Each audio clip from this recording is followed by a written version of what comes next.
The MC of this story is named Gu Yang-chun, and he was once a brilliant swordsman from a noble family, but he fell in with a bad crowd and ended up becoming a lowly soldier in the army of the Heavenly Demon. Now he sits defeated before the strongest swordswoman of light. Pointing her sword at his pathetic state, she insists on an answer. The guy is in a dreadful position, and goes on to reflect about the irony of his life, how the woman before him ended up as the Sovereign Sword's direct disciple. She is the same woman who utterly annihilated hundreds of demonic martial artists through her unmatched sword. In fact, this very same woman is the greatest martial artist the world has ever seen, and the odds of this guy running into her are shitty, because she's the same cold-blooded warrior who defeated the Heavenly Demon with her sword. Keep in mind, the Heavenly Demon began this hellish war between both sides, and it only ended because the warrior's blade pierced through the Heavenly Demon, finishing her off with a final slash. Meet the Heavenly Sword, Seola, who is out here shouting at the bastard who is refusing to answer her questions. The Divine Warrior is pissed that Yang-chan is still holding on to the information about the demon's hideout. An expression of regret and anger takes over her as she reminds the young man of the humanity he once had. But of course, even if he wanted to talk, this guy couldn't even say a single word. Why? Because the dude ended up getting the Jiraiya treatment from Naruto. His throat was crushed. Not to mention the very heart that's beating inside of him is marked with a terrifying curse. With every breath, the seal is making him live through hell, and also prevents him from revealing secret information. A tear trickles down the woman's face. The same warrior who had downed an entire army as well as the Heavenly Demon on her own is currently weeping in front of a half-dead man. She's practically begging the guy to just give a satisfying answer so that Seola can help him stay alive. I should point out that she doesn't know about his seal or curse, so she's thinking he's concealing information. Her fidgeting body and tear-filled expression, a sorrowful state of her begging, is actually a unique sight for the young man, who begins to wonder if she really hates the demonic martial artists that much. Maybe it's because of her fiancé, Sun Yunjang, who ended up getting kidnapped, which is why she's probably desperate. But the situation makes him let out a slight laugh, reflecting how the strongest woman in the entire world was currently wavering because of a love interest. His reaction causes her to get infuriated, as Seola tosses his ass to the ground like a football. At this point, she is fully provoked, despite her trembling state. She thinks the guy is being uncooperative for a reason, and regrets not killing him sooner. Her words linger inside his mind, as he begins to question when was the first time they encountered each other. From his memories, they met at a marketplace. Both were little children, and she was the first to approach him and offer him a potato. That beautiful little relationship resulted in such a twisted, dark turn, as this guy became a traitor who betrayed his own damn people to pursue the path of a demonic martial artist. It's clear as day that he's only got himself to blame in this situation. Though of course, even now, Seola's barely able to hold herself together while walking away, when suddenly she turns around to see the guy crawling and scribbling something on the ground. Confused, she questions what Yang-chan is doing in his state. Unfortunately, because he chose to reveal information, the seal took a heavy strain on his body, resulting in him vomiting a crap ton of blood. But even then, Yang-chan takes it like a champ and continues to scribble with his own blood, recalling that if he goes against the contract placed on his heart, it will implode and destroy his body. And that's exactly what happens. This dude literally had his heart annihilated as a consequence of betraying the demonic temple. The muffled voice of his long-lost friend is heard in the background, but it's too late. He's lost too much blood and can't even hear her. The beautiful thing about this is the fact that she's already caught on to his condition and is begging him to stop, but he still goes on. The only regret in Yang-chan's life is that he couldn't reveal the truth. He didn't actually betray the clan on purpose, but was tricked and forced into it. But that doesn't matter anymore, does it? And even Yang-chan takes it like a champ and accepts that it's still his fault as he finishes his scribbling. This is his final service to his friend, revealing critical information of the demon's hideout to Seola. But then, the effects of the seal cause an agonizing outburst and wreck his organs from the inside. In his final moments, Yang-chan ponders why things had to end this way.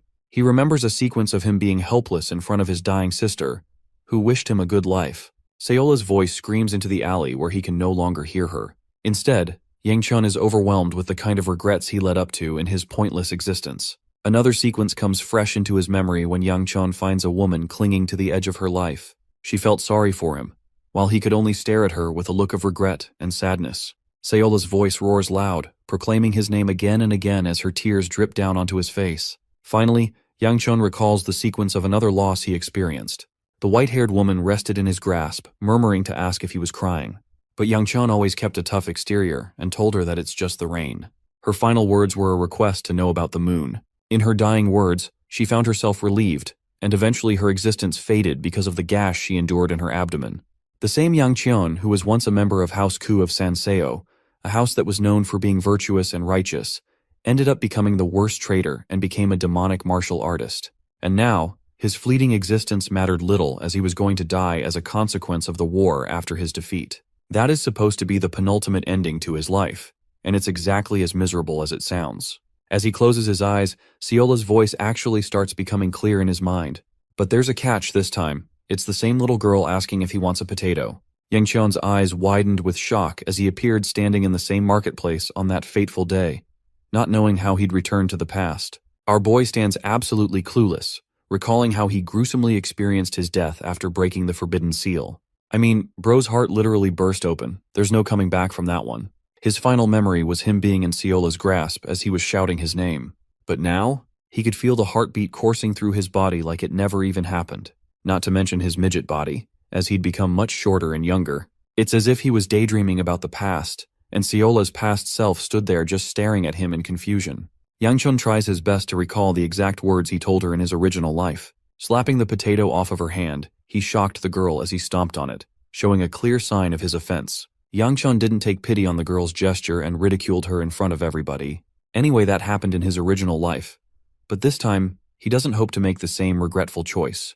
Letting out a small laugh, he thinks it's time he made up and actually takes the potato from her grasp, even going as far as to thank the girl. Bro was trying to appear so Sigma in front of her, but the moment he took a bite out of the hot potato, he burned his damn mouth. Yang Qian finds it ridiculous how a dream can stun him with a strong sensation. Seeing him struggle with a mere potato, she laughs at him for burning his tongue. While Yang Qian is stunned, a servant of the House Ku of Sanseo comes rushing to find him. Apparently the young boy disappeared off on his own, worrying this guy greatly. He's supposed to be Yang Qian's personal guard, Muyun. Unfortunately, our boy can't even speak properly because of his burnt tongue, to the point his guard assumes that the girl must have tried to harm the young master and nearly pulled his damn blade. It's hilarious how this dude is basically ready to unalive a girl. But Yang Qian requests to handle this in his own way, and requests to have the yakwa. Apparently there's one last one left, so he takes it from Muyun and actually offers it to Siola, much to both of their shock. The boy simply wanted to return the gesture for Siola offering him a steaming potato. Seeing the delicious-looking yakwa before her eyes, her mouth waters, and her eyes glistened. She's always wanted to try it, but suddenly Siola turns away to meet her grandfather, who comes rushing to check on the little girl. Wow, these kids really love being lost. Anyway, he scolds her for going off on her own, but Siola's okay since she got the potatoes in the end. Her grandpa is really kind and worried if she got hurt somewhere. But just seeing the guy in person puts Yang Qian in a daze.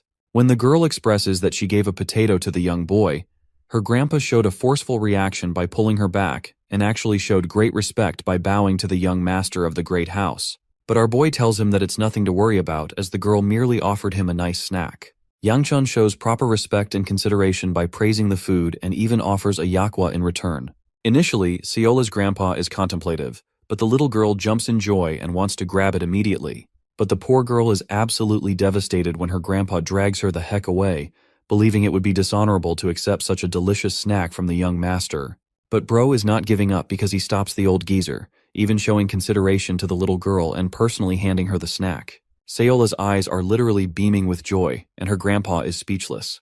But from this interaction alone, Siola's ambiguously concludes that they've found what they were looking for. The two part after that interaction while Yang Qian goes into a state of reminiscing, recalling that this old geezer was actually the head of the Murim Alliance, so he's not a joke.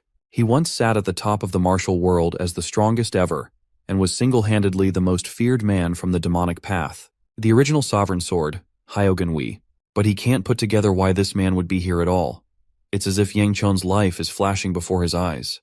He spots the beautiful girl bidding him farewell with her kind eyes. The two parties turn the opposite direction to return home. Now that Yang Qian's life has already ended, he no longer has any regrets and thinks it's a good time for him to conclude this dream of his. But for some reason, the damn dream doesn't even end after he reaches his family estate. It's been far too long. At this point, Yang Qian is starting to wonder if this is some kind of final curse bestowed by the heavenly demon as a last resort. There's a lot he doesn't know about, until he suddenly hears a girl's voice, walking up to him and expressing her surprise to see her brother returning home.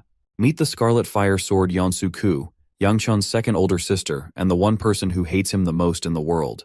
Basically, she's a bitch. Also, he reflects his surprise that his father's returning home today, while Yansu continues to tease him, talking him down for being a troublemaker who's going to pull another lame stunt again. But dude doesn't have time to give to an attention seeker and states that he's here because he should be. So she berates him for never showing up in the past. But instead of getting offended, Youngchun shows maturity by stating he will apologize to his father. Now that is the definition of character development. He actually wants to change his life even with the smallest moments. Anyway, that pisses Yeonsu off a shit ton as she roars his damn name and channels her beaming rage to step up to him. Accusing him for plotting some kind of trick, she openly tells him how much he pisses her off. Bro cuts her little wimping session and points out that their father has arrived. And I should tell you that this entrance is straight up cold.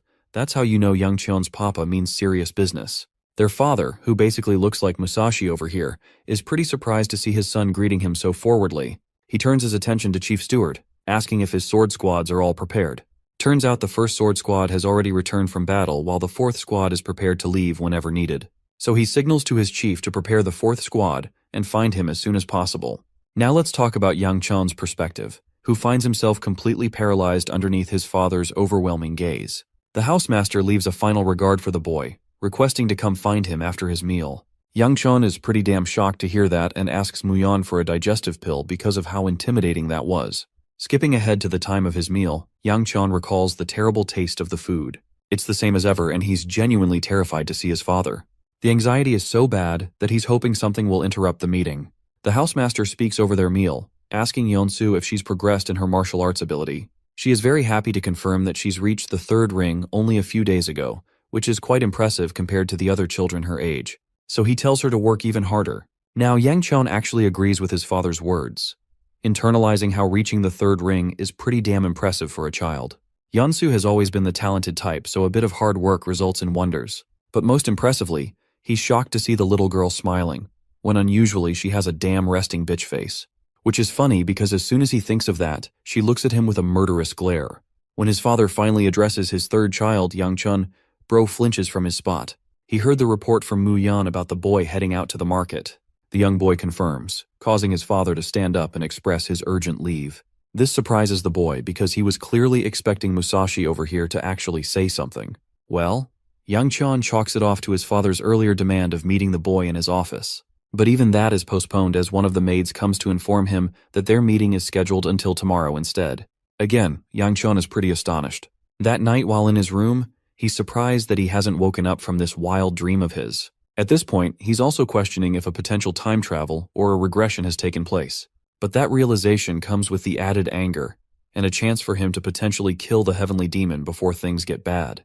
That thought is enticing at first, but Youngchun still believes he's having a dream, so there would be no point. Then there's the fact that he can't take on the same heavenly demon who was responsible for annihilating 3 sovereigns by herself. It reminds him of the day he surrendered before her just to live another day, and ended up having to endure living a life of becoming a demonic martial artist. Youngchun's regret weighs down on his conscience. His life is one that is the definition of living with immense regret. That's the only emotion that overwhelms and burdens him.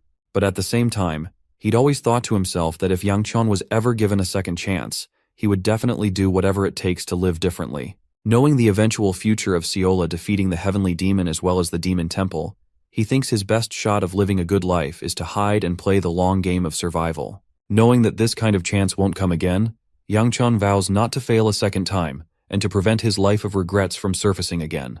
Channeling his energy throughout his body's core, Youngchun is a bit disappointed that he can't do anything beyond a small grasp of internal energy. But his sister? You guys saw how Yeonsu was engulfed in flames, right?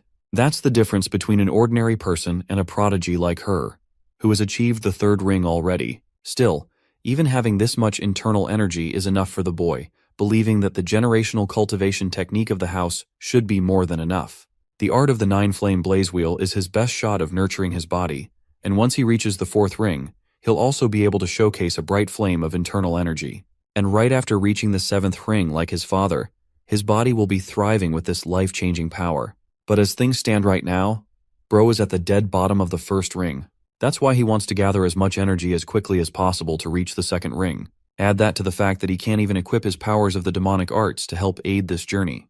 This time, he has to rely on himself and his family's martial arts. In a state of meditation, he concentrates all of his energy into his core. But that comes with an added drawback of siphoning his body, completely draining him at his current level. Youngchun can barely do anything with the skills he's got at the moment. Forcing his way isn't an option either, because it will result in something called chi deviation. However, the one good thing to have come out of this mess is that he's gained an understanding of the second ring, and he's edging really close to tapping into it. Yang Qian intends to keep at this level and hammer his way to make new breakthroughs, differently from his past life. At the same time, he has to be cautious and ensure that things don't go off track from the original timeline. Morning quickly comes around and the dude is still out of commission, unable to sleep because of his agonizing bodily pain. It's his fault for not taking his training seriously throughout his childhood. Preparing himself, he plans to visit his father later. But when he opens the door, he's surprised to find the same little girl from before greeting him hello. Let's take a little detour and explore what happened on one fateful day. A crack appeared in the skies as the people began to question if what they saw was a star or something else. Suddenly, a demonic eye popped out from the crumbled space and tore its way through. That was the day the demons invaded their realm. And these weren't just any demons. They were ruthless and wrecked the planet. The dimension where they spawned from is called the Gate of the Demonic Realm. Now, every single clan decided to counter the demons by creating a special force. These special forces or squads were known as the Sword Squads, and every known clan had one. But the Great Ku family actually has 5. The eldest sister of the siblings, Hebe Ku, is actually the head of the 5 commanding squads. And because he's widely known as the brat who constantly stirs trouble in his clan, he trained under her for 6 months in the original timeline. That was actually when he ran into Seola, who adopted a blank, almost frowning expression at the time. They were supposed to meet 6 months later, but because of the way he treated the young girl, somehow she ended up at his doorstep the next day. Bro is done with the day already and goes back inside, but she pulls on his shirt, stopping him and hoping for them to get along well with each other. But before the poor girl could express her words properly, his grandpa swatted her hand off, calling his grandchild a brat for carelessly touching the young master without permission. Yang Qian doesn't know what to say as Seola apologizes to him. He's still surprised by the purpose of their visit or why her grandpa is here. To his absolute shock, the man tells him that from now on, he will be serving Yang Qian according to the orders of the clan head. The fact that this guy introduced himself as Moon Wei and not Hyogun Wei is a bit startling to our boy. As for Seola, she's also tasked to serve him alongside her grandpa, but things are progressing way too fast for him to understand what's going on. Letting out a sigh, he's certain that his father is responsible for doing something like this. He shares his gratitude, but ultimately thinks his life is fucked from the get-go already. Also, he doesn't really like being addressed formally, so he'd rather they call him by his name. But the old geezer doesn't listen to that either. Later that same day, the old man is dusting the place clean while Yang Qian sees him doing his task with content. He's got no clue what's up and turns his attention to Seola. This little bold girl wants to impress him and carries a bundle of laundry all on her own. Even the other maids show her kindness and request her to share some of the burden, but Seola vows to do it alone. Unfortunately, her bright confidence eats dust when she stumbles across a rock and tumbles down with a heavy crash. That faceplant has got to hurt with the way she fell. Even the laundry basket ended up on her head as she began to weep in disappointment. Seeing her in this state, Yang Qian thinks she's truly one of a kind for being bad at everything she does. His real talent lies in martial arts, so he doesn't get why she has such little control over her body. The current state of events is making his head hurt, while the sad Seola walks up to him, still cutely wearing the basket on her head, promising to follow him wherever he goes. Or at least, that was the order she received from her grandpa. This actually means that the boy's personal and real servant is Seola instead of the old geezer, but it's almost like the other maids pulled a scheme and trapped her with such a duty. Being the son of an incredible family, the boy doesn't know if it's nice to choose a servant of his own volition. Apart from her being Seola herself, there's also the fact that her grandpa, the Sovereign Sword, is going to be monitoring him in close proximity. She tries to tidy up his robe, but even that is a depressing mess of wrinkles. Bro crushes her confidence by doing it on her own, and begins to wonder if the clan head even knows about the Sovereign Sword's identity. Knowing that he has to go and meet his dad, Yang Qian thinks he'll come to find his answers soon enough. While he's leaving, Seola catches up to him, but he shuts her down, stating that she should finish up her work here. The remark makes her genuinely cry, and it's noticed by her grandpa too. Anyway, Yang Qian leaves and shows a bit of his softness for Seola when he promises to return with Yakwas if she does her duties well. That little comment alone makes her flutter with joy. The perspective shifts to Yang Qian, who stands before his father's office, getting anxious just standing outside. He's scared of what will happen and wonders if he should ask about Hyogun and Seola instead. Bro's approach ends up in the gutter when the clan head pops from behind and scares the living crap out of him. He's told to go inside, and regrets immensely that he loudly swore in front of his own father. Yang Qian is seriously questioning how he didn't die of a heart attack at that moment. They begin the conversation by discussing his new servants. The boy is grateful to receive them, but he doesn't know the reason why.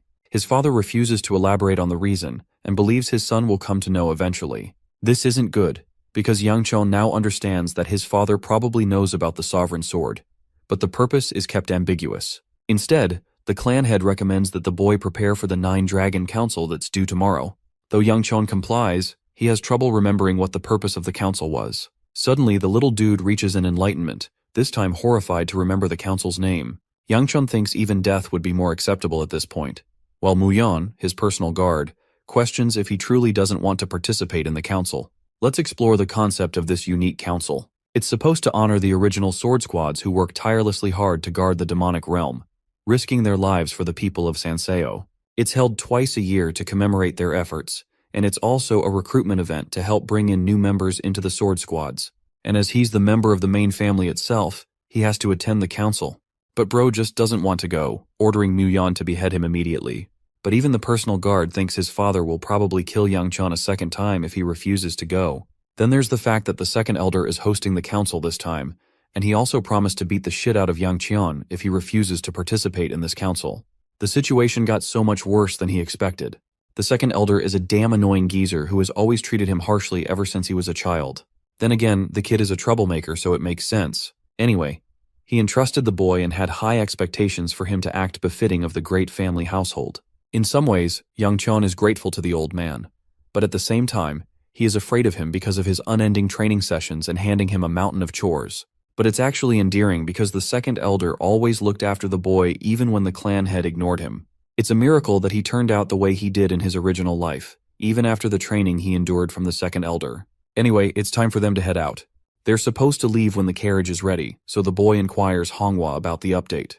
The maid explains that they're looking after Siola, which worries the young master who wonders if she ended up making more trouble. But apparently they were actually busy prepping her in a tidy and presentable outfit.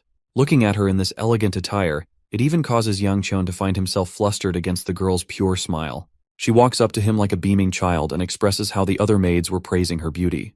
But that compliment is actually true because even Yang Chon finds himself weak against her cuteness. The girl musters up the courage to directly ask him if she looks beautiful.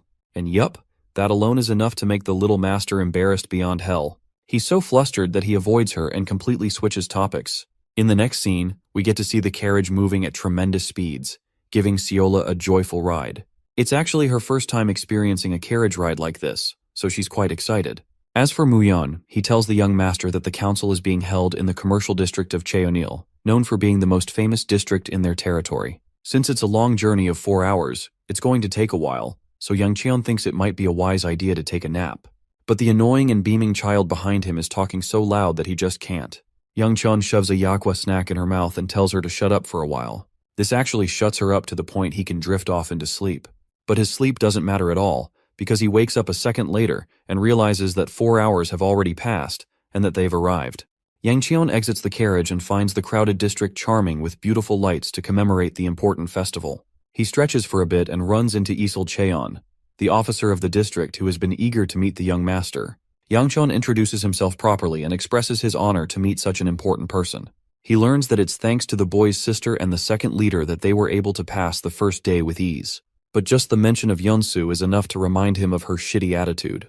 He's hoping to God that they don't run into each other. Well, God apparently doesn't like him because Bro literally finds her in the very next scene. Like always, she gives him the look of disgust, offended that he even bothered to greet her. Yeonsu mouths off about how annoying her little brother will be during the festival, recommending that he behave himself. But just like last time, instead of getting offended, he casually responds that he'll just stay in his room.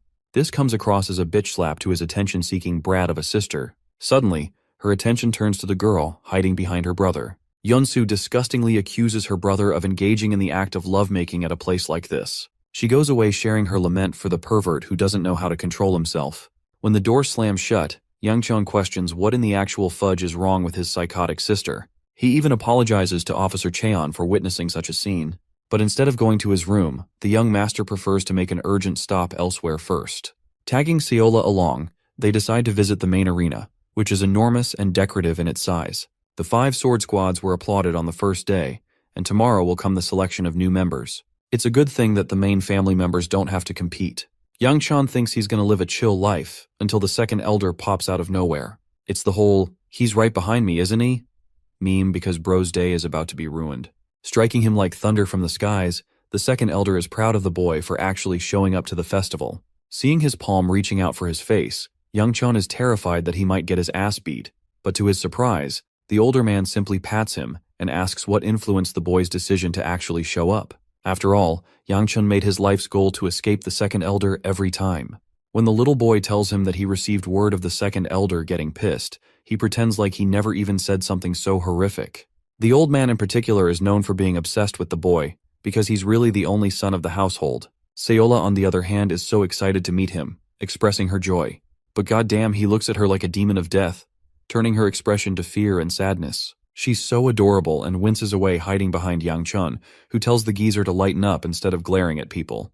The old man does in fact lighten up and asks if Seola's his lover. But Yang Chun clarifies that her attire should confirm to anyone that she's just a servant. She goes away into hiding while the second elder recommends that the child get some sleep for the night. Before leaving, he casually tells Yang Chun that he's going to take his life if he tries to run away from the festival. Yeah, either he really loves him or really hates him, I can't tell. Anyway, Seola keeps calling him the Bear Man, and I'm inspired by her, so that will be his new name from now on. Interestingly, Bear Man concludes that there's something different about the kid this time. Fast forwarding to the second day of the festival, Yang Chun is already here early in the morning, but at the back of a long-ass queue. Because the requirements are flexible enough for anyone to participate, there's way too many people lining up to join the sword squads. It's an honorable thing to become a part of the sword squad after all. Suddenly, Seola's body shivers with fear because she thinks the bear grandpa will hunt her down. She even cutely suggests that they ask the bear to hibernate for a while, which is hilarious. Anyway, our boy doesn't know what's keeping her afraid.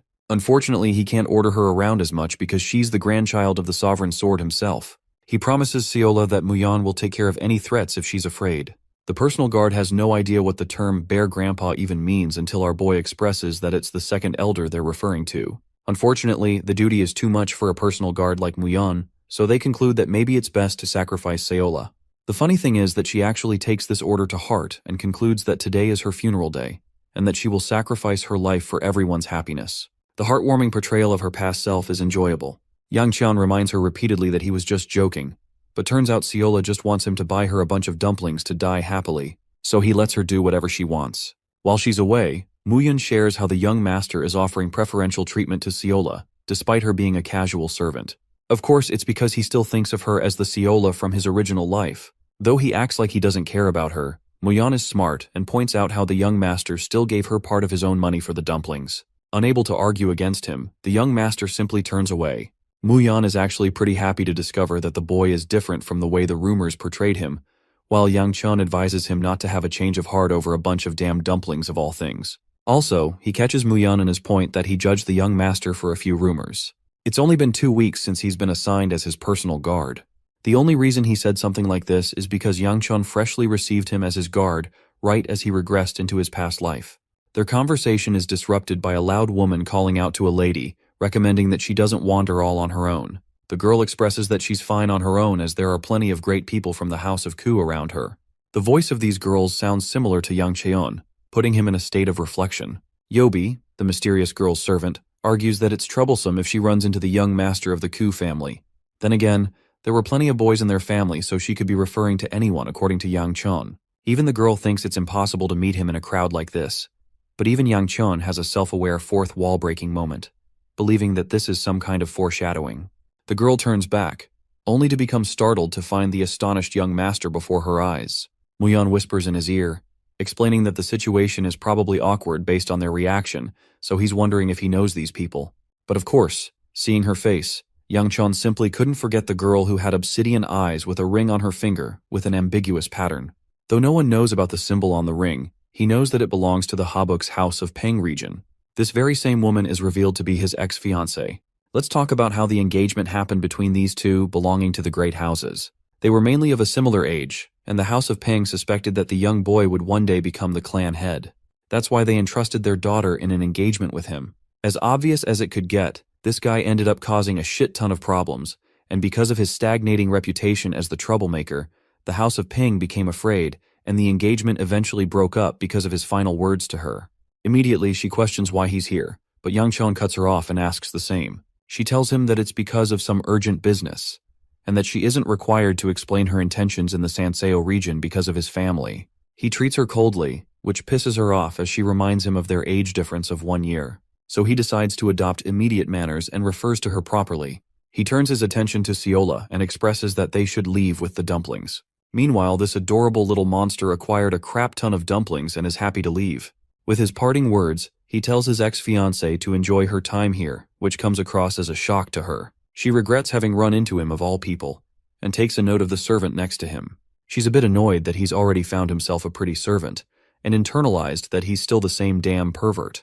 Going back to his fateful words from the day their engagement broke off, Yang Chun called her nothing more than a spoiled daughter of a mistress, basically insulting her mother and causing her to get so enraged that she was about to beat the hell out of him. But Yang Chun apparently had balls of steel as he doubled down instead of retracting his statement. So bro ended up eating a Mike Tyson hook from a girl, which is well deserved. She was done with his attitude even after the strategic engagement because of her house. Yobi was there to stop the girl, but she swatted her hand away, stomping her foot next to his face, and was more than ready to kill Yang Chun's ass. Yeah, that was one hell of a day from her memory. Even now, she's trying to convince herself that he's the same, but this kid is actually helping his servant out with the dumplings. It's as if something is different about him now, though she chalks it off as just an unusual day for him, believing that a clown like him could never become mature. Still, a thought lingers in her mind that maybe he did change. Suddenly, they hear another loud voice roaring in the distance. Apparently, some guy is pissed off, talking about how the recruiters are going to be responsible for his arrest. It's a vague remark that leaves everyone dead silent. While those people are arguing, the young master recommends they help out with the situation because he senses that some people are stirring trouble. Muyan emphasizes that they shouldn't really act unless reason compels them to. In the end, they decide to let the guy be handled by the recruiters who will take care of the troublesome fellow. That actually does happen. But the difference is, this guy literally slams the recruiter into the ground, believing that it should be enough to prove his worth to join the competition. Of course, because of his harsh way of handling things, he is forbidden from entering. Muyan suggests they step in, while Ciola is entertained by the cool thing that just happened. The personal guard is very surprised at the young master's dismissal of the situation. Yang Chun argues that he just doesn't want to get involved with troublesome affairs. The situation gets even more tense as the recruiters stand justified in their unchanging decision. Since the man before them isn't revealing his identity, they can't allow him to enter, even after he's proven his skills. Getting seriously annoyed, he finally reveals his identity as the heir of House Peng, meaning this dude is actually Yang Chun's ex-brother-in-law. This announcement grabs the attention of both of them, shocked to see him entering the competition. Let's go back in time and see what led up to this. One day, the girl found her brother awoke early in the morning. She didn't know why he was here. Meanwhile, he was having the time of his life eating food and getting warm after starting a fire. His sister didn't give a damn about what he was doing and only cared about the nameplate he's holding in his hand. He joked around that he was going to use it as a replacement for firewood and immediately got smacked with a stone. His sister was done with his shenanigans. She gives us a little fun fact about her brother. He actually graduated as the youngest heir of the house in the history of House Peng. The nameplate is special because he received it directly from his lord. While she keeps on trying to maintain the serious topic, her bro is still joking around about the firewood and receives a beating from his sister. She emphasizes the duties of the heir of the house, and her words sadden his expression. It's almost like he doesn't want to shoulder such a burden. His sister takes note of this and remarks how he's a prodigy who has earned the best achievements in his life, and yet, he still seems unhappy. Letting out a nervous laugh, he corrects her, stating his intentions of leaving the house for a while. Instead of pushing him around, she recommends that he enjoy himself on a walk then.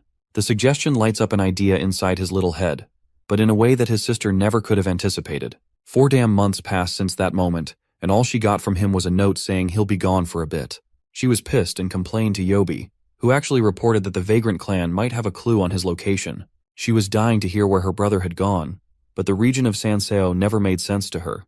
Well, until now, that is. She's just run into that same troublemaker who was rattling his mouth off to join the 9-Dragon competition no matter what. Bro was beefing with the recruiters and explained that he didn't have time to spare. The commotion drew the attention of our boy and the guard.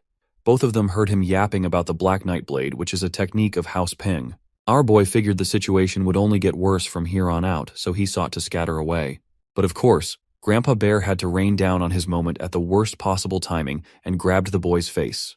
He personally found the troublemaker impressive because of his connection to the Peng family and allowed the boy to join.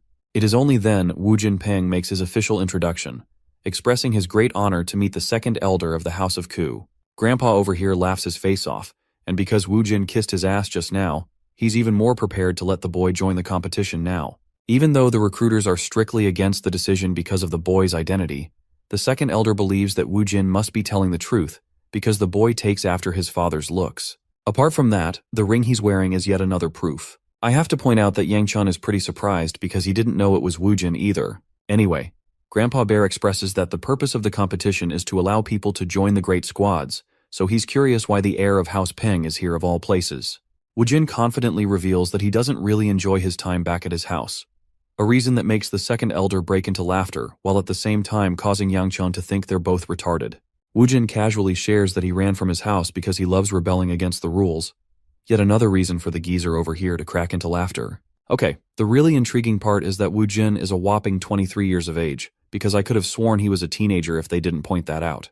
The second elder is impressed by the product of House Peng and gives a disgusting glance to Yang Chun for being pathetically weak in comparison. Both Muyon and Siola probe Yang Chun for clarification, and he can't do anything but tell them to shut up while silently suffering. Well, on second thought, Yang Chun reflects that he isn't offended or jealous by the remark because the heir of House Peng truly can be considered a dragon. After all, this same boy would be known as the Heavenly Blade in the future. Drawing a connection from him, Yang Chun suddenly remembers that he did meet Wu Jin's sister earlier. Speaking of her, Ah-hee Peng comes rushing to find her brother. You might think this is going to be a sentimental moment, but no. She straight up chucks a damn fist in his face and launches the dude into the ground.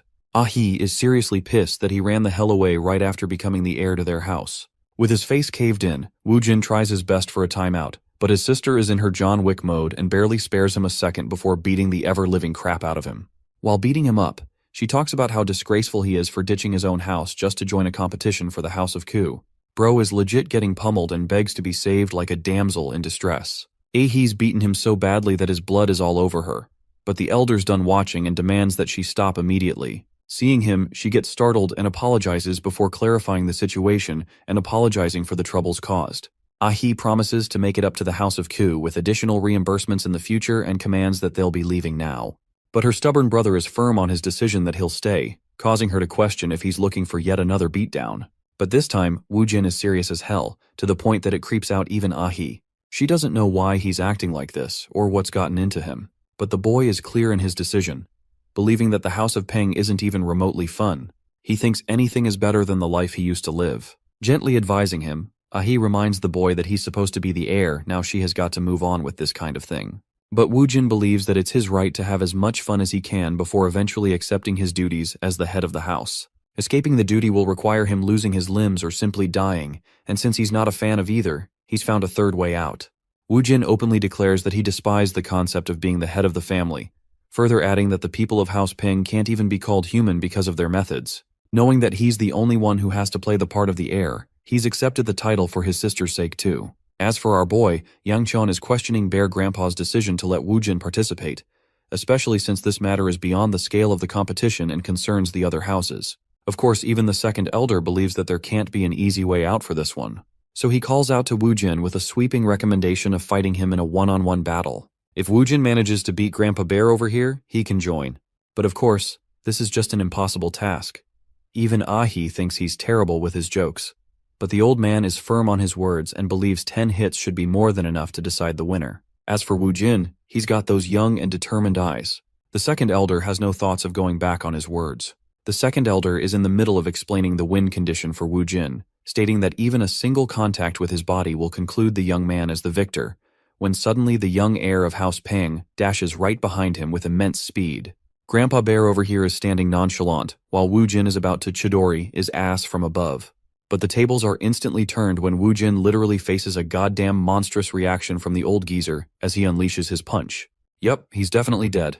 In the next scene, we fast forward to the competition arena, where the battle between Yang Chun and his sister Yeon Su is fixed. Of course, his two-faced sister appears blooming and cute in front of others. Meanwhile, our boy is out here questioning why the hell he's here at all, not to mention his fight against his sister. Anyway, let's rewind a little bit and see what happened to Wu Jin. Just like I said, the kid got demolished by Gramps and was launched into the ground like a tornado with a heavy crash. The fight was decided in the first damn hit, and this geezer suddenly turned from a murder machine to a fun-loving grandpa again. Yang Chun, on the other hand, is questioning why the hell this madman went so far when he could have easily evaded the strike. Bear Grandpa emphasizes that he held back massively even with the punch that knocked the wind out of Wu Jin. Yang Chun is seriously afraid of House Peng's wrath if they come to learn of this information. But the boomer does not care at all. Our boy even tries to console Ahi, but she thinks her brother deserved that punch. The girl analyzes that this was perhaps the only way to teach the young heir a lesson in humility. Though that sounds logical, the second elder quickly denies such claims, clarifying that he only offered a spar because he wanted to have some fun. Hearing that kind of reckless bullshit coming from his mouth, Yang Chun even proposes to his servant that it's a good idea for them to ditch the geezer. Contrasting his reaction, Seola is out here animated like hell, like she just saw some kind of movie scene take place before her eyes. Her current state makes our boy wondering how the hell this same girl ended up becoming the most terrifying warrior in existence. The second elder has quickly become a fan of Seola for praising him. He even shares a little snack with the dessert-loving girl, who suddenly switches her attitude and has grown fond of Bear Grandpa. Seeing as though Yang Chun must be feeling left out, the second elder thinks it's best to give him a gift as well, revealing that he's going to make our boy spar against someone at the end of the competition. And well, what do you know? That's how we got into this shitty spot in the first place. Yang Chun has to face his sister, and she's rather shocked that he's choosing not to use his sword. It makes the boy surprised too, making him wonder if he used a weapon at this age. The good thing about the art of the 9-flame blaze wheel technique is that it can help reinforce various different weapons. However, typically it is used on swords for maximum effectiveness. The issue here is, Yang Chun has no idea how to use a sword as he transitioned to a fighting style with his bare hands later in life. Bro really just said these hands are rated E for everyone. Yeonsu confesses that she couldn't give two shits whether or not he used a weapon in this case, and her arrogant personality helps his cover. The girl is most grateful about one thing and one thing alone. She's landed a golden opportunity after all, allowing herself the chance to beat him black and blue without getting in trouble for it. It's even better that his humiliation will be witnessed in front of the rest of the world. This bitch is seriously crazy, but Yang Chun is genuinely nervous for the fight too. Going back to his conversation with the second elder, he was offended by the mere suggestion of him partaking in a fight against his sister. Bear Grandpa found himself dropping dead in despair, believing the competition would be way too boring otherwise. Yang Chun could sense that this old imbecile only wanted entertainment out of him. The dude even had a nice strategy to forfeit the match as soon as it started. But the second elder literally read his mind and gestured the boy towards Wu Jin's unconscious body, which is a short way of saying, "I'll beat your ass up just like that if you surrender." Yang Chun really couldn't digest the fact that he was going to get defeated in front of a massive crowd. But the old man actually shared a different opinion, questioning if the boy had already made up his mind to lose. His words circle Yang Chun's mind. The new life he has been promised is far too precious for him to just let it go to waste like that. It's the reason he doesn't want to fight his sister to prevent complications. While he's in the middle of his contemplation, Yeonsu calls out to him, roaring out her resentment for her brother for being chosen as the heir of the house simply because he was born a male. The fight begins, and this girl goes ballistic on him, unleashing a rapid slash that he manages to evade. Yeonsu goes for a second slash that our boy ducks without any problems. Her combo hasn't quite finished as she goes for a horizontal slash next, causing him to draw back and duck again. A haunting realization strikes Yeonsu.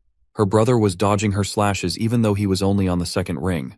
Yang Chun on the other hand reflects that he's barely being able to dodge each hit, but it's starting to take a toll on his body, directly proving that he needs more training.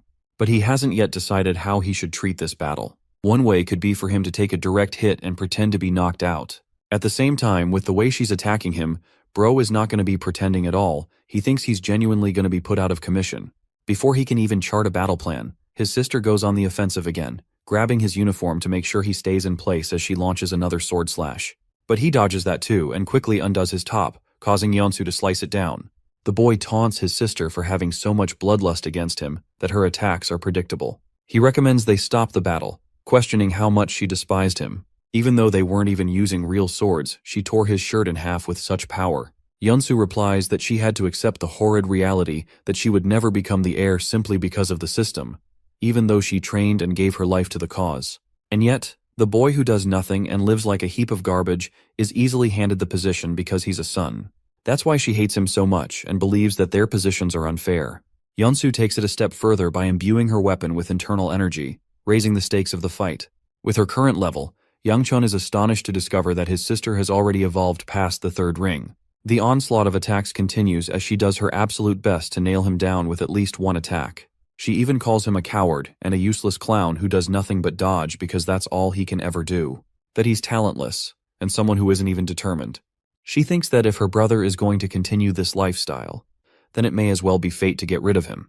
Interestingly, The boy quietly listens to her complaints, and in the next attack, we can even see a look of sadness on the girl's face. Yang Chon stands fearless and does nothing, hearing Yeonsu's cruel words for his mother too.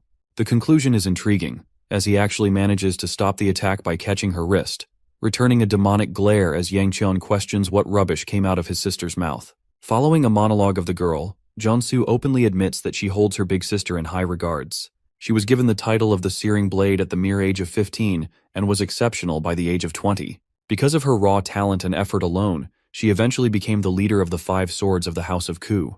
A woman who was acknowledged by everyone with no equal, but even with everything at her disposal, she couldn't be granted the title of the head of the house. That was a privilege reserved for the little boy Yang Chon-ku, someone born from a mistress and the only known successor. Initially, Jeonsu really fancied her brother, and though they shared different mothers, Yang Chon's mom showed kindness to both. In a way, Jeonsu also loved her back, which is why she didn't feel threatened or disgusted by the boy at the time. That's when it happened. One day, the woman was nowhere to be found. All gone, abandoning the 2 children. The head of the clan, their father, strictly ordered everyone not to look for her. That's why it became a hopeless endeavor to even try. This was actually around the same period of time where the boy became crueler to everyone. He didn't form connections with anyone in the clan until the rumors of his mysterious acts with women began circling around. However, despite what led to this change in events, one fact remained supreme. Yang Chon would still be given the position of the head of the house. That's not his fault, it's the system of men inheriting titles. And it's not like Jeonsu could ever hope for that to change. She was nothing compared to the ever-blazing talent of her older sister, which sprouted a deep resentment inside the girl's heart. She began detesting him for being someone who couldn't even make use of his abilities. Let's go back to the present scene, where upon the mention of his mother, Yang Chon gives his sister a fearsome glare, instilling so much fear inside her that she retreats just to be safe. But that won't matter, because this man is now done playing around as he blitzes behind her, launching a punch right in her face. Witnessing the battle, Ah-hee is pretty impressed by Yang Chon's sister's talents despite sharing a similar age group. At the same time, she can notice the 2 siblings conversing with each other in the middle of their battle. Unfortunately, no one can hear them clearly, strictly because the second elder made it his personal business to coat the surrounding arena with his own internal energy. Or at least that's what Woo Jin says. Also, bro's got a swollen face coming out of that spar. I would not be showing my face publicly after that. Even Ah-hee makes fun of the clown for recklessly messing around. She doesn't want to leave for House Peng because they'll question what happened. Anyway, both of them discuss the greatness of Yeonsu, a girl who has already reached the 3rd ring and a blade talent that is quite capable. But here's the intriguing part. Woo Jin isn't even interested in the girl, he's actually impressed by her opponent. This surprises Ah-hee, while Yobi confirms the relationship between the 2 siblings. Based on the fight, Woo Jin is impressed that there's more than one talent among the House of Ku. Seeing his face experiencing such happiness, Ah-hee feels devastated that her brother won't ever feel the same after becoming the head of House Peng. Let's go back to the fight. Yeonsu realizes that she has no choice but to evade her brother's strike. She manages to dodge and returns with an intimidating final swing, believing that the fight is over as she's exploited his opening. But Yang Chon coldly talks her down. This is how you know you're about to get cooked. It's when your opponent is trash-talking you against your final attack. Yang Chon states that he understands his sister's position, so he doesn't really have a right to judge whether or not she hates him. Though he feels pissed off by her last comment, he shows maturity by disregarding it completely. However, Yang Chon hopes that she forgets what he's about to do next. Drawing his hand back and expending a burst of energy, he punches the crap out of Yeonsu with a solid hit, knocking her down and out completely. The fight is over, and to everyone's shock, the winner is the incompetent Yang Chon. Shortly after the fight ended, we can see the young boy regretting his decision about the way he handled that situation. He didn't want to win, and it's going to look bad that a second ring was able to beat a third ring fighter with a complete knockout. Yang Chon still feels haunted by his sister's words, and while he's sulking in despair, Muyan and his servant come through to check on his condition. Unfortunately, Muyan has come with some bad news for the boy. Everyone's talking about his grand victory when they clearly expected him to get dog-walked in that fight. That's why the second elder purposefully had to step in to control the reaction of the crowd. The speech is still ongoing, which gives Yang Chon the opportunity to escape the damn place before Bear Grandpa gets to him. Seola worriedly points out that his hand is bleeding, but what it really means is that he failed to control his internal GI at the last moment. The adorable Seola tries to comfort him by bandaging it up, causing the boy to get flustered. But unfortunately, the poor girl doesn't even know how to wrap it properly. She weeps while gently holding his hand, apologizing for how useless she is. The scene melted my heart, and it puts Yang Chon in a pause, until Woo Jin cock-blocks their moment with a sudden entrance. Anyway, Yang Chon greets him properly still, even though Ah Hee is out here embarrassed like crap and insists on going home. But this dude is so chill. I love him because he's treating Yang Chon like a homeboy even though Ah Hee's engagement broke off with him. He even recommends the two of them together again. Our boy is a bit surprised and wonders why he's here at all. Woojin expresses that he just wants to connect and network with talented people. He also holds his older sister Hibiko in high regard, but was unaware of a hidden talent like Yang Chon. The boy is actually surprised that Woojin knows about his sister. The heir of House Peng reveals that they actually share a pretty close relationship, but he doesn't know how she thinks of him, basically contradicting himself. Yang Chon simply laughs it off, ignoring the ridiculousness. He sees Woojin going away with Yobi, but strangely his ex-fiancée is still here. She wants to break her silence, apologizing for hurting him with the chair. She's about to conclude something which I suspect would have been about a reconciliation, but Yang Chun cuts her off and shocks her by his own apology. He knows that he overstepped a boundary by saying stupid words about her mother, and it's only fair how she reacted. They're both in the clear, with Ah Hee accepting the situation and leaving him with a reminder to check what her brother left him with. Yang Chon inspects his uniform and discovers a little slab, not knowing what it means. The night ends with the two of them sharing a farewell. With this, Yang Chon is starting to mend the mistakes of his past life, but still there's so much more for him to correct. On their way back, Iola is knocked out like a log. Our boy is still gloomy about his duel against his sister. In his previous life, he never got the opportunity to do that.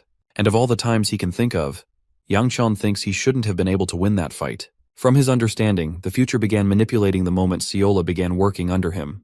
A small act of kindness could have possibly shifted the tide of the story he was supposed to follow. Still, he doesn't get why this is happening, and that he should be careful about updating his plans. Suddenly, the boy senses something sharp, and immediately requests Muyan to check the demonic talisman. The personal guard is happy to inform his master that there's nothing to worry about, as the talisman is working just fine. But as Muyan is delivering that news, the talisman lights up, causing him to order an immediate stop. The fact that the talisman reacted strongly means that a demonic gate near them has just opened up. Muyan tells all his men to prioritize the safety of the young master. However, to his shock, the same young master is casually standing outside and stretching for the fight to come. Muyan scolds him, constantly reminding the boy of how dangerous this could get for him. Yang Chan tells him to concentrate on what's ahead of them. As if a crack in reality appeared itself, a green gate spirals open, releasing houndish beasts. The good thing about a green gate is that it's supposed to be the weakest level of the demons. Preparing his technique, Yang Chon goes on the offensive and annihilates the monsters without any sense of trouble. Now there is one thing to be noted about all demonic creatures. They possess a special stone inside their bodies, signifying their hearts. Think of these stones as a power core, and a weakness that can be exploited by simply pulling it out. One other demonic beast attempts to bite him from behind, but our boy is quick with his reflexes, and efficiently focuses on extracting the demonic stones. However, just having taken down two of them has inflicted a crazy amount of exhaustion on his internal energy, affecting his usage of the 9-flame blaze wheel technique. Still, it's not like he can stop just because he's tired, especially when 3 more of these ugly dogs were heading their way. But to his surprise, Muyan comes sweeping in to protect his young master, reacting with such unfathomable speed and unleashing a spree of slashes across the creature's bodies. Virgil from Devil May Cry must have taught him his judgment cut end ability from the looks of it. Even Yang Chon is straight up speechless seeing his cool-ass servant knock it out of the park. Muyan turns to inquire about his condition, and he's glad that nothing serious happened. The fight's already finished, considering not a lot of the beasts came out from the other side. In a way, they got really lucky, but Muyan is seriously worried about our boy's decision to jump in so recklessly. It could have ended in a disaster. Yang Chon states that it's all fine in the end. Well, it's not exactly fine at all, as his hand begins to burn in a purple flame, giving him unimaginable amounts of pain. Even Muyan's got no idea what's happening to his young master. Yang Chon curses in frustration and fear, questioning why the hell the Heavenly Demon's martial art is activating all of a sudden. This technique of the Heavenly Demon is officially known as the Heavenly Absorption ability. Let's take a look at a cool flashback from the badass demon martial artist Yang Chon, who had single-handedly severed down an entire battalion of fighters. The broken warrior before him questioned why he was so merciless, and why he slaughtered them when he had no reason to. About to finish the guy off, Yang Chon questioned if those would be the man's last words. The man looked at the deceased elder's cut-off head and screamed in despair. A large shadow hovered over the skies, and from a scarlet gate emerged a gigantic dark dragon. The Heavenly Demon decided to descend from her dragon and walked up to the kneeling Yang Chon, stating that he could have put more effort into trying to amuse her. But having gained a slight sense of satisfaction, she decided to imbue him with a skill. And well, that leads us to the present, where much to the boy's shock, the same absorption technique is purified thanks to the effects of the 9-flame blaze wheel.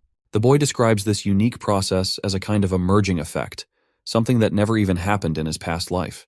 Anyway, Seola and Muyan are crazily worried for him as he finally gets back up, stating that he's fine.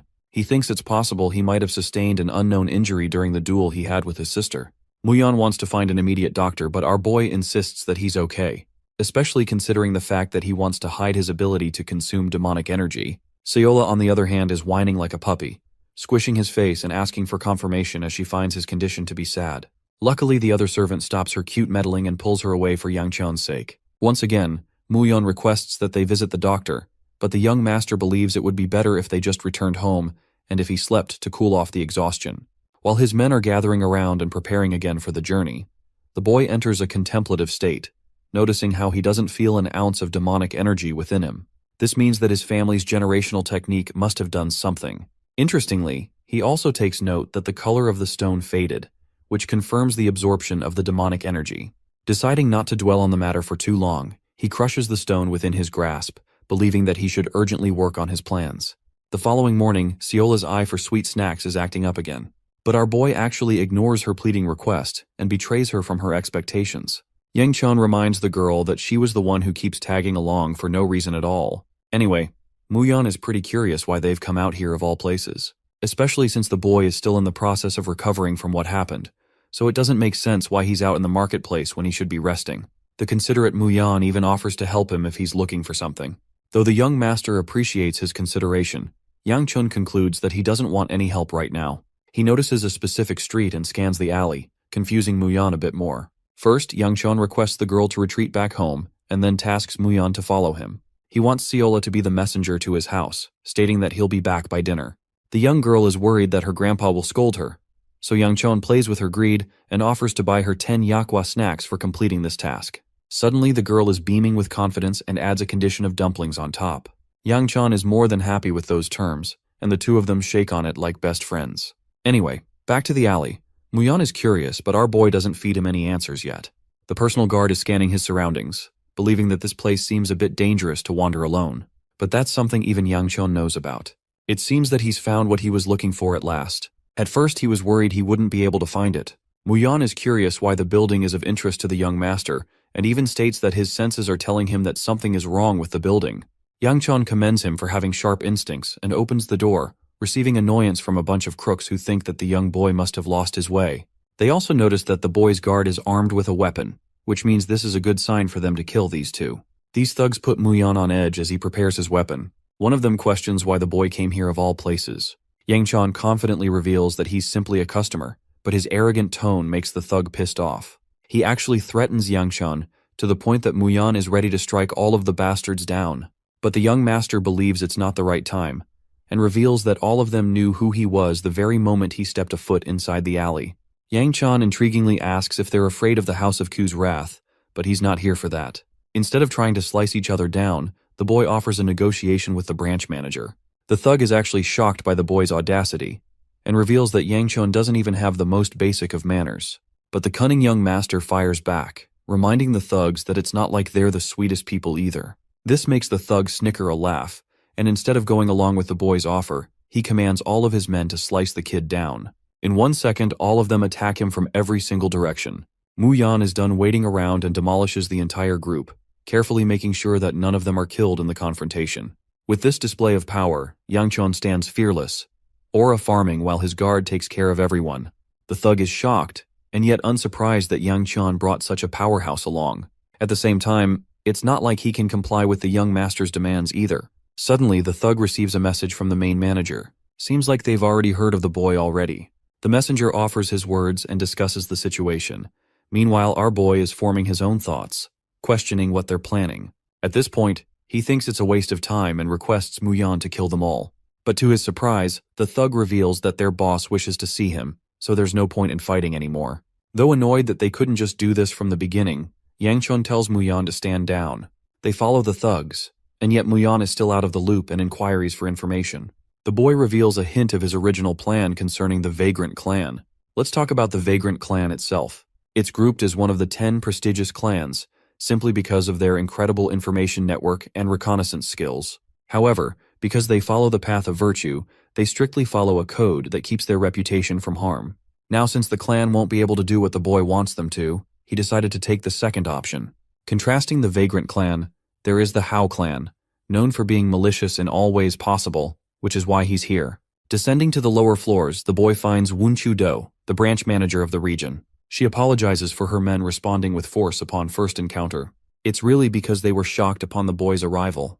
Anyway, Yang Qian doesn't care about that and demands to speak with her. The branch manager firstly inquires why someone of the boy's stature has come here of all places, especially to a clan following the malefic path. To that, the boy obviously responds that it's a request that can't be met from the Vagrant clan. The branch manager apologizes for her insistent questions, but it's just that the boy's connection to the House of Ku made them worried for a moment.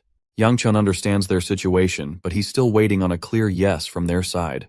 Wenchu Du expresses that their clan promises to do the job of any caliber as long as they're granted the payment. The boy is glad that they're complying and reveals that he's trying to look for someone, specifically a child over the age of 10. He hands over a sketch and details of the kid. Reviewing this document, the branch manager quickly takes a backstep and reveals that they genuinely can't take this request. Unfortunately, one person came before Yang Qian, and their request was basically to look for the child's guardian. This makes it a conflict of interest for both parties, which is hard for them to swallow. Yang Qian happily responds by arrogantly stating that he can offer to pay them back by requesting information about the head of the clan. His words receive a murderous look from all the guards, who immediately draw their weapons to slice him down. But Muyan always comes in to clutch the situation. Bro blocks all 4 of their blades at the same time. Dude is a monster. The branch manager switches their sweet face into one of murderous intent, questioning how the boy knows such critical information. Yang Qian casually states that it's clear both sides have valuable information on each other and that should be enough. Still, Wenchu wants him to prove the validity of his information, but to that the young master responds that they'll regret testing that out with him. After all, if they do refuse him here, he's going to go and visit the Vagrant clan and reveal important information about the Hao clan's leader. It's a serious threat that the branch manager can't overlook, so she's forced to accept. To that, the boy questions just how long it will take for them to execute the request.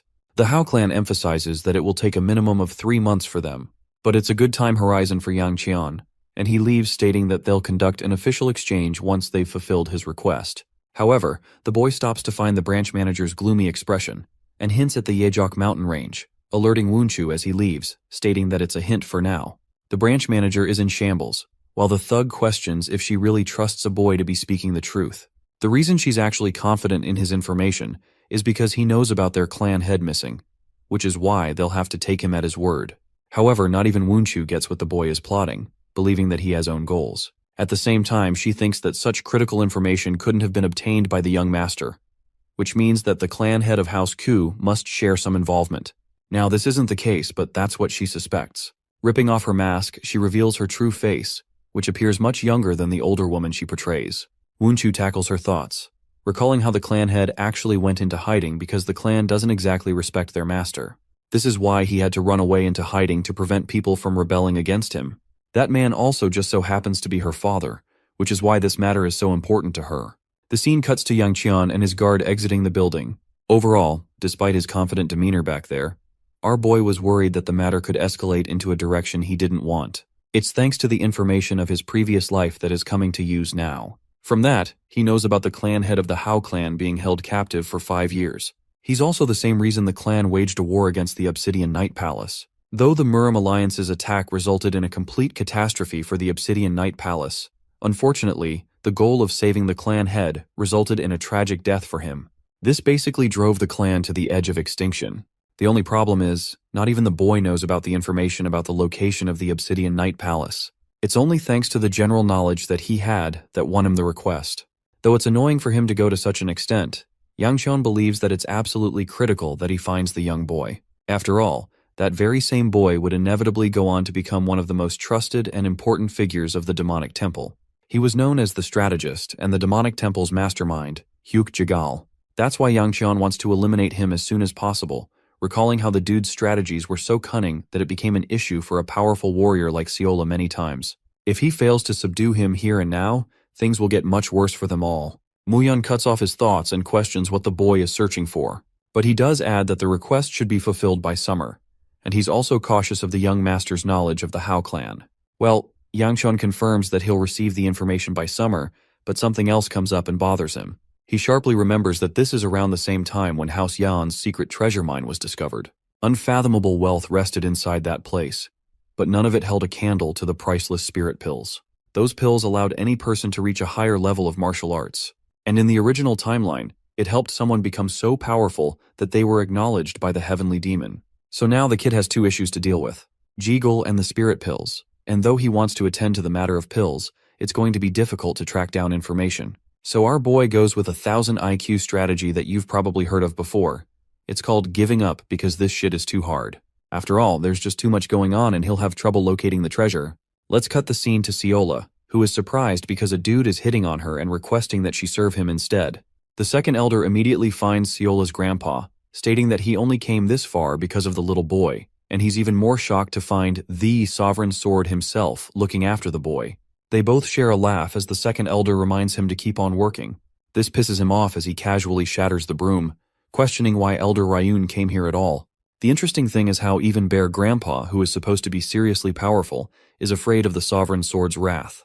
The Sovereign Sword tells him to pick up the pieces of the broom, and while Elder Ryun is doing that, he inquires about the real motivation the second elder came here. At the same time, he's not surprised that Ryun came here, especially since he's piqued his interest. Just 3 months ago, the kid was incapable of mastering the horse stance of the family, and now, all of a sudden, he has the talent to defeat his superior sister.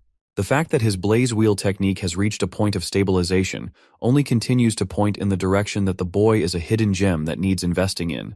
To that, the Sovereign Sword wisely questions if they can really call it talent. After all, in all of his life, he had yet to see a child progress so rapidly in the span of a few months. This makes him suspicious of the boy, and he believes that the first elder of the House of Ku is probably making his move in secrecy because of the boy's recent developments. Now, of course, even Ryun agrees with this observation. As for the boy, they can't tell where he went. The good thing is, he won't be getting in harm's way anytime soon because of the people keeping close tabs on him. Let's go back to the Seola predicament, where she finds herself in a unique situation of being confessed love. The adorable girl internalizes to the reader how she had a bad dream last night. In this low-detailed dream, she was beating the crap out of many people, and she didn't stop until she got what she wanted. Though she wanted to stop, she ended up hurting the people she loved inside a house too. That's when an old man in the house told her that he would have succeeded in defeating her. Shortly after this, he stabbed the girl right in her abdomen. Waking up from that terrible nightmare, the only words that released from her mouth were one of guilt and an apology. She woke up and wanted to see Yang Chun right away, and Honghua, the senior servant, told her to search for him in the training grounds. She tried doing that but ended up arriving even sooner than Yang Chun, finding someone else at the training grounds. Seola was promised a lot of happiness if she served him instead of her current master, even though she was already pleased being at Yang Chun's side. Afterwards, our boy appeared on the verge of exploding, and well, he confronted the random boy, questioning his identity and intentions. Seeing the embarrassed look on his face, even Yang Chun thinks that this dude is probably creepy as hell. Anyway, the boy apologizes for not introducing himself properly and reveals that he knows about the young master. He probably introduces himself as Jeolyup Ku, and he wants a sparring match with him. But our boy is quick on the draw and rejects the offer immediately, shocking the boy, because his refusal implies he's running away like a coward.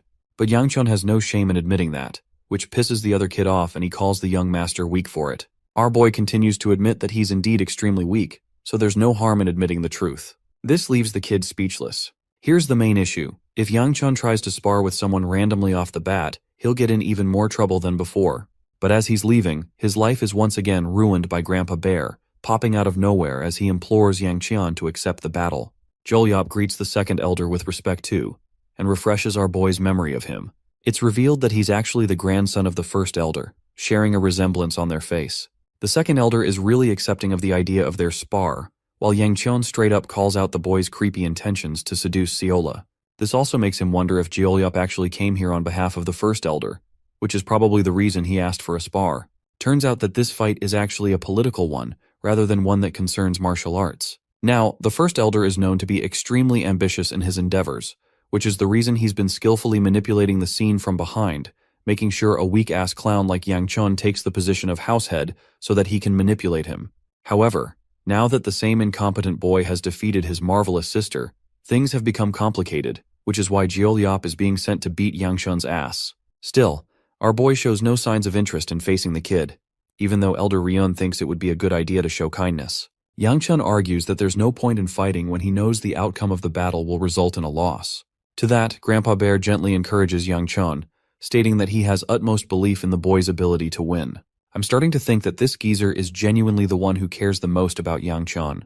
We all need supporters like him in our lives. Regardless, Yang Chun argues that he's seen enough, and can easily tell that Jolyop is way more powerful than even his sister, so he's got no interest in fighting a losing battle. But as he's taking Seola away, the bold grandson of the first elder grabs her arm, telling Seola that she's special and shouldn't be around a clown like Yang Cheon. He requests the girl to join him, as he'll promise her an easier life than a wimp like her current master. Here's the absolutely terrifying part. The logical and cautious approach of Yang Chun is thrown out the window when he sees Seola in trouble. He puts on a damn scary face and accepts the duel immediately. Well, he does regret his decision in the very next moment, finding himself in the dueling arena against an even stronger opponent. But Bear Grandpa offers his support, believing that it will allow an opportunity for growth for the boy even if he loses. Yang Chun argues that he wants something in return for the condition of him participating in this fight. The second elder is more than happy to comply with his terms, but he reminds the child that losing here would be shameful as the heir of the clan lord. But the young boy emphasizes something with conviction, stating that he has no interest in becoming the head of the house to begin with. This revelation jolts a reaction out of Ryun, who argues that it's impossible for him to decide against it as he's the only boy in the family line. Yang Chun internalizes his frustration, questioning why people still think he's fond of the decision to become the house head when in reality he actually discarded that decision in the previous life too. To rub salt on the wound, the cunning boy reminds the old geezer that he'll lose on purpose if Elder Ryun backs out from their terms. Grandpa Bear is okay with it as long as there's a condition attached, and that condition is that he has to win this fight no matter what. Facing his opponent, Jolyop allows the boy an opportunity to warm up. He even apologizes that the situation has come to this, believing he should be pitying Yang Chun. After all, they had a match just the previous year, and Jolyop decimated his ass to the point he couldn't get out of bed for a month. Even Yang Chun is like, why the fudge did I forget about something like that? Anyway, Jolyop expresses that the boy from back then was weak. Even now that he's defeated his talented sister, Jolyop is of the opinion that it was just a fluke. Bro is out here giving warnings like, I don't want to abuse the weak. At the same time, what he despises the most is seeing a weak and pathetic person soaring to the powerful ranks. Saying as much, Jolyop imbues his blade with the technique and prepares to unleash his wrath against the boy. He addresses Elder Ryun, stating that he also wants a condition to be fulfilled upon his victory in this match. Grandpa Bear is okay with that idea. Well, unsurprisingly, Jolyop's condition for the fight is actually Seola. He just had to say the one thing that pissed off every single nerve in our boy's body, pissing him the fuck off for his audacity. The elder is greatly amused by the scene and allows the battle. Jolyop is actually pretty hesitant as the fight begins. He does nothing but observe the raging red aura emanating from the boy's body.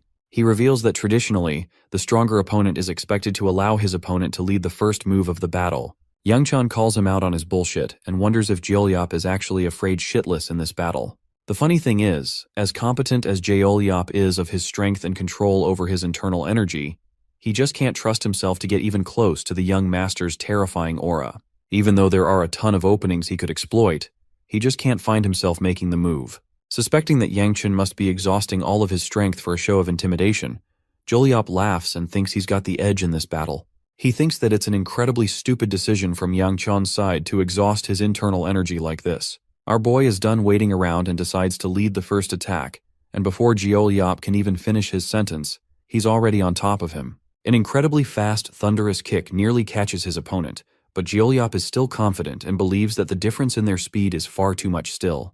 But to his shock, Yang Chun's next attack fucking connects and launches him in the air, ending the battle with a destructive kick in the damn face as he puts Jolyop on his knees. The boy coughs out blood, while Yang Chun humiliates him by purposely delaying his final attack. After all, he doesn't want his opponent bickering about how he only won because of a surprise attack. Jolyop's ego is instantly humbled as he agrees that he made a mistake looking down on the young master's talent. However, he's far from being finished, believing that he's yet to make his move to return the blow.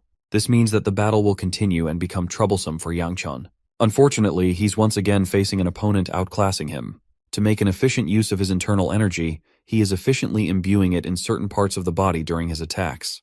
This way, the body will experience short bursts of strength, preventing his body from entering a state of deviation. However, the fact is clear. Yang Chun can't delay this battle any more than 7 minutes. He has to end the fight by then. As for Jolyop, The kid is channeling a powerful technique called the Scarlet Sword of the Nine Dragons. Yang Chun intends to keep a sharp eye on the blade as best he can. The minute the blade is unsheathed, Yang Chun grows extremely tense and barely has the opportunity to dodge the wide slash. His monstrously fast opponent goes for a follow-up, unleashing a variety of concentrated swings to catch Yang Chun off guard. The caliber of Jeolyop's technique shows that he's trained immensely well to refine his abilities. The natural flow of the technique may be a benefit, but it's also a drawback if the sword is interrupted in its flow. Accessing his internal energy, Yang Chun focuses on staying in one place, and just as Jeolyop is about to deal a deadly finishing blow on him, the boy unleashes an explosive attack from his body. Interrupting his moves, he basically extinguished the heat inside his body all at once, disrupting Jeolyop and giving our boy just the brief moment he needed to finish the battle. Yang Chun annihilates Jeolyop's abdomen with such a heavy fist that even I can feel it through the screen. The blazing punch knocks Jeolyop crashing into the nearest wall, leaving a damn crater behind it. It's all over, but Yang Chun is unfinished with his words, revealing that he doesn't actually care about the position of the head of the house, or the insults he receives from other people. But the one thing he can't tolerate is when shitty people like Jeolyop try to take something forcefully from others. That's the one part that pisses him off the most. He exerts a horrifying level of pressure, recalling that he can never forgive Jeolyop for daring to lay a finger on Seola. So much so that he wants to break the guy's arm as a punishment for next time. Bro is fucking brutal, and just as he's about to shatter Jeolyop's arm, Elder Ryun catches him and urges him from going any further. After the battle, the boy gets a scolding for going way too far in the battle. But Yang Chun thinks it's only responsible to assume that they'll get hurt in an actual battle. And since Jeolyop managed to return home on his own eventually, it means he's fine. However, what's worrisome for Ryun is the fact that the first elder may not take this situation lightly. Yang Chun confesses that he doesn't give a flying crap about becoming the house head anyway, so anything political doesn't matter to him. He even offers Seola the position of house head, and she's ready to accept the duty so long as she gets plenty of food to eat. Anyway, Elder Ryun is serious when he says that it's an important matter. As Yang Chun is casually speaking about how Seola is more powerful than him, he catches himself and realizes that he doesn't know the exact timeline of her mastering the blade. After all, the Sovereign Sword must have started training her at some point in her life as she was the best disciple. But from the looks of it, he's never even seen Seola around a blade, so it confuses him. There's also the fact that she's more dumb in this life than the previous, which makes him wonder what kind of person she actually was at this age. For some reason, not even Yang Chun can confidently recall the details, even though he should be able to remember something like this. The adorable girl asks if he's doing okay, only for Yang Chun to smack her in an effort to help her regain her senses. Anyway, the second elder chooses to forfeit the conversation of the househead for now, and requests the boy to take a rest. But Yang Chun is sharp, and casually stops the old geezer to remind him about their little promise. Elder Ryun is annoyed, but a deal is a deal, so he asks about the boy's request. Pointing out that he's the esteemed second elder, Yang Chun believes that his request must be simple for him to fulfill. Saying so, he points to his right, declaring that he wants to be sent to Sacheon territory. It's a rather confusing task, especially when our boy hilariously learns that he can always go to Sacheon whenever he pleases. This comes as a shock to the young master, who reminds the old geezer that Sacheon isn't exactly close to their region, so it's not a piece of cake like he's assuming. There's also the fact that he can't wander around everywhere as he pleases, as he's constantly monitored and protected. To that, Grandpa Ryun suggests attending the weapons exhibition of House Dang as a meaningful excuse to do his business. Reduced to a baffled face, the boy recalls how the weaponry exhibition is known to invite families each year to showcase the best weapons imaginable. Though it's not a requirement for the boy to attend the event, he can still use it as a proper excuse. Suddenly, Yang Chun switches demands and expresses that his real request is to ask for money. The sharp elder realizes that the boy wants to head to Sacheon as fast as possible, but he's actually excited to send the little boy to Sacheon, much to Yang Chun's worry because he's starting to think it was a really bad idea to ask this guy. But Grandpa Bear roars like an animal, stating that he's going to send him away immediately. The young master reminds him that they would need time to prepare and file a proper report. Grandpa Ryun sways his troubles by stating that he's sending the boy away as an official order, causing the caretakers of the boy to get ready immediately. And before he could even process what was going on, Yang Chun found himself in his carriage. Bro was played by the old geezer and sent off. As for the Sword Sovereign, he tasks Ryun with some household chores, reasoning that the young must help the old. Ryun wants to let something off of his chest by having a word with the Sword Sovereign in silence. Apparently, there have been talks of the clan head looking for the divine physician for a particular reason. The second elder is put on edge and switches topics. He addresses Seola, declaring his suspicions that the girl doesn't even show a hint of being human. It's as if she's something else entirely. But this inquiry gets the Sovereign Sword so pissed off that he tells Ryun to shut up as he draws multiple divine swords. Ryun continues to boldly state that if Seola may be a different form of life, recalling how he encountered the girl at the council first, but immediately noticed that she lacked a presence in her body. Elder Ryun emphasizes that the divine physician's medicine won't fix that, and that it's a pointless approach, especially when Seola doesn't even have an illness. But as he's running his mouth, the Sovereign Sword is forced to unleash dozens of golden swords, emanating a terrifying pressure as he declares Seola as a human.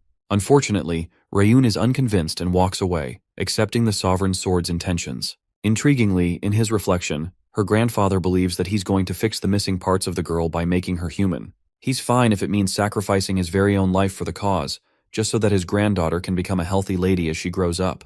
A few hours passed by when her grandfather realized she wasn't inside their quarters. By nighttime, they've already been traveling for a few days up until now. Sachon is a bit far away still, while Muyon is concerned over the young master's whereabouts. Turns out Yangchon escaped for a bit to be on his own. They think he's pretty much bored without Seola.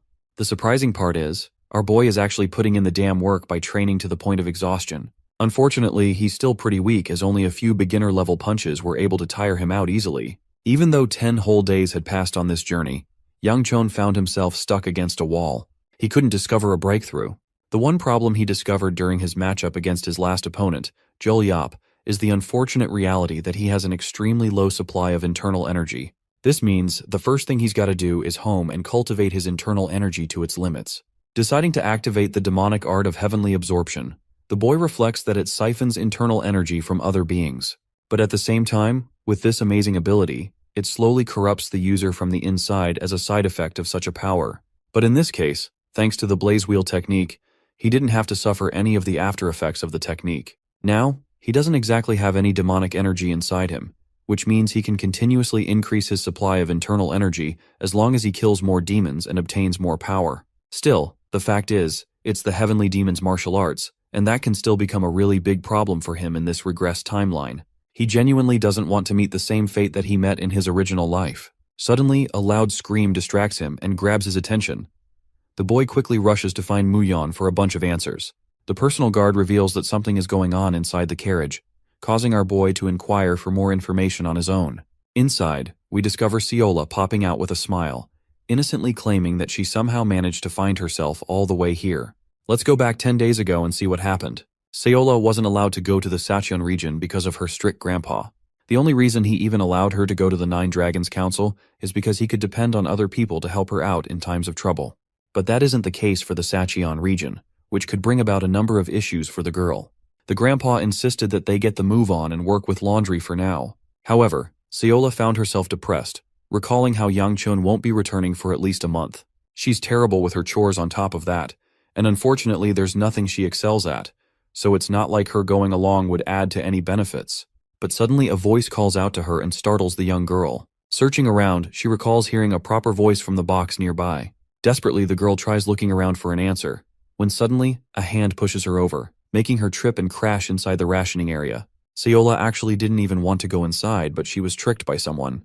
Poor girl was scared and begging for help, but those same pair of astral hands seemed to hypnotize her into a state of sleepiness. Within a matter of moments, the same Seola flopped to the ground, fully knocked out as the voice apologized for its actions. And that's how the carriage began moving, with the voice's final words remarking that Seola's supposed to be the one to protect them. Anyway, the little girl's explanation basically does little to nothing because all three of them are just baffled by what she just said. Their reaction makes Seola wonder if she'd done something wrong, so she tries to hammer the point again and conclude her story. According to her story, she was tricked by a ghost to enter the carriage, and that's probably the one story no one will ever believe. Yangchon wanted the girl to go back, but there was no point anymore. They continued their travels during the night when suddenly, an owl hovered over close by. Seola kept taking notice of all the animals nearby and described eating them with delight. Even our boy is horrified that this girl is merciless when it comes to her appetite. His original idea was to send her back to the House of Ku, but unfortunately, they're running short on supplies already, and sending her back would have wasted them even more. Wiggling a worm in his face, Seola offers to trade it with a yakwa, but bro at this point is so pissed he tosses the snack away, this time regretting the decision of keeping her on the journey. Their carefree attitude comes to an end actually when Yangchon senses the arrival of something. He alerts Muyon, who further engages the rest of the guards to stop. Just when he thought that things were getting peaceful, he sensed 4 demons in the distance. But to his surprise, he could now only feel the presence of 3. And before he could even know it, only 1 was left. This final one tries to attack the carriage, and right as our boy is about to defeat the creature, a silver-haired girl wearing a purple robe unleashes her blade and severs the demonic beast in half. She quickly sheathes her sword afterwards, apologizing for being irresponsible with her prey and letting it near the carriage. Not even Yang Chen has any idea of the identity of the girl at first, until she turns to look at him, giving this guy a shock of a lifetime. Recalling gruesome memories of this very same woman severing multiple warriors to pieces, he sees that the hot baddie from his memories who coincidentally met him on his journey to Sacheon in his past life too. That same girl made the same request in this timeline too, asking to join them for the journey. The beautiful lady is known as Bia Namgung, or the Mad Woman as Yang Chen hauntingly remembers her. Let's go back to their horrifying first encounter in the previous life. This woman slaughtered all the warriors around in cold blood, while the demon martial artist Yang Chen questioned if she was really responsible for killing them all. Turns out they're both on the same side. Namgung wants to know about their master's orders, and learns that Yang Chen was sent here to retrieve her, or else she'd be going crazy murdering everybody. He scolded her greatly for being batshit crazy. The funny part is that being a cold-blooded murderer, this girl struggles with navigation and is so dyslexic that she can't figure left from right. Finding the idiot a waste of his time, he tells her to just follow him. Yang Chen found her a piece of work to deal with, while Namgung curiously asked about the strength of the sovereign sword.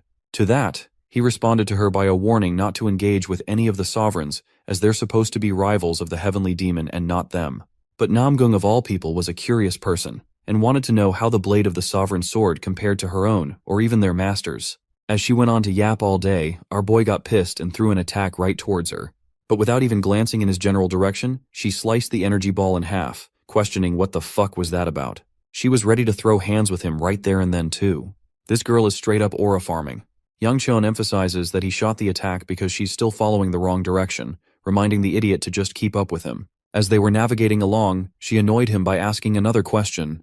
But only this time, Yang Chen was serious about tearing her to pieces if she asked about information about the sovereigns again. To his surprise, the girl pointed to another pathway, suggesting that it might be a faster route.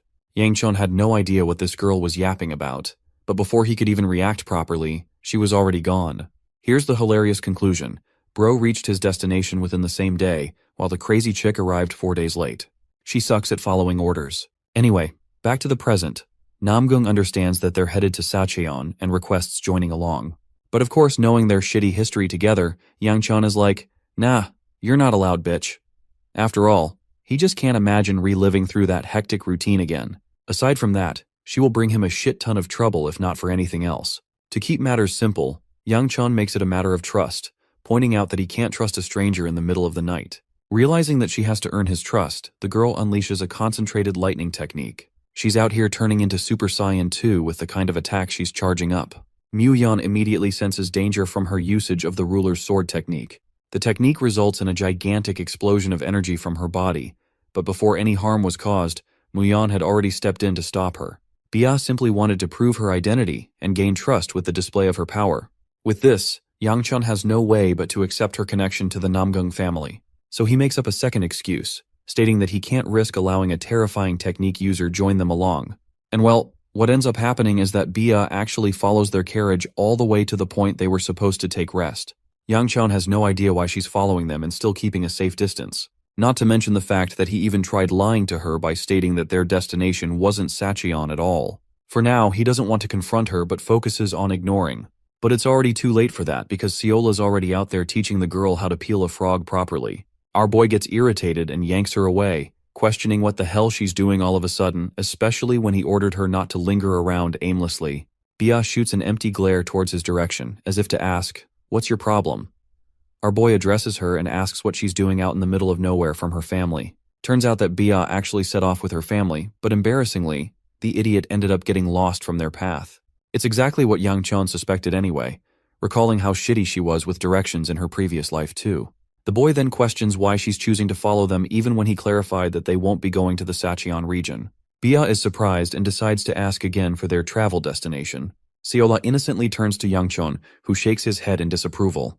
The adorable brat still doesn't get the damn hint and blurts out the truth in shock, making Yang Chen regret his decision of not sending her back yet again. Anyway, He doesn't really care about Bia anymore and tells her to do whatever she wants from a safe distance. She redundantly introduces herself to him, requesting the boy to introduce himself as well. With a heavy heart, Bro literally adopts the identity of Jeolyup Koo, expressing that he belongs from the House of Koo. This is the only way for him to maintain a disguise. 2 days passed by. Seola and Bia quickly became associated with each other. This actually slowed down the journey significantly because this adorable potato would always leave the carriage to talk to the other girl.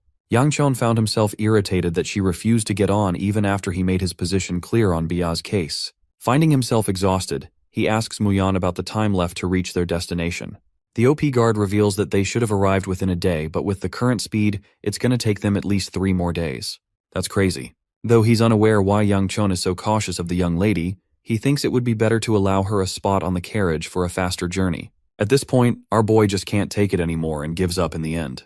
He plans to take a break to think through his plans in the nearby village. Both the young master and his servant are discussing their travel plans. There's still 1 day left. Luckily, they didn't have to camp out for the previous night. As for Seola, she keeps on offering Bia to tag along and sleep with them, but she doesn't know if that's going to be okay. Anyway, Yang Chon is shocked that a lady of such stature is carrying another family's servant. But Bia seems to be generous and just wants to help the girl who is tired out. But young Master Yang Chon recommends that if that is the case, then Seola should just focus on resting inside the carriage. Now that they're inside the village, he tells Seola to just get off her back. Bia asks her, but the adorable potato points towards the approaching group of men who are wearing a similar attire to Bia. The man leading them is actually Bia's brother, who was worried sick where the hell she'd gone. They tried so hard looking for her, but she ended up lost anyway. He regrets not tying her up earlier to prevent such a mishap. Anyway, her brother is finally calming down after worrying about his sister's condition. But he's even more surprised by the group of people behind her. Seola is the first to introduce herself, while Yang Chon is still annoyed that she isn't getting off her back. Taking a closer look at Bia's sibling, our boy remembers him as the Lightning Sword, who is destined to become one of the 5 greatest swordsmen in the entire world. Now that is a crazy title. That same boy was greeting him with kindness, introducing himself as Cheonjun Namgung, the Lightning Dragon. At first, our boy accidentally spits out his real name, but then he realizes he has to maintain the disguise of Jeolyup, sharing his honor to meet such an important figure here.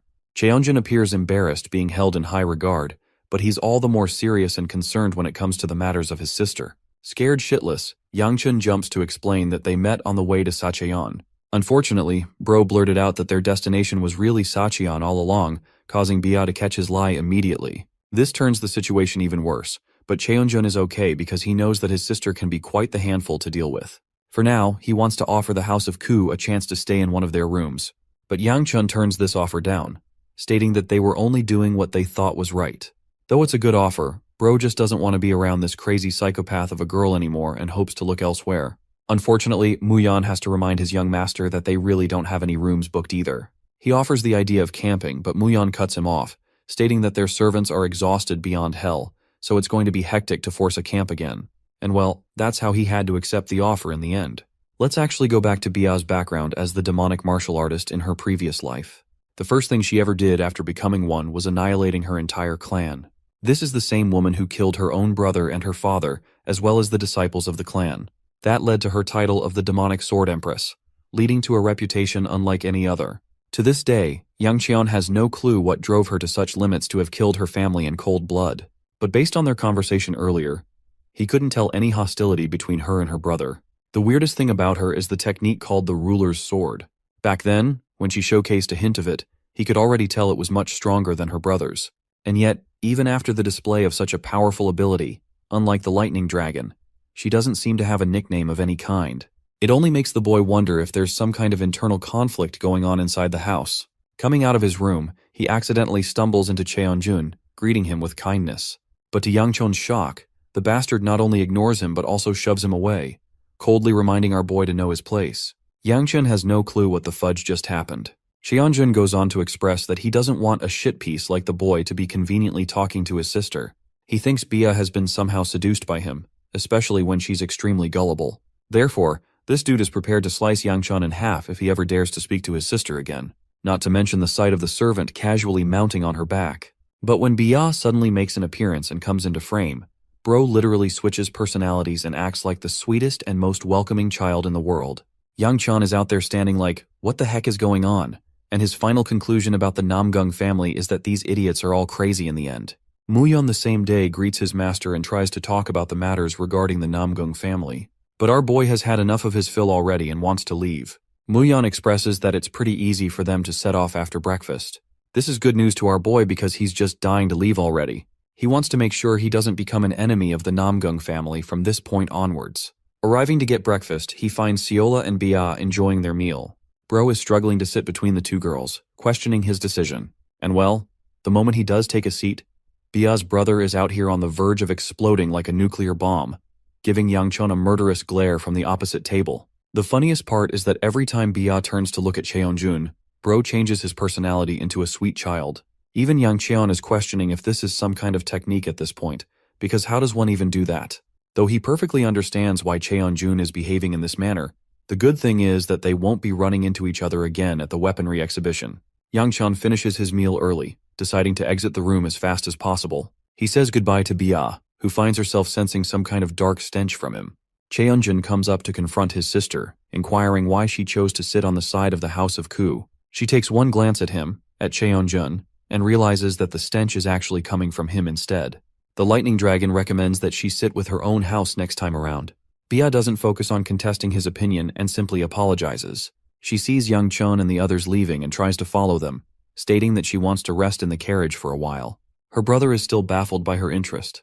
Anyway, she catches up to our boy, who is peeved by her following them. Cheonjun literally does a Kaneki finger crack from Tokyo Ghoul, expressing his sheer hatred for random intruders. As for the girl, he tells Yangchon that she's not just stalking them, rather she wants to travel alongside them. The young master of House Ku doesn't get why she's hoping to travel with them when she's got her own brother and the House of Namgung ready to set off. Well, Seola beams with confidence and states that she's the reason why. Pissed as shit, Yangchon is done tolerating the stupid girls and wants them both off of the carriage. The guard insists that they'll meet their destination soon enough. After all, they're finally in the beautiful Sacheon region. Let's discuss House Dang of Sacheon. Following the virtuous path, this family took shelter in the Sacheon for many centuries. If the Namgung family excelled with their blade, and the Ping family overwhelmed with their strength, there was also the Dang family, who were the best when it came to poisoning and the mastery of metals alike. This weaponry exhibition held by the Dang family is simply a result of their brilliant reputation. Yangchon, on the other hand, finds himself in a state of contemplation, recalling how he has 3 days to fulfill his task of finding the secret room. Knowing that it's in the Sacheon region, he could potentially start tracking it down, but for now, it's still too difficult. And the worst part? If he doesn't find it, he's going to have to consult the Vagrant clan to find it for him. Still won't change the fact that he's going to have to explore most of the city to get any meaningful outcome. Seola startles him all of a sudden as she admires the beautiful view from such a height, not to mention the incomparable wind. Giving him a sweet smile, she asks him to look at the fireflies dancing pretty under the moonlight. But to Yangchun, dude is unimpressed. Seola forces him away to help explore a lake nearby. A while later, they arrive standing under the graveyard of stars and the bright moon. The lake is huge, and unfortunately she got a beating for recklessly dragging him here. Even the young master is shocked about the sheer size of House Dang for having a forest to themselves. Calling his name, the silly Seola teases him with a game of peekaboo using a bunch of flowers. The girl is simply trying to make him happy, knowing that he's in a bad mood, so she's doing everything she can. But Yangchon concludes that there's nothing she can do to help him. The insistent servant wants him to let his problems off his chest because she's ready to hear him out.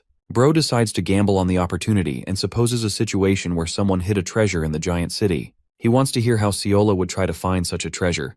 Giving him a stern glare, the adorable Seola doesn't even help and simply thinks the person who hid the treasure was being rude. While they're chatting about, a certain someone comes along to question what the two of them are doing in a restricted area. Yangcheon realizes that it's true because they're basically in the House of Dang. The woman before him is actually responsible for stopping thousands upon thousands of demonic martial artists from razing the Sacheon region. Yes, this girl boss did all of that on her own. The poisonous queen, Soyol Dang, and the same woman who died by his hands in his previous life. Let's actually take a look at how that happened. At the edge of defeat, Soyol had nothing to pull. No more tricks left, while the demonic martial artist before her simply stepped forth, questioning if the poisonous queen was finished at last. Her eyes were no more, an injury she sustained from her battles, so she could barely question if he was a familiar person. Yangchon at the time remarked that her family abandoned her completely, and that she's the only one from House Dang who stayed behind to protect the Sacheon region. In the end, nothing changed, which makes him question why she went to such limits. To that, The poisonous queen asked why he was here all the same then. Provoked by her question, he hastened to grab her neck, declaring that he's here to end her life, of course. Resisting the urge to say harder daddy, the poisonous queen apologizes to the demonic martial artist, which only made Yang Chan even more shocked and confused. At this point, Soyeol concluded that she might have lost her mind, and right after losing both of her eyes, she could truly see everything even beyond normal sight. She thinks that she should have gone insane much sooner instead. Yang Chan told her to conclude her yapping session already. The poisonous queen's final words weren't something related to her, but a final wish for Yang Chan. But before she could finish her words, Bro snapped her neck, ending her life as he walked away. A look of sadness and conflict showed on his face as he observed his hand. Well, Soyeol was here rambling in his damn face again. But knowing her at her current age, her nickname is actually the Poisonous Phoenix. Soyeol is pretty insistent when suddenly Bia comes around to clarify the situation. The representative of the House of Dang is stunned to hear the news and pulls an attitude switch, greeting Yang Chan with delight and apologizing against a guest. Dude still maintains his identity of Jeolyup-ku. But that doesn't stop Soyeol from being annoyed why he is meddling around the lake of all places. After all, the Dang family doesn't prevent outsiders from casually stepping in. But when Yang Chan points out that Bia is also an outsider, it pisses the girl off because she knows he's staring straight facts. This also means that they're being told to leave, so our boy takes the hint and focuses on doing exactly that. He and Seola go away, causing Soyeol a bit of annoyance. She was glaring at him earlier because he wouldn't accept his mistakes of stepping foot here. The funniest part is that this girl actually admits that our boy is hot, but that still doesn't mean she's gonna go easy on him. Her little confession just now makes her realize what she just said, and she jumps to clarify her point to Bia. The silver-haired girl is just confused as ever, because the only way she remembers seeing him is as a rude and grumbling person. Soyeol goes away talking about how kind people are more beautiful than handsome people, which is still pretty funny because she's dragging this for no reason. The following morning, Yang Chan steps out of his room, knowing that the exhibition is in one day's time. He wants to train for a bit. But to his surprise, the moment he opens the door, he's greeted by Bia and Cheonjun. Both made a surprising appearance. Well, turns out that the Dang family invited them for a meal, so that's why they're here. Bia wanted to tag Yang Chan along as well, which is why they're here.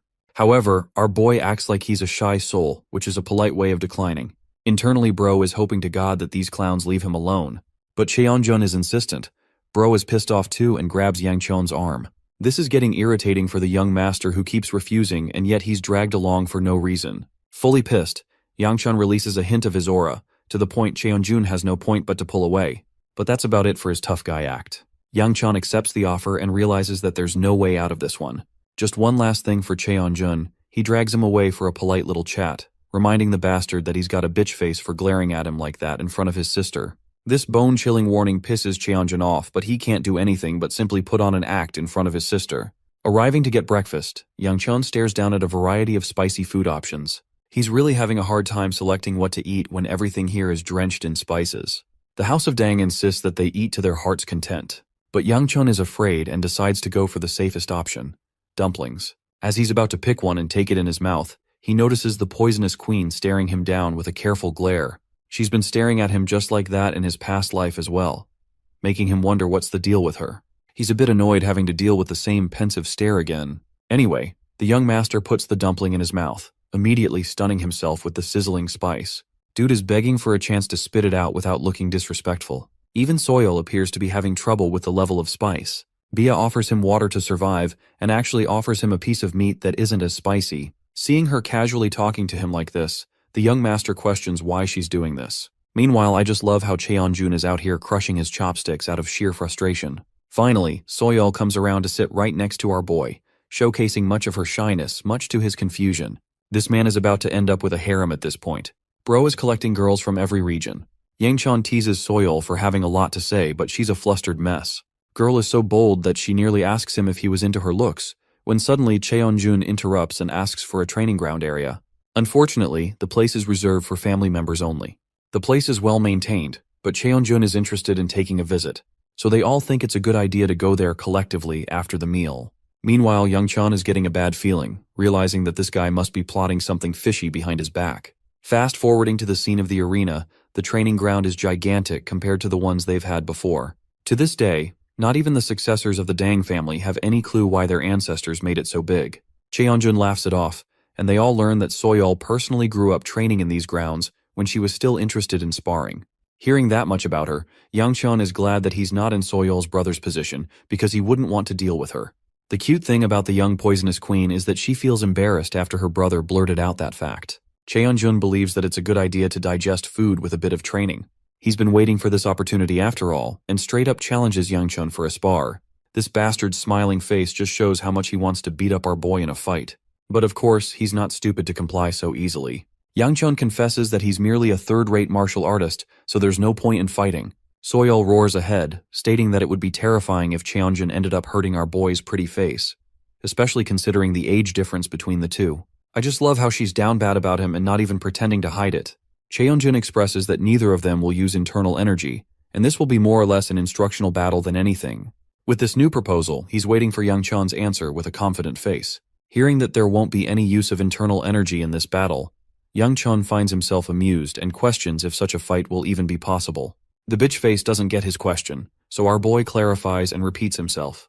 He's dying to know if Cheonjun is really in the position to instruct him at all. Seeing the tension rise between the two of them, Soyol's brother sweeps in to tell Yang Chun that he should respect Cheonjun for his age. Still, the bitch face is fine with accepting the challenge, convulsing his aura, curious to see just how good his opponent really is. Before Cheonjun is even able to allow him the courtesy of making the first move, Yang Chun cuts the dude off and declares that he will go second. This makes Cheonjun seethe with his blood boiling as he rages on ahead for a first strike. Yang Chun casually evades the slice. It's a heavy blow, but Cheonjun isn't stopping there. He follows up with a piercing or a jabbing motion, causing our boy to draw away. From the way this fight is going, Yang Chun notices that he's facing an opponent who plays with feints and fake strikes. But it's a good thing he knows exactly what Cheonjun's intentions are, allowing him to maneuver against his blade without much trouble. Soyol witnesses this battle take place, which gives us a good opportunity to take a look into her past. She was different from her siblings from the very moment she was born. The children loved chasing after normal pets, but she was comfortable around wolves and tigers alike. The girl was fearless around creatures that opposed each other. These creatures stood at the top of their respective food chain, but these strong animals were much more beautiful to her than the ones that became their prey. It's actually this very reason that made it difficult for Soyol to be attracted to someone. She was more interested and fascinated by powerful beasts than humans, though she was hoping that she could find someone like that in the exhibition. It was true that Cheonjun was strong, but hilariously, she found him feminine-looking more than anything. God damn, she really destroyed the twinks here. She regretted that most men weren't like the respectable wolf Dangrang. But in the end, she did end up encountering someone she was fascinated by. A boy that had her in a chokehold from the moment he was in front of her. Soyol's heart was beating so fast and she didn't know why. At first, she thought that it was just a fleeting feeling, and that tomorrow, she would see him no differently than any other person. But when they had breakfast the next day, he appeared as bright as ever. Eyes unlike any other, an inability to eat spicy food. Bro did the smallest of actions, and this obsessive bitch was down bad for him for it. Before she even knew, she was already sitting next to him and breaking down. Realizing that it was really love, the bold Soyol was moments away from confessing her love with the next step. And well, that's how they got here. In the training area, a piece of Cheonjun's wooden sword is shattered and goes out of bounds. As for the battle, Bro is finding himself winded. Dude is demolished because he just can't get an edge on our boy, who is enjoying Cheonjun's demise. The scene makes Soyol a steaming mess for him again. The girl literally drops to her knees here. Let's focus on the fight now. The bitch face is out here getting a reality check that he's not as special as he thought he would be. He's being toyed with even after making serious attacks. In his helpless state, Yang Chun gives him a lesson to remember. He talks about how geniuses and talented people think way too much during their decisions, which opens a path of exploitation, a weakness. Yang Chun is of the opinion that in a real battle, he would have killed this guy 3 times at least. His punch strikes the ground as Bia's brother draws away in fear, calling his opponent a coward for attacking when he didn't have a weapon. But our boy is a straight-up shit-talker. He tells Bitchface to grab another weapon and continue on the fight. After all, this is supposed to be an instructional spar, so the senior fighter should be teaching him lots here. Cheonjun is seething with rage as he picks another blade as Yang Chun continues to talk down on his opponent. But all of a sudden, Bitchface forgets about the rule of not using any internal energy and imbues his blade with its full might. Then he charges against Yang Chun. The ironic thing is that he still misses. Yang Chun, who wants to return the blow with double the payback, retaliates with a punch. But before he can do anything, Cheonjun pulls up with a slashing cage technique to entrap him. Regardless, our boy is literally him because he breaks the slashes and frees himself, proving his worth as a fighter and as an opponent even stronger than Cheonjun. Now that he doesn't have any reason to hold back anymore, Yang Chun thinks it is time for him to unleash his might. So he goes for the all-powerful, anti-army, anti-world, anti-universe, ultra-mega super-powerful generational nutcracker technique. Bro cracks his egg so hard that even I felt it. Just look at Cheonjun's face, bro reaped his damn soul. The funniest part is how the author conveys how the eggs were literally cracked from that attack. Yang Chun stands over him as the victor while he's trembling like a near-dead animal. Giving him a final look of arrogance, he laughs at his opponent's misery and wonders if he ended Cheonjun's bloodline here. Cheonjun's on the ground whining like a dog and cursing our boy out, causing Yang Chun to taunt him for perhaps maintaining his family jewels intact for being able to still speak. Cheonjun calls him a cowardly martial artist and that he's going to report the matter to every single martial house he knows of, forcing them to act against Yang Chun. All of a sudden, the young master of the House of Ku amusingly asks him how many men he's killed. Cheonjun tries to feign ignorance, but our boy knows the truth about his life. Cheonjun had killed at least around a dozen people here after all. Yang Chun makes it his business to pin his arm in a position that makes him tremble in torture. At this point, Soyol's brother interrupts and urges to stop the fight. But Yang Chun is right to call them out on their bullshit, as they all clearly saw this guy use the internal energy before, as well as the fact that he wanted to kill him in this battle. They can't even use the excuse that he was just a young person, because he was still older than our boy in the end. Soyol's brother emphasizes that Cheonjun belongs to the Namgung house, so going any further than this will only invite trouble to Yang Chun's doorstep. The boy clarifies that he's holding back much of his power specifically because of that knowledge, but he's dying to know what would have been House Dang's reaction if the opposite happened and their positions were switched. While he's in the middle of thinking that over, our boy ruthlessly shatters the bastard's arm, leaving Cheonjun in a state of agony and pain. But it's only after he's done breaking the dude's arm that Yang Chun realizes that he might have pushed it too far. After all, the second elder might react harshly to this, knowing that he reduced the lightning dragon to a shitty mess. On second thought, he thinks that Elder Ryun might actually praise him for the accomplishment, so it may not be as bad as he thinks. The best part is that he's got witnesses all around this time, and it's clear that Cheonjun is wrong in this case. Just as the boy is leaving, Bia grabs his sleeve and stops him. This time, she desires to know his name, his real name. Yang Chun pulls away and reminds her that he's Jeoliup Ku, of course. But somehow Bia knows that he's lying to her face. The boy doesn't have any interest in telling her his name, questioning if she's asking so that she can report the matter to the higher-ups. A thought clings to his mind. He just destroyed her brother Black and Blue, and yet Bia wasn't even sad or angry. Drawing closer to his face, she requests to know his real name. Bro is getting rizzed up by every house, and he calls her out for addressing him so informally. Bia corrects herself with actual manners and honorifics attached, and requests to know his identity. Yang Chun wants her to stop stalking him around in case he does, and she agrees to uphold that promise. Deciding for a moment, he ends up telling her his real name, fluttering the feelings inside her heart. Yeah, this dude is literally Mr. Steal Your Girl at this point. A while later, Yang Chun comes to the realization that he can't attend the exhibition anymore, but he's still okay with that, since it will only give him time to look for the secret treasure room. But for now, he's got to rest after that tiresome battle. Also, he's not exactly having the most pleasant thoughts wondering how Muyon's reaction will be after hearing the news. In the next scene, Seola's all by herself looking at the view.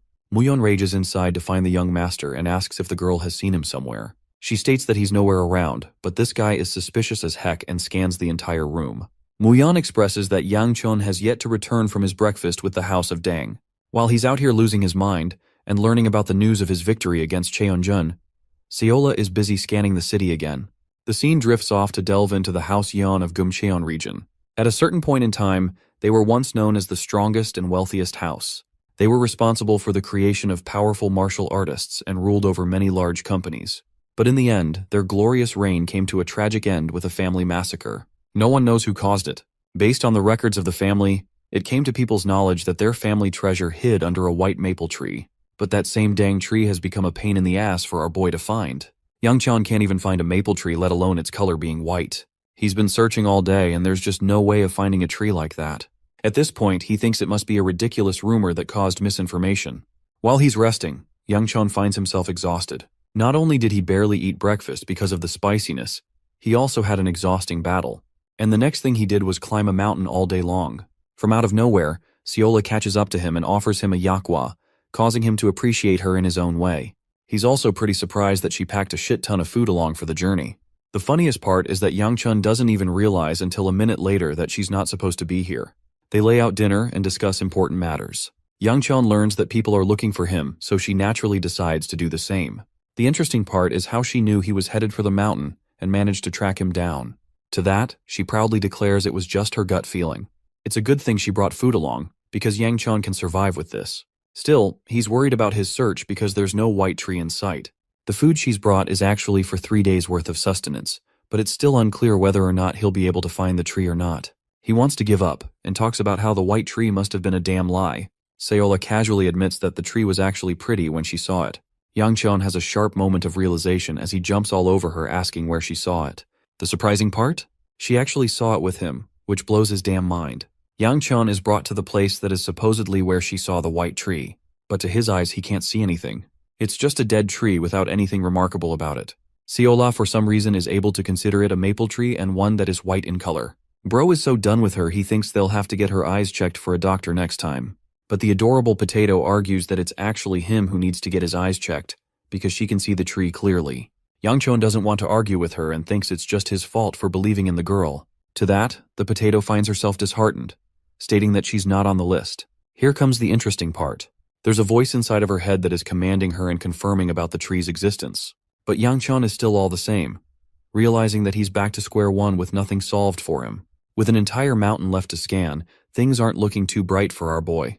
He's really starting to consider asking help from the second elder to focus on his training instead of meandering around in a place like this. Still, he has little faith in the old man's teachings when suddenly the young master hears something in the distance and spots Sayola doing something. She's found herself interacting with some kind of energy crack. From this distance alone, our boy senses that something dangerous is about to happen as she's tackling the unknown. He demands that she step away immediately, but something comes over her Sayola as she reaches her hand to interact with the crack of lightning. Yang Qian dashes forth to stop her, but it's already too late as she ends up interacting with the blue spatial crack. After forming a connection, it sends ripples enough for Yang Qian to fall back. But when he opens his eyes again, he is utterly starstruck. The same dead tree with nothing remarkable about it was now glowing an impossible white color, shimmering in remarkable beauty. Sayola turns to face him, confirming that she was right in the end. She gives him this cute smile as if proud of her accomplishment. Despite having the experience of his past life, Yang Qian has no idea how to explain what just happened before his eyes. A dead tree coming to life is unheard of, not to mention the fact that his girl just created a ripple through space. He wonders if she was interacting with some kind of special barrier that was meant to disguise the appearance of the tree. That still leaves the mystery of how Sayola herself was able to figure that out. He asks her about it, questioning how the hell she made the tree pop up all of a sudden. But this naive and dense potato has no idea what happened. In fact, Sayola doesn't even have the memory of interacting with the dimensional crack or barrier. Her reaction practically frustrates our boy because he thinks she's being ridiculously difficult for no reason. Yang Qian chooses to focus on what's important and decides to postpone the interrogation later. For now, he has to discover the treasure from the tree. From the looks of it, there's nothing special over the ground, meaning it must be around. Suddenly, a crater glowing a purple hue catches his attention, drawing him in as he looks down into the abyss. To his shock, there's an energy sphere or a gate indicating that it's the entrance to the special room. While our boy is hesitant, this girl is on another level of being fearless. She literally jumps off without even thinking about the consequences like it's an everyday thing for her. Sayola tells her master to come join along before she dissolves into the entrance. Yang Qian is frustrated, but he trusts the process and takes the leap. I find it really funny to imagine that if they were wrong, both would be dead from the fall damage. Anyway, the sudden appearance of the glowing white tree catches the attention of a passerby. This random dude is rather impressed that the kids managed to bypass the barrier. Back to Yang Qian, who finds his footing and thanks the heavens that the fall damage didn't kill him. But Sayola, on the other hand, appears a bit confused. Well, it's actually because before their eyes, they've got two pathways. It only begs the question which one of them leads to the treasure room. The adorable potato tries listening to her head and with conviction, believes they should follow the path next to them. With her recent development and strangeness, Yang Qian only gets more confused.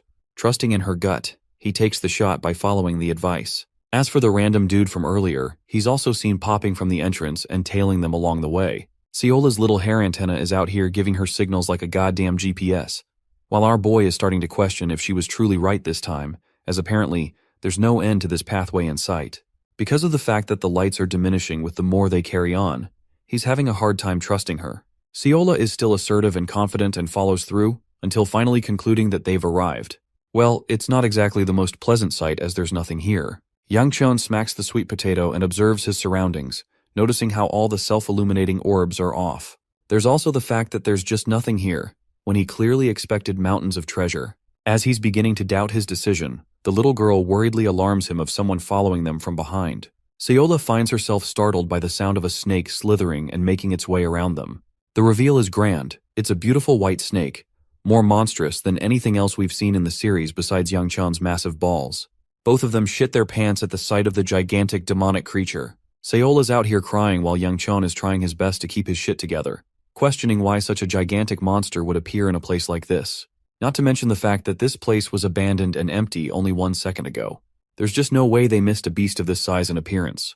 From the looks of things, and according to the monster scaling system, Yang Chan is terrified that they're facing a blue-class creature, which ranks the 3rd lowest in the system.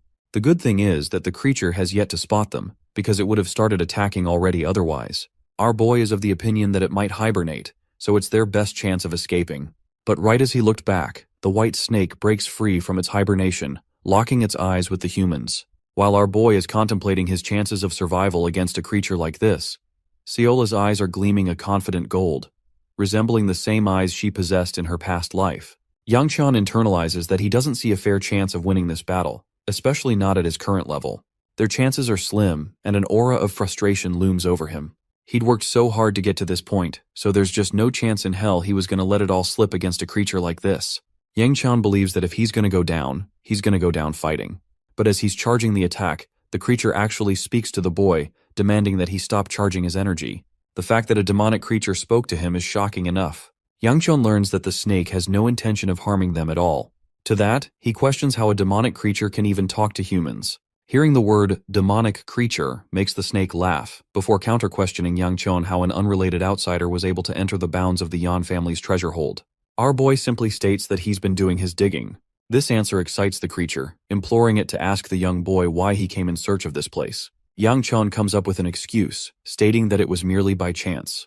It's actually an intelligent reason, because even if by chance the snake serves the House of Yan, it would actually kill him right here for trying to steal their treasury.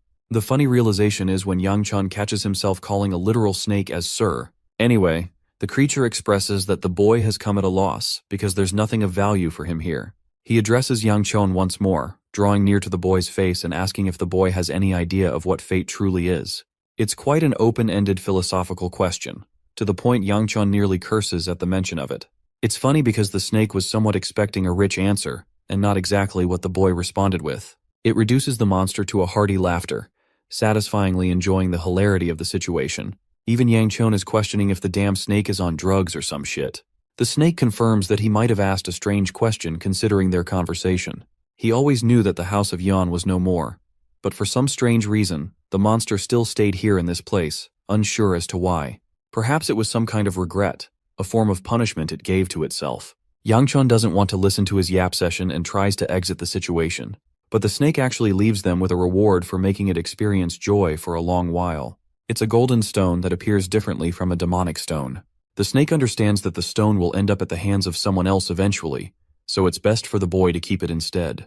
While he's reaching to grab it, the creature remarks that the boy will be able to consume it more responsibly and easier than anyone else if he bears the burden of the stone. He's speaking in riddles, and Yang Chan has no clue of what this burden is.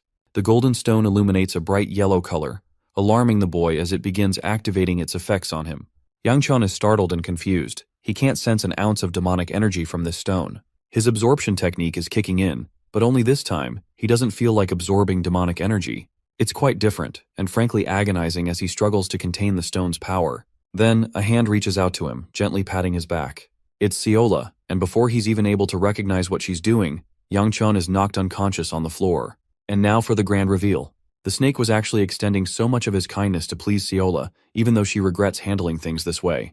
The girl is illuminated with a heavenly aura, her expression appearing different from the adorable potato she usually is. Actually, it's because of this aura alone that caused Yang Chan to fade in seconds, and it also runs the risk of killing him by overwhelm if she doesn't stop. The snake advises him to tend to her matters quickly if she wants the best for him.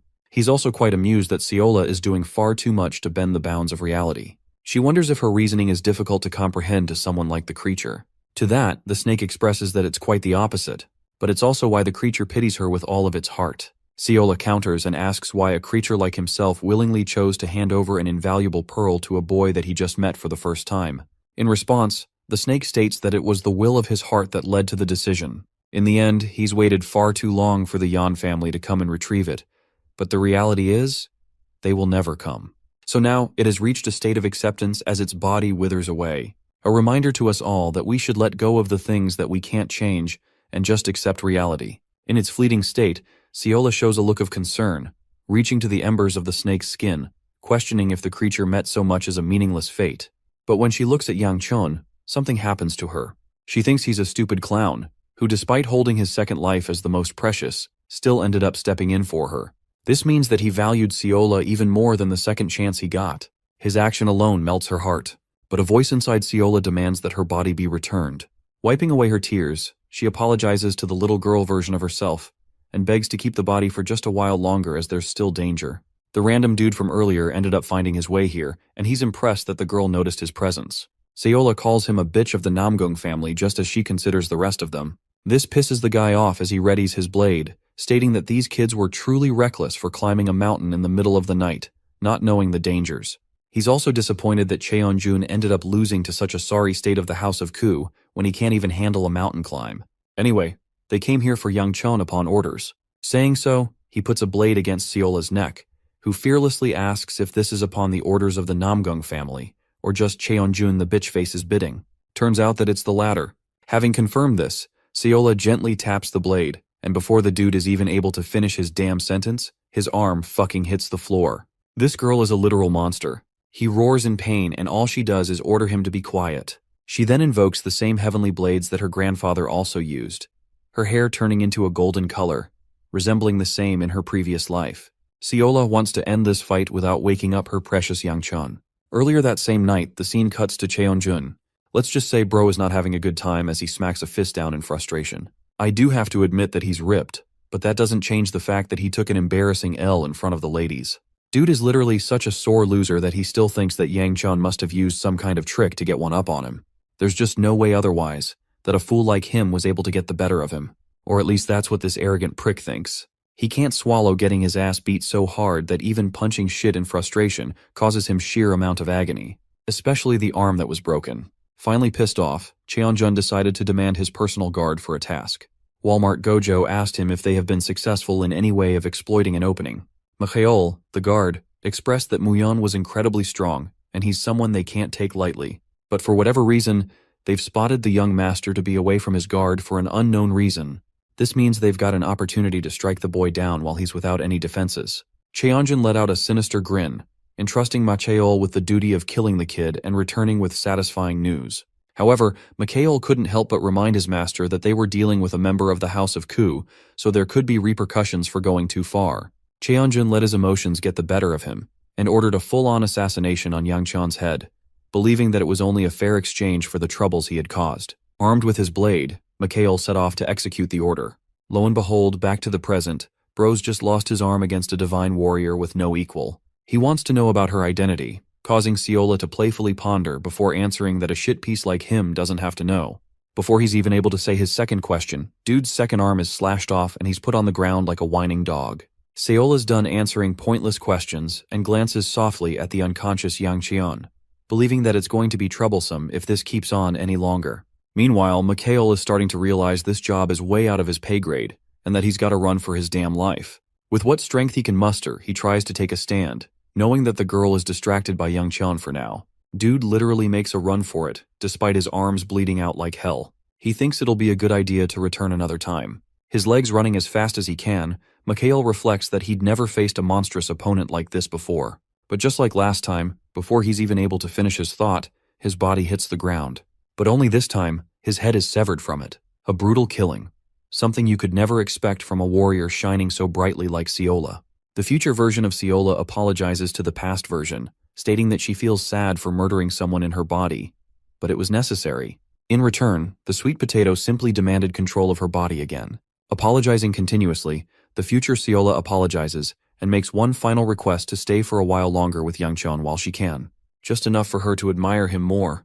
But the past self inside her is infuriated and demands control of her body again, causing her future self to pull her hand back, promising that she won't make any interruptions beyond this. The interesting part is that the snake's withered body is still communicating with the future Seola, questioning if she's already leaving. She confirms having burdened her past self more than enough. The snake asks if she knows who she really is, and to that, she responds saying she's got a rough idea. Her golden swords flicker and fade away, and she understands that it will be difficult from here on out. With the snake fully withering away, it offers one final hope, a wish that Siola's future is blessed. Though she shows an expression of hopelessness and regret, Siola gives Yang Qian one final smile, wishing for a miracle to allow them to meet again one day. With that, the past self retains control of her body as her hair reverts to normal. The following day, we cut to the scene where Yang Qian finally wakes up. The adorable potato is the first thing he sees. He quickly scans his surroundings, not knowing where the hell they are. Apparently the tree is back to being its normal, unremarkable self, while the both of them have exited the secret room. The entrance is no longer there, and Yang Qian is clueless about everything that happened. Well, folks, to recall what happened, in the end they found their maple tree, and a giant ass snake greeted them hello there like Obi-Wan Kenobi. The boy interacted with the snake's pearl and absorbed it fully before getting knocked out. He's trying to tell this entire story to his clueless servant who just, has no idea or recollection of whatever happened. Yang Qian tries his best to explain and is starting to think that she's actually gaslighting his ass because there's just no way she missed all of that. Siola gets irritated and mouths off the ridiculousness of the whole situation. There's just no way she was able to discover a white maple tree and talk to a giant snake after all. In some way, even Yang Qian thinks that it's a bit of a jump for someone like her. Anyway, this begs the question how they exited the secret room. Siola expresses that she has no clue and that she just found them both lying here after waking up. A sudden aching stuns our boy in his chest, but he tells her that it's nothing to worry about. It's just that his danjian is aching. At first, it's nothing to him, but then he realizes something. Entering a state of meditation, the boy closes his eyes and begins channeling his aura. He's confirmed his suspicions. Ever since he absorbed the invaluable strange pearl, he's experienced an increase of internal energy coursing through his body. It's more than enough to catapult him all the way up to the 4th ring. The very fact that his body experienced a change means that he wasn't just hallucinating those events. They really did happen, and it makes him wonder if the snake shifted them up here and tampered with Siola's memory alongside it. Well, he doesn't care anymore and recommends that they leave to find Muyan, as things will only get worse if they stay here for long. The boy thinks of an idea, deciding to try something. He lowers his body, extending his arms back, and tells Siola to hop onto his back. The idea is that it's going to be way faster if he carries her all the way down instead of walking slowly. The cute servant finds herself embarrassed because she ate a lot and feels like a burden to carry. But this only frustrates him even more, so he forces her to just get on. Siola agrees in the end and asks if she's heavy. Instead of denying like a gentleman, bro straight up says that she's definitely not light for sure. Channeling his blaze wheel of 3 rings, he allows an ample amount of internal energy to course through his body. His body erupts with incredible speed, like a projectile taking off to meet its destination. Lunging from one location to the other, Yang Qian expresses just how light he feels, even with the extra weight. It's almost like he's flying with how fast he's going. The majestic view of the sun makes both of them happy as they continue their way back. Let's cut the scene to Muyan.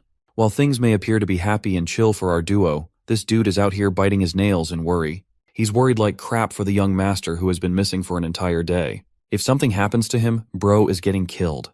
To his surprise, he casually hears the same young master from behind. They've arrived home and Yang Qian is surprised why Muyan is here. The guard roars out his anger at the boy who didn't even leave a letter or a note to inform him of his journey. Yang Qian plays it off casually, stating that he did return in one piece. And yes, One Piece is real. Muyan sobs his eyes out. He'd assumed that the worst had happened to his young master. Wiping away his tears, he inquires for more information. Just where was he and why? Siola is in the middle of blurting out their encounter with a titanic snake, but our boy stops her shut. He casually plays it off again, stating that they were taking a simple walk is all.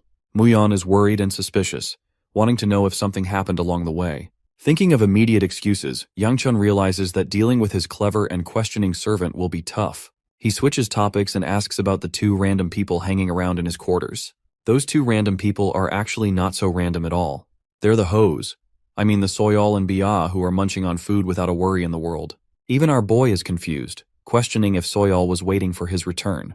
He's also pretty sure Bia made a promise not to annoy him, and yet she's here in his room. Both of them showcase different yet funny reactions. They're a double headache for our boy, who can't with these crazy bitches. Yang Qian learns that they're both actually here to bid farewell to him. Curiously, Yang Qian inquires if the Cheonjun is also here, but gladly he learns that he's not. The funniest part is that Bia told her brother that she was going off to greet Yang Qian, and all he said in return was that she won't ever find him again. Neither Yang Qian nor Bia know what that means, But anyway, she raises her hand casually to ask a question regarding his situation. She wants to learn about where he went. Yang Chan is really bad at coming up with excuses because he can't even say anything before her. Bia has a request, releasing a hint of her electrifying aura as she challenges Yang Chan for a duel. Immediately, our boy acts like a damsel in distress who is so tired that he feels dizzy and wants to rest. Muyan is initially worried, but then our boy shoots him a menacing glare to follow the fucking script. This leads to Muyan kicking the annoying hose out of his room. Before leaving, Soyol has something to give him as a token of their meeting. It's an actual invitation to join the weaponry exhibition held next year. Being the tsundere that she is, she pretends not to care whether he'll come or not. But it's a good thing for our boy, who has no interest in coming here again anyway. He simply thanks her, causing Soyol to clarify that she's doing this only for the sake of both their families. Saying so, they leave his room. The future poisonous queen remarks that he looked normal in his reaction, but she notices something about Bia. This girl has an unusual smile on her face, which complicates things. She decides to teasingly ask Bia if she has fallen in love with the honorable young master of House Ku. The scene cuts there, and I guess a few days before the night, Seola is seen jumping like a rag doll on the mattress, saying all sorts of childish and cute things. Yang Chan, on the other hand, is questioning if she's suffering from some kind of mental illness. Soyol deep dives on the tradition of Thanksgiving called Chuseok in their culture, which is basically celebrated as a feast for the guests. The yakwa snack that is Seola's favorite was actually derived from this tradition. Yang Chun looks towards his annoying servant and tells her that there's no point trying to celebrate a tradition that isn't even one of their own. Poor girl is reduced to a crying puddle again, but Bia breaks her silence and expresses that there may be one way to celebrate it. All that is required is to make a wish to the moon, and then it shall grant them a wish, allowing everyone to celebrate the wonders of Chuseok. I have to remind you all that this is supposed to take place sometime before Yang Chun went on his search for the white maple tree. Focusing back on the main storyline again, we resume from the part where Soyol questions Bia. Giving it a thought for a moment, the Namgung girl questions what it really means to like someone. The future poisonous queen turns into a cute mess and ends up being unable to put it into words. Bia switches topics and asks about the thing that Soyol wanted to bring along. The funny part is that the invitation was originally meant for Bia, but her feelings got the better of her, and Soyol instead gave it to her crush Yang Chun. But Bia doesn't mind and pats the little girl, stating that she did a good job for that. They both share a very sweet relationship and continue on. Suddenly, Bia experiences a shadowy allure as her vision staggers for a bit. She strengthens her resolve and expresses that she and Yang Qian will run into each other someday again. That night, the scene cuts to the Namgung family, where the clan lord learns of the things that went down in Sacheon. He remembers tasking his son to only look after his sister, and because of his reckless decisions, they lost a trusted guard. The clan head calls his son a damn fool, but not even Cheon-jun has any idea of what the hell could have killed Mikhail. In his mind, there's just no way that his trusted servant was done like that, especially when he was considered one of the best martial artists around. And yet, that same reliable guy is missing all of a sudden. His father addresses Cheon-jun, unleashing a ferocious crackle of lightning with every step, forcing his son's entire body to shudder in fear. You see, there's a reason why he, as the clan head, is disappointed in his son. It's not because of the boy's failure or that he tried murdering his opponent in that match. The only thing that bothers the ruthless Namgung clan head is why his son failed to cover his tracks and couldn't finish the job. For now, he doesn't want to punish Cheon-jun for the mistakes he made, but he will be facing extreme training for an extended period of time. Cheon-jun musters up the resolve and agrees to his father's orders. We can see him appearing breathless just in his presence. The clan head emphasizes that Cheon-jun should forget his encounter with the son of the Ku family for now. This comes as a shock to the boy, who was clearly looking forward to his father's approval. In return, the clan head simply shoots a menacing glare back at his son, forcing him to avert his eyes in disappointment. He tells his son that it's only after he will take on the mantle of the clan head that he will understand why he means this advice seriously. For now, there will be no conflicts with the House of Ku. Cheon-jun agrees, and to his utter despair, his father leaves a note that it's possible they'll end up sharing families with each other. Oh man, if I was Cheon-jun here, I would just jump off a cliff after hearing that. Back at the House of Ku, our boy shares the exact same reaction actually. Yang Chun is fucking shocked by what the second elder said. His new engagement date is already set up. The boy offers his complaints, stating that he literally just got back from a dangerous trip to Sachon and he's now dealing with an engagement. Not to mention his previous broken engagement from the House of Peng. Elder Ryun knows about that incident, and yet he still wants to send the same dude to yet another relationship. I have to say he's kind of the ultimate wingman here, because he doesn't want Yang Chun to remain single and believes it's best to get engaged. Seola finds herself worried that he's getting in a relationship with another girl, but our boy promises her that nothing of the sort is going on. The funniest part?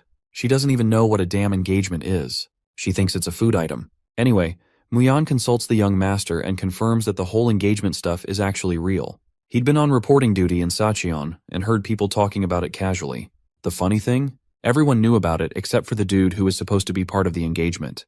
Anyway, Yangchun is genuinely surprised that someone took up on the offer of settling a marriage with him, given how badly his previous engagement ended. Curious enough to ask, he demands to know what kind of stupid house ridiculously signed their daughter up with him. Grandpa Ryan laughs it off, and right as he's in the middle of saying Namgung, Yangchun finishes the sentence for him. Yeah, bro is finished. He has no idea why the Namgung family would ever even consider the possibility of tangling him. Not to mention the fact that their family has already accepted the engagement proposal from the House of Ku. The boy adds 2 and 2 together, realizing that there's only one girl from the Namgung house. Elder Ryan confirms that they've already met each other at the exhibition too. Yangchun's face draws a dead silence. Finally it clicks, his fiancée is going to be the beautiful Bia. Well, it goes without saying that our boy is pissed that he's got to put up with a crazy bitch. Elder Ryun reminds him not to say such words against his fiancée. Unfortunately, the boy can't even control this situation as his family ultimately already decided. If he has complaints, he's going to have to deal with the head of the Ku family. To top it off, there's an even more urgent matter that needs to be taken care of. While Yang Qian is wondering what could be more problematic, the old geezer gives him a smile as he reveals that his sister has returned. The revelation cracks our boy's confidence. And no, they're not talking about Yeonsu here, but the majestic older sister and the leader of the 5 squads. Exploring the words of the sovereign fighter of destruction, he once stated that the golden era was upon their world. The birth of geniuses from every family began sprouting as if they were stars from the sky. There were many geniuses among each family, and the boy's elder sister just so happened to be born in that era. For Yangchun, he was unfortunately always compared to his older sister, and even remarked as the unlucky child who was born in the wrong era. Even though he possessed talent, he didn't hold a candle to his sister. The searing sword, Hebe Ku, is the pride of the Ku family, a woman of boundless talent and strength that cannot be compared. It's actually one of the reasons the boy grew up despising his older sister. Just hearing of her arrival, Yangchun's survival instincts kick in, and he's immediately trying to look for a place to hide. Any place far from this hellhole would do well, unless Grandpa Ryun comes in to stop him, of course. He isn't letting this kid hide anywhere, not even this once, believing that it's a time of reunion with his sister. Yangchun is begging for the old fart to just pretend to ignore his existence for a while, but Ryun catches on that the boy is being dramatic over his sister's return. In reality, Yangchun is afraid of what his sister will do to him during her stay, so he's gonna make it his business to hide for a couple of months at least. Elder Ryun grabs his head and questions if the boy hit his head or got poisoned in Sacheon because he's acting like a little prick. As they're discussing about Hebe's return, the boy hears an explosion from the training grounds, and it's enough of a sign to him that his dear old sister is coming over to him. That flaming monster is excited to meet him after all. Yangchun doesn't share that excitement and tells Muyan to quickly make a blockade on the door, as if some piece of wood is going to stop his sister. The funniest thing is how they ended up using a damn broom to block the gates as the most reliable form of defense. The personal guard inquires what his young master will do once his sister breaks her way inside. From the other side, Hebe laughs, almost annoyed that her little brother blocked the door when she was so excited to see him. Even Muyan is shocked when a mere touch of her hand forms cracks on the gate. When she has a good sight on her brother, she destroys the door and sends Muyan flying. Striding towards him, Hebe is pulsing with a crimson aura as she questions why her brother is being such an annoyance.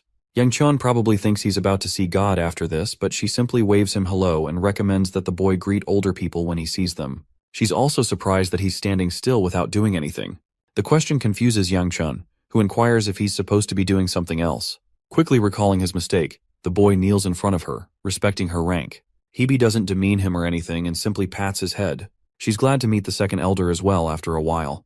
Grandpa Ryun tells her that he's amazed to see that she's still maintaining her reputation as the leader of the sword squads. Hebe isn't the egotistical type and humbly offers praise to her hard-working squad members. While our boy is hoping for a plan to run from this place, Hebe addresses her little brother and wants to know if he knows about the 2 mistakes he made. Yangchun confesses that he tried blocking the door and running away, which is funny because she only thought of the first thing and not his plans of running away. Suddenly, a thought clicks in his mind and he asks if he made a mistake defeating Yeonsu. The news of him defeating Yeonsu in a battle baffles Hebe. She clearly hadn't heard the news, so it comes as a shock. But seeing her being unaware, Yangchun doesn't get why she's so mad at him.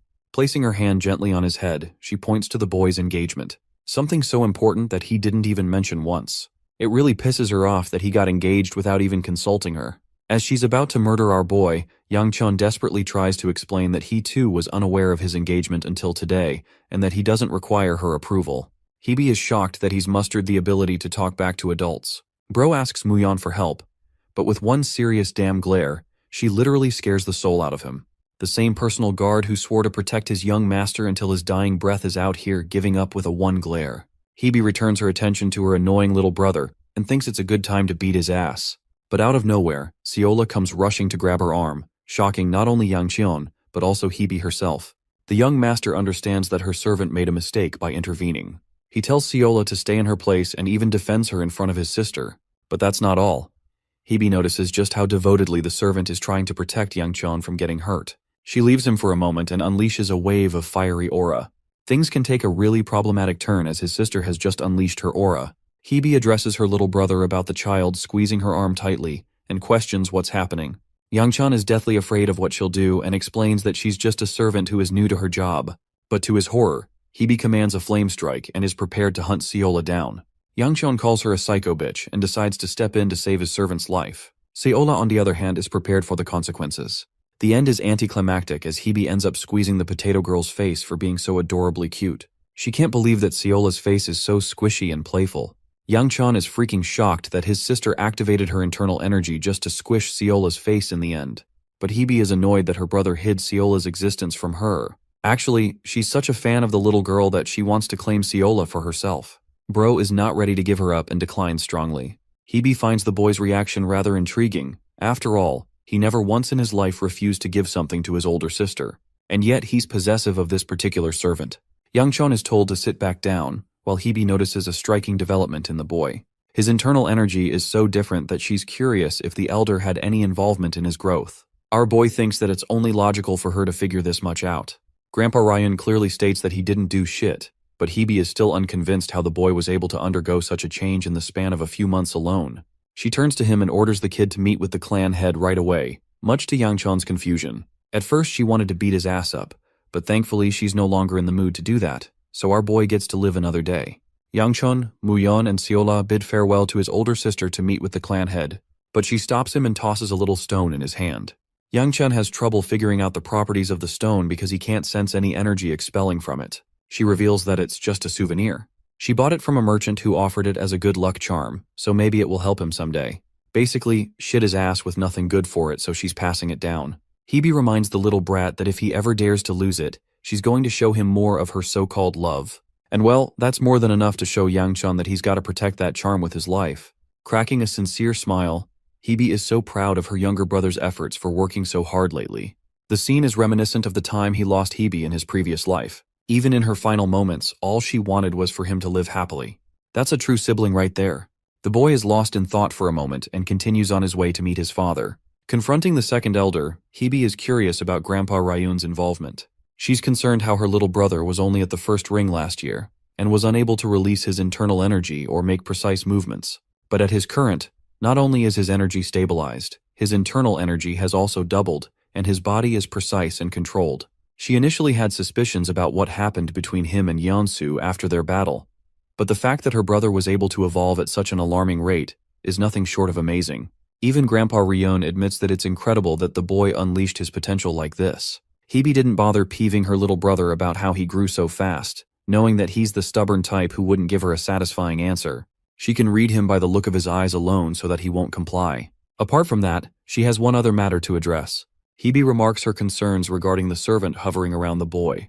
Grandpa Ryan clearly knows, but he chooses to hear Hebe's side of the story first. Hebe tells him that she could sense as if something was wrong with that child particularly. She was unsure of her bodily composition, so she tried squishing her face just to check. Things appeared to be normal. Sweating bullets, Grandpa Ryun feigns ignorance and acts like there's nothing wrong with the child, that she is a servant at the end of the day like any other. Hebe is successfully manipulated by the old geezer's words. She does mention that maybe her senses are overreacting after facing hordes of demonic beasts for many months on end. Internally, Bear Grandpa is actually pretty happy that she was able to notice the oddity within Seola. It makes him believe that both of them have immense potential for growth. Patting the girl's head, Ryun expressed his true gratitude. The thing about their family is that they're closed off and distant people who even turn their backs on their own blood. Despite the narrative set against Yang Cheon, and the whole clan disrespecting him. Hebe remains to be the only person who has consistently cared for the boy and showed consideration. To that, Ryun is really happy that someone is looking after the kid. He's happy because now he won't have to worry about the boy's safety. At the same time, the second elder thinks that her reaction over the engagement was a bit too much, and that she could have controlled it a little. Speaking of the boy's new fiancé, Hebe is ignited with rage at the mere thought of a bitch trying to get with her brother. I love how she's overly protective of Yangchun even if it's against his lover. Let's cut to the chase with the meeting with the clan head. Lord Ku expresses that news reached his ears about the boy shattering the arm of the lightning dragon. Yangchun tries to save face by stating that he merely tapped his shoulder a little. His answer draws an empty silence between the two. Lord Ku takes a sip of his drink and switches up the question, inquiring why the boy would have to go to such lengths to break someone's arm. Yangchun isn't exactly pleased to be asked such a tough question. He takes a breath to collect himself and reveals how the situation escalated. He was told to spar lightly, but when he saw his opponent's intent of actually trying to harm him, that's when he took serious action. This revelation surprises Lord Ku, and he asks if there were any witnesses nearby. Gladly, Yangchun states that multiple people saw the fight go down. Impressed by the boy's abilities, even Lord Ku admits that the boy has grown stronger. It's a good thing because it pleases him to see his son's progress. Yangchun internalizes his thoughts. Even though his father not only learned about his battle against the lightning dragon and his recent development reaching the third ring, he still appears unfazed with a blank expression. Musashi's all about that stoic life apparently. Apart from that, Lord Ku believes that there's no way the boy couldn't have bumped into his new fiancé when dealing with the Namgung family. And this is the moment that Yangchun was dreadfully waiting for. He counters his father with a question, inquiring about the details of the engagement and how it was arranged in the first place. Lord Ku expresses that it was actually decided by the elders, but it's not exactly the worst proposal for the kid in this case. Even though Yangchun thinks it's a terrible outcome for him, his father already knows about the mishap that occurred with House Peng, and he's hoping that the boy won't spoil another engagement this time. It's a long way of saying, you won't be getting another chance if you fuck this up, basically. Yangchun is in a tough situation because of his track record of handling the previous engagement. Lord Ku takes out a letter and alludes to the fact that summer is reaching its midpoint. And that means the Hua Festival is going to take place at Mount Hua soon. By the way, it's the same mountain where Yangchun slaughtered the entire clan in his previous life. The boy inquired about his role in the festival. His father hands him the letter to read. Yangchun gives it a thought and questions why he's being tasked with such a thing. Lord Ku cuts him off and orders the boy to bring a special someone back to the house. He's going to personally make sure that Yangchun is escorted within 10 days. The boy isn't pleased to hear this, and even rejects the idea because he just came back after a tiring trip from Sachon. His father happily allows him the liberty to refuse the task, which the boy tries to do immediately, until he hears that his father will reward him with a great sage pill if he succeeds in this mission. While this conversation is happening, Muyan and Seola are getting bored sitting outside the office, hoping for Yangchun's return. They suspect that he'll take at least 2 hours in the meeting. Poor Seola is tired from the trip and hadn't gotten the chance to rest. Unfortunately, both of them are servants and guards, so they can't rest until he does. While they're secretly snacking and hiding, the young master shocks the ever-living crap out of Muyan by popping out of nowhere. He alerts them of their upcoming journey to Mount Hua within 10 days. It seems like a strenuous journey will meet them once again, but it's a direct order from Lord Ku, so refusing it is out of the question. Muyan is curious about the goal of the journey. The goal is to return home with his other sister, who is currently meditating in solitary training. In the next scene, Yangchun secretly spies around to see if the problematic old geezer and his annoying older sister are out of sight. The Namgung family is in Sacheon, and Hebe is here. Just when the kid thought he'd get a break, he's found himself with another tiresome task. Yangchun is so exhausted he doesn't even care about dinner and heads straight to bed. A few hours later, as the boy is fast asleep, an ominous clan member enters his room.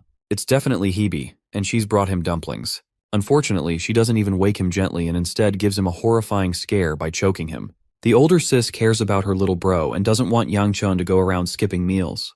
It makes me really glad to see a positive sibling relationship in a manhwa for once. Drunk as hell, she shoves the dumpling in his mouth, until he's got no choice but to bounce the heck away from his bed, questioning what the hell she's doing in his room.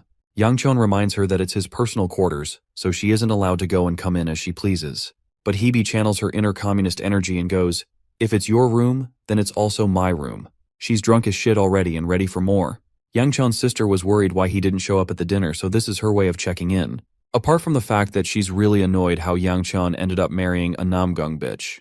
The jealous older sister is annoyed that he's always giving strong reactions to the mention of his fiancé's name, but our boy doesn't want to argue with a drunk Hebe, who won't even listen to his words. Bro just wants her to take her booze away to someplace else. Hebe thinks the boy should be celebrating an opportunity to spend some time with his sister and recommends they share a room. Yangchan is not about that life and he's like, nah, fuck this shit, I'm out. Hebe thinks he's being overly rude for no reason, but Yangchan believes it's an appropriate reaction dealing with her ass. Getting even more drunk as the night goes deeper, Hebe enjoys her booze. Staring at the view of the stars outside, his sister addresses her little brother and recommends they have a little fun. And no, it's not about to be a Sweet Home Alabama moment. She's talking about having a match. Yangchun acts like he didn't just hear the ridiculous words that came out of her mouth. He tells her that she must have entered a new level of being drunk to say something so stupid, and he recommends her to return to her room. Possessing an air of seriousness in her tone, Hebe questions if he's truly certain of his words. A confused Yangchun asks what she means, so Hebe points to his little chest, stating that she has no idea how the boy trained or what he did to get to this level. But it's clear that a good amount of the energy that has entered his body isn't being absorbed. This is actually problematic because it could lead to issues. Yangchun reflects that it's true that the pearl he received from the snake hasn't been fully dissolved into his body. It's mainly because his body is far too immature to contain an energy that great and make a part of himself. Hebe is of the opinion that they need to do something about the situation immediately. It's why she suggested the idea of sparring with him, but that's not the only reason why. Looking at him with a smile, she expresses that she's just in the mood to beat his ass is why she recommended it. Yangchun is starting to think that neither one of his siblings is a sane person with the way they treat him. Hebe finds herself stretching in the training ground in the next scene. She hasn't fought her little brother in a long while and actually finds herself surprised to see him adapt to a swordless fighting style. Yangchun declares that he no longer relies on a weapon, which impresses her and surprises her, especially since he was using a blade up to this point. Pointing her wooden blade at him, she thinks that maybe her little brother has become so arrogant that he thinks he no longer needs a weapon, even allowing him the chance to make the first strike. Yangchun's eyes widen and he tries to remind her that this fight is supposed to be for the purpose of helping him release some of the energy. Hebe lets out a sigh and understands that she doesn't have to kill him in the battle. After all, she's a monster who slaughters demons on a daily basis. But as she's in the middle of talking to him, Bro pulls a quick one on her and surprises Hebe with a high-speed lunge. His first punch actually freaking connects with her abdomen, grazing her side and putting her off balance. The boy quickly hastens to unleash a second strike, which also freaking connects, launching his older sister crashing into the wall. The boy's internal energy is more controlled than ever, but he's especially worried about what's coming his way after he's finished off his attacks. From the distance, his sister laughs. It's not just any laugh, she's laughing like a villain. Hebe's impressed by her brother's accomplishments and surrounds herself with rampant flames. Looking at her current level, Yangchun finds it hard to believe that she's only at the 5 rings level. It's as if she's surpassed that and entered the bounds of 6 rings already. And even after using his most powerful strike right from the beginning, it seems to have done 0 damage against Hebe, who is happily smiling in his way. Bro knows he's about to get destroyed to the ground, so he suggests the idea of ending the battle here. But his sister isn't finished just yet. Her fun only just started. Stomping her feet into the ground, with every step she releases a column of destructive flames. Girl is walking through a nuclear reactor with how much energy she's expelling. Yangchun can't even open his eyes against her wave of internal energy. And before he even knows it, Hebe is already in his face, monstrously attacking him with a heavy blow that sends him dragged to the opposite wall. It's a miracle that he was able to block that blow in time, because if he hadn't, the consequences would have put him in the hospital for a while. From the distance, he sees her wooden sword and dodges it. His maniacal sister comes roaring with her flames, making Yangchun worried for his life in a battle against the crazy bitch. Expending some of her energy into her feet, she swings a destructive attack from his side. But it doesn't end there. She forces Yangchun heavily on the defensive with back-to-back heavy attacks using martial arts alone. I know Hebe is supposed to be really strong, but credit where credit is due, our boy is holding his ground pretty solidly well. Unfortunately, Hebe ends up grabbing her blade from the wall and stops her fiery slash at the last second against his neck. This fight is over. She grabs his hair and recommends the child to tighten his mouth shut for the next attack, or else he's going to end up with a broken jaw. Now that is a scary threat. Well, the end is tragic because Yangchun is brought to the edge of tears, awaiting his demise as his screams reach the starry sky. In the next scene, we cut to the Namgung family. Bia has left the family with a note for the clan head. She wants to meet her fiancé, so the girl ends up running the fudge away from the house for a while. The news pisses off Lord Namgung, who demands her immediate return. A farmer is observing the quality of his crops and finds himself despairing. The season has been tough for the agricultural business. As he's thinking of that, he sees a lady clad in purple robes jumping over him. The mere sight of the girl seduces him, making him think that an angel has descended from the heavens itself. Bia says hello and asks for directions for the Shangxi region, especially since she's terrible with navigation. She learns that it's in the east, so she quickly leaps away. Before leaving, the girl seemed to have dropped a silver ingot, which is precious enough to feed any family for months on end. The farmer is grateful for the beautiful angel's kindness, but he's really not sure why the girl ended up heading west instead of east. Yep, she's one of those people who can't survive without a GPS. Where she's currently headed is Mount Hua in the west, which brings us to the second elder, who speaks with the Sword Sovereign regarding the Divine Doctor's stay at Mount Hua. The Sword Sovereign explains that the doctor is known to move around a lot, never staying in one place, but he's rather surprised to find the Divine Physician is staying in Mount Hua of all places. Elder Ryun doesn't get why there's an urgent need to find the guy anyway, but he recommends it's a good idea to send Yang Chun for a confirmation call first. After all, the Sovereign Sword has been doing so much to hide his identity that if he reveals himself now, it would be a problem. He agrees with Ryun's approach, but with a little twist. So when the time of their departure came, the Sword Sovereign told Yang Chun that he's going to be accompanying them on this journey. And well, bro is just speechless, just as much as his baffled second elder. The fact that their main coachman is suddenly gone for a vacation, and that the Sword Sovereign himself has taken his spot, means there's more than what meets the eye. Especially for Yang Chun, who knew for a reason that both Siola and her grandpa weren't supposed to be on this trip among the list of people. So something must have happened in the span of a single night, altering their trip plans. The boy can't help but figure that something else is going on behind the scenes that he just can't figure out for now. The second elder catches him and questions why the boy has such a confusing look on his face. Yang Chun merely states it's nothing, but his trusty old geezer expresses that it would be best if he didn't try to beat up more kids. At first, Yang Chun thinks he'd never do that, but from all his travel journeys so far, he realizes that he's amassed a reputation for at least beating one boy into the ground upon every visit. He decides not to do something like that this time. Well, hopefully not. Entrusting the kid with something special, the second elder hands the boy a small bag. The first thing the guy notices about it is its sweet scent, finding himself becoming powerful by just keeping the object in his hand. Yang Chun assumes that it must be valuable, but the second elder tells him that it's not as special as he thinks. It's just a rock called the Blossom Stone, something that was once considered one of the 4 treasures of the Mount Hua clan. A sudden realization comes over the boy as he stares deadpan into the old geezer's eyes. It's definitely more valuable than he thought, but Bear Grandpa doesn't think much of it, and entrusts the object with the boy. Yang Chun has no idea why he's being given something so important. Turns out the old geezer doesn't really care much about the Blossom Stone as he won it over a petty bet, so to him it's next to nothing. Still, Yang Chun thinks it's reckless to casually hand over an object like this so out in the open. But the second elder strongly believes that he made the right call, entrusting it to someone reliable. Yang Qian fails to comprehend the message until he glances over to Siola's grandpa, who is basically the definition of getting the best bodyguard there is. Yang Chun understands that Ryun must at least have some kind of idea about the Sovereign Sword's identity, which is why he's so carefree about this trip. Mu Yan informs the young master about their finished preparations. The boy unfortunately doesn't have a good enough excuse to refuse an important gift, and ultimately decides to keep it. Inside the carriage, he bids farewell to the old geezer, who plans to inform Hebe of his departure. Yang Chun is curious where his sister disappeared off to, and learns that she's actually whining at the fact that her little brother is going away. She sounds like a sweetheart for her brother's sake in a clan full of maniacs. As he's departing, Yang Chun wishes the second elder to bid farewell to his sister on his behalf. This means he actually really cares about her too. As they're leaving, Ryun turns to face Hebe, who was spying on them, and asks why she didn't just come out to meet him directly. The conflicted sister is seen hiding and crying her eyeballs out. She didn't want to show her pathetic self in front of him. Ryun reminds her that the boy is no longer an infant and can be trusted with these travels. But Hebe, being Hebe, thinks of him as a precious little puppy who needs constant care and attention at all times. The carriage is steadily moving when the young master decides to ask Muyan a question. He wants to know about the travel time for reaching Mount Hua. Unfortunately, it's a question that the boy has repeatedly asked for a while now, signaling his impatience. It doesn't make it any better that they're going to have to take a long while to get to the location compared to all the recent journeys they've taken. On the way, Siola's grandpa teases the young master for feeling uncomfortable already. The boy says that he's doing just fine, but internally, Yang Chun thinks that the most worrisome part is regarding the Sword Sovereign's personal involvement. He simply can't act normal in the presence of the strongest sword user in the world.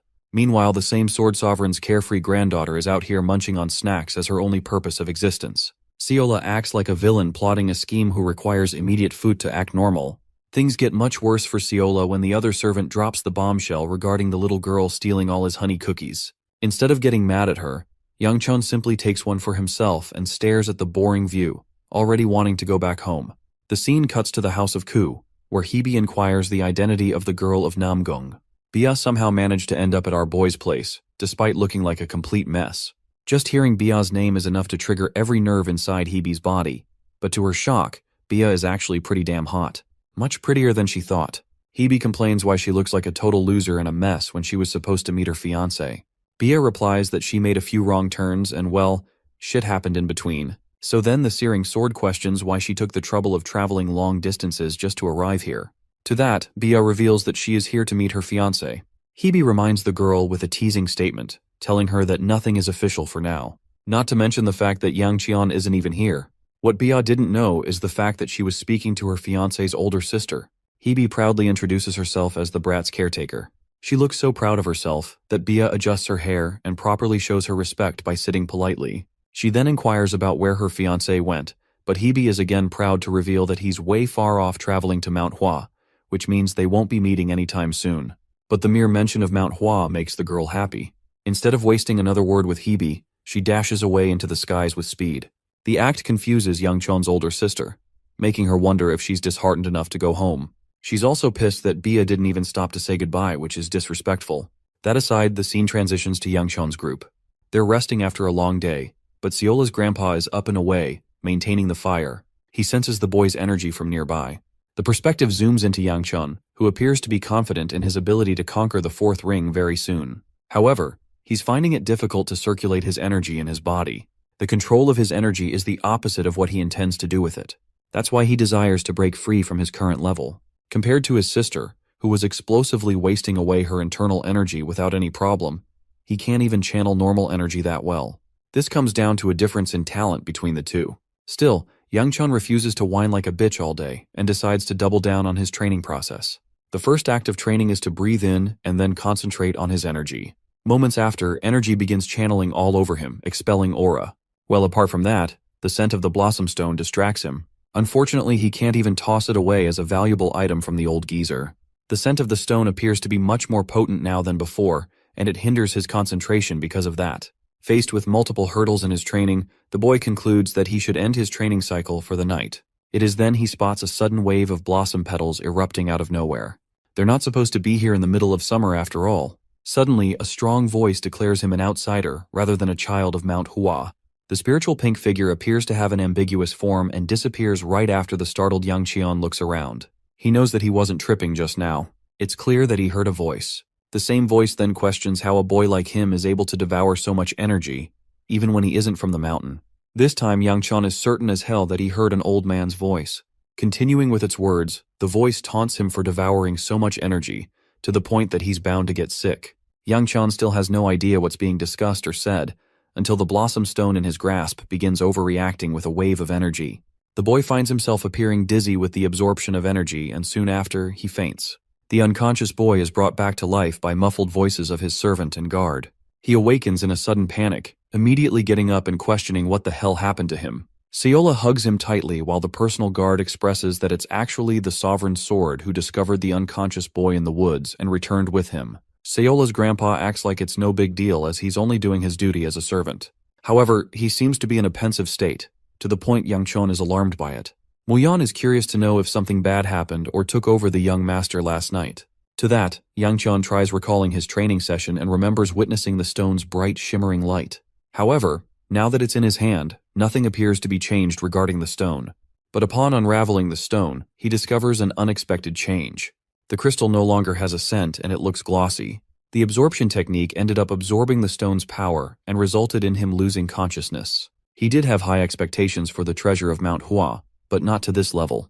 The fact that his body has absorbed it presents another situation to him. Sensing his internal energy, the boy is extremely happy to conclude that he's actually stepped into the domain of the fourth ring level. Later that day in their travels, Yang Chun is seen resting inside the carriage, collecting his thoughts. He still has no idea how the development from 3 rings to 4 rings happened overnight. Both Muyan and the Sword Sovereign seem to be keeping an eye on the boy, so he's getting uncomfortable. Seola, on the other hand, is busy sniffing him out. Yang Chun is shocked that he has a scent even though he switched out clothes and even bathed. But only this time, Seola surprises him by saying that he smells like a flower. The boy tries to blame their surroundings, believing it must be from the window or something.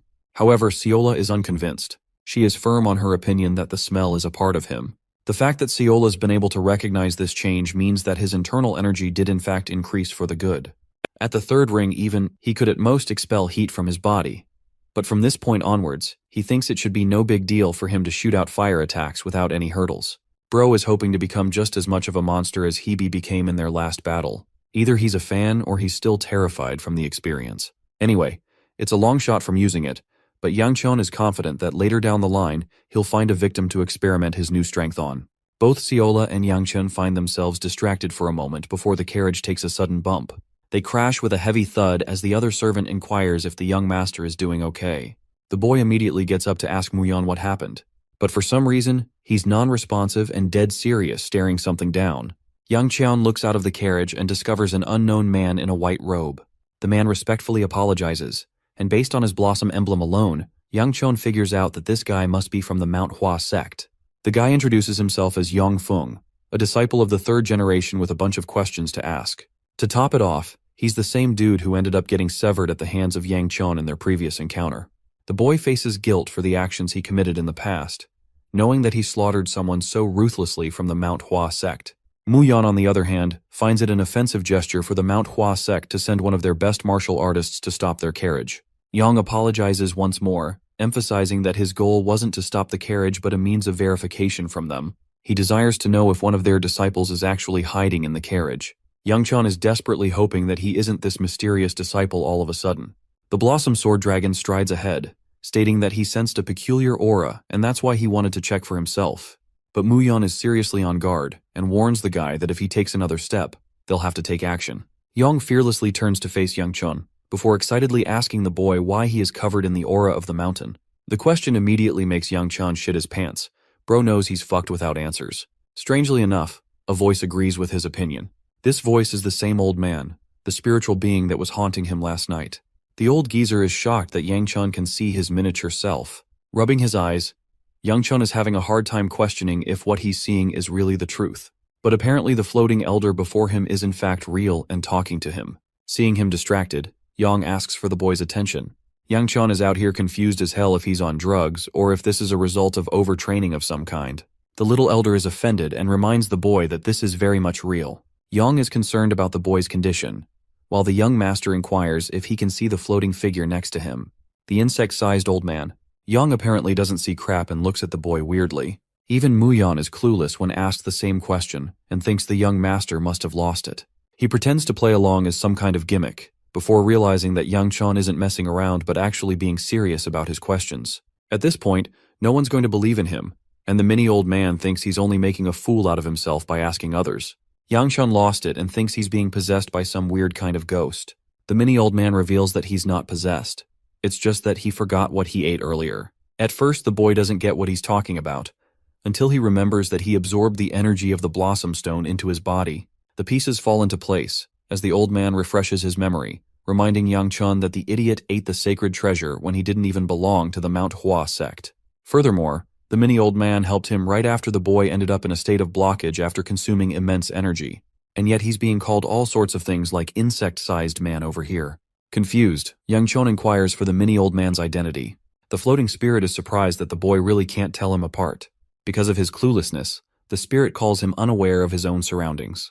Well, while this is happening, Muyan and Yang are confused as shit, because from their perspective, the young master is talking to himself. The floating spirit decides to do an act of courtesy and properly introduces himself. He's actually the renowned 8th leader of the clan, Shin Cheol, the Immortal Sword. In order to understand the significance of this character, we must first explore into the depths of the greatest war that occurred before the arrival of the Heavenly Demon. The Great Demon Blood War was safely fended off by 5 notable figures, expert martial artists whose names were etched into history even long after the war ended. Shin Cheol just so happens to be the greatest ancestor of the Mount Hua sect, sharing no equal in his reputation. And that same guy is now just a tiny old man that no one else can see except Yang Chun. The funny thing is, Yang Chun can't even stay quiet in his thoughts because the old man hears everything he thinks about. Now that the kid has come to learn of his awe-inspiring reputation, Shin Cheol is hoping that he'll be respected now. But Yang Chun being Yang Chun proves to be the opposite and is still stuck up. He questions why the old man was stuck inside the stone. Unfortunately, the little guy doesn't even know that about himself. It's more like he was expecting Yang Qian to be the one to fill in those gaps for him. So they're both at a loss with the way things are going. The most curious question for Xin Sheol is why an outsider from the Mount Hua sect was able to absorb the powers of the Blossom Stone when it shouldn't even be possible. Faced with a question like that, the boy goes speechless. His reaction is a good enough sign to the old man that Yang Qian knows something he doesn't. The best thing the boy can do is simply avert his eyes. Instead of hammering him with more questions, the tiny ghost confesses that young kids at Yang Qian's age are known to hide things, and he respects that as his senior, so he won't be annoying him anymore. Because of this, Yang Qian is indebted to him for being patient and understanding with him. At the same time, Xin warns him to pay attention to the important thing that's about to arrive in front of him. His warning proves to be correct as multiple figures pop out of the forest to confront the carriage. From their uniform, it's easy to guess that they're also disciples of the same clan. Yang emphasizes that they've got nothing to worry about as these people aren't a threat to them. However, Muyan's done playing around and knees the guy down, pinning a blade against his neck as he's cautious of the men. Muyan strongly believes that this is actually an ambush rather than a greeting. Put in a position like that, the disciples of the Mount Hua sect are on guard. Even Yang Qian believes that maybe his guard is pushing it too far, but Muyan argues otherwise. He can sense their sheer hostility from the second they appeared on the battlefield. Yang begs them to stop and listen to him for a second. He has no idea why the members of his clan are so furious, but he also thinks that it should be possible to resolve the issues if he can just communicate with them properly. Muyan is alarmed and asks to confirm if they're truly warriors from the same clan. But just seeing the symbol on their clothing, it's enough to verify that Yang isn't lying, and he sincerely requests that they let this issue be handled by him. Yang Qian is convinced and tells his guard to stand down, so he frees Yang from his grasp, who promises to settle the matter properly with a little talk. They can see the guy quickly going up to his men and discussing things. But before he can say another word, Bro gets dismantled by warriors of his own clan, much to Yang Qian and Muyan's confusion. The warriors step forward to apologize and properly introduce themselves. They also think that it's Yang's stupid interference that caused them to believe that this was some kind of ambush attempt. The young master is fine with everything that happened and returns the apology. At the same time, he's dying to know why the warriors are out here so far from the mountain. To that, the warrior apologizes, stating that their mission is confidential. Well, until Yang blurts out crucial information about their clan member suddenly going missing all of a sudden. The strange thing about this incident is that, under the command of the Blossom Sword Squad of the Mount Hua sect, it doesn't really make sense that so many of them are missing all of a sudden. Anyway, that's one reason they were actually patrolling the area, and Yang stupidly ditched them all after sensing energy from the carriage, and ran ahead. Yang Qian realizes that it must have been because of his familiar energy that drew them all the way here, while Xin tells the boy that there's no longer any threat to worry about as he's already blocked off the excess energy. This means they will no longer be able to gauge the energy coming from him anymore. When Yang points to Yang Qian stating that they can sense one of their own energies from him, the warriors end up confirming that they can sense a hint of their power within him. This shocks the boy greatly because earlier, Xin just told him he blocked it off. The immortal sword advises the boy to just whip out his special rock and settle the matter. So that's what he does. Shocking both Yang and the warrior, Yang Qian reveals what appears to be the sacred treasure of the mountain. The same treasure that their sect leader ended up losing over a betting game against the second elder. Yang finally has his answers now. The reason he felt the energy coming from him was because of the blossom stone wielded by the boy. At the same time, the warrior is curious why the boy is holding on to the object. Yang Qian decides to make his presence be properly known by introducing himself as the heir of the Ku family, and that his purpose is to return the treasure back to the sect. The mere mention of the Ku family is enough to alert the members of the Mount Hua sect, spurring a gossip session between them. The leader apologizes for showing hostility towards such a reputable house, because Yang Qian basically belongs to the nobility before them. Yang seems to be in a pensive state and decides to ask an important question.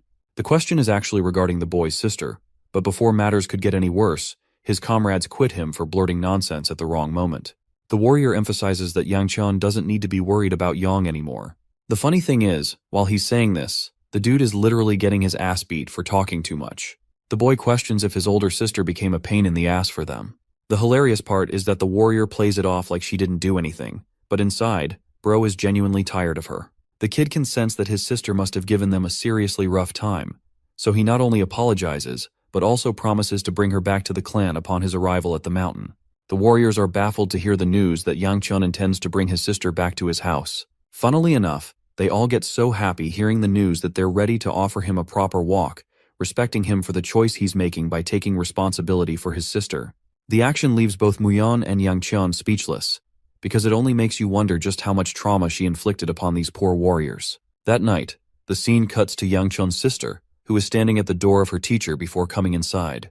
The senior lady is impressed by the little girl's vigor and bravery. It's so late at night, and yet she fearlessly arrives to visit her every night. The disciple walks heavy steps before crashing right into her teacher's embrace. They talk about the woman's condition and how she's feeling a bit better seeing the moonlight. This gives the girl an air of relief. The senior lady considers it a pity that the little girl's visits will soon come to an end, as she'll be returning to her family sooner or later. But the mere mention of returning causes her to grow tense and silent. Her reaction signals that she's still uncomfortable and dislikes her family. Adopting a menacing tone, she declares in anger that she doesn't consider those people as part of her family. This harsh confession leaves her master in a thoughtful mood, but she's not the type to invade into the private matters of others and doesn't probe further. But the disciple corrects her master, showing her the respect that she deserves. After all, her master was known as the brilliant Blossom Sage just before falling ill to her sickness. But now, that moniker is nothing more than a memory of the past. It makes the lady wonder just how much time she has left in this world. Sometime in the night, a rider is slashing down a bunch of demons like it's nothing to them. This is Bia Namgung, the lady with a blank expression despite having slaughtered a group of monsters without any problem.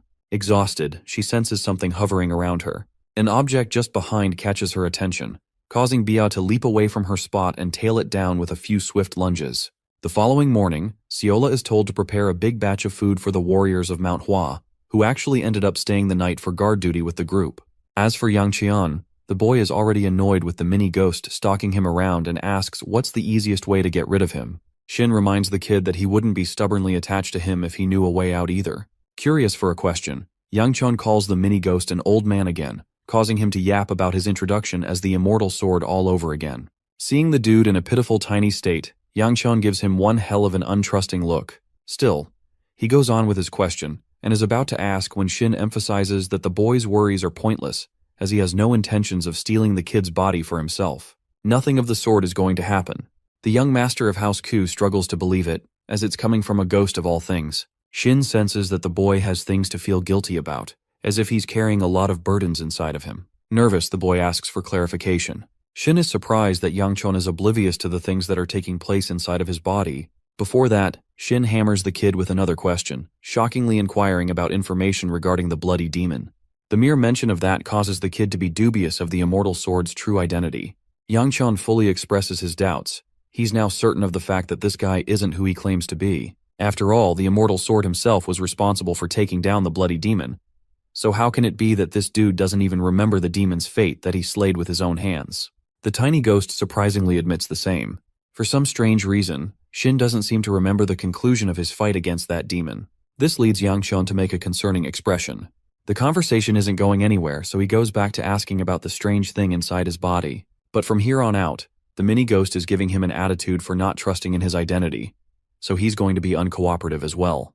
But he ends up complying anyway, as Shin funnily reveals that not even he understands what's going inside Yang Chun's body. Way to conclude that discussion.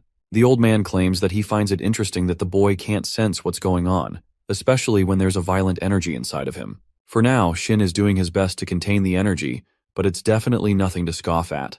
Yang Chun wasn't sure that it was going to be that serious, so the mini-ghost offered him a chance to test it out. But before the boy has a chance to decline, the immortal sword releases his hold, which releases the exorbitant amount of dark energy inside of Yang Chun. The energy is so vile and pulsating that it surrounds the boy and attempts to swallow his entire being, before Shin quickly contains it again, believing the demonstration served its purpose well. The kid is scared shitless and can't believe what he just experienced. The immortal sword emphasizes that it's the very reason he's been containing it for the boy. Why that thing is inside of Yang Chun is something not even he knows. Though the kid has a ton of questions, Shin thinks the conversation shouldn't be pursued any further for today. Even though Yang Chun gives him a stubborn attitude, Shin points to the sky and states that there's something he's got to deal with. Our boy checks his surroundings and there's nothing special around. But right when he's unaware, a purple beam descends from the skies and lands right next to the boy, frightening the hell out of him. Yang Chun roars at the dude who nearly killed him just now, while the muscular young man before him states that the members of his clan follow a strict rule ever since the old times, and that rule is to fight in order to become friends with each other. Yang Chun's literal first reaction is, "What the fudge is this dude talking about?" While Shin is glad that at least some traditions of the clan are still thriving. The young master of House Ku can't believe that this is the way these guys handle their sparring matches. Yang apologizes for intruding so suddenly. It's just that he got curious and wanted to test another martial artist's skills. Yang Chan counters that his very own clan, the Mount Hua sect, is brimming with experienced martial artists, so he can just ask anyone. Yang finds himself cornered with that response and shows a disappointed face. Shin tells Yang Chan about the importance of the kid before him. This guy is supposed to be the youngest elite martial artist among their clan. His stature is the definition of a towering wall of talent. Unfortunately, that's one reason that Yang feels so bad about himself.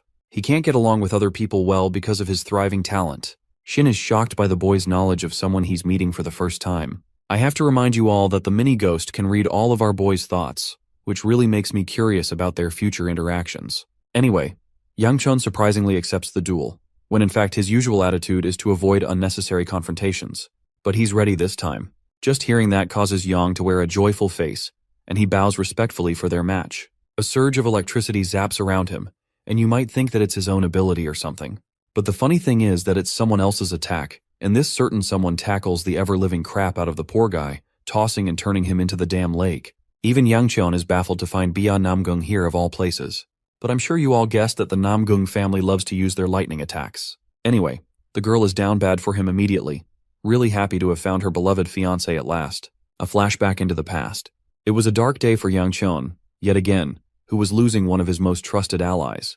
It was Bia, the white-haired girl, her eyes losing consciousness slowly. She couldn't help but wonder why a guy like him was crying for her.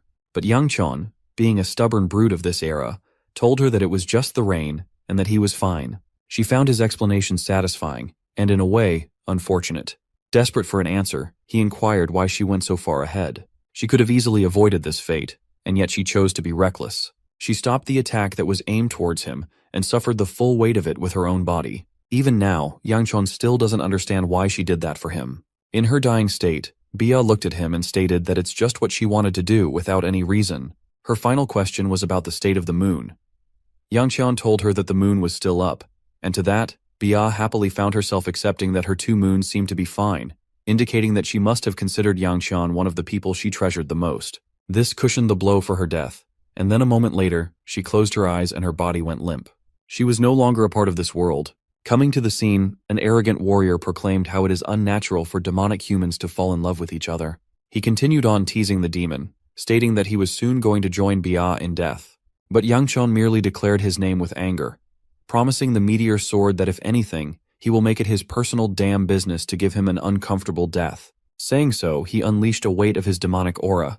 The flashback sequence ends there. Bia's smile just now triggered the flush of memories floating inside his brain. Yang Chon is startled, and doesn't want anything to do with this girl, questioning her intentions. But as she's about to explain the reason why she came here, the warrior's voice is heard. He wants to know if Yang Qian shares affiliation with the woman or if she's an intruder of some kind, to the point that this guy is ready to slash her down. Yang Qian feels terrified because the rest of the Mount Hawa warriors have gathered around him and they're all preparing their weapons to take her down. He struggles to come up with an explanation. Dude is losing his marbles because Bia had just struck Yang down, so he can't exactly provide cover for her either by saying that they're comrades. But before the boy can say a single word, Bia simply blurts out the truth. They're both each other's fiancé. This little explanation causes all of the warriors to become flustered in confusion, including the floating mini-geezer. Yang Qian has no choice but to play along with her at this point. The funniest part is that they're shocked a pretty angel like Bia ended up downgrading herself to a crappy-looking guy. Inquiring her purpose of visit, Yang Chen learns that Bia came to meet him. The rest of the warriors are suddenly more interested in our boy than the girl, eyeing him down to see if he's lying or not. Yang Chen is confused why she launched an all-out attack if the purpose was to meet him only. Shin expresses that the boy still hasn't read the room. Based on her body language, the floating spirit concludes that Bia has been running sleepless just to get to her lover. It's because of her hindered state that she couldn't tell who Yang Chen was up against, and simply attacked to protect him. Well, our boy still thinks it's crazy of her to go to such lengths with all things considered. But that only proves her devotion to come meet him. This girl is the definition of commitment. Funnily enough, Yang Chen takes the side of the Mount Hua warriors, proclaiming that they will not let this incident slide. But to his utter shock, his very own boy, Yang, is out here getting dazed by the princess's unparalleled beauty. Yang Chen can't believe this guy is such a simp when it comes to his duties. Fueled with even more confidence, Bro challenges Yang Chen to a duel, which is more than enough to conclude that Bia's previous attack basically did nothing against his mountain of a body. The fight takes place at night. The warriors are watching in anticipation and silence, while Yang is still getting butterflies, getting distracted and looking at the pretty lady at the side. Yang Chan, on the other hand, is a bit worried about the guy's serious case of infatuation, which makes the floating old geezer tease him for being jealous. Bro isn't exactly jealous, but rather pissed that he accepted the duel for the sake of being nice to Yang, only to get backstabbed in the most unexpected of ways. Homie is out for his girl, man. Shin believes it's actually a good opportunity for the boy to win and gain something. Since Yang Chun is too stupid to understand, Shin expresses that this is just the perfect time to test the boy's new strength.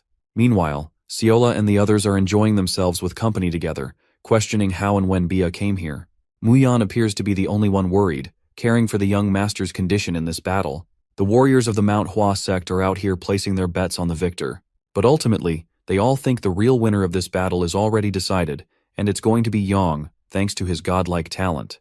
The guy has a fun-loving attitude on the side, but he's a real monster during a fight. Shin even notices this as the Blossom Warrior prepares his blade, channeling his energy and surrounding himself in a bunch of petals. Out of respect, he announces his first attack. In response to his blossoming energy, our boy whips out his scorching hot flames, stunning the spectators with his control over the internal energy, surprising the likes of the Sovereign Sword himself. Yang Chun unleashes a similar state to his sister, igniting himself in a cloak of fire, while at the same time believing that he's nothing compared to Hebe's flames.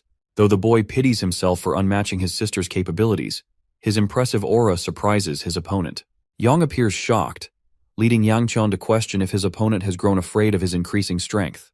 Gripping his blade, the Warrior of Blossom prepares to take his advance, unflinching in the face of the young master. His first attack is a simple one focused on speed, channeling all of his power and leaving a trail of his unique aura as he approaches the burning aura of Yang Chun.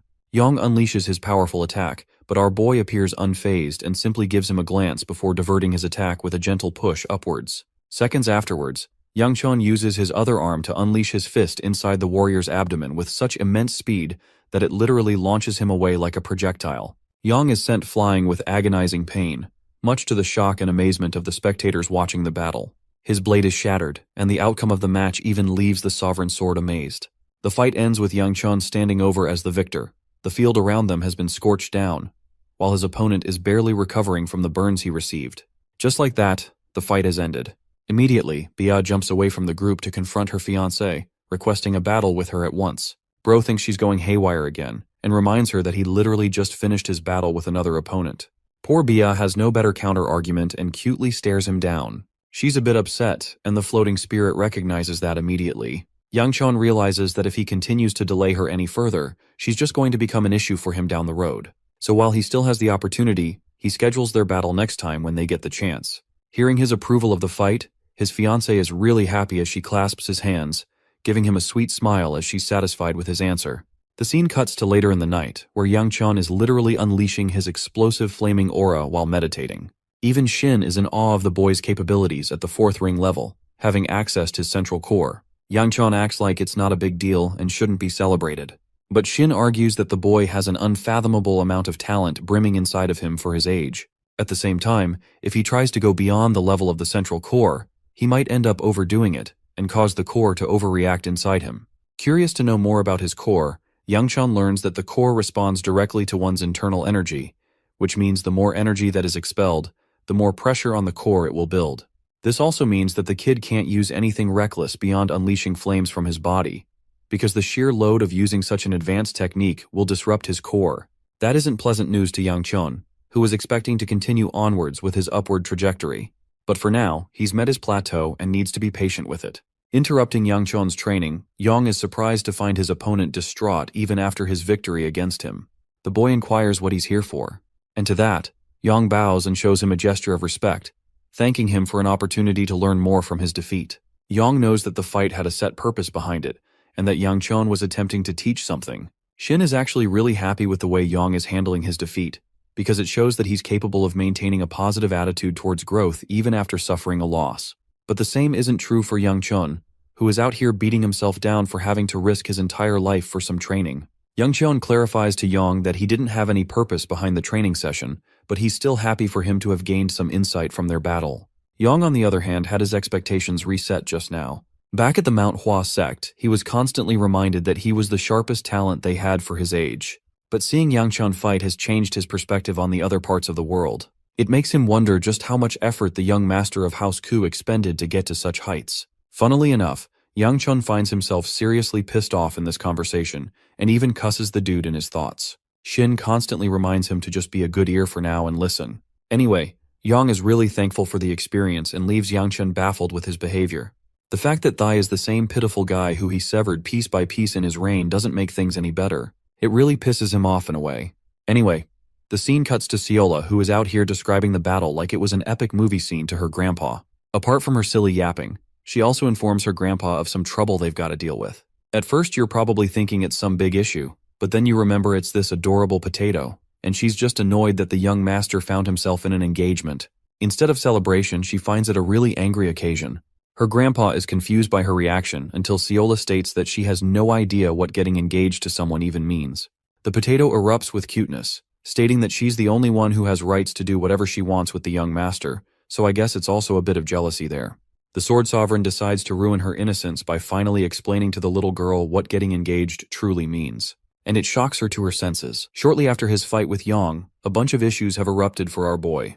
The first of which is Seola's depressed reaction. She appears down and out, even though she's usually the most excited when it comes to food. It's to the point even her grandpa is worried for her. The potato shakes her head in resignation, while Yang Chun questions why she isn't eating her food properly. He also scolds her for the constant treats she's eating, and that they may be ruining her appetite. Apart from her, Bia is choosing a bite to eat when suddenly Seola steals it from her bowl, munching it on her own. The Namgung girl tries a second time, and yet again, Seola strikes back like some kind of machine. Yang Chun questions what the hell is wrong with her, but before he can do so, her strict grandpa roars at her for having terrible table manners. Poor Seola feels unwell, and breaks down stating that they're all stupid. She then rushes away on her own, leaving her grandpa and going off on her own. Our boy still has no idea what's going on and asks if Bia shares any involvement. But his fiancée apparently did nothing wrong. Ever since his fight with Yang, his servant has been acting strange, and it's clear that she's upset over something he has no idea about. To make matters even worse, the very next day, Yang Chun woke up from a bad sleep. They've been setting up camp for a while, so it's getting tiring. It's as if he's been sleeping outdoors all his life. Drinking water from the river nearby, dude runs into the muscular Chad with 69 abs and a body straight out of the Baki universe.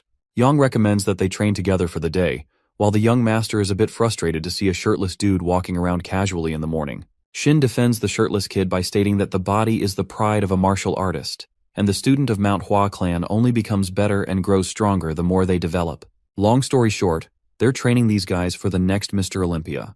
As for Yang's offer, our boy refuses it straight up by saying that he's got something else to worry about.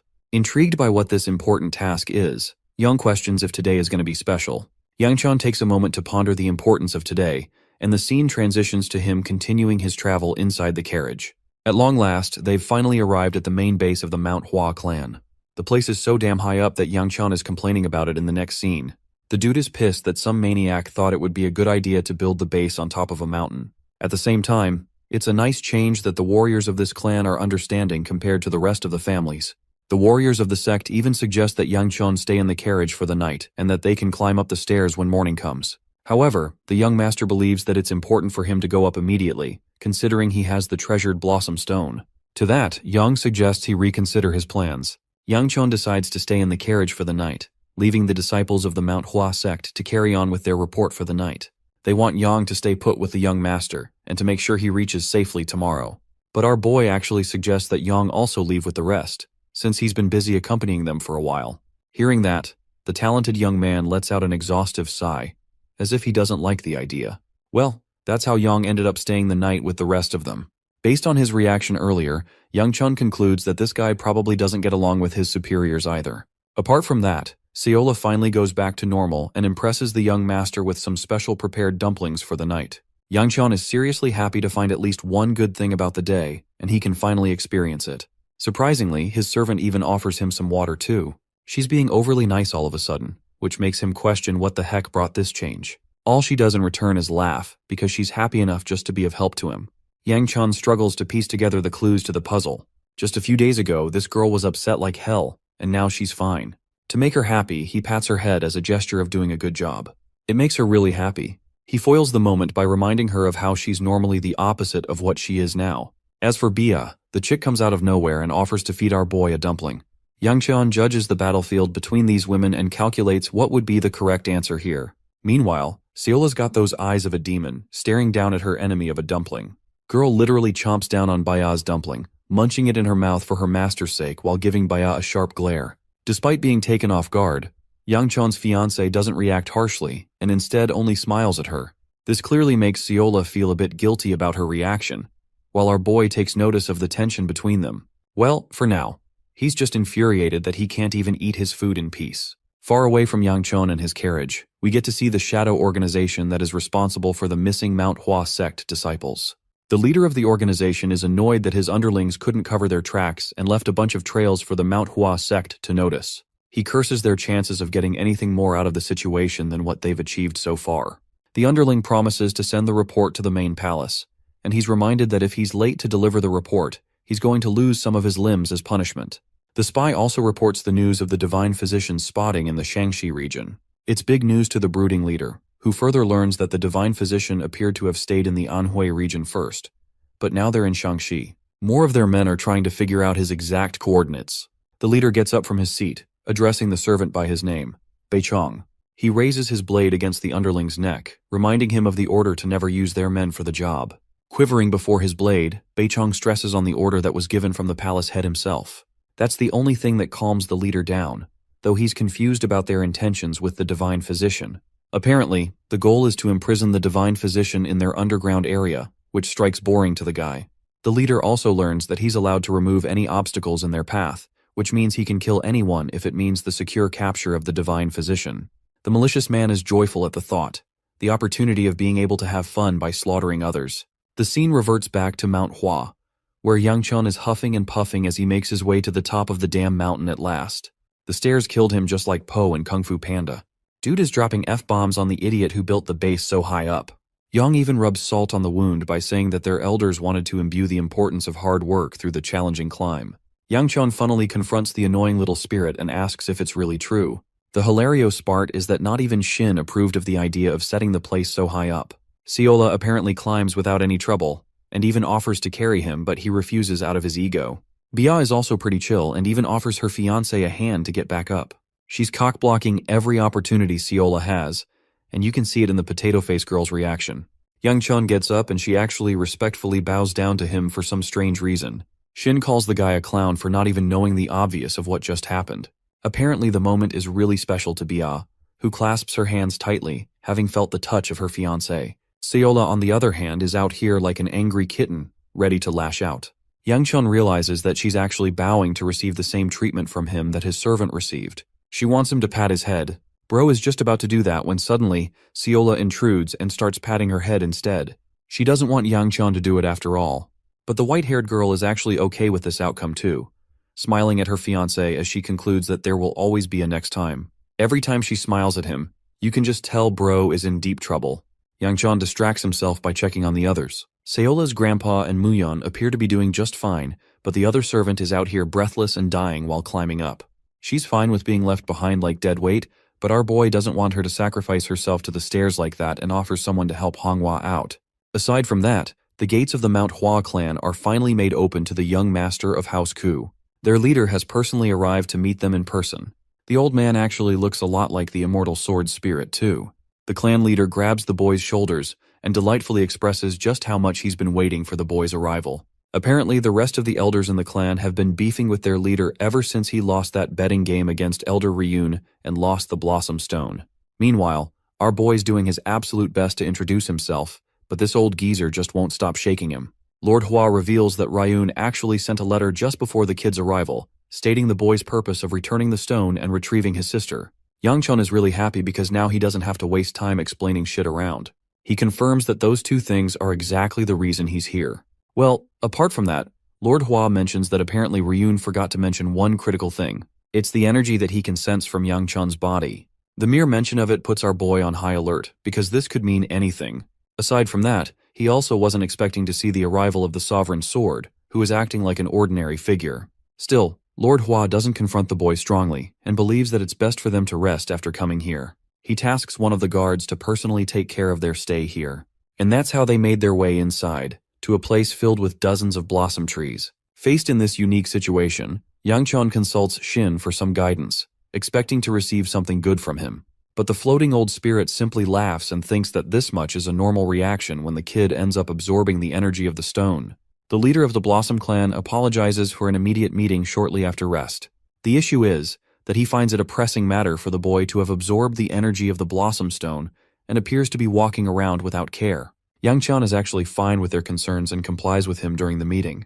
The leader then recalls the testimony of the events given to him, asking if Yang Chun's body really accidentally absorbed the stone's power.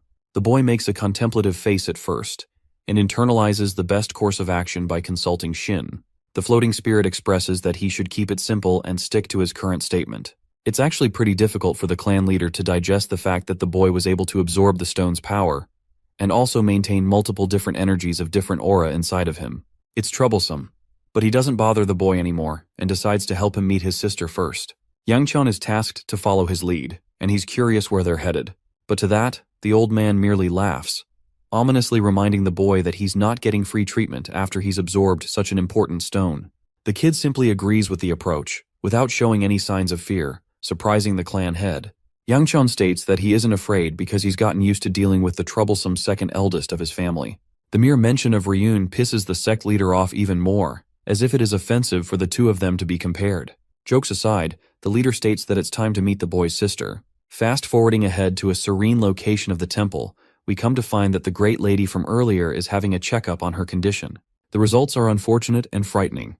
Her blood flow is all over the place, and her energy is also inefficiently being handled by her body. It's the definition of rotting as time goes by, and even after enduring so much pain, the lady appears strong in front of her disciple. She acts like it's not hurting her that much, but the healer knows that she's lying to remain confident in front of her disciple.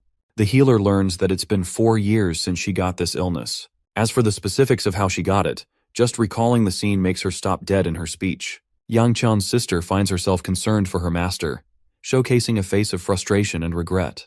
Her coughing gets even worse, causing her disciple to sweep in for her sake. Without explaining another word, she thanks the physician for his attention. The healer has guessed that it's actually some kind of seal that is causing such an illness, and yet he couldn't even detect it while checking her flow of energy. Fun fact, this guy isn't just an ordinary healer but the divine physician himself. However, he doesn't like being called by that name and prefers Elder Tay instead. Curious enough to ask, the lady wants to know how long she has left to remain in this world. The girl shows genuine sadness just thinking about the sorry state of her master. Elder Tay explains that she won't get past another winter at most. Instead of fearing the announcement, the girl's master simply accepts her fate, even though we can see her quivering body. The woman is reminded of her past as an able-bodied majestic warrior of the Mount Hua sect, and now she's stuck like this. Elder Tay intends to do his best to treat her and requests the kids to exit the room. Although the girl shows hesitation, her master reminds her to follow orders. Her coughing is also seen getting intense as she's coughing blood on her napkin. Frustrated, the little girl has to accept the order. Aside from that, our boy is continuously getting annoyed, being tortured by stares back to back ever since he came to the annoying base. The clan leader pisses him off even further by reminding him of the same principle of achieving something good with hard work. While he's complaining to the spirit of the immortal sword inside his head, Yang Chun sees his sister stepping outside of the temple with a sobbing expression. Her nose is red because of her crying, and she's startled to a halt to find her brother of all people here. Even Yang Chun appears surprised, while his sister demands to know why he's here. Anyway, her sudden stop caused the person behind her to bump into her head, causing a clash that hurt both of them. Yang Chun takes notice of this kid with distinct white-colored streaks in his black hair. Even though seeing him should be a normal reaction, for some reason, it gets our boy's blood boiling to the point he literally goes ballistic and unleashes the full extent of his aura. Let's go back into the past and explore what exactly caused this reaction from our beloved protagonist. Opening the gates of the temple, Yang Chun faced the man known as the strategist of the Heavenly Demon. He congratulated the demon martial artist for his return, and sensed that something was a problem, as Yang Chun appeared unusually angered. With his every step, this man was literally dropping the demonic humans around him like it's nothing. That's what you call actual aura farming. The strategist was curious what could have possibly ignited such flames of rage inside Yang Chun's heart, and immediately pointed to the death of Bia Namgung, believing that it was the reason for such a harsh reaction. By this point, our boy's energy was releasing to such unfathomable levels that his presence made it difficult for the strategist to stand. Taunting Yang Chun even more, he reminded him that this all took place thanks to the will of their leader, the Heavenly Demon, so there's nothing he could do about it. Being incredibly angry, Yang Chun got up in his face, infusing his hand with demonic energy as he began initiating his strike. Using the right words, the clever strategies reminded the martial artist that the leader of the demons was above him in rank, which means he can't disobey her orders. That statement stopped Yang Chun's attack. You can tell just how badly he wanted to kill the bastard right in front of him. And yet, he released his attack to the side because that's all he could do in the face of this scumbag. Turning his back in his face, the guy prepared to leave when the strategist emphasized that they'd already taken care of the Heavenly Sovereign, and the Aura Sovereign would be next in line soon. Finally, the third and last Sovereign, Siola's grandpa, lost his arm in the battle against the Heavenly Demon. With all three Sovereigns taken down, the strategist believed strongly that the Heavenly Demon would no longer operate in the same manner and leave the responsibility to someone else. And in his eyes, Yang Chun would be that person, the one who would be bestowed upon the special responsibility of managing the demons in her place. Just recalling that damn sequence is enough for our boy to get so enraged that he quickly grabs the seemingly unknown boy, choking the sheer life out of him without a hint of emotion. The demonic power within him is brewing, while his sister quivers seeing her brother go maniacal in such a state. Yang Chun appears to have lost his damn mind, causing the calm and collected clan leader to intervene. Lord Hua places a hand over the boy's eyes and reminds the child that what he's about to do is going to hurt like hell. The scene is cut from there, while the divine physician and his patient could only hear the scream of a boy coming from outside. Lord Hua is glad that the doctor's already here, since he's bought another patient. And that patient is the young master's unconscious body. Elder Tay is peeved every time people call him by his special name. His reputation exceeds him. People remember him as the guy who can cure any illness. Same guy actually ends up treating Yang Chun. As for the lady opposing him, she's known as the Blossom Sword Queen, and her disciple is Ryong Hua Ku, who is also the half-sister of our boy. Finally, the disciple and grandson of the divine physician is actually Jaegul Hyuk, who, by the way, is supposed to be the strategist of the Demon Empire in the future. The burden is actually placed on the young master, who has regained consciousness, but lots of questions await him, starting with the fact that he nearly choked Jaegul to death. The only reaction in this situation is that he's fucked, which he literally internalizes in his monologue. The boy reflects that it's been a long time since he's encountered this guy again, but unfortunately, that can't pass as an excuse here. The only shocking part of this story is Jaegul's connection to Elder Tay, the Grand Physician. At this point, nothing is going according to his plan. And then there's the fact that not even the spirit of Shin is helping him out on this one, leaving Yang Qian on his own. The kid has no idea what to come up with as an answer. Surprisingly, the clan head appears to know what our boy is thinking about and questions if the kid is facing issues recalling what happened. Yang Chun is startled to hear him say something like that, but not even the clan head knows why such an idea came to his mind.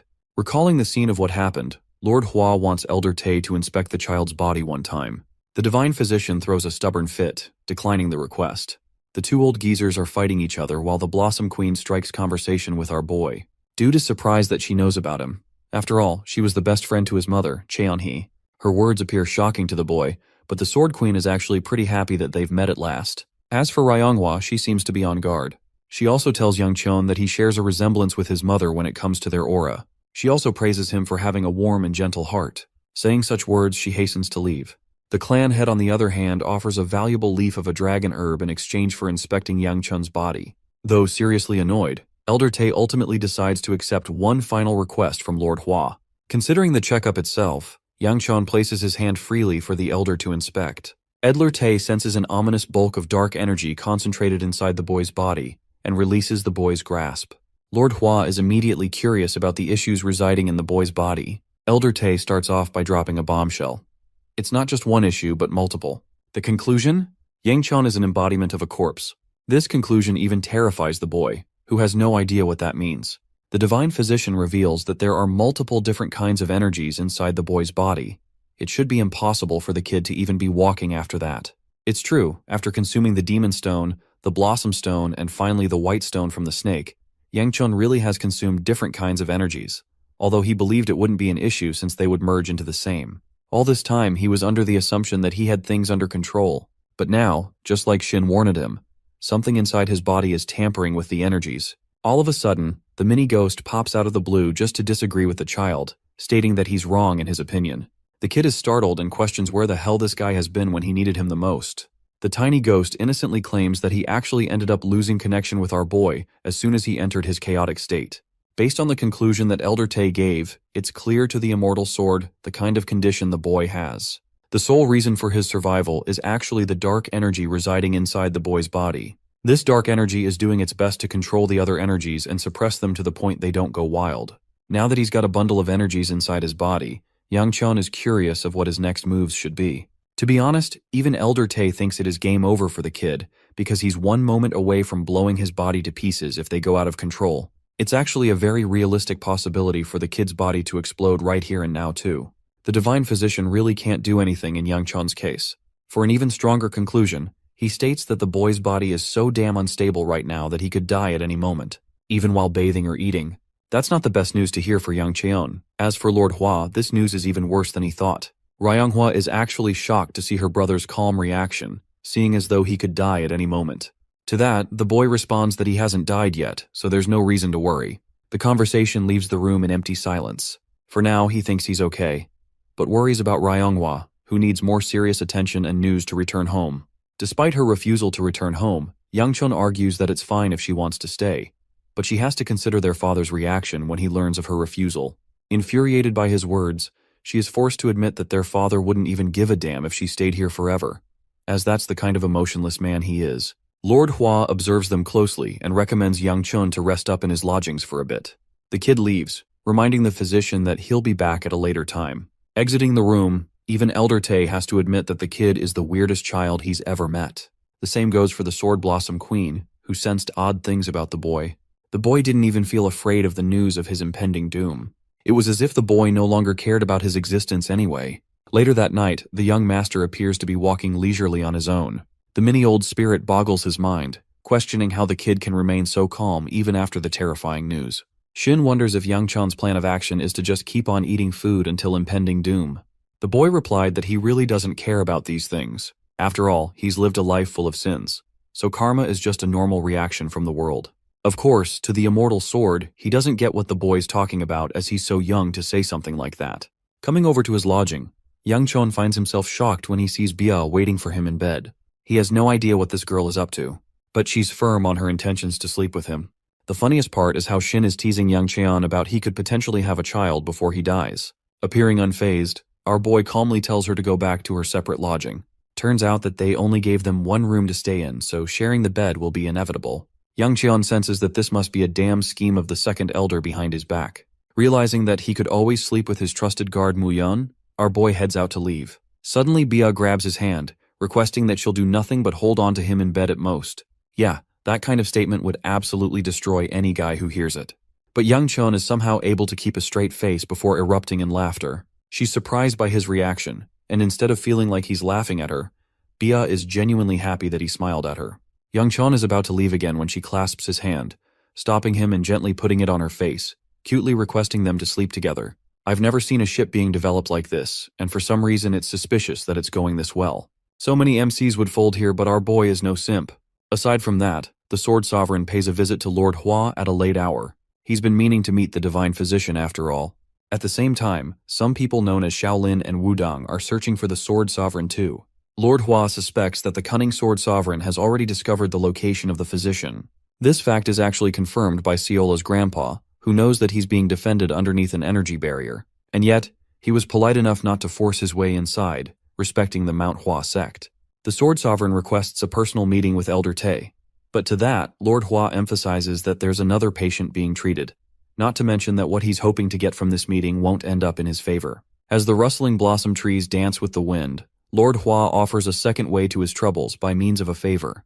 The kid wakes up the next day, appearing still sleepless from his terrible sleep at night. And yes, he did end up sleeping on the same bed as her, though I imagine the dude was so cautious and on guard that he couldn't sleep a wink. That's exactly what happened, while Shin is shocked that nothing happened between the two of these lovebirds. The young master tells him to shut up because he's already going through hell in his sleepless state.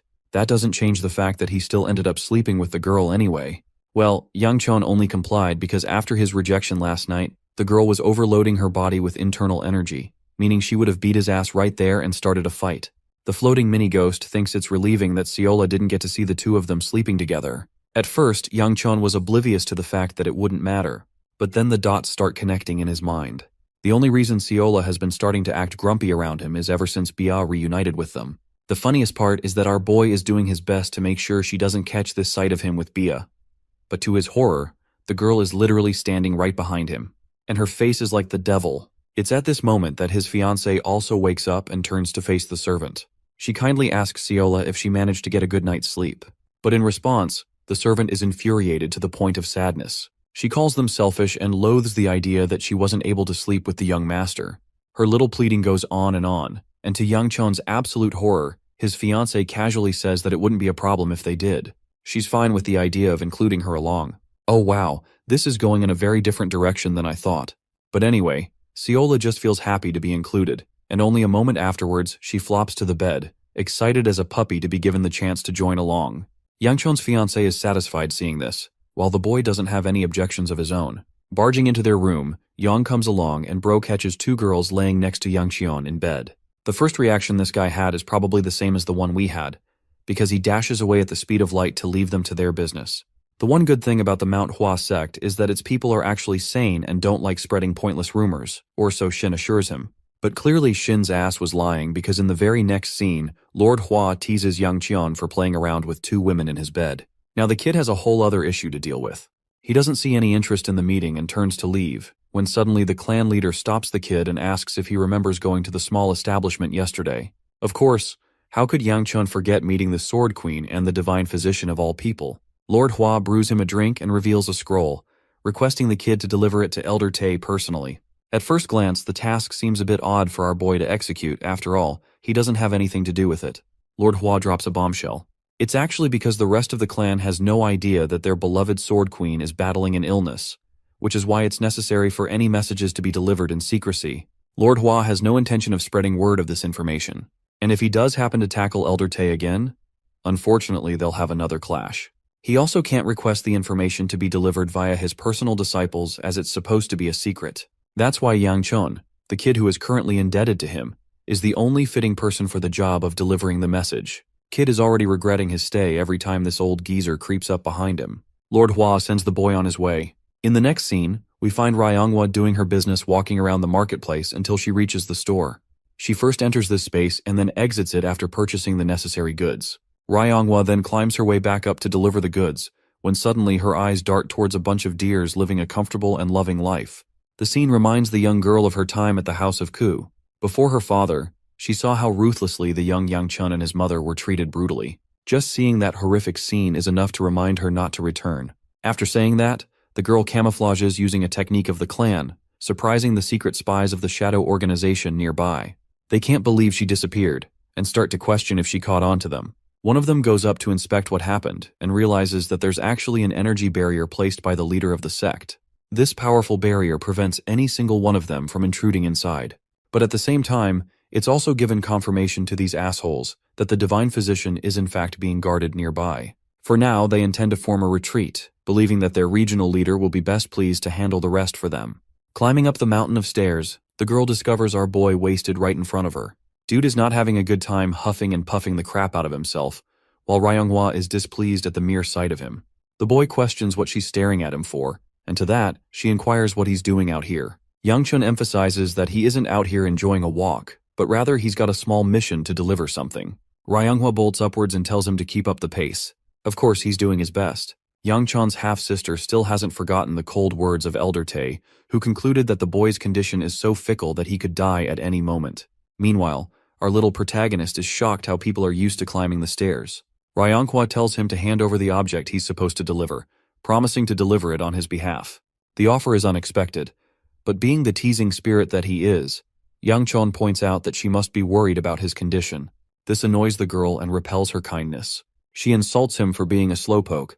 Yang Chun states that it's fine, he can just move faster in that regard. As he's going up, the girl worriedly asks about her brother's condition. Yang Chun changes topics and requests information on the grandson of the Divine Physician. He wants to know if Jaegal has been up to something suspicious as of late. To that, Ryonghwa surprisingly admits that she hasn't seen anything like that. Hearing that, he faces back up and continues his climb. The floating little spirit notices the girl's disappointed reaction.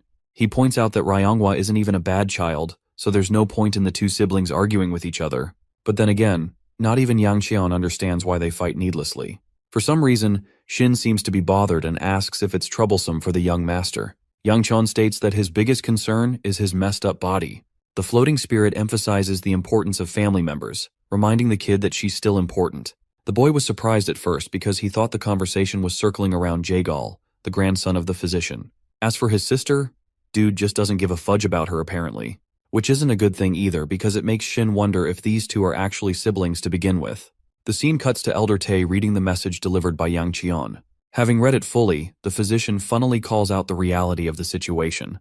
Lord Hua had just sent a goddamn half-dead child to deliver a crappy message to him. From Elder Tae's harsh reaction of the clan head, Yang Cheon wonders what the hell happened between the two geezers to trigger so much hate.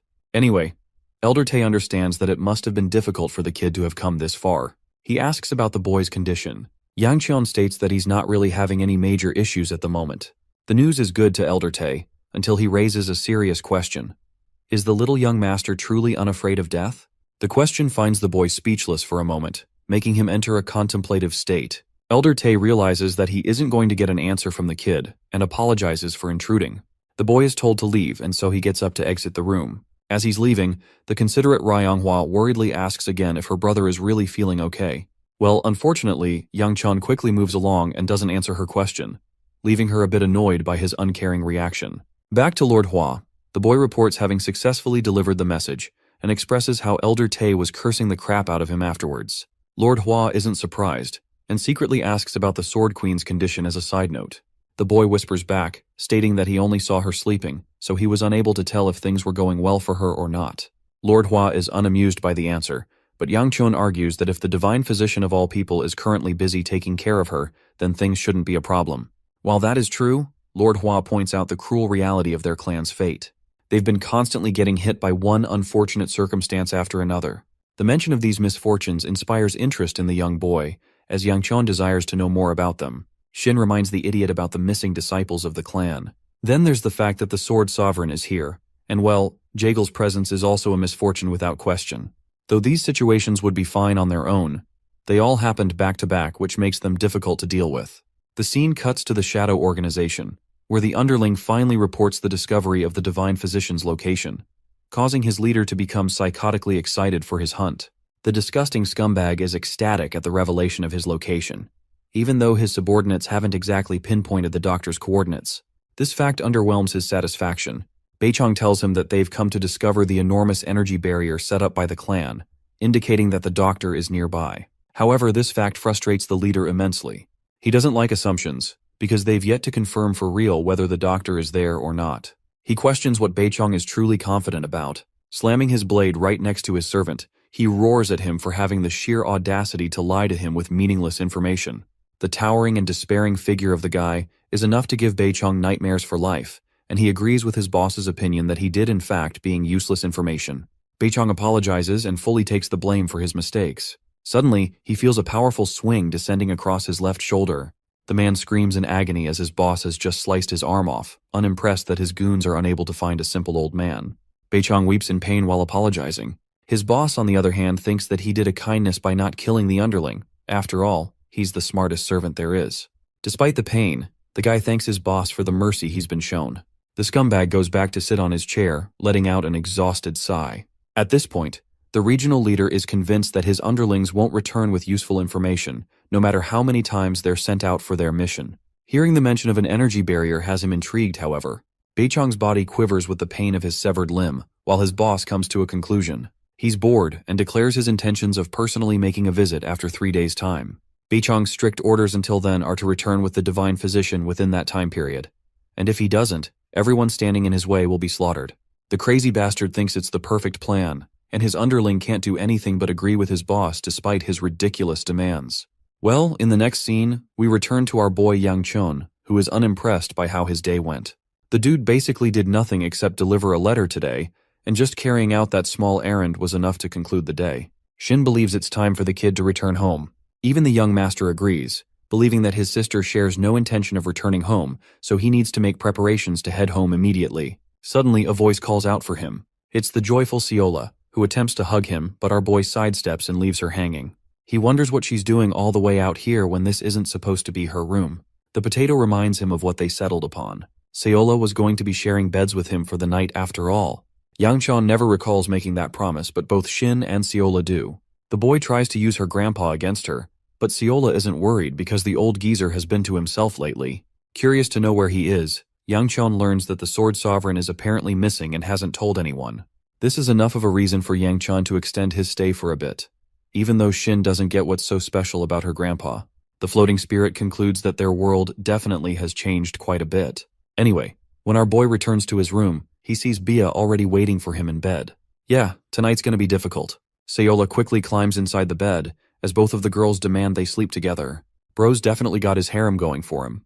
Yang Chon attempts to activate I Ain't No Simp Jutsu and dashes out, but the lightning-fast Bia chases after him and catches him. Some time passes and we get to see the adorable Potato out cold, while the elegant Bia looks like a princess even while asleep. Yang Chon is stuck in the middle, having a really hard time being able to sleep, especially when the cute Potato Sayola smacks his face in her sleep. It's morning again, and unfortunately, or should I say fortunately, our boy is hugged down from both sides. He can't even move and begs the floating little spirit to save his life because he can't move a single arm. The funny thing is, even the old geezer calls him a lucky bastard to have such a situation to himself. Unfortunately, the only reason he can't get up is because Sayola is squeezing the crap out of his arm. Once again, Shin calls him a lucky dude because guys would kill for something like this. Well, the issue is, if someone ends up finding Yang Chon sleeping with the two of them like this, it's going to cause trouble. And well, that's exactly what happens when Ryonghwa enters the room at the worst possible timing. Her face tells you everything that you need to know when she spots her brother in bed with two beauties. It looks really bad for him, causing Ryonghwa to give him a disgusting glare before slamming the door shut. Yang Chon is starting to realize that the clan members really have no etiquette of knocking before entering. Anyway, he tries to get the two of them to wake up quickly. Yang Chon tells his servant to get up quickly because there's a bug on her face. Immediately she wakes up startled and jumping from her bed. That's one target down. Now, to assassinate the second target, he deploys advanced tactics and uses a strong finger flick to knock her face. Bia has no idea why he's hitting him, while Sayola's out here going commando over a bug on the bed. The good thing is that they're both up now. Shortly afterwards, Yang Chon goes outside to meet Ryonghwa, who has come to report that the clan head wants to see the boy. This is a surprising notice to him. Ryonghwa laughs at his misfortune. Also, she had no idea there was a special scene going inside his room, or else she would have delayed the message. Ryonghwa also tells him that she's here for the Hua ritual of the clan, and since she's a disciple of the sect, it's only natural for her to attend. With her message delivered, Ryonghwa is about to leave, and calls both Bia and Sayola a bunch of ugly girls before going. After all, pretty girls wouldn't want to hang around her disgusting brother. Or well, that is until she lays her eyes on both Bia and Sayola. Both of them look not only adorable but also downright gorgeous. Yang Chon inquires what they're up to. While they're curious about Ryonghwa, the kid doesn't even introduce her to them. The mere sight of them causes Ryonghwa to get frustrated, and she quickly leaves in a grumpy attitude. It makes our boy wonder what her problem is. Bia can tell that something is wrong though, based on her reaction seeing her go. Time for us to enter another flashback sequence of a young Ryonghwa searching around for her brother, while weeping in the house of Ku. She was really afraid that he'd disappeared somewhere. Hearing a rustling noise in the bushes, the little girl tried to explore further on, until she found Yang Chon scarily pouncing from the spot and scaring the crap out of her. It was so scary that it made the girl cry. Later that day, Yang Chon had a talk with her, apologizing for having made her cry like that. But she was still upset with him, which made him wonder what would make her happy again. That's when Ryonghwa made her special request, desiring her brother to scold Yeonsu, her older sister, for good. After all, Yeonsu was really mean to both of them and treated them like crap. Yang Chon had fondness for Ryonghwa, telling his sister that these things happen when they're all a part of a family together. At the time, it made her really happy to hear him say that. Back to the present moment, the girl finds herself exhausted by the end of her training, frustrated to push past her limits as she continues flinging her sword into the air. After yet another strenuous training session, Ryonghwa is overwhelmed with frustration. She launches her sword at the tree, an anger cultivating deep inside her. Finding her in a state like this, Bia comes around to advise the young girl that even if she's exhausted, one must never let go of their weapon. The elegant lady of Namgung retrieved her blade for her and offered it back. Faced against her, Ryonghwa quickly realizes that this is the same girl she saw back with her disgusting brother. She thanks her for her kindness and reaches for her sword, before adopting a stricter tone and rudely stating that she doesn't require anyone's help. She then gets up, maintaining her grumpy attitude, and asks what the lady is doing out here. Bia expresses that she figured Ryonghwa to be close to Yang Chon, so she got curious and followed her around. Upon her unparalleled smile alone, Ryonghwa is literally baffled by her looks and questions what's wrong with this woman.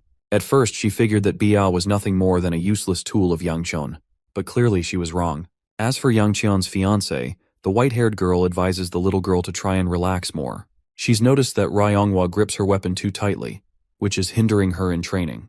Based on this advice, it's clear that Bia is also a swordmaster from her words, even though Ryonghwa strictly judges her off her looks and states that someone like her probably never even held a blade in her entire life. She thinks it's snobbish to try and teach others when a person is inexperienced themselves. Instead of getting angry at her or rushing to correct her, Bia politely requests for them to have a light spar. Shortly afterwards, the two are facing each other for their fight, but Ryonghwa is stunned that her opponent hasn't even bothered to unsheath her blade yet. Bia is so immensely confident in her ability that she thinks it won't hinder her at all. It insults Ryonghwa and causes her to get angry. Refusing to hold anything back from the get-go, the girl unleashes a powerful swing, which is quickly countered by Bia's quick draw, who even in this fight advises Ryonghwa to try and calm down.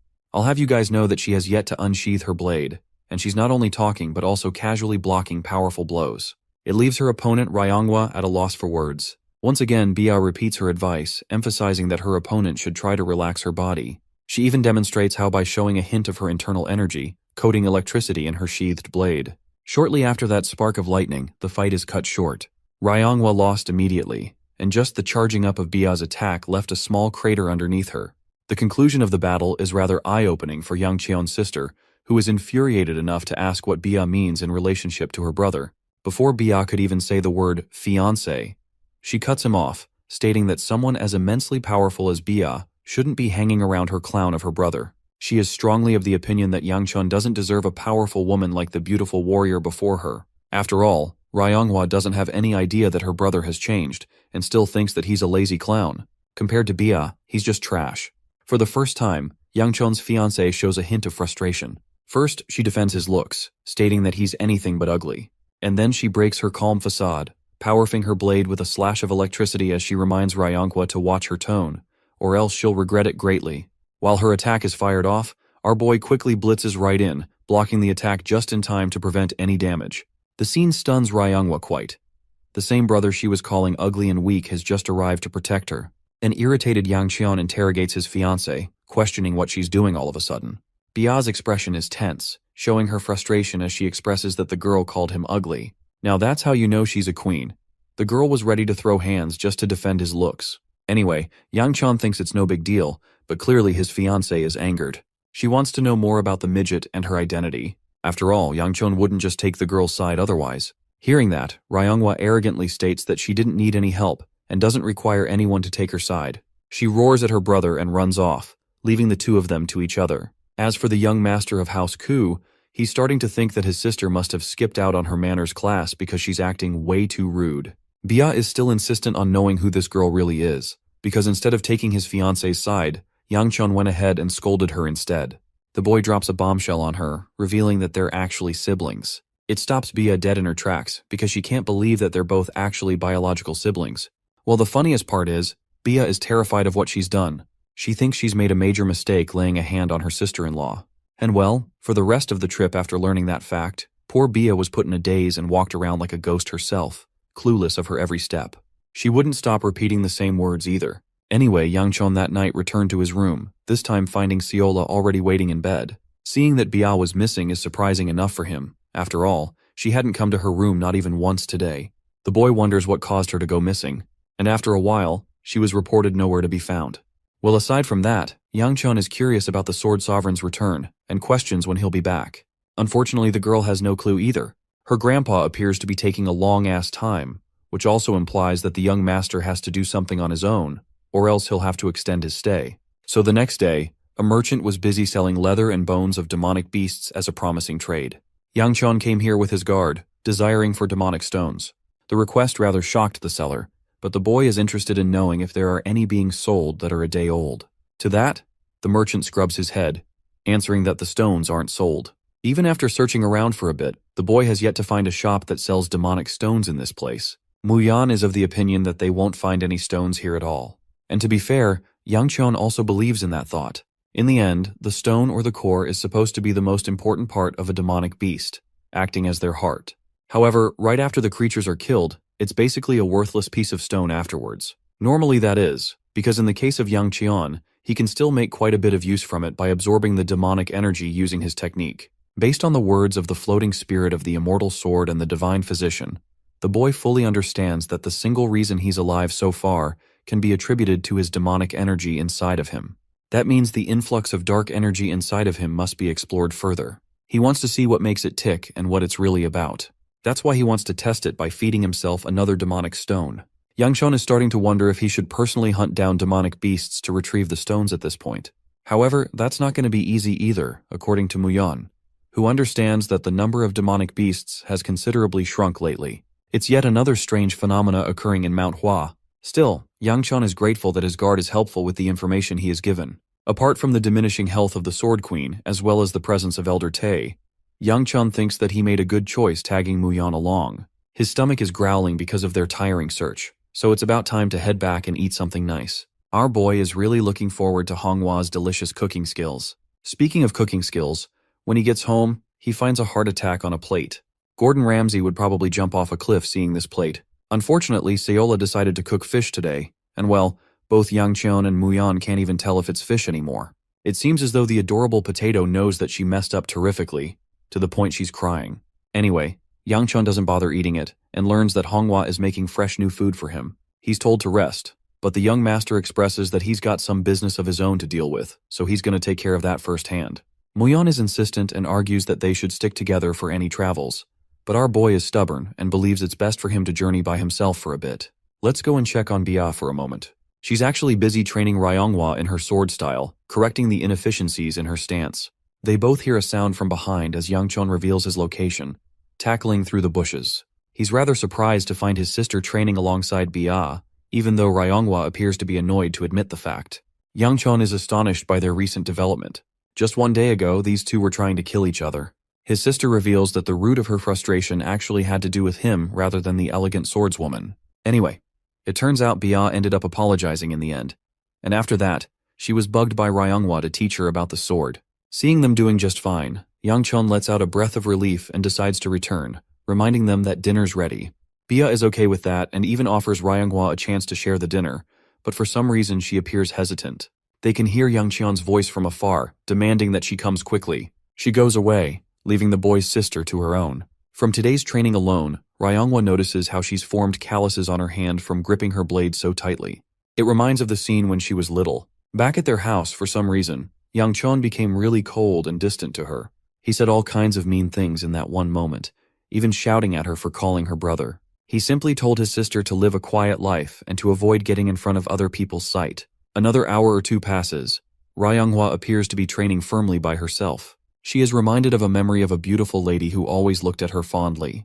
This is probably Cheon-hee, Yangchun's mother. As she cuts through the air, the girl desires to make a flower blossom soon. Food is served fresh and hot. A bunch of berries and skewers are being served, and Ryonghua is enjoying the festival to her delight. She finds a little girl craving to eat the same skewer, but unfortunately, Ryonghua isn't in the mood to share. She's been training tirelessly for days without food. She also thinks that if it tastes delicious, it will be a good recommendation to her master. Just recalling her master's condition, Ryonghua remembers how her master always advised her not to skip meals and always eat something outside. That scene stops her from taking the first bite, and in the end, she actually hands the skewer fully to the little girl before leaving empty-handed on her own. Ryonghua bolts as fast as her legs can take her, desiring to spend more time with her master until the end. She reaches the part of the temple where her beloved master is residing. The girl is unusually excited to share talks of her duel against the lady of the Namgung clan, and also her recent education on her sword techniques. Suddenly, a blade comes erupting out of nowhere. The regional leader aims to cut her damn head off while she is distracted. It's only thanks to Bia's godly reflexes that they were able to dodge the same attack that cut down trees. Shocked to her core, Ryonghua has no idea what's going on, while Bia stares up to the musclehead brute, who jokes around how an unexpected beautiful lady fell from the sky. Ryonghua gains distance and questions the man's identity. His name is Ya Hyuljok, but I'm going to be calling him all kinds of demeaning names for his behavior. The musclehead recommends that the quivering little girl drop her weapon, or else she will regret her decision greatly and get her face messed up. Bia actually steps in again, instructing Ryonghua to quickly report the matter to the people of her clan, because in this battle, there's nothing she can possibly do to help her out. The disgusting psycho suggests the girl reconsider her options because he won't be holding back or going easy on her in the fight. Bia expels her internal energy and emphasizes to her friend that she has to run as fast as possible and prioritize what's important. The serious scene transitions into a lighthearted one where Suila is surprised to see Yang Chun up so early. Apparently, he wants to go and take care of some business on his own, and doesn't want his servant tagging along. After all, our boy's plan is to head out to find the divine physician. Since Siola is unhappy with his decision, he promises to bring home some chicken skewers to make it up to her. Before leaving, he reminds her not to make any reckless trouble. His loving servant cheerfully wishes him to be careful, rooting for the young master's support. Yang Chun goes on ahead, reflecting how his daily training is exhausting him more than he can take. Shin calls him a stupid whiny brat for doing just a bunch of training, and has no idea why he feels ungrateful when he's a literal chick magnet around here. He also funnily calls Yang Chun a mantis because of his weirdly shaped eyes. The kid coldly reminds the floating little spirit that he's not in any position or size to demean anyone else's looks right now. He even teases the old geezer for acting like he's super handsome. Shin funnily remarks that people liked decorating their walls with his paintings for a reason. But to that, Yang Chun teasingly replies that maybe it's a way for them to remember that even the ugly folks can accomplish good things. While they're hounding each other down, Ryonghwa comes rushing to inform her brother. She's in an unusual state of panic, and practically breaks down before him. She's crying her eyes out, worried for Bia's sake. At first, Yang Chun didn't take the matter seriously, but the moment he hears that his fiancée is in danger, a demon wakes inside of this man. Let's go back to the scene of the fight. Our elegant queen is swiftly dodging her opponent's heavy attacks. The regional leader is pissed off that he's having to waste so much time on an irrelevant girl when he's got the goal of finding the divine physician. Deciding to break loose more of his power, this guy hammers down even heavier slashes, overwhelming Bia to quite a troublesome extent. The heavy clash of swords matching each other and bouncing back continues. The Lightning Queen ducks one of his strikes and continues her evasive maneuvers by leaping to the air. Her nimble movement actually impresses this degenerate bastard, and he's out here gooning to her in the middle of the fight. Bia descends like a thunderous dragon. Crackles of electricity overwhelm her opponent's body, paralyzing him into one position. Just from the looks of her attack, Ya Hyoljok understands that she's about to use the signature move of the Namgung family. However, despite its usage in this fight, he finds Bia's execution of the technique rather predictable and slow, to the point he is able to dodge her forward lunge successfully. However, as dumb as he looks, the regional leader understands that her first attack is definitely just a misdirection. The actual attack is the one that comes as a follow-up. Swinging her blade backwards, Bia quickly turns and attempts to overpower her opponent. The attack is blocked by the musclehead, but the sheer force of the thunderous technique is enough to destroy everything behind him. Thrilled to find such a powerful opponent from the Namgung clan, he inquires more about her identity. The fact that he noticed a member of House Ku as well as Namgung both residing at the top of the mountain means that there's something more to the eye. Anyway, despite having injured her opponent a bit, Bia is extremely exhausted as even her best technique couldn't land a final blow on him. The psychopath praises her for the performance and realizes that her only flaw here is that she lacks experience killing someone in a real fight. That reason alone is why she is destined to lose this battle. Fast forwarding to the aftermath of the battle, it turns out that Bia loses badly, leaving the regional leader quite impressed. He intentionally avoided going for any severe blows and only knocked her out. His goal is to keep her for himself after he's done dealing with the divine physician. Even the Lightning Queen admits that she can't do anything in this situation, having expired all of her energy. And if she is kidnapped, nothing and no one will save her. The worst part? She feels immense regret that she won't be able to meet her fiancé anymore. Her world will be all alone again. A world with the same stench she's had to deal with since forever. To avoid that fate, she attempts to move her body as best she can. But then she hears Yang Chun's voice, who comforts her and advises that it's best to rest for now. He understands that Bia isn't going to run even if he tries telling her to, so for now, he wants her to hide for a bit. As for the bastard out there still making a mess, Yang Chun is filled with seething rage as he launches himself with his full might, aiming to destroy the guy. Reverting back to his previous life, Bia met the end of her fate in an effort to save Yang Chun's life. In every conceivable reality, she could have prioritized saving herself and moved out of the way. And yet she stood guard and deflected the attack with her own body. It was back then that the cold and ruthless demon realized something important. Yang Chun realized that he had led a life of sin and sin alone. So much so that nothing and no one waited for him happily on the other side. He had led such a treacherous existence that there was no redemption waiting. But in an ironic twist of fate, he is now given a second chance. A chance that he described as a hopeful new beginning for the things he lost and the mistakes he made. A desire to fix everything. But in that moment, when he found Bia Namgung completely knocked out like that, in a state that reminded him of his past life, it really changed his perspective on things. This life that he was given, it could end up the same as last time. Maybe it isn't some kind of reward, but more of a punishment to live the same horrors of loss that he experienced in his past life. A repeated cycle of death and suffering. It made him wonder if the heavenly demon wanted to punish him forever, pulling him towards hell. Yang Qian couldn't afford to live a life like that again, not this time. So it ignites an inextinguishable flame inside of his body, expelling immense amounts of internal energy. He vows to prevent the dark future from happening again. Meanwhile, the regional leader is busy attempting to crack the energy barrier placed by the Mount Hua clan. Just when he found some result, his eyes widened in fear and shock as a boy lunged at him like a torpedo, full of energy as he smashed his abdomen with punches so strong that it resulted in an explosion. The attack incinerated the life around them, staggering Yang Qian's opponent, who can't believe that there's yet another one of the House of Ku members here. At first he wanted to pay the kid a visit personally, but his master decided otherwise. Based on Yang Qian's murderous state, even the regional leader senses that the kid has a bloodlust coming off of him. His current state resembles that of Lord Ku, his father, the flame demon. However, despite everything, it didn't change the fact that the kid was still a rookie before him. Yang Qian unleashed a barrage of attacks, back-to-back pounding his opponent down. Even the psychopath calls our boy crazy for his chaotic strikes and attempts to retaliate with a swing of his blade. But Yang Qian got flexible movement to the point he evades a clean horizontal swing, impressing the regional leader in this battle. He even finds amusement playing around with Yang Qian every time they exchange blows. Despite our boy's enraged state, he is pushed back, which makes the musclehead psycho wonder if the kid is losing heart. To quickly shut him up, our boy goes on the offensive again and beats the crap out of the guy, shoving him back and making him eat his own words. The fight gets more serious with every passing moment. In a surprising twist, the villain is the one acting sane. Meanwhile, the floating spirit of Shin urges that the boy quell his anger because he's only creating more openings for himself. Yang Qian quickly realizes this when he recklessly lunges forth, disregarding his bodily limitations.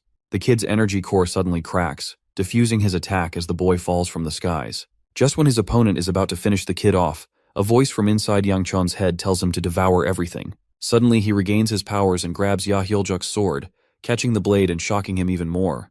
The regional leader is stupefied that a monstrous kid like this even exists, because none of his men from the Dark Palace pose even a threat to the current state of Yang Qian. Speaking of which, our boy delivers a clean hook to the gut, releasing a column of explosive energy from his opponent's body. I kid you not, bro is literally using attacks right out of Dragon Ball Z here. Anyway, that punch really did a number on the musclehead, forcing him to cough blood, but that's not enough to calm down the bloodlust of the enraged Yang Qian. The fight is over, and when Bia comes around, all she sees is an incinerated field and her fiancé senselessly punching the man's face to a bloody pulp. The sounds of churning blood is heard, while the helpless Bia begs him to stop.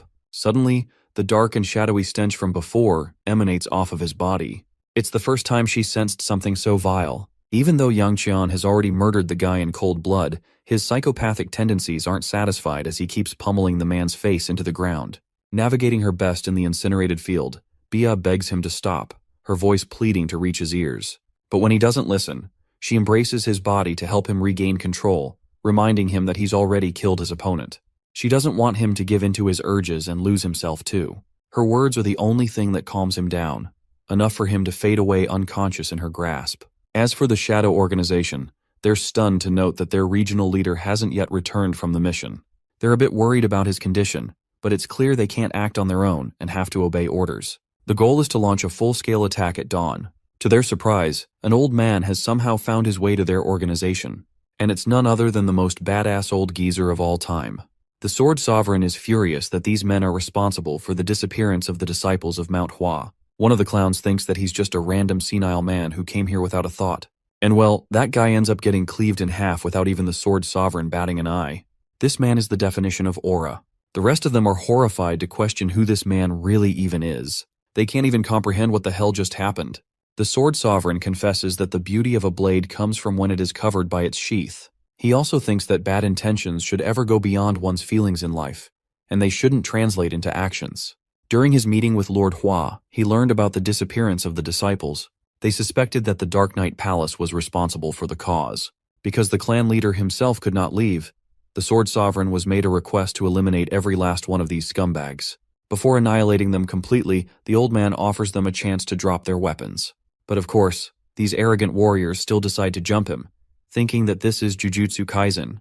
In return, all he has to do is flick his hand, a single sword cuts past every single warrior ahead of him. The entire group vanquished with one strike as the wise sword sovereign comments on their foolishness. Back to the state of our boy. Yang Qian wakes up in a state of panic. His flight or fight senses go overboard, but thankfully the divine physician is there to help him calm down. Apparently the boy has been in a coma for 2 days and is currently receiving treatment against his energy overload. Bro is pinned with needles in every part of his body, hopefully not his mini young master part. Anyway, Yang Qian questions why there's smoke coming out of Elder Tay's mouth, and if that implies a new form of ascension. The physician corrects the kid, stating that he's actually absorbing the smoke to help him recover. He goes back to his previous verdict of calling the boy a walking corpse, and that he could die at a moment's notice because of his different energies. Even now, despite having exhausted so much of his internal energy, Yang Qian's body appears to be in a state of calm. It surprises both him and the physician, but he's not worried about that right now. What our boy really cares about is Bia's state as well as the condition of his sister. Luckily, they're both fine and doing all right, bringing him just the mental relief he needed the most. Well, speaking of those girls, all 3 of them ended up knocking themselves out on the floor just waiting for the young master. Mu Yan has fallen asleep too. Yang Qian is in his room, pondering how he had just committed the first murder in his new life. But what's really bothering him is the voice he heard, the voice that demanded that he devour. In a state of meditation, he reflects that there was much he needed to learn in his life, especially after the warnings of Elder Tay.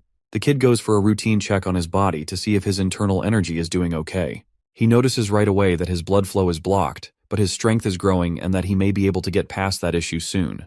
Perhaps the most shocking part is that the same chaotic energy from before has transformed into something beyond his wildest expectations. Yang Qian now officially possesses demonic energy.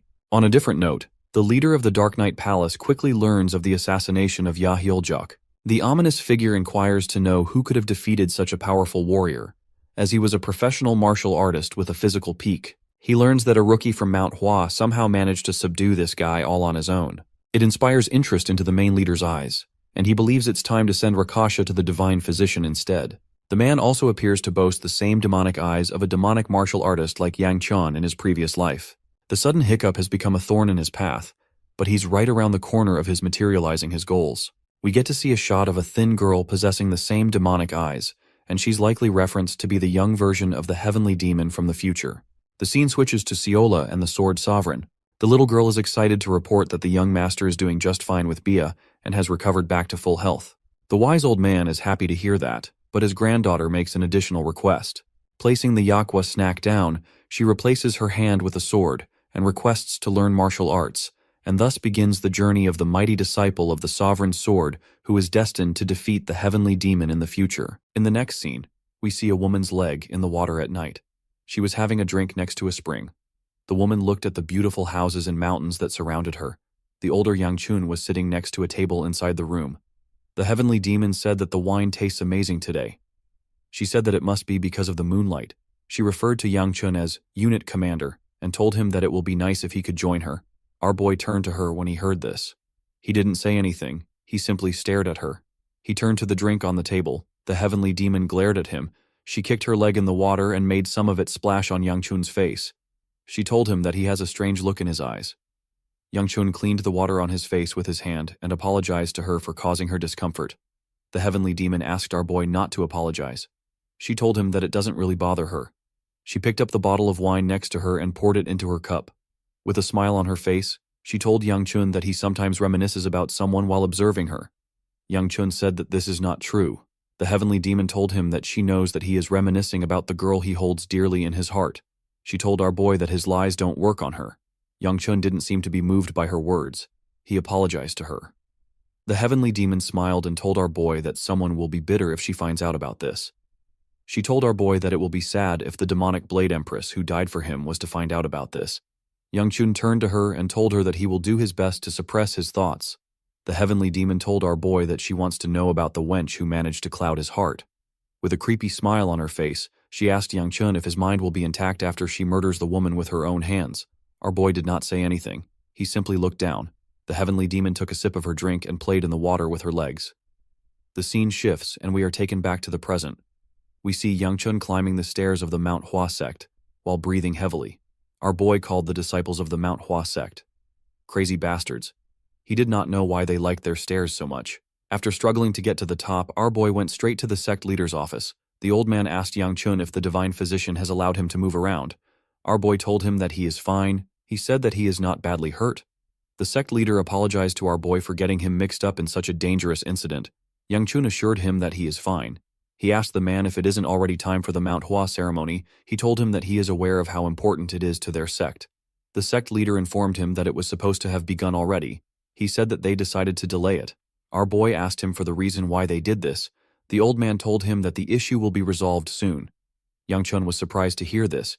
He could not believe that one of the Mount Hua's most important festivals was delayed. He wondered if this was related to the disappearance of the sect's disciples. The sect leader stood up and told Yang Chun that he doesn't know the best way to apologize to him. He asked our boy to rest well. He told him that he will visit soon. Yang Chun asked him not to do this since he is busy. He told him that he will come to see him when he gets the chance to. Our boy was actually hoping to return home since he had already delivered the plum blossom stone. The sect leader recalled that someone wanted to meet our boy. He asked him to go outside. Yang Chun wondered about who wanted to see him. He wondered if it was Bia, Siola, or Fung. He didn't feel like spending an afternoon with a guy. Yang Chun stepped outside to see the beautiful plum blossom trees and the shining sun. He raised his hand and stretched it out in the air. He liked the air that was at the top of the mountain. He noticed that no one was waiting for him outside. The moment he thought of this, he sensed someone watching him from a door.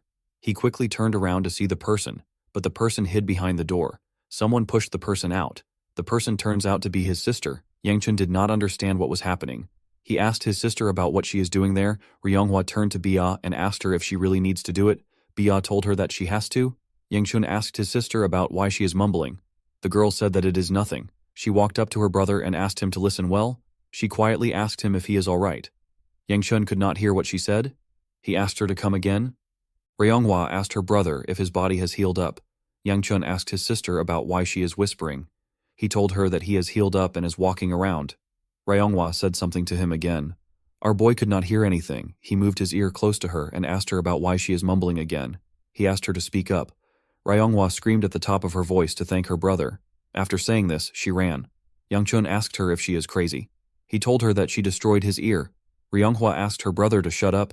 Bia came out of hiding and told our boy that his sister is embarrassed just to thank him. Yang Chun said that she would have followed him back home if she really felt thankful. He noticed that Bia's arm was wrapped in bandages. He asked the girl about why she is using the bandages. Bia informed him that she was asked to wear this when she is outside. Our boy told her that he didn't know she was hurt. Bia assured him that she is fine. She said that she only has to wear it till tomorrow. She asked our boy if he is actually fine. Yang Chun knew what she meant. He remembered how he lost his mind and how Bia stopped him from losing himself completely. He cleared his throat and told the girl that he is fine. He thanked her for what she did for him. Bia was surprised to hear this.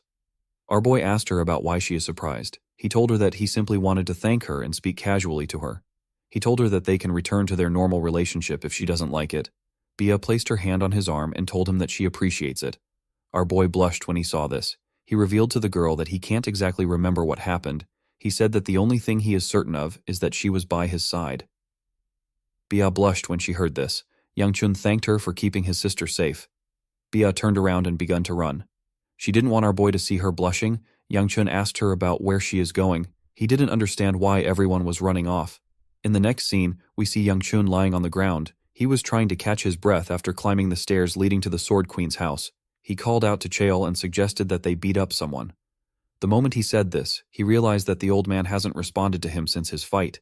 He remembered Chaol telling him that it is too dangerous for him to lose his temper. Yang Chun wondered about where Chaol went. While he was breathing heavily, someone walked up to him. The person turned out to be Hyuk. Yang Chun asked the boy about why he is there. The boy simply smiled at him. Yang Chun stood up. He realized that Hyuk was there to check on the Sword Queen in place of the divine physician. Our boy felt like something was wrong with the boy. He did not understand how Hyuk was able to talk in his past life if he is a mute. He remembered a time when he and Bia stormed a sect with Hyuk. The man said that those who rebelled against their lord's will and those that dare to draw their swords against their lord have now become nothing more than a trail of blood. He said that the entire world now lays under his master's feet and their unity grows stronger day by day. Upon remembering this, Yang Chun was convinced that Hyuk was choosing not to talk. He didn't know what the boy was plotting, but he was certain that he couldn't let his guard down. When he stepped inside the house, the Sword Queen asked Hyuk to tell her who came to visit. Yang Chun put his hands together and told her that he came to pay her a visit. The Sword Queen asked him to come in. Our boy walked past Hyuk. and used his shoulder to hit the boy. The Sword Queen told Yang Chun that she was worried when she heard that he was involved in an accident. She was relieved to see that he was fine. The Sword Queen apologized to Yang Chun for greeting him while laying down. Our boy asked her not to worry about it. The moment he said this, Yang Chun sensed something odd. The Sword Queen pushed herself up and told our boy that she heard about how he saved Ryonghua. She told him that he did something truly amazing. She smiled and said that Ryonghua has a great brother. Yang Chun could not believe that he wasn't able to sense it before. This energy was something he was quite used to. Our boy was sensing demonic energy from the Sword Queen. He realized that this was pure demonic energy, which is similar to what the heavenly demon possesses. Yang Chun wondered if this was the cause of the illness that was slowly killing the Sword Queen. He did not understand why she would have demonic energy. He wondered if she has already met the heavenly demon. Our boy knew that demonic energy isn't something that can be blocked just by enduring it. He could not believe that the Sword Queen was able to endure something that rampages within a person. To this extent, the Sword Queen coughed and told our boy that it would have been nice if she met him a bit earlier. She said that she wanted to have a nice meal with him. Yang Chun asked her not to worry about it. The Sword Queen touched his hand and told him that he is still her friend's son. She said that she wanted to be healthy for him to feel more comfortable. Yang Chun felt bad for her. Before he could say anything, he felt demonic energy entering his body. He pushed the Sword Queen's hand away. The woman was surprised to see this. Our boy realized that this was the demon well absorption art. He did not expect that the technique could also absorb other people's demonic energy. While he was looking at his hand, he heard someone ask Hyuk to close the doors. He said that the wind is coming in. When Yang Chun turned around, he saw the divine physician. The old man asked him about what he is doing there. The scene shifts and we see Ryonghua training. She carefully moved her sword and concentrated on each swing. While swinging her sword, she remembered Hyeojuk asking her about where a pretty girl like her came from. She remembered the creepy smile on his face when he asked her to drop her useless stick. Ryonghua told herself that her sword is useless. She asked herself about what she can do with it. She remembered thinking about how she wanted to return to her sect in order to inform everyone about Hyeojuk. She remembered Bia telling her that she is not helpful right now. Bia ran past her and asked her to run. Ryonghua could not believe that she escaped after abandoning a martial artist's pride, responsibility, and even benevolence. While breathing heavily, Ryonghua told herself that she is pathetic. She let go of her sword, she fell to her knees and said that she isn't the type of martial artist her master spoke about. Someone walked up to her and asked her if she was training. The person asked her if she isn't overdoing it. When Ryonghua raised her head up, she saw Fung. The boy offered her a bottle of water and asked her to drink it while training. He told her that she can have it all. Ryonghua recalled that Fung is the youngest Blossom Swords inspector. She believed that Fung won't have ran away the way she did if he was in the same situation as her. Fung did not know why the girl was staring at him. Ryonghua remembered when the divine physician was treating her brother. The elder informed her that the situation would have been terrible if her older brother didn't intervene. He advised her to thank Yang Chun when he wakes up. The divine physician asked her if she doesn't find the situation to be incredible. Ryonghua asked him about what he means. Elder Tae told her that her older brother defeated a demonic human that Bia couldn't even handle. He asked her if she knows how Yang Chun did it, and the technique that he used to do it. The divine physician was aware that our boy had a complicated energy, but he did not expect him to use it like this. Ryonghua could not believe that her brother, who she thought was weak and selfish, was able to do this. Upon remembering this, Ryonghua realized that everyone is walking the path of a martial artist. While she is still clinging onto her master like a spoiled child, the girl asked herself about the kind of plum blossom she will create if all she knows how to do is to run. She raised her hand and picked up her sword. Fung asked her if she is going to continue training. He told her that he will leave the bottle there. He asked her to give it to him later. Ryonghua asked him to forget about it. She walked past him and asked him to leave her alone. Fung did not expect this. He turned around to see the girl running. While running, the girl apologized to Fung for ignoring him. She remembered her master telling her not to rush. The Sword Queen told her that whichever martial path she walks is fine, whether it is filled with sadness, pain, envy, or jealousy. She told Ryonghua that they will smile together when she shows her a bud of flowers blooming at the end of the sword she has chosen. Later in the night, we see Ryonghua walking towards her master's door. She believed that the Sword Queen hasn't eaten even though it is already late. Before she could open the door, Ryonghua heard the divine physician ask Yang Chun not to make him laugh. Our boy assured him that he is serious. Ryonghua quickly recognized her brother's voice. She remembered how she screamed at him. She wondered why she did something so stupid. She did not know what to do. The divine physician asked Yang Chun to tell him what he knows about medicine for him to talk. Yang Chun told him that this is not about medicine. The divine physician asked him to tell him how they cure an illness if they don't use medicine. He asked Yang Chun if he understands what he is saying. Our boy told him that he does. He said that he can cure the Sword Queen with his technique. Ryonghua was shocked to hear this. She barged inside and asked her brother if he is serious. Yang Chun was surprised to see her. The girl asked him if he can really cure her master. Our boy told her that it is not confirmed yet. Ryonghua asked her brother to tell her what he is going to do. She said that even the divine physician has given up. Yang Chun revealed to his sister that he will try to treat the Sword Queen's illness if the divine physician gives him the permission. The Sword Queen moved to the edge of her bed and told our boy that she wants to know what he will be doing. Yang Chun told her that he will be using his family's secret technique. He explained to them that the technique uses heat to expel impure energy. He revealed to the divine physician that he can feel an impure energy eating away at the Sword Queen's life. The old man was shocked to hear this. Yang Chun said that he felt the energy when their hands touched. He told them that he felt his Gu Flame Wheel art pushing the energy away.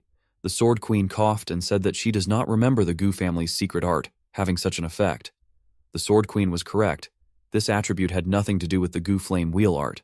It was actually something that could only be done with the Demon Well Absorption art. However, our boy could not say this. He had to tell her that it is an attribute of the Gu Flame Wheel art in order to gain her trust. Yang Chun knew that he had to do this because the Sword Queen will soon be unable to handle the demonic energy, and she will die. Even if she survives, she will turn her back on the world and disappear without a trace. This was what she did in our boy's previous life. Yang Chun was not actually sure if he should be changing the future by saving her. While he was thinking, his sister grabbed his clothes. She asked him if he can really save her master.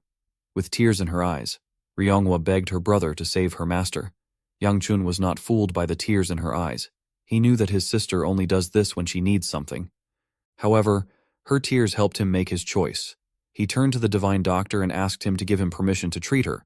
Elder Tay said that he might actually be able to use the Gu family's secret art to drive out the energy. He reminded Yang Chun that the technique was not created to save people. He asked our boy if he will take responsibility if the Sword Queen dies there. Yang Chun asked the divine physician if they should just watch her as she dies. He said that they need to try everything. The divine physician stood up and screamed at the top of his voice. He asked Yang Chun not to talk carelessly. He told him that what he intends to do is a gamble with the patient's life at stake. The Sword Queen told him that they should allow Yang Chun try. The divine physician turned to her when he heard this.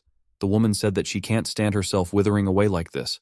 She reminded the elder that he has already tried everything he can. She said that she actually felt different when Yang Chun touched her. She coughed and said that this is enough for her to try walking down this path. She turned to Yang Chun and told him that it is not his fault if things go wrong. She explained to him that she doesn't have a lot of time left and she wants to try believing in him. Seeing that the Sword Queen was ready to try our boy's method, the divine physician decided to support her. He told Yang Chun that he is going to interfere immediately if anything happens. The Sword Queen sat in a lotus position, and Yang Chun sat behind her. Our boy recalled that he took thousands of lives with his hands in his past life. He found it ironic that he was going to use this hands to save someone's lives. He realized that this new feeling of pressure is the responsibility that the divine physician was talking about. Yang Chun knew that he still had to do his best, because if he doesn't do anything, he won't be able to protect anyone. Ryonghua and the divine physician focused their attention on our boy. He placed his hand on the Sword Queen's back. The moment he did this, he felt a large amount of demonic energy. His Gu Flame Wheel art got activated. Yang Chun's consciousness got dragged into another world. He saw several veins filled with demonic energy. Our boy was shocked to see it. He could not believe that the Sword Queen had such an insane amount of demonic energy. He could not believe that she was able to survive until now. While he was looking at the demonic energy, he saw the Sword Queen's consciousness manifest in the world. A mysterious entity appeared above her. It touched her head and arm. It looked like it was holding her down. Yang Chun carefully walked up to her. He realized that the situation was quite bad. He knew that everything will be over if he loses focus for a moment. Our boy asked himself if he will be able to handle absorbing this amount of demonic energy. He looked at the entities that the demonic energy created and told himself that enduring this is his karma. He placed his hands on the ground and began to absorb the demonic energy. He called the entities parasitic bastards. As he absorbed the demonic energy into his body, he activated the Gu Flame Wheel art and used it to burn the energy. The demonic energy was quite much, but Yang Chun didn't back down. He used his fire to burn the veins of demonic energy. He burned the entities created by the demonic energy too. The monsters screamed as they slowly left the Sword Queen. The moment this happened, the Sword Queen opened her eyes. She unsheathed the sword in her hand.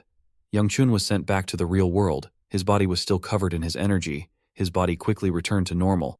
Youngchun heard his sister call out to him as he slowly fell to the ground. Before closing his eyes, he saw a blurry image of a woman sitting in front of him. When Youngchun closed his eyes, a mysterious entity told him that it was a bit different this time. The being said that it was tasty. In the next scene, we see someone training at the edge of a cliff. Someone was asking the person to raise her sword higher.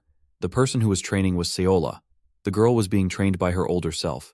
The older Seola told her younger self that she has improved a lot. Our girl told her older self that it is all thanks to her. After her grandfather got angry about her talking about martial arts, Seola became upset.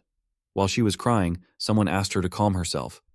Seola was surprised to hear the person's voice. She quickly looked around and asked if anyone is next to her. The older Seola stretched out her hand and told our girl that she will teach her how to use a sword. With a smile on her face, Seola told her older self that she was scared to learn from her because she once took over her body. She told the woman that she now likes her more than her grandfather. The moment she said this, someone called out to her. The person turns out to be Hyogun. The Sword Supreme reminded the girl that he asked her not to lay her hands on a sword. Seola became nervous when she saw her grandfather. She quickly put the wooden sword behind her and tried to find an excuse for Hyogun. The Sword Supreme was not interested in hearing what she had to say. The scene shifts and we see Youngchun open his eyes. Our boy was drooling, he had 2 needles on his head. He looked like an insect with an antennae.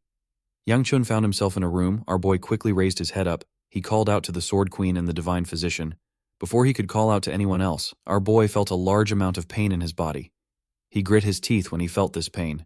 He knew that only one thing could cause this revolting pain. Seeing that the demonic energy in his body is running wild, our boy became certain that he absorbed the Sword Queen's demonic energy. Youngchun stood up from the bed with the needles on his head. He wondered if the Sword Queen is doing better. He walked out of the room to check on the woman. The moment our boy got outside, he saw something odd. He saw his little sister staring at a plum blossom tree. Before Youngchun could call out to her, he saw the amazing thing his sister was looking at. Youngchun could not believe his eyes. He saw a woman swinging her sword in the air. The woman released plum blossoms from her sword as she swung it in the air. Ryonghwa was extremely happy to see what her master was doing. She could not believe that her master was moving like this. The Sword Queen landed on a tree branch. She used the branch to push herself up to the sky at a crazy speed.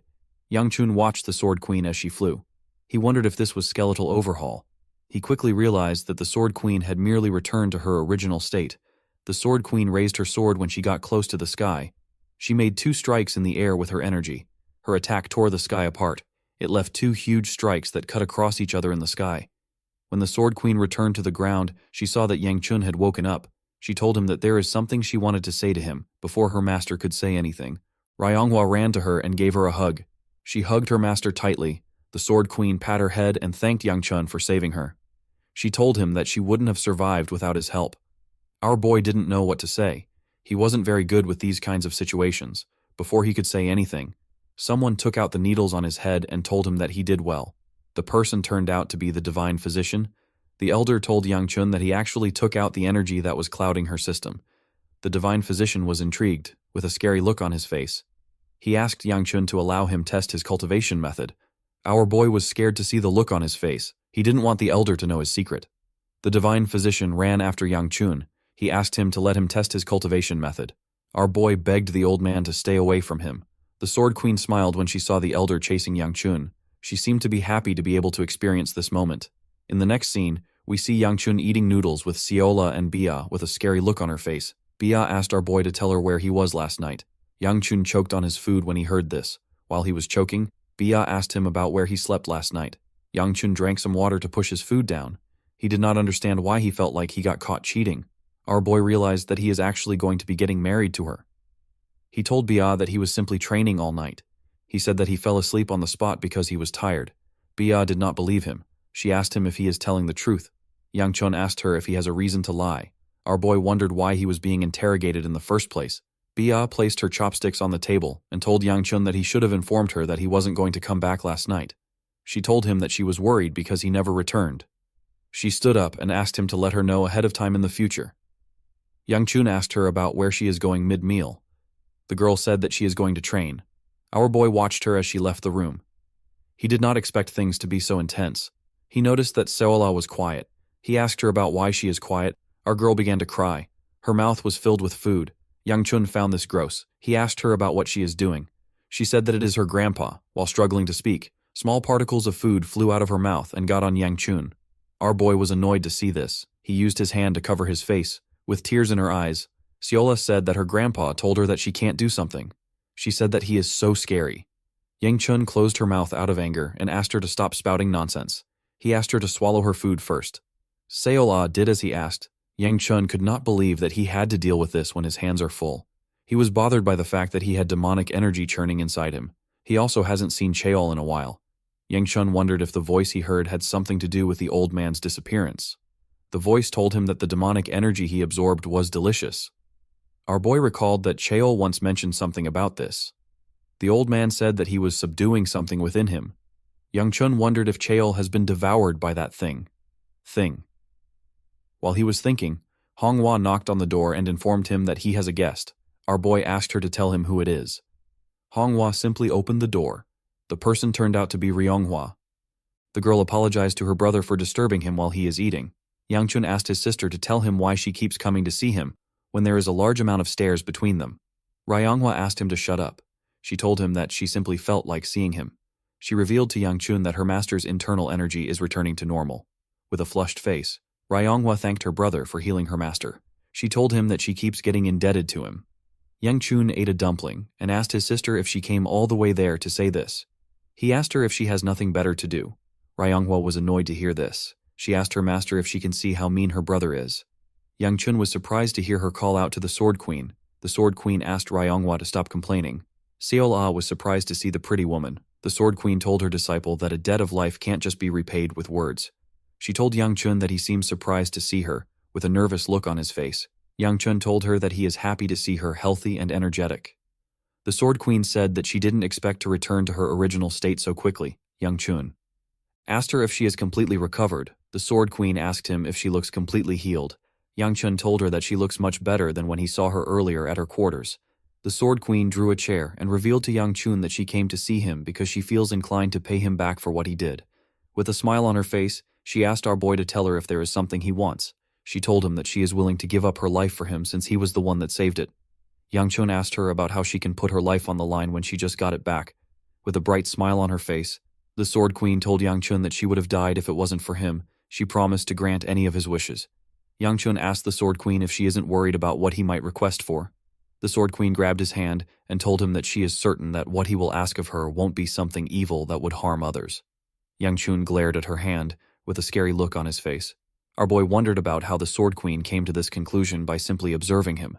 He recalled how he incinerated this sect and its disciples in his past life. He watched them beg for their lives and burnt them to ashes. Even though Yang Chun knew that it wasn't the Mount Hua's fault that they couldn't protect Ryonghua, he still wanted to lash out his anger. While he was thinking, the Sword Queen told him that he can tell her his wish later. She told Yang Chun that she actually has something to ask him. She apologized to Seola for interrupting her meal and asked her and her disciple to give she and our boy some time alone. Ryonghua asked her master if she also has to leave as well. The Sword Queen told her disciple that she wants to talk privately with our boy. She asked the girl to give them some space. Ryonghua reluctantly left the room. Yang Chun asked Seola if she isn't going to leave. Our girl wanted to finish her food. She told Yang Chun that she will use her finger to cover her ears. She asked him if she can just continue eating. Yang Chun quickly kicked her out of the room. The Sword Queen took a deep breath and said that the atmosphere in his room is quite nice. She told our boy that it has been a while since she felt like this. Yang Chun could not believe that she was being sentimental about something like this. The Sword Queen told him that this was how she felt when she was with his mother. She said that she and his mother would laugh and quarrel over the tiniest things. The Sword Queen put herself together and decided to go straight to the point. She asked Yang Chun if he remembers the last moment he had with his mother. She said that Ryonghua was too young to remember anything, and their clan is hiding the truth about the matter. The Sword Queen asked Yang Chun to tell her anything he can remember. Before our boy could say anything, he remembered what happened. The scene shifts and we are taken to the past. We are taken to a place covered in snow. We see Yang Chun and his father looking at a woman from behind. The woman in the beautiful silk clothes said that she is ready. Our boy grit his teeth out of anger. He asked his father to tell him why he is showing him this. He asked him to tell him what he hopes to gain by going this far. The clan head said that he wants nothing. He asked his son to simply stay alive. Yang Chun's mother asked him to take care of his sister. Her hair slowly began to change. Her husband told her that he will open something now that she is ready. The moment he said this, a crack appeared in the air.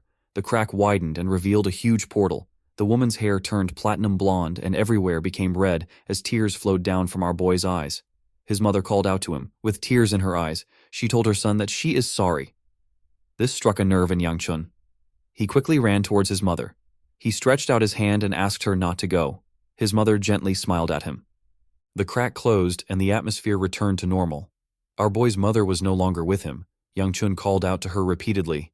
His father watched him as he cried. He told Yang Chun that he needs to make sure that this is the last time he ever weeps in this life. He told him that he won't be able to cry from now on, even if he wants to. Yang Chun asked his father to tell him something, with a terrifying look on his face. Our boy asked his father to tell him where he sent his mother to. The clan head turned around and asked his son to follow him. He told him that he wants to show him something. The clan head opened a door and asked his son to take a good look. He revealed to him that this is the reason for the Gu clan's existence. This reason was so shocking that Yang Chun could only stare. He couldn't say anything. His father told him that this is his legacy and burden and what he will pass on to him.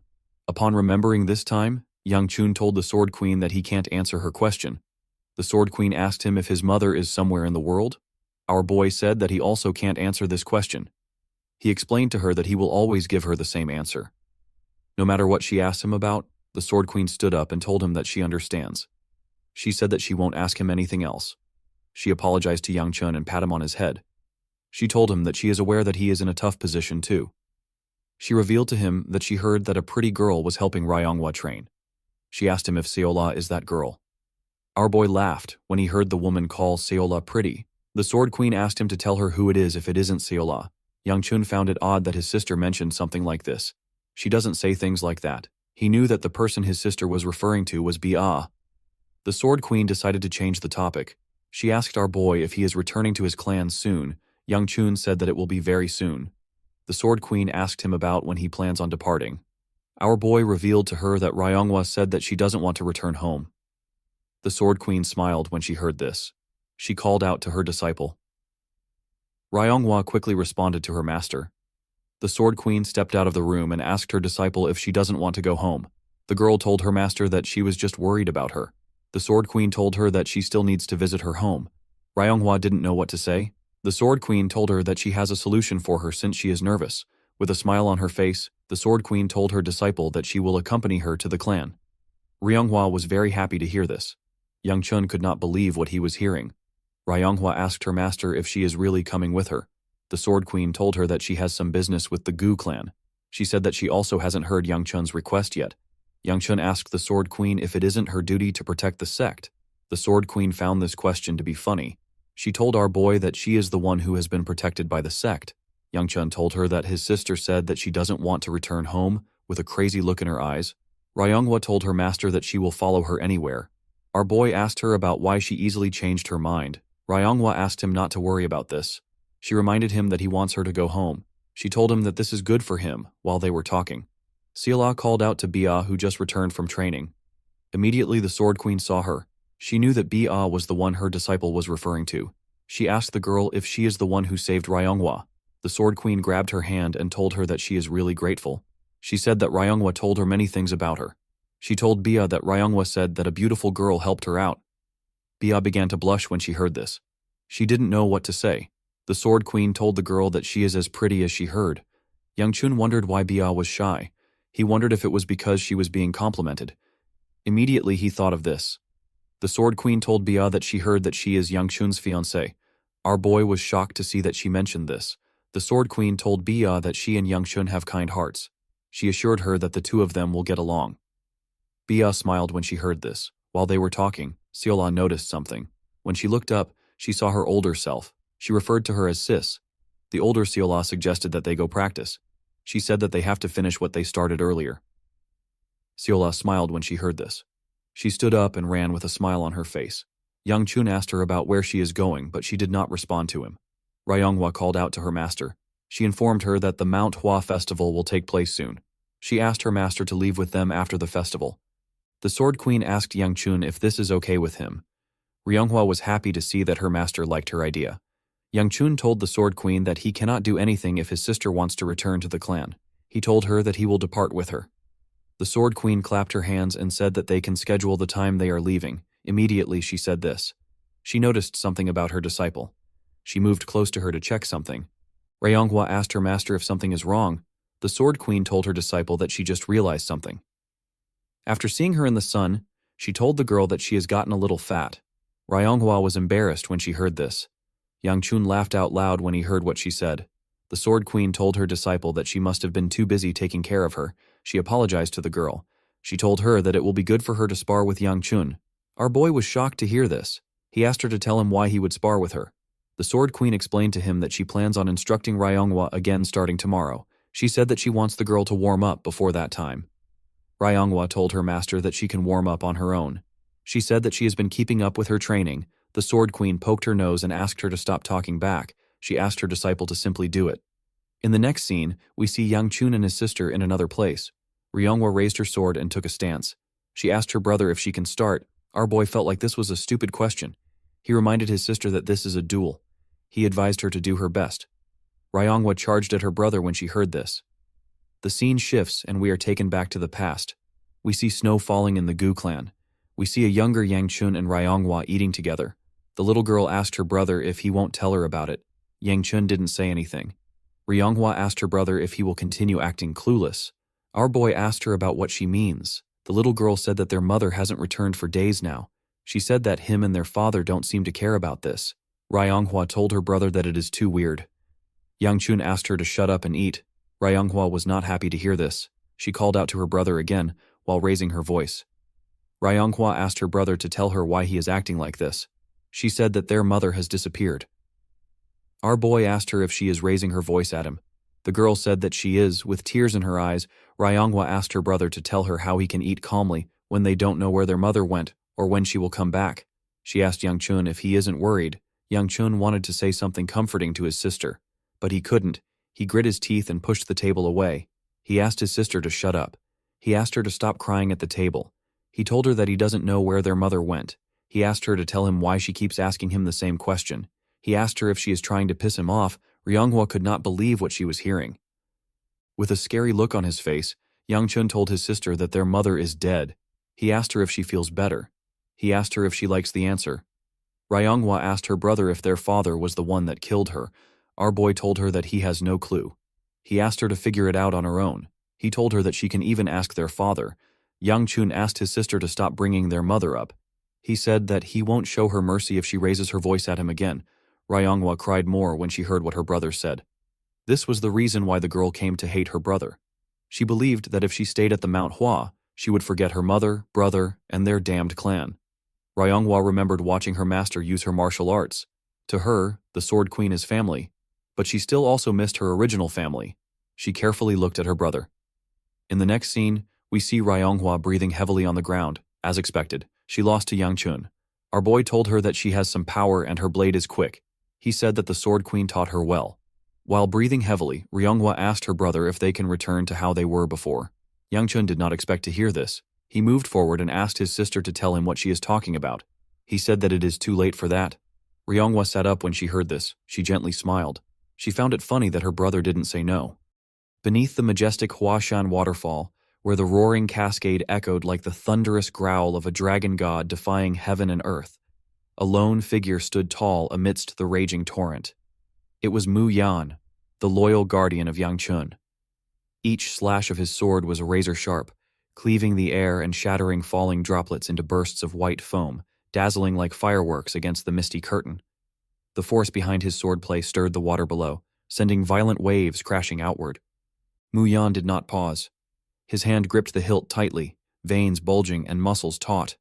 Sweat mingled with the water running down his resolute face, yet his eyes were clouded with troubled thoughts. He clenched his jaw, and in the silence of his heart, he questioned why his lord bore the burden alone. Memories returned like sharp blades. Visions of Yang Chun lying motionless, his body pierced and wounded, covered in a forest of needles. Mu Yan recalled the helpless moment when he had knelt beside him, fists trembling, his voice choked with grief. He had wondered why Yang Chun hadn't called for him, why he had chosen to fight alone. Mu Yan had known his master had surpassed him, reaching a realm that no longer required his protection. But that truth hadn't erased Mu Yan's duty. He still considered himself Yang Chun's sword and shield, the one meant to take the blow before his master bled. Nothing outside of that was acceptable. Yet when Yang Chun had shielded others with his own body, Mu Yan had not been there. The shame of that failure burned inside him, driving him to train relentlessly.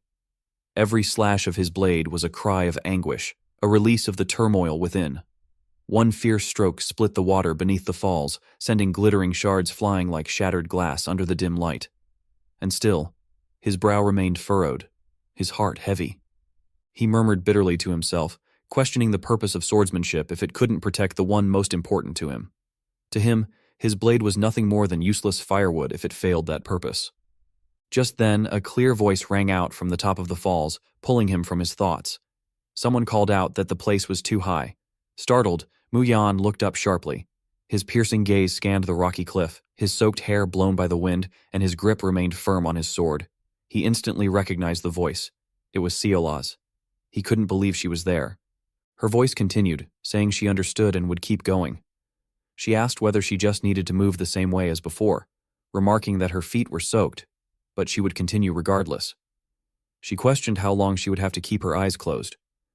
Across the shimmering surface, Seol-Ah moved lightly, as if walking on invisible lotus petals. Her figure, delicate like mist, glided with ethereal grace. In front of her stood a blonde-haired maiden with a noble air, who gently explained that once Seol-Ah's footwork was fully integrated with her body, there would be no need to close her eyes anymore. Seol-Ah muttered nervously that falling would mean certain death, but she persevered nonetheless. The blonde girl nodded approvingly and told her to proceed to the third form. With a brilliant golden arc, Seol-Ah struck out, her sword shaping the image of a spinning lotus petal. She exclaimed in delight, asking if she had done it correctly. The blonde girl confirmed that she had, and instructed her to move on to the fourth form. Down by the waterfall, Mu Yan watched in astonishment as Seol-Ah demonstrated her sword technique. He was stunned, wondering when she had learned the blade arts. She was no longer the sweet-toothed servant girl he had once known. He murmured to himself that practicing swordsmanship on a cliff like that was far too dangerous. If Yang Chun were to find out, he would surely be shocked. Meanwhile, atop the waterfall, Seol-Ah fluidly transitioned from the first to the fourth form, her sword energy swirling like a coiling dragon, radiating with brilliance. The blonde girl nodded in approval once again and announced that it was time for the fifth form. Taking a deep breath, Seol-Ah spun midair and delivered a powerful downward slash, shattering stones and rippling the water's surface. She beamed with joy at the praise, exclaiming how much she loved being complimented. At the foot of the waterfall, Mu Yan stood motionless. The roaring waters surged like a wrathful dragon, a sight that stirred awe and reverence. It became clear he could no longer underestimate her. Could it be that she had been secretly training with the sword all this time? He tried to reassure himself, reminding himself to stay focused. Silently, he told himself that belittling others would not help him improve, and that he should concentrate on the path ahead to fulfill his duties as a guardian. Suddenly, a soft voice rose behind him, saying that it was enough. Startled, Mu Yan turned sharply and saw Seol-Ah standing behind him. He wondered when she had arrived. She pointed at his chest, her eyes unwavering, and asked if he truly understood what he needed to do. Mu Yan stared at her in confusion, unsure of her meaning. At that moment, a golden light burst from her fingertip and pierced into his body. A strange energy surged through him like lightning tearing through his meridians. He gritted his teeth as pain twisted his face. Seol-Ah, however, simply smiled gently, telling him that cultivation was not always about restrictions, that sometimes breaking the rules was the first step towards soaring freely. Both of them were soon engulfed in golden energy. Spiritual force churned wildly, the wind howled, and trees bent under the pressure. Everything vanished into the light. Mu Yan collapsed, gasping for breath, and when he lifted his head, Seol-Ah was gone. Stunned, he asked aloud where she had gone. The scene shifted to the Firelight Festival. Banners fluttered in the sky, and the sounds of merchants shouting echoed through the air. "Unloading now! Great deals!" Fireworks exploded in the night sky like blooming peach blossoms, their radiant petals illuminating the heavens.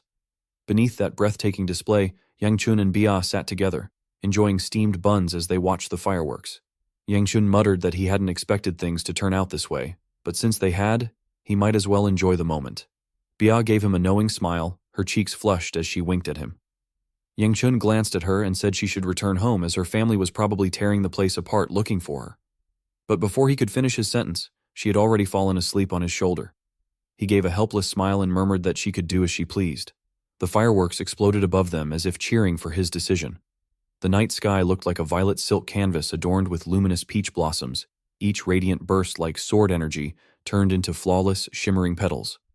No one knew that those blossoms were actually handmade by the disciples of Hua Shan.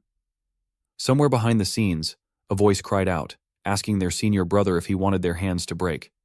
Another voice responded, telling them to endure it. Pain was true cultivation. Beneath the pale moonlight, fireworks lit up the sky as Yang Chun and Nam Kung Pi sat together on the veranda, immersed in a scene so poetic it resembled an inkwash painting. The shimmering lights reflected in Fi Nga's eyes, drawing a soft exclamation from her. Yang Chun remained silent, a rare smile tugging at the corners of his lips. Yet, within the house, the atmosphere was starkly different, heavy and tense, as though a storm was looming. The swordmaster sat across from the divine healer, their sharp gazes locked in silence. The stillness was so profound that even the drop of a needle could be heard, broken only by the distant sounds of fireworks. After a long pause, the divine healer finally spoke, his voice deep and commanding. He said he understood what the swordmaster wanted, and asked if the man truly believed he was capable of such a thing. His tone carried doubt and a trace of weariness. The swordmaster, calm as ever, replied without hesitation, asking who else besides the healer could possibly do it. His question was as direct and piercing as a drawn blade, causing the healer to frown slightly. The man shook his head, his eyes reflecting helplessness. He said that even though the world called him a divine physician, he was still just a man, far from any deity. His words were like a bucket of cold water poured over the swordmaster's hopes. Disheartened, the swordmaster's eyes darkened, but he still tried to keep his voice composed as he asked whether there truly was no other way. His question hung in the air like a final plea. The room sank into another heavy silence. The healer said nothing at first, his gaze drifting into the distance as though weighing something enormous in his mind. Seeing this, the swordmaster did not give up. His voice dropped, laced with a sliver of hope as he said that the healer's silence must mean there was still a possibility. The healer sighed, his voice tinged with concern. He explained that the matter was anything but simple. He said that interfering with a person's meridians recklessly was already dangerous, let alone doing so to that child, who wasn't ordinary. What should have been a normal energy vessel within the Dantian was strangely different in that child. Its width and depth were so vast that it felt utterly empty, holding nothing. The child's indistinct presence all this time might have been a result of that very peculiarity. The healer's words struck the swordmaster like a stone cast into a still pond, stirring waves deep within his heart. He stood frozen, overwhelmed as a flood of memories surged through him. He could still vividly recall the day when little Viseol-Ah, her eyes sparkling with determination, had stood before him holding a wooden sword, demanding to learn martial arts. In a moment of anger, he had uttered harsh words, words he now regretted deeply. He had told her that she was merely a servant, and that no matter how tightly she clung to a sword, it would never be enough to strike fear into the world. Driven by impulse, he had even snapped her wooden sword in two and shouted at her to fulfill the duties expected of her. To this day, the image of that young girl lowering her head, her eyes brimming with unshed tears, still pierced his heart with pain. The more he thought about it, the more self-loathing he felt. His hand trembled as he clenched it, and in a voice filled with desperation he had pleaded, begging the physician to allow Seola to live a normal child's life. The divine physician had fallen silent, clearly conflicted, his gaze clouded with hesitation.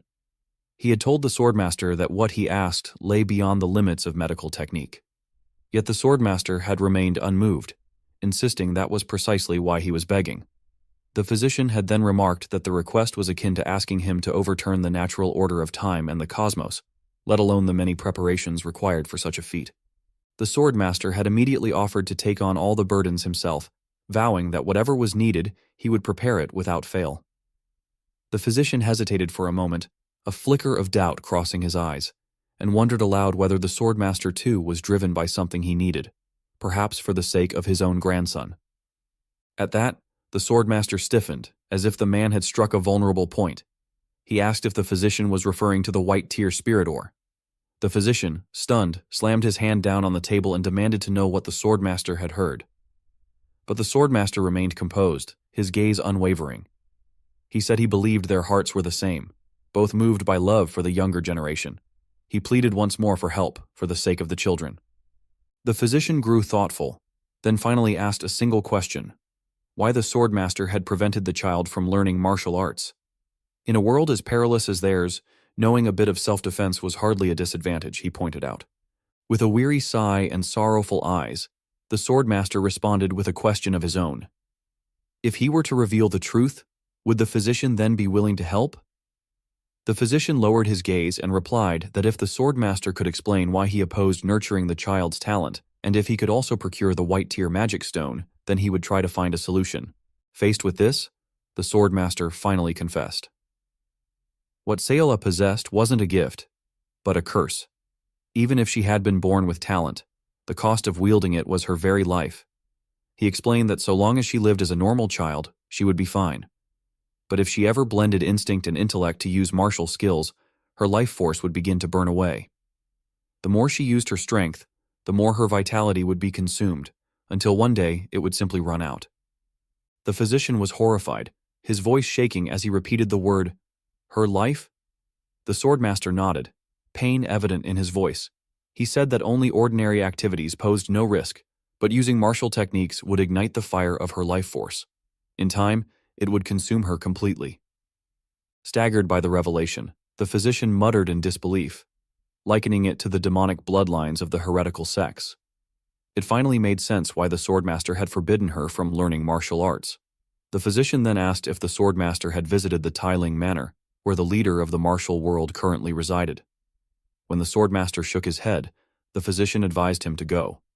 That place, he explained, held something called the Sealing Stone, perhaps the only thing capable of suppressing the child's energy core. But if it worked, she would never be able to learn martial arts again.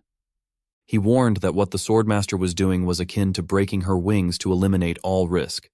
However, one day the child would grow up. She would come to understand what had happened, and perhaps resent him for the rest of her life for cutting down her potential before it had a chance to blossom. The swordmaster pondered this, his eyes filled with a sorrowful resolve.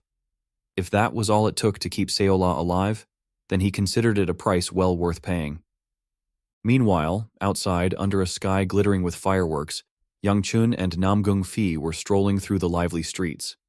Yang Chun chewed on a candied hawthorn skewer, looking bored and distracted, while Nam Gung Fi suddenly brightened and dashed off like the wind, leaving him alone amid the bustling crowd. Drawn by a nearby merchant's cry, Yang Chun turned his head and saw a display of glittering, butterfly-shaped hairpins, so beautiful they took his breath away. He stood there in silence, his gaze locked on them as if under a spell. At that very moment, Sayola was returning home under the pale moonlight. She looked tired, nibbling on a half-eaten pastry in her hand. Her carefree gait and contented chewing suggested that, for her, sweets were enough to dispel any lingering worries. Suddenly, a sharp voice called out from behind her. She flinched, nearly choking on her food, and turned to see Yang Chun's icy gaze fixed on her. Flustered, she stammered as she addressed him, barely managing to say, "Young master." She stammered, sweat beading on her forehead, her hands trembling as she held a pastry. Yang Chun approached, his voice laced with both reproach and a touch of anger. He demanded to know where she had been all day, saying that he had planned to invite her to the festival, but the moment he turned around, she had vanished without a trace, only to reappear late into the night. Sayola lowered her head and mumbled an apology. While she was still flustered, Yang Chun unexpectedly held out a delicate butterfly-shaped hairpin, its intricate design shimmering under the moonlight. Sayola, surprised, asked what it was. Yang Chun, trying to maintain a cold demeanor despite his awkwardness, replied that it was nothing significant, just a small reward for her hard work. Sayola's eyes lit up, her heart pounding wildly in her chest. Blushing, Yang Chun told her to take it, claiming that his hand was getting tired. She asked again, almost in disbelief, whether he truly meant to give it to her. In response, Yang Chun pulled his hand back ever so slightly, teasing her and pretending to reconsider, saying that if she didn't want it, then perhaps she shouldn't take it at all. Alarmed, Sayola quickly waved her hands and insisted that she would accept it. Seeing her reaction, he smiled faintly and gently clipped the hairpin into her hair. Beneath the moonlight and the falling cherry blossoms, the moment felt like something out of a dream. Afterward, Yang Chun asked if it suited her, still trying to keep his tone cool. He added that if she didn't like it, she could throw it away. After all, it hadn't cost much. Seol-ah's cheeks turned red as her eyes shimmered. Without a word, she rose slightly on her toes and placed a soft kiss on his cheek. Yang Chun froze, his face flushing bright red, while Seol-ah beamed with joy. The butterfly clip sparkled as if fluttering its wings, and the entire atmosphere seemed tinged with a rosy hue, her smile sending someone's heart into chaotic flutters. As the first rays of dawn pierced through the morning sky the next day, the scene gently shifted to Bia. She stretched her arms with a lazy yawn, her eyes still heavy from lingering sleep, murmuring to herself how sleepy she felt. Behind her, Seol-ah radiated excitement, her voice ringing out with cheerful enthusiasm as she urged everyone to hurry and go see the grand tournament. When she noticed Yang Chun walking slowly behind them with a relaxed pace, she called out to him in a playful tone, urging him to move faster.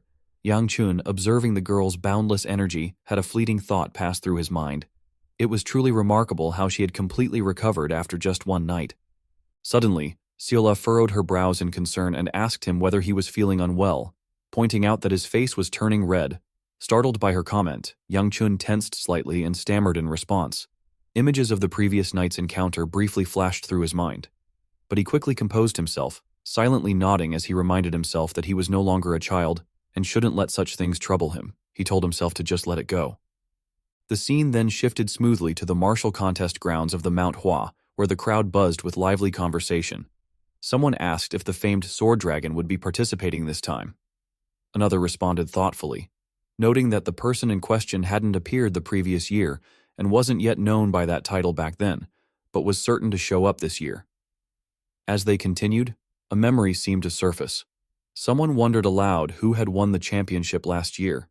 At that moment, a newcomer who had just arrived overheard the end of the conversation and confidently chimed in, declaring that it must have been the guardian saint. The first speaker nodded in agreement, affirming it was indeed the saint. Curious, someone asked who exactly that was.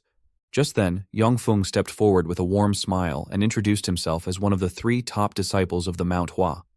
His words drew a surprised reaction from one of the others, who asked in disbelief whether he was the so-called genius sword dragon. Yang Feng humbly scratched his head and replied that the praise was excessive. Coincidentally, Yang Chun happened to be passing by at that very moment. Upon spotting Yang Feng, he silently questioned what he was doing there. Wondering why the man wasn't busy preparing for the flower offering ceremony, Yang Feng noticed them too and raised a hand in a friendly wave.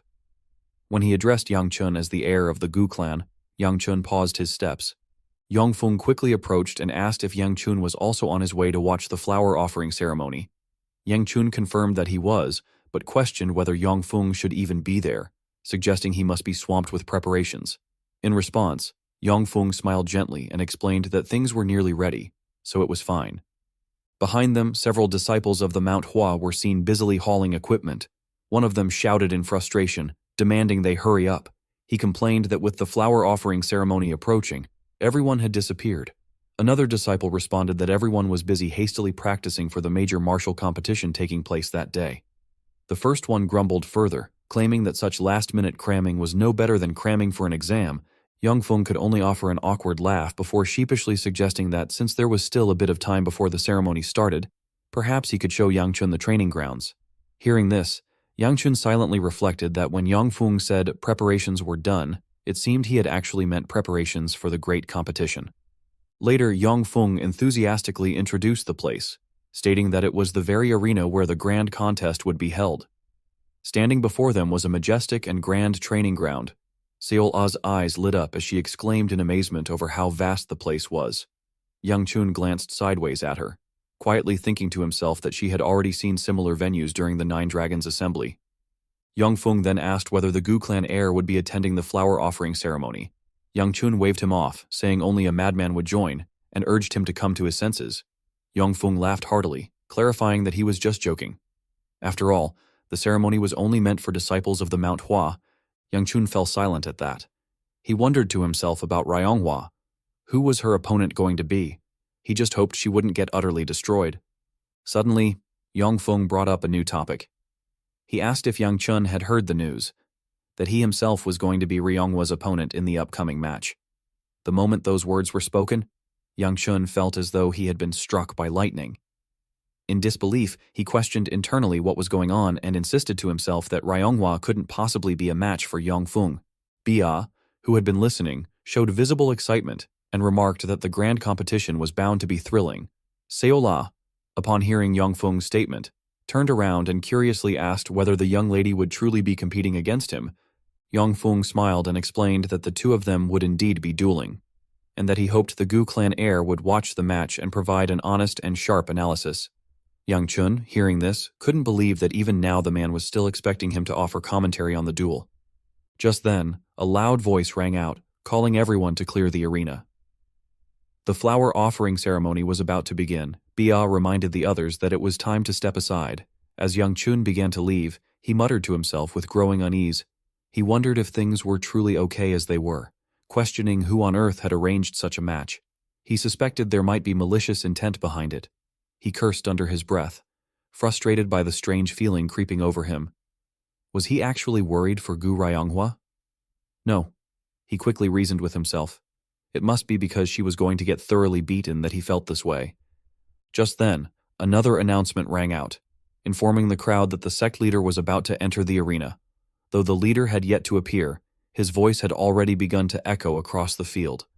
As with every year, no one quite understood what was so special about this seemingly trivial event that compelled everyone to climb all the way to such a high place despite the scorching heat.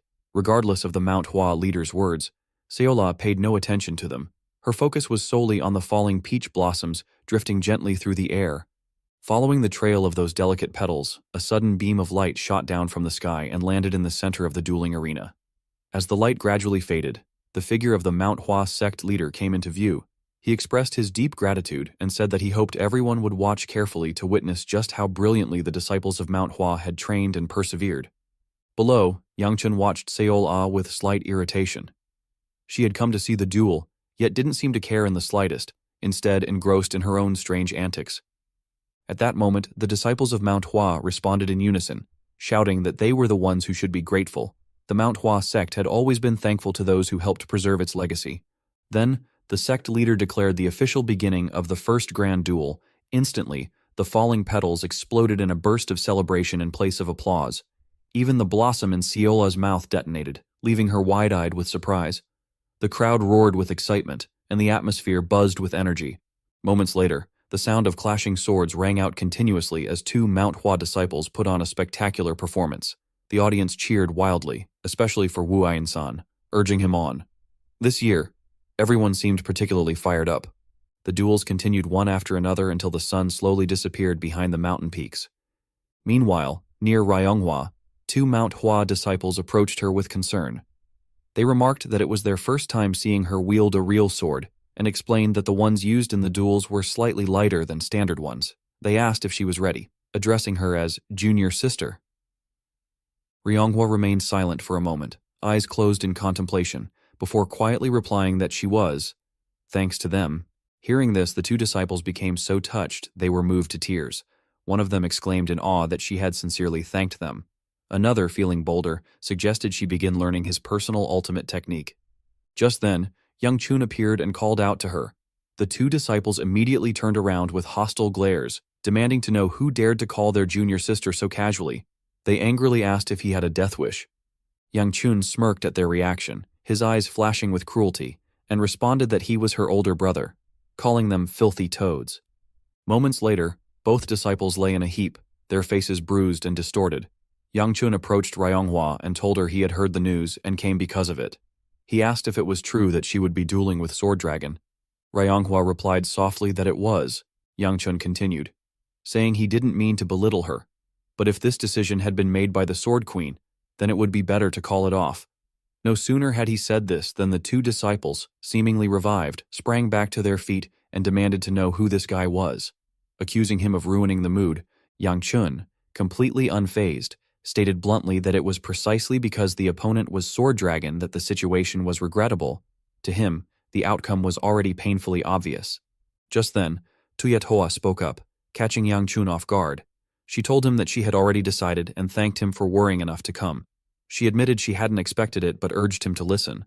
She explained that if she kept running from battles as she had until now, it would be a betrayal of all the kindness she had received. From their master, from her senior brothers, from Bia, and from Yang Chun himself, she had already been given more than she could ever repay. And so, from that day on, she vowed to repay those debts with action. She said that winning or losing this time didn't matter, because for the first time, it was a battle she would not run away from. Night fell, but the atmosphere at the Tahoa Pavilion remained vibrant. At the Silver Victory section, loud voices cheered in admiration and disappointment. Someone shouted in awe at the impressive display, while others expressed regret. Then came the announcement of the next match, an exceptionally rare duel. From the gold side emerged the one hailed as the #1 late-stage prodigy, the future of Mount Hua itself, Sword Dragon Yang Feng. As Yang Feng stepped onto the stage, the crowd erupted in frenzy. At last, they were about to witness the legendary Sword Dragon with their own eyes. While standing on stage, Ryango wondered about when her brother first got really mad at her. At first, she felt spiteful towards her brother. Later, she began to fear his constant rage and couldn't stop hating him. The fear that started with her brother continued to grow until she began to hate the entire world. She ran away from everyone. She eventually met her master, the only person who made her feel safe in the world. However, as she looked back at her still troubled self, a thought crossed her mind. She wondered if this was really a scar her brother left on her. She realized that she might have actually just known her weakness faster than other kids do.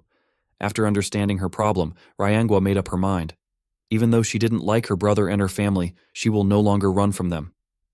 She charged at F. The sword dragon easily blocked her attacks. As she clashed swords with him, Ryangwa realized that he was strong. She now understood why he was the sword dragon. She covered her sword with her energy and swung it at F. Her attack caused a small explosion. Fum was able to block the attack, but he got pushed back. Ryangwa quickly closed the gap between them. She made her attacks faster. Each time she swung her sword, plum blossoms got scattered around them. F blocked each one of her attacks. He smiled and told her that she is not bad. The girl took a stance and made her attacks much more faster. With a smile on his face, Feng said that the flower the Sword Queen planted has blossomed ferociously. He charged at her and told her that her sword is predictable, even though it is flashy. He dodged her attack and informed her that her movements are choreographed. The moment he said this, he got close to her waist. Ryangwa was shocked to see him close to her. Fun told her that she died at this point. Instead of ending the fight, he pushed her with his shoulder and asked her not to waver.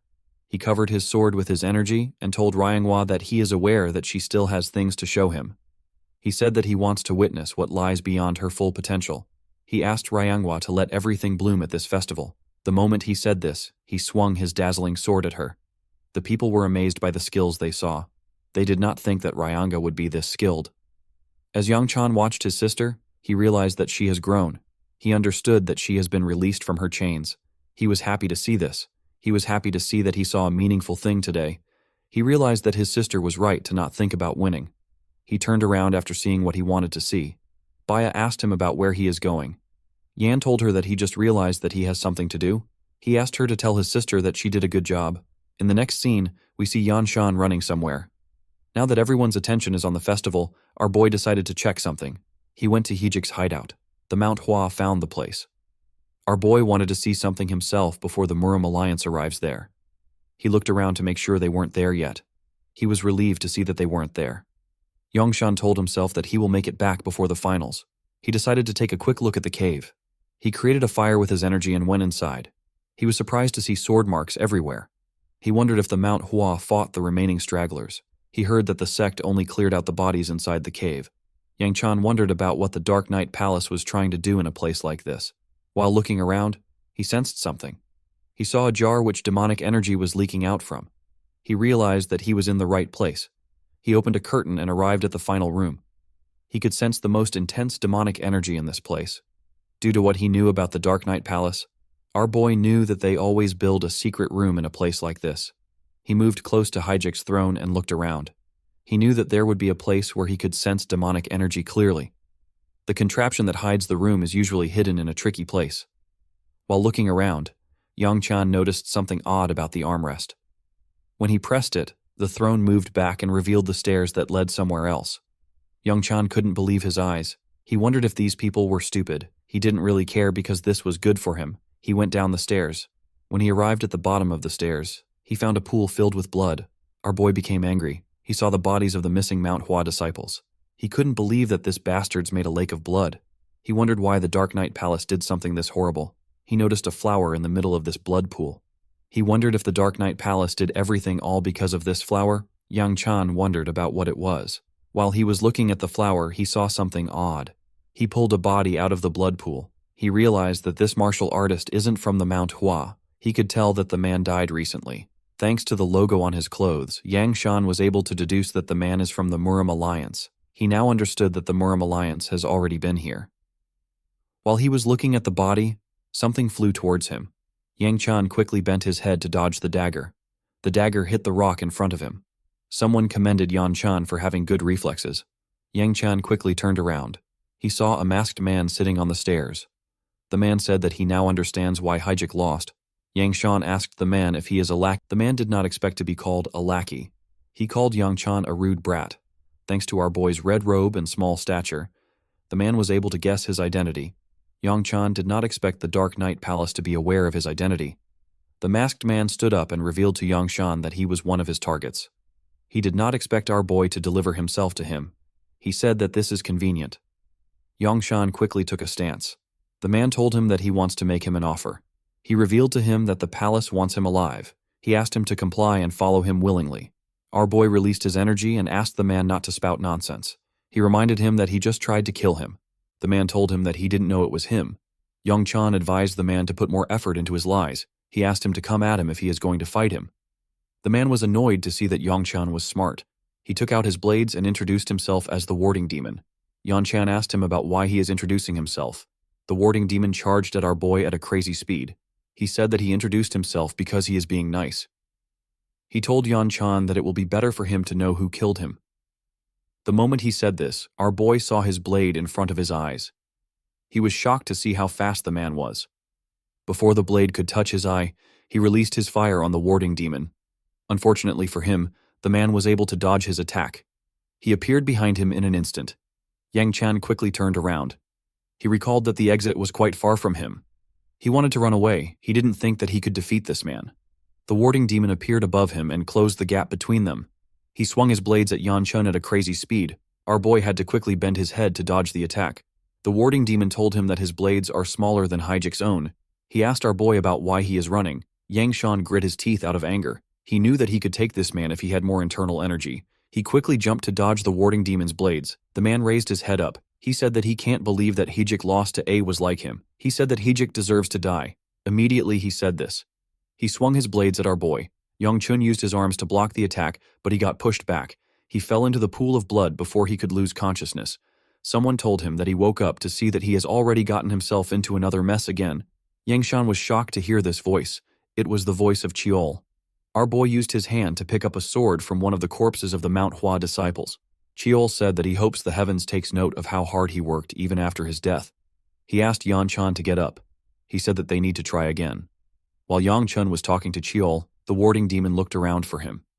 He asked our boy to come out. He said that he needs to finish this in order to go home. He told Yan that his skills are quite incredible. He didn't expect him to be able to block the attack. He said that he doesn't like to drag out an assassination for this long. The moment he said this, the warding demon noticed some bubbles forming in the blood pool. He believed that Yang Chun was there. He said that he will end things in a single strike. Before he could swing his sword, a powerful attack was fired at him. The warding demon was able to block the attack with his blade. The impact of the attack blew away the blood around him. The warding demon was shocked to see this. Yang Chan landed on the ground and struck a pose with a sword behind him. The blood that got blown away poured back down with a different tone in his voice. Our boy reminded the man that he told him that he needs to know who he is dying to. The warding demon was shocked to see Yan Chan holding a sword. He couldn't believe that our boy was able to use a sword. He didn't understand why he wasn't given this information. He was told that Yan Chan uses his fist. He asked our boy about how he was able to use the attack he just used. With a serious look on his face, our boy told the man that he is Shinshi. The moment he said this, he swung his sword at the warding demon. The attack tore his mask apart and revealed his face. The warding demon wasn't even able to react to the attack. Chiol turned around and called the man a child. It turns out that Chiol has taken over Yanwan's body. The warding demon was enraged by Chiol's attack. He charged at him out of anger. Chiol easily blocked his attacks. The warding demon called him a bastard. He told him that he will tear his limbs apart and feed him to the animals. Chiol wasn't even moved by his words. The warding demon jumped and gathered his energy in the air. He began to spin really fast. His body and his blades were moving at a crazy speed. Chiol quickly took a stance. He said that a head full of anger clouds the heart, and this is reflected in one's blade. He pushed his leg forward and changed his stance. He asked Yan Chan to take a good look. He said that a true master can shake the heavens without using as much chai as him. He raised the sword and blocked the man's attack with a technique known as Plum Blossom First Sword. The moment their blades touched, Chiol's sword released a massive plum blossom energy. The warding demon was shocked to see this. Yongchun couldn't believe his eyes. He watched the plum blossoms fall around him. Chiol's body materialized behind Yongchan. He was holding our boy's hand to guide the movement of his sword. The old man told Yan Shan that the fist is not so different from the sword. He said that he thought he would have figured this out because he is quite talented. He didn't expect him to be stuck on it for so long. He told Yan Shan that he is slow for someone who has traveled back through time. Our boy was shocked to hear this. He asked him to repeat what he just said. While holding Yonuin's hand, Chiol revealed to him that he was swallowed by the beast within him. He told our boy that he was able to see many things thanks to this. He even saw things that Yang Chan couldn't tell him about. Our boy did not know what to say. Chiol told him that he has many questions to ask him, but now is not the time. He told him that he needs to focus and feel it now, immediately. He said this. He used our boy's hand to send the man flying. Yang Chan told Chiol that he is not a swordsman. The warding demon was able to stop himself before he hid anything. He became more angry. He asked our boy to tell him why he didn't do this from the start. He raised his blades and took a stance. He told Yan Shan that the fight is more fun now. He told him that he doesn't care if he is a swordsman or not. He charged at him when he said this. Chiol asked our boy to tell him why the disciples of the Mount Hua train their bodies to be so physically strong. He told him that they do it to complete their bowl. Immediately, he said this. The warding demon appeared in front of our boy. He swung his blades at Yongchan. Chiol told him that a complete bull can easily produce the maximum result with the minimum chi. The moment he said this, he gave Yongchan back his body. Our boy blocked the warding demon's attack with the sword. He tightened his grip on the sword. He noticed that his body felt quite heavy. Chiol told him that this is because he is using muscles that he typically doesn't use. Immediately, he said this. He took over his body again. He told Yan that he doesn't need to be desperate to make the plum petals bloom. He advised him to just let them come naturally with his prowess. The moment he said this, he swung his sword at the man's arm. His sword released some plum petals. The attack cut off the warding demon's right arm. The man was shocked to see what happened. He became angrier and made his attacks faster. Chiol was able to block the attacks with our boy's body, but our boy was still feeling the pain of pushing his body. Chiol asked him if it feels terrible to defend without using chi. Yang Chan asked the old man to give him his body back if he is going to drag out the fight. Chiol asked our boy not to act arrogant again. He used the sword to push the warding demon back. The warding demon quickly attacked him again. Chiol blocked his attacks easily, but Yongchun was still feeling the pain of taking them on. Chiol told our boy that he knows he acted big in his previous life. He told him that he was nothing without his ki. He said that the common issue with demonic martial arts users is that they lack fundamentals. Our boy told him that he understands. He asked Chiol to focus on the man for now. Chiol appeared behind him and asked him if he will train his body from now on. Yang Chan said that he will. Chiol asked him if he will act big just because he has some chi. Our boy assured him that he will never overly rely on his chi again. Chiol smiled and said that this is good. He told Yonshan that the warding demon lost too much blood already because of his rampage. He assured our boy that he can defeat the tired man now. He asked him if he wants him to finish off the man. Yang Chan was not interested in this offer. He reminded himself that he cannot use too much ki. He let go of the sword and took a stance. He asked Chiol to take a good look. He said that he doesn't know how much he saw in his past life, but he never ignored the fundamentals. Even when he didn't use demonic martial arts, Chiol asked him to show him what he can do. The warding demon raised his head up and screamed. He called Yan Chan a brat. He told him that he will kill him. Immediately, he said this. He swung his blade at Yan Chan. Our boy dodged the attack by bending his head. The warding demon wasn't done with him. He made his attacks faster. Our boy was able to dodge them. But he got pushed back. As the man swung his blade, he got closer to our boy. Yan clenched his fist. Chiol reminded him that a foe who has lost his temper can be defeated with less power than before. Yang Chan told himself that he can produce the maximum result with minimum ki. He concentrated his energy on his fist. He gave the man a heavy blow in his chest. His attack released some fire on the man's chest. He took a deep breath and told himself that minimum ki can produce the maximum effect. He gave the man a punch that sent him flying. His blade fell out of his hand. Yang Shan instantly gathered his energy in his hand. The warding demon turned to him while he was in the air. He called him a brat. Before he could say anything else, Yang Chan attacked him with the energy he gathered. His attack was swift and clean. His energy burned the warding demon in the air before Yang Chun could land on the ground. Something inside him got activated. The warding demon's internal energy came out of his body and moved to Yanchun. It entered his body through his back. Our boy grit his teeth to endure the pain. He realized that the demon well absorption art is acting up again. The warding demon's energy was getting transferred into his core. He got covered in a large amount of powerful qi. Yang felt like his energy core was going to explode. The pain was quite extreme, but Yangchan still struggled to push through it. He knew that he will lose consciousness if he loses focus right now. Chiol scoffed when he saw Yangchan struggling. He told him that he should be able to handle it with what he taught him. He asked him if he wants him to spoon-feed everything to him. Our boy was surprised to hear Chiol's voice. He clenched his fist and tried to remember the sensations from before. He controlled his breathing so that Hiski wouldn't explode. He concentrated his quaking qi into a single point. He moved it close to his heart. He stabbed it into his central energy core. The moment he did this, the energy around him began to subside. Yang Chun forcefully gathered it and pushed it into his body. He began to breathe heavily. When he was done, when he took a look at his hand, he saw that his energy was flowing smoothly. He couldn't believe that he actually succeeded. He realized that he has reached the martial pinnacle realm. He noticed that his energy was hot, but it wasn't painful. It was as if the energy was his own from the beginning. This was a moment of growth for Yang Chan. It was something that he didn't experience often in his past life. He always broke through his limit by using a ridiculous amount of demonic energy. He thought that he did it with his own skills. While he was thinking, Chiol called out to him and asked him about how long he plans on reminiscing for. He appeared next to him in his small self and asked Yonchan to look ahead. He asked him if he is going to do something about the flower on the rock. Yang wondered about why the Dark Knight Palace was growing a flower like this. He knew that the palace was plotting something big since they were willing to sacrifice so many martial artists. Our boy was certain that it was an evil plot due to the disgusting energy emanating from the flower. He realized that the only place they could have gotten this flower from is the demonic realm. Shul said that he can't sense any disgusting aura from the flower. Yongchan found this odd. He told the old man that it is obvious. Chiol told him that not everyone can sense the aura he is talking about. Yongchan asked him about what they should do. He asked him if they should take it back to the Mount Hua. Chiol explained to him that the Mount Hua will ask him about where he got the flower from. He said that the current sect leader might actually plant the flower in his garden. Yang knew that Chiol was right.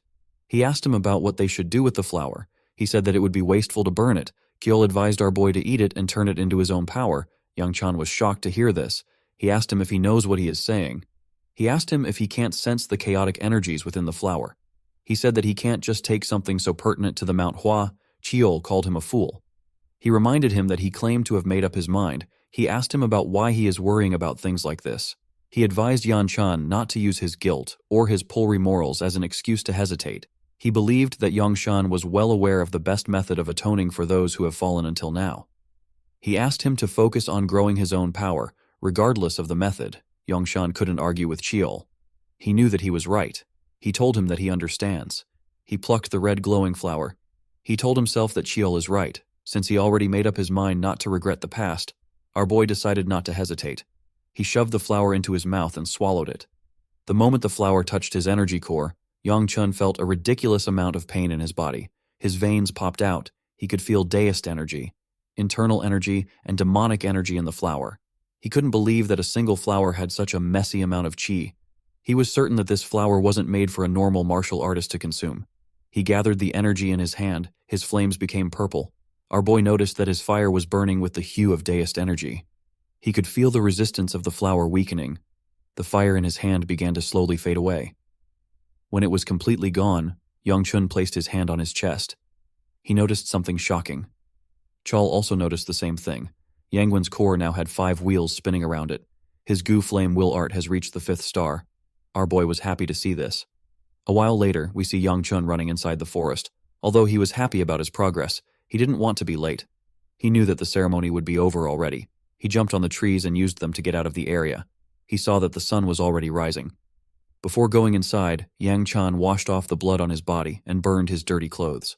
Our boy knew that the missing martial artist will eventually be discovered by the Murim Alliance or the Mount Hua sect. Since his job was done, our boy decided to rest. He wanted to sleep for now in order to prepare to leave tomorrow. When Yanshan opened his room door, he saw Baya wake up from his bed. Our boy had forgotten about her. Chiol asked him if he made any progress with the girls while he was out. Yang Chan was annoyed to hear this. He asked Chi to explain the kind of progress he means. Immediately he said this. Ba told our boy that she can smell blood. She asked him about why he is so late. She reminded him that he said that he would be back soon. Young Chan told her that he had some business to take care of. He smelled his clothes to see if the smell of blood was still there. He was certain that he burned off the smell with heat. Ba revealed to him that Ryangwa lost her match. Our boy was not surprised to hear this. He believed that this was natural since she was fighting the sword dragon. Ba said that Ryangwa seemed content. It was as if she had fun even though she lost. She said that she has never seen Ryangwa so happy. Yangshan didn't really care. He was focused on his body. Baya moved close to him and gave him a hug. Our boy did not expect this. He reminded her that she just said that he smells of blood. He asked her if she isn't going to ask about where he was. Baya gently sniffed Yangchan. She told him that she won't ask for now. She asked him to just stay like this for a while. Yan accepted her request. Sheol was annoyed to see this. He called Yanshan a horny brat who flirts every time he gets the chance. Our boy didn't know what to say. The scene shifts and we are taken back to the cave. We see two officials of the Murim Alliance step into the underground secret room. They saw the bodies of their missing members in the blood pool. One of them asked about what the kidnappers were trying to accomplish there. His senior advised him not to try to understand them. He told him that he can't comprehend what the unorthodox sects do. Immediately he said this. The man saw something shocking. He ordered his junior to head back and report the situation on his own. He said that he will add more details later. The junior was surprised to hear this. He accepted the order and wished the man good luck. He ran out of the cave in an instant. After his junior left, the man turned to the corpse in front of him. He recognized the scar on the face of the dead man. He knew that this is the warding demon. He recalled that the warding demon received orders to retrieve the essence of the Mount Hua. He wondered about how the warding demon ended up as a crisp in a place like this. He quickly turned to the essence. He saw that it was gone. He wondered about who took the flower. The moment he thought of this, the spy noticed the residue heat and the burn marks on the warding demon's body. He realized that the warding demon was taken out by the same person that took out Hijik. He placed his hand on the warding demon's body to feel his energy. He noticed that the man's heavenly chi is completely gone. He couldn't understand how this happened. The situation was quite bad. The man said that he needs to return and immediately report to the Dark Knight Palace Master. In the next scene, we see Yan Chun training in the mountains. He took a stance and covered his fist with his energy. He thrust his fist forward and released an enormous amount of fire. His flames burnt the things in front of him and cleared the things around him. The land was filled with fire. Xiao asked Yan Chun if he was so happy to have reached the pinnacle realm and achieved the 5th star. Our boy told him that he was simply intrigued. Kiol asked him if they could have a proper conversation. Now Yang Chan became nervous when he heard this. Kiol told him that he had a lot of questions for him, but would limit it to just one for now. He asked our boy to tell him who the heavenly demon was. Yan Chuan asked him if he seriously wanted to know about her. The old man said that he did. He explained to our boy that he had many hidden memories. Among those memories, the ones connected to the heavenly demon could not be accessed. Kiol asked our boy to tell him where the heavenly demon was. The scene shifted, taking us to the past. We saw a huge rift open in the air. Everyone on the ground quickly looked up. Someone closer to the rift said that a person was coming out from the gate that led to the demon realm. Yang Chun and everyone present were surprised to hear this. Our boy could not believe his eyes. He saw a young woman in black clothes slowly descend to the ground. The moment her legs touched the ground, the martial artists drew their swords. Their leader asked the woman to tell him who she was. The woman raised her hand and covered it with her dark energy. She introduced herself as the heavenly demon. Immediately after saying this, she fired her energy at the martial artists. Her attack heavily damaged the place. Xiao found it odd that the heavenly demon had come out from a gate in the middle of a tournament. With a worried look on his face, Yan Shun called out to the old man. He asked him if he did not see what he had done to Mount Hua in his past life. He questioned why he was asking about the heavenly demon instead of the massacre that had taken place at Mount Hua. With a scary look in his eyes, Xiao asked our boy if he wanted him to start showing his anger. He assured him that he hadn't forgotten what he had done. He explained to Yan Shun that he was simply overlooking it because he understood how he had felt. He understood his rage toward Mount Hua for being unable to protect his sister. He advised Yang Chan to focus on the future for now and reminded him that he already knew what he must do. Yang Chan completely understood Shiel's words. He told him that he knew what he must do. He gathered his energy into his palm and clenched his fist. He said that he needed to stop the heavenly demon. In the next scene, we see Young Chun walking somewhere. While walking, he saw a woman who turned out to be the Sword Queen. She turned around and asked our boy if he was on his way back from training. She informed him that his servants had told her that they were done with the preparations. She suggested that they head down to their carriages together. Yang Chun bowed his head and accepted her request.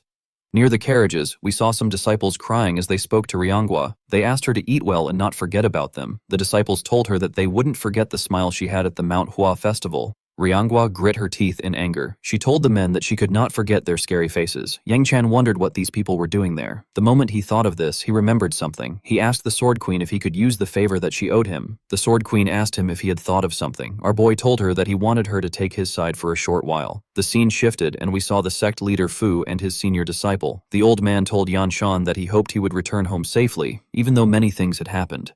Our boy called out to the sect leader and bowed his head. The man asked him if something was wrong. Yang Shun revealed to him that he had something he wanted to get before leaving. He asked the sect leader if he could make him an honorary disciple of Mount Hua. The old man did not expect to hear this. He asked our boy if it was because of the energy inside him. Yang Chun told him that he was correct. He explained that he needed an excuse for having this kind of energy. He was worried because he couldn't teach him how to use it. The Sword Queen comforted the sect leader, reminding him they owed Yan Chun a lot. The old man agreed and named Yan Chun an honorary disciple of Mount Hua. Yan Chun thanked him, and the sect leader handed him a bag given by the second elder, saying it wasn't important. Yan Shan and the group left in their carriages. Feng asked for a rematch next time. On the way, Yan Chun reflected on everything: being possessed by Xin Qil, meeting Feng, fighting Hail Jik, curing the Sword Queen, and most shocking, meeting Jagal Hyuk, who was now mute. The divine physician and his grandson joined their journey back to the Gu clan. Yan Chun wondered if bringing them was wise, but thought it might be for the best. They reached Shangshu in autumn. At the gate, the clan head waited. Rionhua passed her father in silence, but he welcomed her back, surprising her. After she went inside, Yan Chun and Baya greeted him. Baya introduced herself as Namgung Baya and thanked him. Yan Chun was shocked at how normal she acted. Chio teased, asking if she was the same girl who drooled in her sleep. Yan Chun replied he had never seen her use her brain before. The clan head introduced himself as Guchio Lan. He told the girl that he had heard about her and revealed that the Namgung clan had been looking for her, assuring her that he would contact them. Bia bowed her head and thanked him for his kindness. Before Yan Chun left the clan, he was informed that a guest had been waiting for him for 10 days, which surprised him since he wasn't expecting anyone, and he wondered who it could be. While he was thinking, Seola told Bya that she looked super cool. Earlier, the clan head greeted the divine physician, noting it had been a long time, to which Elder Tay replied that it had been years. Shi Olin then greeted the Sword Queen, saying it had been a while, but the woman only glared at him. Later, Yan Chun entered his room intending to change before meeting the guest. The moment he stepped inside, he saw soil on his mat and a flushed girl drooling on it. She murmured that the chambers were well lit and warm, as if he were lying next to her, and hoped he would return soon. Opening her eyes, she found Yan Chun staring at her, screamed in embarrassment, and left him unsure how to react, so he slowly walked out of his own room to escape the awkward situation. Sometime later, Yan Chun sat with Soil, nervously asking why she had come to his clan. She said she had something to say, slammed her hands on the table, and declared that his name wasn't Gu Juliup, demanding to know what was happening. He realized she had learned the truth. When she had first arrived, she said she came to see Julia and waited happily in a room, expecting to see Yang Chan. Instead, Julio appeared, greeting her with a smile and introducing himself, saying he had heard she wanted to see him. Shocked, Soil asked who he really was, unable to understand. Julio was surprised by her question, believing she already knew him, but Soil couldn't believe he had a different name and demanded to know why he hadn't told her. Yang Shun admitted he had his reasons, apologized, and regretted not using a fake name, before asking why she had come to Shangxi.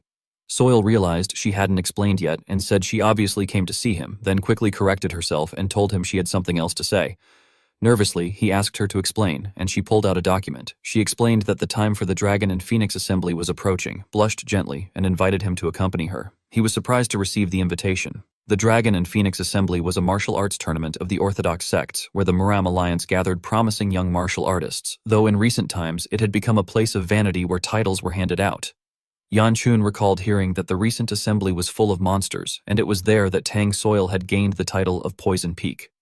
The girl hoped he would accept her invitation. In his past life, Yang Chan was too embarrassed to join the event, so he avoided going until he became the proper heir of his clan. He told Soyo that he was not certain if he would participate and that he could not give her an answer right now. The girl was sad to hear this. Yang Chan then asked her if she had anything else she wanted to tell him.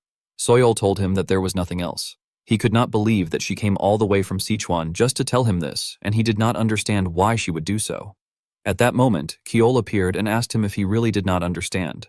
The old man hated how clueless Yan Chun was. He revealed that Soyo came to see him because she liked him. Yang Chan was shocked to hear this. Kiol complained that he could not understand why so many girls were falling for a boy that looked like a mantis. Yang Chan could not believe what he was hearing and wondered why she liked him. In both his current life and his previous one, he had never truly gotten involved with the girl. He recalled the times he encountered her and realized that she always blushed around him. He now understood that Soyo had an unrequited love for him. Young Chun decided to confront her about it and called out to the girl. She quickly answered him, and he told her that he was curious about something. Sheo asked him what he was doing, and quickly realized that he wanted an answer from her. He asked him to stop, called him a clueless idiot, and begged him not to continue. Despite that, Yanshan asked the girl if she liked him. Immediately after he asked the question, Baya opened the door and stepped into the room. Both of them quickly turned to her. Baya apologized and asked if they were still talking. Young Chan confirmed that they were and asked her to leave. Soyo apologized to him and asked if he could give them some time together. Our boy was surprised to hear this and asked her what she meant. Kiol called him an idiot again and told him that he could only survive the situation by shutting his mouth and leaving. Soyo seemed rather hostile to her friend. Realizing the situation, Yang Shun decided to leave. Smiling, he told Baya that he was done talking to Soyo. He stood up and told Soyo that he would let her know about the offer. She thanked him, and Yang Chun quickly ran out, as the mood was too intense for him. Baya then moved closer to her friend. Soyo told her that she wanted to talk to her. When Baya sat down, Soyo revealed that she had heard about her engagement to Yanshan and asked if she had a part in deciding this. Baya told her that she did not, and said that she felt it was actually a good thing. Soyo glared at her, clenched her fist, and said she would ask her the same question she had asked before, whether she loved Yanshan. Baya replied that she was not sure. She admitted that she did not know what love was, but she wanted Yanshan to stay by her side. Smiling brightly, she said that this was the only thing she was certain about. Soyo was surprised to see the bright smile on her friend's face and did not like what she was hearing. She felt betrayed and could not understand why Baya and Yanshan had to get engaged. She wished she had asked earlier for an engagement with the Gu clan. While Soyo was lost in thought, Baya apologized. Soyo was surprised and asked why she was apologizing. Baya reminded her that she liked Yanchun before. Soyo told her that she should be the one apologizing, saying that she should not get involved in matters decided by their clans. Baya then noticed the document on the table and asked her friend about it. Soyo revealed that it was an invitation to the Dragon and Phoenix Assembly and that she had asked Yanchun to go with her. She said that our boy might refuse. Baya told her that it was fine. She said that she was going too. She gently smiled and told her friend that she would go. If Yanchun went, she told her that it would be fine. Baya's skin shined brightly as she smiled. A bright light was emanating from her body. Soyo was blinded by this light. She didn't understand what happened between her friend and the boy. She couldn't believe that someone like Bia, who had always hated going to these events, had decided to go willingly. The girl wondered if this was the power of love. She felt like she had completely lost. She picked up her cup and slowly drank her tea. Bia told her friend that she had something to share with her. She revealed to Soyo that she might be carrying Yan Chuan's child.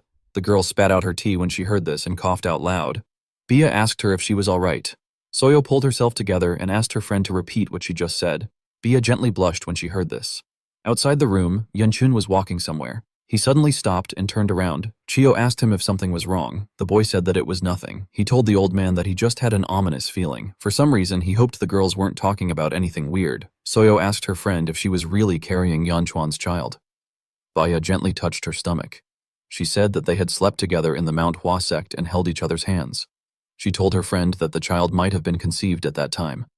Soyo couldn't believe what she was hearing. She hadn't expected them to get this far in their relationship. The moment she thought of this, she realized something. She asked Baya to tell her what happened after they held hands. Bia asked her what she meant. Soyo asked her if they didn't do anything else. The girl realized that her friend was oblivious when it came to matters like this. She drew out her chair and told Bia that she was going to share something with her for her own sake. She told her that babies were not made that way. Bia was shocked to hear this. She asked Soyo to tell her how they were made. Her friend asked her to listen closely. She pointed at the oblivious girl and began to explain how babies were made. Bia could not believe what she was hearing. She was completely lost. A while later, Baya stepped out of the chambers. Yanchun was standing outside. He asked the girl what had taken her so long. He noticed that she looked tired. He asked her what happened. He stretched out his hand and asked if she was all right. Baya's face instantly became red when she saw his hand. She turned around and began to run. Yanchun asked her to wait and to tell him where she was going. He didn't understand what was happening. He wondered if he had done something to her. The scene shifted, taking us to the clan head's office. The Sword Queen stepped inside. Xiaolan asked her to sit since he wanted to ask her some questions. The woman asked him not to worry about it. She said that she would leave immediately. She was done. She referred to the clan head as squad leader. Chi Olin asked her to address him with the appropriate title. He told her that they had been away from each other for too long to be playing such games. The Sword Queen told him that she must call him squad leader if she wanted to ask about what happened in the demon realm on that particular day. Xiaolon was surprised to hear this. He released his energy and fire covered his entire body. He asked the Sword Queen if she had forgotten their promise. The woman asked him if there was a problem and reminded him that she only promised not to question him about Chunhei, but this did not apply to the demon realm. With a scary look on his face, the clan head asked the woman if she believed such tactics would work on him. The Sword Queen assured him that she was not playing around. She brought up the mature dragon squad that was created by the Muram Alliance to prevent the dangers of the demon realm from reaching civilians. She said she would never joke about this issue, especially when it involved the children who once followed him as their squad leader. The Sword Queen begged Xiaolon to tell her what he saw in the demon realm that day. She asked him to explain what caused the members of his squad, who entered the demon realm, to kill each other, leaving the survivors trembling in fear and ending their own lives. Xiaolon removed his energy when he heard this question. He asked her if she would believe that he saw the same thing she had seen. The Sword Queen vividly remembered what she saw, a huge twisted tree with glowing purple leaves. When she went to the demon realm to search for Chunhei, she remembered how chaotic energy entered her body just from looking at the tree. The tree's aura and bindings did not even allow her to speak of its existence. The woman did not expect Xiaolon to have also seen the same thing. The clan head told her he would no longer speak on the topic because she had experienced the same danger as him. He revealed that everyone who saw that thing went mad. He explained that they all entered the demon realm under the orders of the Sword Supreme, who was the alliance leader at that time. The Sword Queen was the only one who did not go because she was sick then. Xiaolon told the Sword Queen that they were simply following the Sword Supreme's orders. He reminded her that Haiyan claimed the end of the demon realm would save the world. The Sword Queen gritted her teeth when she heard this, saying it was all a lie. She reminded Xiaolon of what they heard from the Sword Supreme when he disbanded the mature dragon squad and stepped down as alliance leader. Hagon had told them that he thought he would find a way to revive his daughter in the demon realm. The Sword Queen was shocked to hear this, but Xiaolon did not seem surprised. She revealed to him that she spoke to Hagon again while they were traveling. The Sword Supreme knelt down and begged her, admitting that he did it all for his own personal interest. The Sword Queen could not believe that the great Sword Supreme had knelt before her. She told Xiaolon it was a sorry sight. She had wanted Haiyan to be unapologetic so that she could direct her anger at him. The woman told the clan head that their squad members had not lost their lives for the greater good, but for the Sword Supreme's greed and lies. Xiaolon assured her that he was aware Haigon's actions could not be understood or forgiven. The Sword Queen was surprised to hear this and asked him why. He told her it was because it had to be done. He asked her to leave for the day, saying he had no more answers for her. The woman did not expect to hear this. She let out a sigh, composed herself, and turned around, telling Xiaolon that she would visit him again. After she left, the man thought back to the past. He remembered thinking that the Sword Supreme was not in the right state of mind. It was almost as if he had been entranced by something, as though the thing was in control. The scene then shifted to the second elder and Saola looking at Yanchun. They watched him as he covered his body with energy. Gurian said they had a dragon in their clan and asked Yanchun if he had gained some enlightenment at Mount Hua. Saola told him he was amazing. Yanchun withdrew his energy, surprised to see the second elder. Saola moved close and gave him a towel. He told the elder it was too corny to call someone a dragon. Ryan asked him if people his age did not like such titles. At that moment, Yanchun remembered something. He took out the bag that the sect leader had given him and told the elder that the Plum Blossom Sage said it belonged to him. He asked what it was. The elder told him to take a look inside. When Yanchun opened the bag, he found a bracelet. The second elder said it was nothing much and asked him to keep it. Yangchun said he would give it to Xiola if it was nothing much. Xiola was very happy to be receiving a present from him. But before he could give her the bracelet, the elder punched him on the head, literally burying his head in the ground. He scolded him, saying he could not just give away a present in front of the person who gave it to him. Xiola was shocked to see what the elder did. She moved close and told Yangchun she did not want it anymore. When Yangchun pulled his head out of the ground, the second elder remembered something. He told him that people from the Namgung clan were in their clan. Yangchun was surprised and could not believe they had arrived so quickly. The second elder revealed they were waiting for his fiancée to arrive in a place not far from the clan. He also could not believe that people from the Tang clan and the Namgung clan were both present. Yangchun quickly stood up and ran. He could not believe that Bai Ah was finally going home. He told himself it was normal for her to return home. He remembered her smile, how she stopped him from losing his mind, how she risked her life to stop him, and how she gently rested on his shoulder. Yangchun wondered why he felt so anxious when Bai Ah was returning home. He opened the door to her room when he arrived at her doorstep and saw something shocking. A man in blue clothes slapped the girl. Bai Ah could not say anything as the man glared at her. Yangchun lost his cool and released his energy in anger. Yangchun's memory drifted back to his previous life. At someone's grave, he was slowly pouring wine over the sword planted before him. He paused for a moment, his thoughts turning chaotic. His dark, abyss-like eyes gazed forward as he dropped down onto the ground, staring at the grave as though it were that of a close confidant. Images of Bia's final moments appeared vividly in his mind. Back then, as he had looked at her, he had told her that she resembled the moon. She had turned around in confusion, asking what he meant. He had quickly denied it, telling her to forget it, claiming it had just slipped out. Yet afterward, he had spoken inwardly to himself, admitting that although it had been a careless remark, she often gazed at the moon in deep thought. Even at the moment of her last breath, she had stared at the moon, and he had wondered whether it had truly been up there in her sight. He had questioned what she had really been thinking while looking at it that day. What amazed him was that even within such a rotten life, she had still fallen into contemplation. That was why he could not understand it even more. If she died, she would no longer be able to swing the sword she loved, nor gaze at the moon either. Once death came, everything ended there, he had thought, addressing her in his memory. Kim Bu. And yet, despite knowing this, she had chosen death. Lowering his face in frustration, Young Chun had cursed inwardly, blaming that damned girl. He had recalled her saying she had done it simply because she had wanted to, dismissing it as nonsense. He had then reflected that thinking about it any further was pointless, for he would probably never know the true answer for the rest of his life. When his memory faded, reality surged back. Bia had just been struck across the face by the Namgung patriarch for the offense of daring to run away from home. At that very moment, Yang Chun appeared, unable to restrain his fury. His eyes burned with nothing but rage. Without a second thought, he lunged toward the patriarch, his fist blazing with the fire of hatred. Namgung Jin, the clan head, remained calm, his body radiating a pure azure energy. With a single effortless block, he easily halted Yang Chun's frenzied assault without much exertion. Yang Chun stared at him in shock, wondering how the man could have stopped his blow so easily. The patriarch then demanded to know who Yang Chun thought he was to interfere in another family's affairs. Only then did Yang Chun truly grasp the situation. He realized that the man before him must be none other than the Namgung clan's patriarch, the Azure Sky Sword King himself, Namgung Jin. At once, Yang Chun lowered his killing intent and responded with measured words, introducing himself as Gu Yangcheon of the Gu clan and declaring that he was the young lady's fiancé. He then asked what that situation just now had been about. The patriarch looked at him with sharp, cold eyes, his voice edged with irritation as he retorted that it was exactly what he wanted to ask.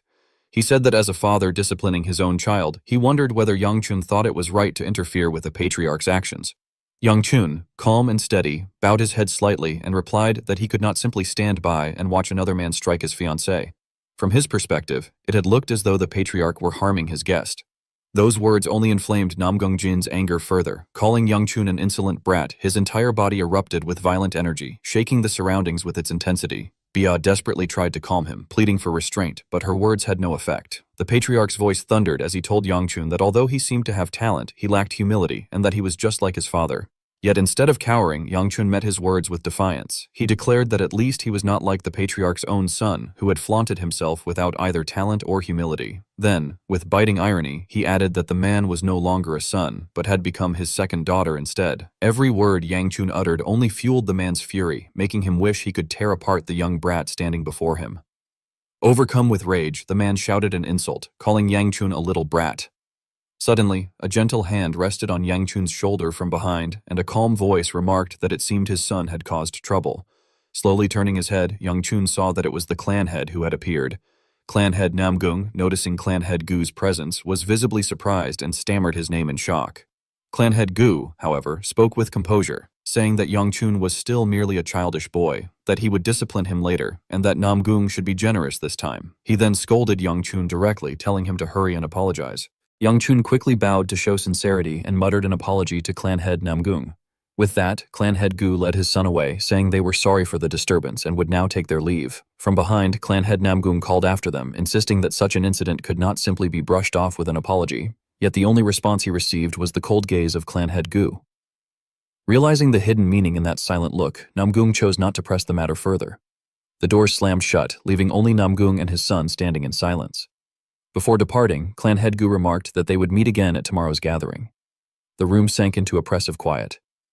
The face of clan head Namgung darkened as he begrudgingly declared that the punishment would end there. He ordered Bia to have his wounds treated by the attendants immediately. Bia lowered his head and replied softly with obedience. The scene shifted outside, where clan head Gu and Yang Chun were walking under the stillness of the moonlit night. Yang Chun's mind was clouded with self-reproach, cursing himself for losing his temper and failing to hold back. Breaking the silence, clan head Gu suddenly addressed him, calling him third, and asked if he had not heard him.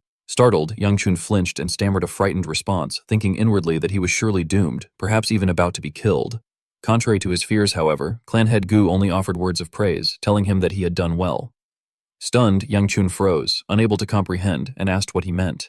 The clan head clarified that his words meant exactly what he had said. Yang Chun had done well, for he had acted to protect his people, and there was nothing wrong with that. Yang Chun watched the clan head's back in confusion, questioning in his thoughts why his father was acting so uncharacteristically. He reflected that his father never praised him for anything other than martial achievements, and yet now he had even acknowledged him as one of his people.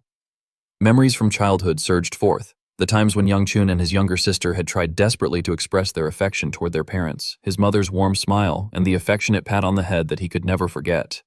He thought to himself that, had his parents still been alive, the family would have been a happy one, filled with laughter, tender gestures, and sweet words forever engraved in his memory. Standing silently for a moment, Yang Chun collected his troubled thoughts and finally spoke, addressing his father as clan head. Turning calmly, clan head Gu told him to speak. Yang Chun then brought up the matter of the Taishan pill, reminding him of the promised reward for bringing back the youngest. Clan head Gu replied that he had just been about to mention it, but Yang Chun shook his head and said he no longer needed the pill. Instead, he requested to be shown the underground at least once. Upon hearing those words, the clan head widened his eyes in astonishment and remarked that ever since that day, Yang Chun had always avoided even going near it, demanding to know what had gotten into him. Yang Chun, stammering, replied that as someone of the Gu clan, it was something he would eventually have to understand, and that he could not keep putting it off any longer. The clan head, after a moment of contemplation, conceded and told him that once the betrothal talks were concluded the following day, he would take him to the underground. Yang Chun, confused, asked what he meant by betrothal talks. The clan head explained that Yang Chun would be meeting clan head Namgung to set the schedule for his engagement, and ordered him to appear at the designated place the next day without being late. Yang Chun clasped his hands respectfully and answered in agreement. A while later, when Yang Chun returned to his quarters, he spoke with Elder Shin, complaining that it was such a mess to deal with right after his return and demanding to know why the elder had merely stood by silently during that situation. Elder Shin retorted by asking since when Yang Chun had ever listened whenever he was told something. Yang Chun countered that despite saying so, the elder had seemed to be watching with great interest. Elder Shin admitted that from a spectator's point of view, the entire scene had indeed been extremely entertaining, before shifting the topic to ask what Yang Chun intended to do about the martial arts tournament the Tang girl had mentioned, pointing out that he could have refused back then if he truly wished. Yang Chun clarified that the elder was referring to the Yongbang gathering. He explained that he had no real reason to decline, and that Henan, where it was held, was not too far. Besides, he thought to himself that there was someone he would eventually have to face there. Elder Shin mused aloud about Henan and wondered whether the Shaolin temple still stood there. Yang Chun confirmed that Shaolin was, of course, still thriving. Elder Shin then asked if Yang Chun could stop by the temple while he was there, since there was something he wished to confirm. Yang Chun asked if all that was required was for him to drop by, and after a moment of thought, the elder confirmed it. Yang Chun acknowledged the request, stating that he would stop by while he was at it. The next morning, at the meeting place the clan head had mentioned beforehand, Yang Chun arrived alone. As he stood there, he thought to himself that he had rushed over in fear of being late, only to realize that no one else was present. From a distance, Bia's voice rose gently as she remarked that he was already there. Yang Chun casually pointed at her and asked why she had only just arrived, adding that in situations like this, they should have been the ones to appear first. Bia softly tucked her hair behind her ear and smiled. The person who appeared before Yang Chun at that moment was not the Bia he was accustomed to seeing, but a refined and elegant young lady of striking beauty. Her white hair was neatly tied up, her lips carried a soft rosy hue, and her affectionate gaze could have felled the heart of any man. Yang Chun stood frozen, his body stiffening as though he were nothing more than a boy who had only just discovered what true beauty meant. After a while, at the dining table, both clan heads had already arrived and taken their seats. Clan head Gu was the first to speak, inquiring whether the other had rested well the previous night, adding that if such a matter had truly occurred, then peace of mind would surely have been impossible. Yang Chun, sitting beside them, felt surprised at the question, but said nothing. Clan head Namgung calmly replied with a trace of displeasure, expressing his thanks for Gu's concern, but insisting that it was not something Gu needed to worry about and asking him not to mind it any further. Gu countered that it was impossible for him to do so, since that heavenly demon was certainly connected to him.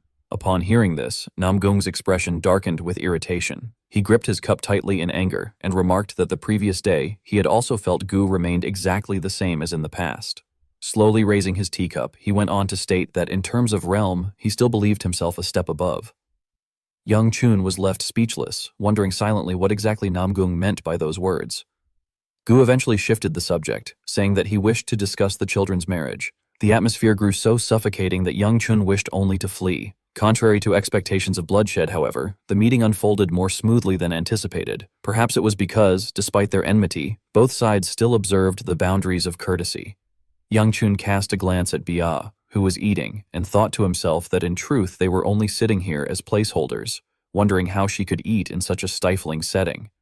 Perceiving his gaze, Bia looked up at him, their eyes met, heavy with unspoken words, before she suddenly turned away, her cheeks flushed with embarrassment. Yang Chun questioned in his heart why she had only now begun to feel shy, yet dismissed the thought, telling himself that at least matters seemed to be progressing smoothly. It was then proposed that the wedding should be held once the child reached adulthood and was able to inherit the position of young clan head. Clan head Namgung objected at once, pointing out that adulthood was still several years away and that the matter would be delayed for too long. Before he could finish, however, Gu interrupted to ask whether he bore any dissatisfaction. Namgung quickly denied it, saying that it was not what he meant. Yang Chun, seated beside them, noticed once again, as he had the day before, that Namgung never truly managed to oppose his father's words. What appeared to be a discussion was, in reality, nothing more than one-sided commands. Gu then asked when the betrothal ceremony should be scheduled, suggesting that if there was no particular preference, the coming spring would be suitable.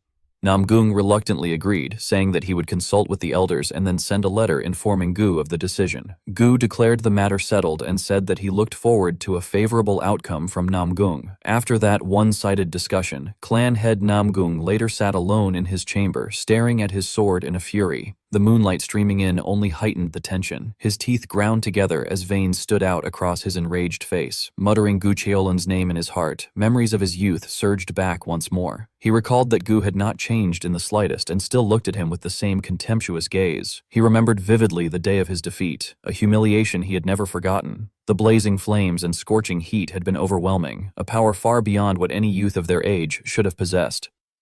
From that day onward, he had burned away his own youth in an attempt to surpass Gu, convinced that sheer effort would make it possible. Yet, desire alone could not always bring reality into being. A single remark from an elder had left him tormented ever since, when he was told that inside him was emptiness. At that time, Namgung could not comprehend what those words meant. He had asked what they implied, only to be told that he was hollow, void, and that he should first fill that emptiness.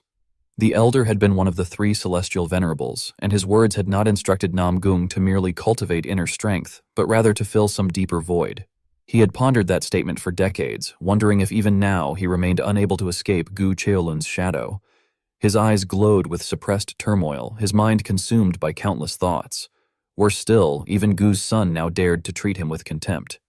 Fixing his gaze on the sword before him, he resolved inwardly that if Gu did not know how to discipline his own offspring, then he himself would have to teach the insolent boy a lesson. The scene then shifted elsewhere, where Suola was secretly practicing sword techniques with intense focus. The words of her past self as the sword saint echoed as guidance within her mind, instructing her to move in harmony with the whisper of the blade. Closing her eyes, she gradually felt the flow around her. In an instant, she swung the sword decisively through the air. At that moment, an overwhelming pressure tore through the atmosphere, unleashing a sword aura that split apart everything in its path. The ground in front of Suola had been stripped of grass, revealing the rugged earth beneath, scattered with fallen leaves. She decided that it was enough for the day, letting out a weary sigh as she lamented her exhaustion. Her spirit companion appeared beside her, speaking with gentle concern that she had already trained diligently and that her progress was clearly visible. Suola asked in return if that was truly the case, and her spirit confirmed that compared to the beginning, her improvement was remarkable.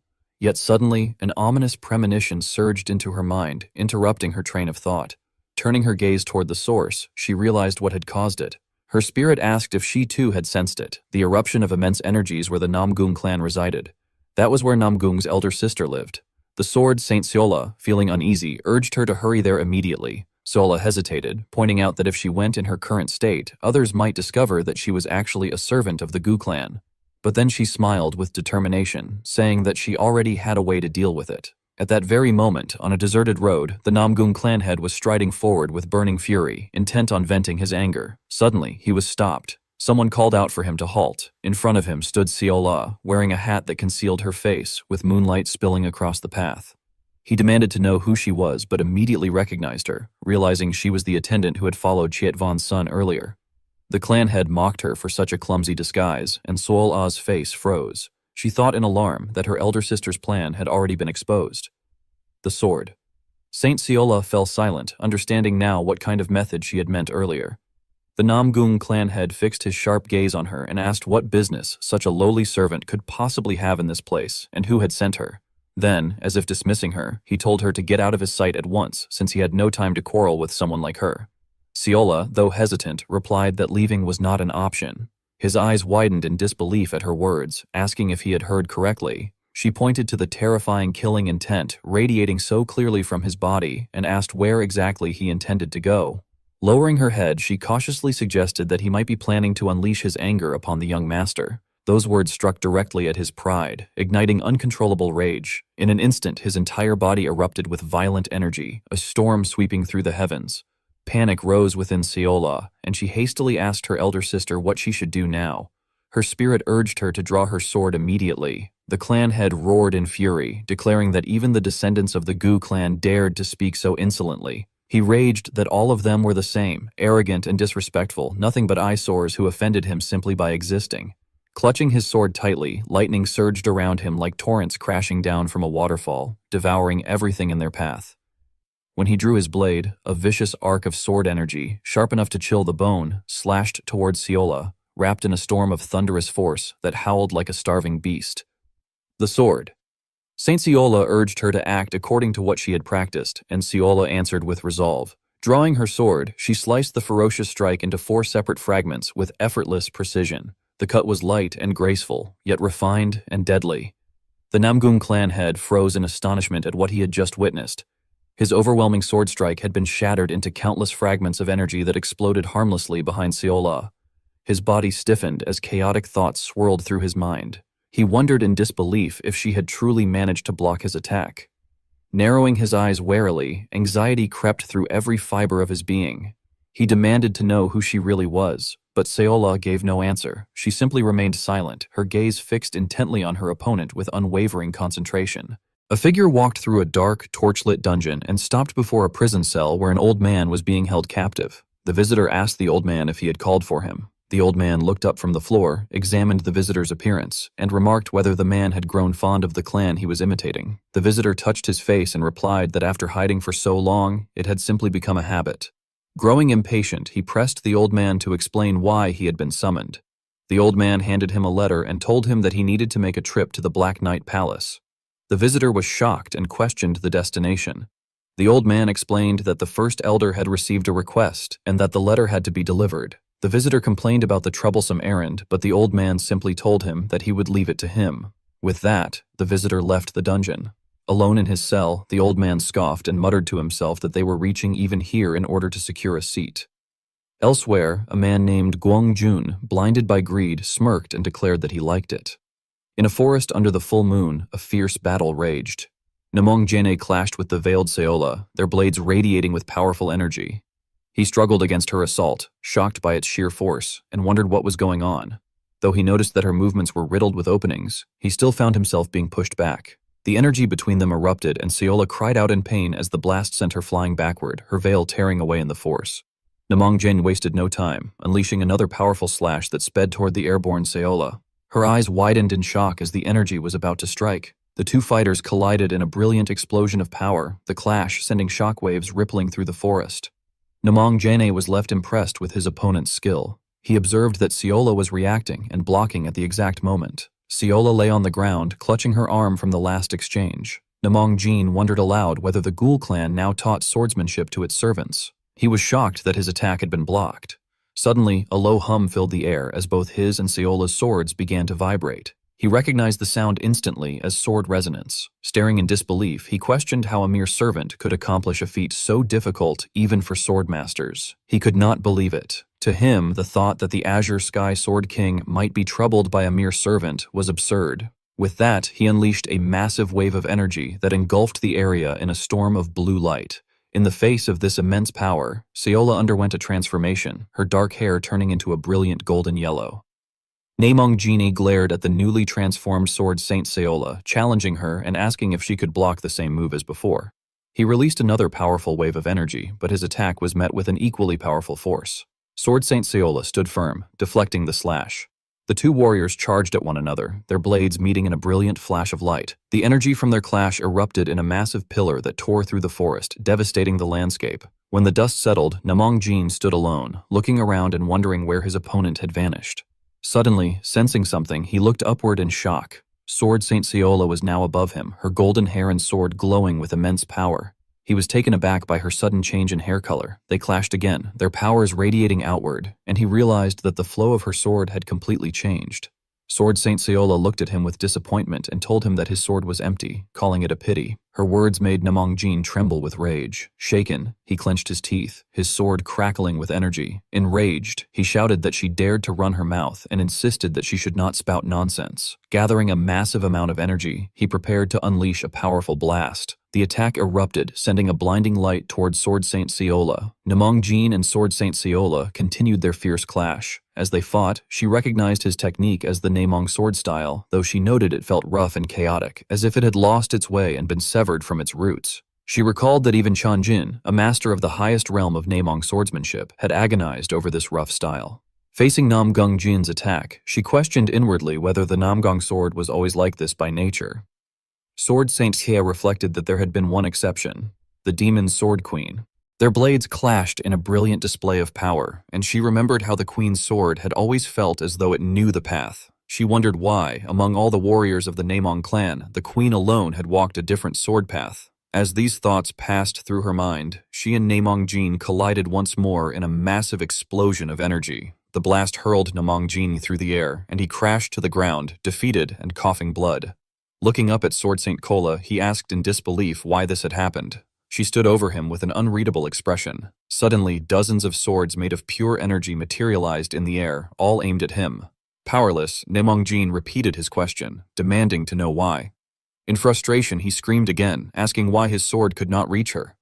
Desperately, he channeled all of his strength into his blade, and a massive pillar of blue energy erupted from the ground, consuming the battlefield in a blinding explosion. When the light faded, the land around them was utterly destroyed, and Sword Saint Kola had disappeared. Sword Saint Seal, however, thought to herself that this would not do. She admitted inwardly that she did not wish to crush his fighting spirit, but she could see no other path forward. From the ground, a radiant white wing of energy burst forth as a colossal, ethereal blue figure began to manifest from the light. Within it floated Sword Saint Kola, her golden aura clashing against the figure's blue energy. The two powers merged into an overwhelming force until a massive blade of pure energy took shape in the sky. Sword Saint Kola, glowing with a golden aura, directed the attack. The giant blade descended upon Namgung Jin, who could only stare upward in shock as the devastating technique, a mirror of his own clan's power, crashed down. When the devastation settled, the two stood upon the ruined battlefield, their swords locked. Namong Jin collapsed to the ground, defeated and stunned. He recognized the technique she had unleashed as one belonging to his own Namong clan, and he demanded to know how she could possibly wield it. Sword Saint Kola remained standing over him, her golden hair shining beneath the pale light of the moon. Seola stood tall under the moonlight, her sharp gaze fixed directly on the head of the Namgung clan. She demanded to know who he really was and how he could possibly wield the Namgung sword technique. The Sword Saint narrowed his eyes in thought, finding it curious that despite witnessing a servant displaying the martial arts of such a renowned family, the clan head only asked how it was possible. It became clear that his curiosity as a martial artist outweighed his killing intent. The clan head, kneeling on the ground, implored Seola to explain how she could use the sword art of the Namgung family. Yet almost immediately, he admitted that the origins no longer mattered and pleaded instead to be taught the technique, saying he needed it to reach a higher realm. Looking down at him, Seola told him that it was enough, urging him to stand. She was surprised at the depth of his desperation. She explained that she was merely a servant of the Gu clan, and that what she knew had only been picked up in fragments from others, making it difficult to explain in detail. Upon hearing this, the clan head was stunned and asked from whom she had learned it. Sola smiled, relieved that she could finally shift the responsibility elsewhere, and suggested that if she were to say it was her young master, would he believe it? The clan head immediately cried out that it was absurd, insisting that the son of Chulwun could not possibly have such a thing. He remarked that he had only heard rumors of them obtaining the lost Namgung technique by chance. Seola told him that whether he believed it or not was his choice, and that she cared little about it. What mattered was that he kept everything that had happened that night a secret. She added that if he truly wished her young master to teach him, then he should first learn to calm his anger. With those words, she quickly departed, leaving the clan head lost in thought. He wondered to himself whether Gu Yongchun, that child, could truly help him. Meanwhile, the sword saint pressed on beneath the moonlight and the gentle wind. It was then that Seol-Ah's voice surfaced again, apologizing to her elder sister and saying she would return the body to her immediately. She questioned whether what had just transpired was really acceptable, worrying that if the clan head attempted to harm the young master again, it might cause further trouble.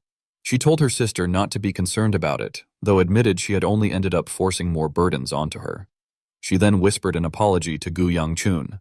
Time slipped by and morning came. Yongchun slowly awoke, his arm aching with a sharp numbness. He wondered what had happened, then turned his head to see Bi-Ah fast asleep beside him, using his arm as a pillow throughout the night. Annoyed, he sat up quickly and pushed her away, questioning why she had chosen to sleep there when his father was present as well. He wondered if she truly wanted another scolding. At that moment, his eyes caught sight of a letter resting on the window. He reached for it, puzzled, and wondered to himself what it could be. He opened the letter and read it carefully. Inside were a few words written in Seol-Ah's curved handwriting, saying that she had already taught the Namgung clan leader a lesson and that he should rest assured. Even after reading it, Mien still could not understand what on earth was going on. He wondered aloud to himself what the message was about. He then stared for a long time at the drawing at the end of the letter, but remained unable to determine who the sender was or who could have left it there. From outside the room, a familiar voice suddenly rang out, asking if he was inside.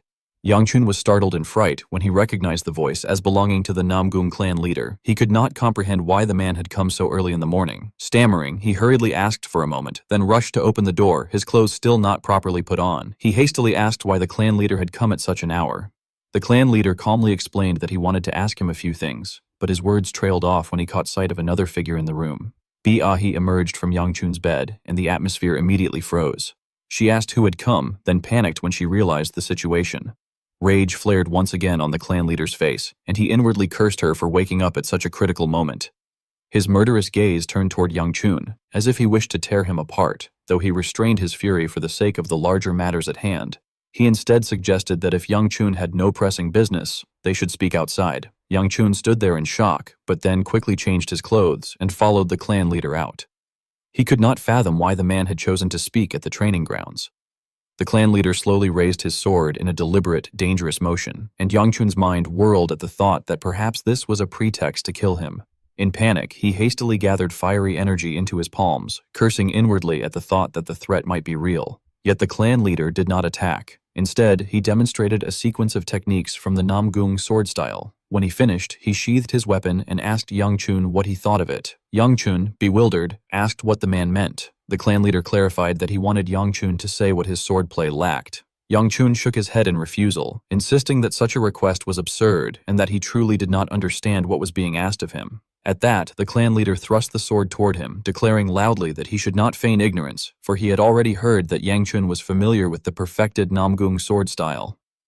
Yongchun's face darkened, his eyes empty like those of a dead fish. He demanded to know who had said such a thing and wondered if it might have something to do with the strange letter he had just received. The clan leader, now in desperation, rushed closer and pleaded with him to display the sword style once again, promising that whatever he desired would be granted. Terrified, Yongchun recoiled, asking why the clan leader was suddenly behaving in such a way. The confusion in his eyes made him wonder if the man had truly gone mad, and he questioned inwardly how a person could change so drastically in just a single night. From the side, Elder Shin, deep in thought, murmured that the clan leader was indeed a pitiable figure. Yongchun turned in surprise and asked him whether, if the man was the Namgung patriarch, he ought not be one of the foremost sword masters of the Namgung family. Yet the techniques the patriarch had displayed were utterly unlike the ones Yongchun knew. Elder Shin observed that although the Namgung swordsmen in Yongchun's inherited memories wielded styles of high refinement, they still lacked certain essential truths. Put simply, what had just been displayed was not the true Namgung swordsmanship at all, but rather an empty shell that only made noise without substance. He concluded by remarking that Yongchun's fated companion from his past life seemed finally to have found her own path. At that moment, the swordsmanship of Namgung seemed utterly broken, as though it had been severed and left incomplete. The thought arose that the boy, Min Ni, had once shouted that he would pass down that flawless sword technique to future generations, and yet now it seemed to have been cut off and consigned to oblivion. Questions stirred. Was the Min Ni that Elder Shin spoke of perhaps one of the heroes who had fought alongside him to rid the martial world of the blood demon in the past? That name surfaced. Namgung Min, the Thunderous Heaven Sword. Faced with the situation, the thought followed. What should be done now? The truth was clear. There was not a single stroke of swordsmanship that could be claimed as one's own. Elder Shin reflected that if even the fundamentals were unknown, then it meant that nothing at all was understood. Yet in his eyes, this was not entirely bad. As a true swordsman, to see another so desperate was indeed pitiful, and so he resolved to lend a hand. With that, Elder Shin began to take control of the young man's body. Yang Chun reacted with alarm, wondering what the elder intended to do. Elder Shin seized the sword of the Namgung clan head and began to explain that the Namgung sword style had always been meant to resemble the waves of the sea. Since it drew upon thunderous energy, its essence lay in swift movements like lightning. But the most important aspect of all was to create a continuous flow like the unending surge of waves. This, he stressed, was of utmost importance. It needed to be precise even if slow, and upright even if not dazzling. No sooner had he spoken than Elder Shin demonstrated a few basic sword strokes in the air. They were not explosive, not flamboyant, nor particularly forceful. They simply curved and rolled with delicate subtlety, like the rise and fall of a gentle tide. The Namgung clan head, watching, was left stunned. The realization struck him. Was it truly supposed to resemble the sea's waves? His eyes widened, as though some hidden truth had just dawned upon him. Indeed, he thought, so that was its meaning. He rushed forward, grasped Yang Chun's hand tightly, and declared with great emotion that a tremendous favor had just been granted to him, and that this was a blessing. Gripping his sword with determination, he turned and departed at once, vowing that what he had just witnessed must be engraved into his body, and promising that such a debt would not go unrepaid. His figure vanished instantly, leaving Yang Chun and the elder watching his hurried steps. Elder Shin remarked that the clan head appeared to have attained enlightenment, and that this was fortunate. Yang Chun then turned toward Elder Shin and asked about the Namgung sword style that had just been displayed. Elder Shin admitted that what he had shown was merely a crude imitation of something he had seen long ago. Yang Chun wondered aloud who could have spread such baseless rumors to the clan head, that he himself could wield the Namgung sword technique. Elder Shin confessed he did not know. At the very least, Yang Chun acknowledged, the clan head was no longer hostile toward him, which in itself was a good thing. Suddenly, Yang Chun remembered something more pressing that required his immediate attention. He dashed off toward the secret passage beneath the Yang household. When he arrived, the family head was already there. The man turned to him and observed that he had come late. Yang Chun quickly performed a respectful bow and explained that his tardiness was due to having matters that needed to be addressed. He apologized sincerely. His father accepted the apology without reproach and asked whether the steward had guided him here, then urged that they descend together. Yang Chun's expression grew tense as both men proceeded down a long staircase leading deep underground. After a considerable passage of time, they finally reached the lowest level. The father announced that they had arrived at the place his son had wished to see. Before Yang Chun stretched a row of prison cells that seemed endless, the flickering firelight only heightening the dreadful atmosphere. The thought arose, from where should they begin? In the next scene, we see some demons with glowing red eyes yell that someone has come. The monsters were behind bars. They were all excited to see who it was. One of the monsters told another monster known as Dakibi that there is a small human accompanying the man. The Dakibi asked Yang Chun to let it outside. It screamed that it was going to kill everyone. Chiol became nervous. He asked Yang Chun about what was happening. Our boy reminded his father that he told him that this is the reason that the Gu clan exists. It is the karma of the patriarch which Yang Chun would eventually inherit. Yang Chun asked his father to explain what he meant. Chiolun walked past the cells and revealed to his son that these monsters are beings from the other world. He explained to him that they came from the demonic realm. The gates to the demonic realm are shut in order to stop these beings from crossing over. The ones that manage to cross over are locked up in this underground prison. This is the duty and karma of the Gu clan. Chiolun asked his son if he knows why they must take on this karma. He revealed to Yang Chun that the person who opened the gates of the demon realm was the founding patriarch of the Gu clan. His actions plunged Zhongyuan into great chaos. The Gu clan is still being punished for its founder's actions. Chiol couldn't believe what he was hearing. He never knew that the Gu clan was the cause of all the monsters that had appeared in Zhongyuan. He asked Yang Chun to tell him how he is so calm after hearing this. Our boy revealed to him that he already found out about this in his past life. Chiol was shocked to hear this. Yang Chun asked him if he didn't see it in his memory. The old man reminded him that there are a lot of hidden parts in his memory. He asked Yang Chun to tell him why he is here if he already knows this. Our boy clenched his fist and called out to the clan head. He reminded him that he said that they are being punished. He asked Qiulan if there is someone above them who is punishing them. Qiulan turned to Yang Chun when he heard this. Yang Chun learnt so many things as the heir of his clan in his past life. However, he never found out about the person punishing them. Qiulan called out his son's full name and told him that he can't answer this question right now. He told him that he will tell him about it once he becomes the young clan head. Yang Chun nervously agreed to his father's offer. The other world beings laughed at Yang Chun for getting rejected. Our boy already knew that his father would give him this answer. He didn't completely hate it because his father didn't deny that there was someone punishing them. This was enough for him.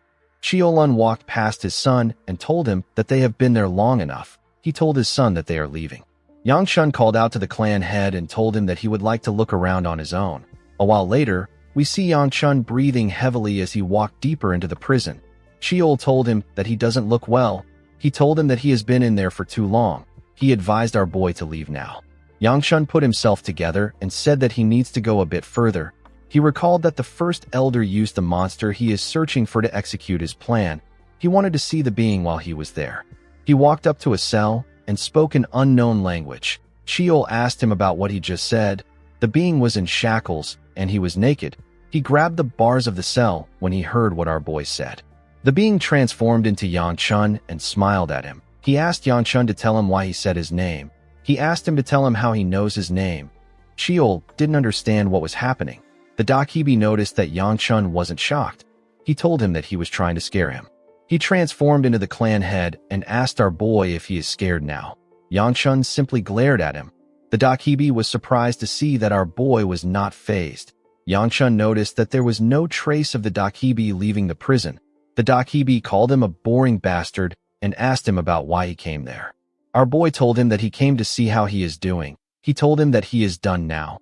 He turned around after saying this. The Dakibi told him that he is not doing well since he is trapped in there. He told Yang Chun that he can help him get out. Our boy turned to him and glared at him with a scary look on his face. He advised him to give up if he is trying to pull anything right now. He told him that he will burn him to ashes if he catches him. After saying this, Yang Chun walked away. After our boy left, the Dakibi began to release some steam from his body. He transformed into his true form. He turned out to be the old man who sent a letter to the leader of the Dark Knight Palace. He smiled and stroked his beard. He now understood why the first elder found Yang Chun annoying. After Yang Chun left the prison, we see him struggling to catch his breath. Qiul told him that he still can't believe what he just saw. He said that he never thought that they would be a secret like that underneath the Gu clan. Yang Chun slowly pushed himself up and said that he didn't expect to stay there for so long. Immediately he said this, Siola called out to him. She asked him about where he was. She told him that she has been looking for him. She placed her hand on his face and told him that he doesn't look so well. With a worried look on her face, she asked him if something happened. She asked him if someone bullied him. Yang Chun moved her hand away and told her that nothing happened. He asked her about why she was looking for him. Siola informed him that the young lady and the pretty lady wanted to ask him to have dinner with them. Yang Chun was shocked to hear about a pretty lady. He knew that the young lady is his younger sister. He quickly realized that the pretty lady Siola was referring to was the Sword Queen. He grabbed our girl and asked her if she called the Sword Queen pretty lady to her face. Siola smiled and told him that the Sword Queen said that the name is nice, and she even asked her to keep calling her this. Yang Chun told her that it is good if she doesn't mind. He realized that he hasn't eaten a single meal today. He decided to join them. He walked forward and asked Siola about where Baya is. Our girl informed him that Baya is talking to the lady of the Tang clan. Immediately she said this. She pointed at Soil and told her master that she is in front of them. When Yang Chun turned, he saw Soil and Baya stepping out of a room. Soil asked him about why he is there. Yang Chun reminded her that this is his room. He wondered why the two girls were there. He asked them about what they were doing inside. Baya turned away from him and told him that they did nothing inside. Yang Chun revealed to the girl that the Sword Queen wants them to have a meal together. He asked them if they want to join them.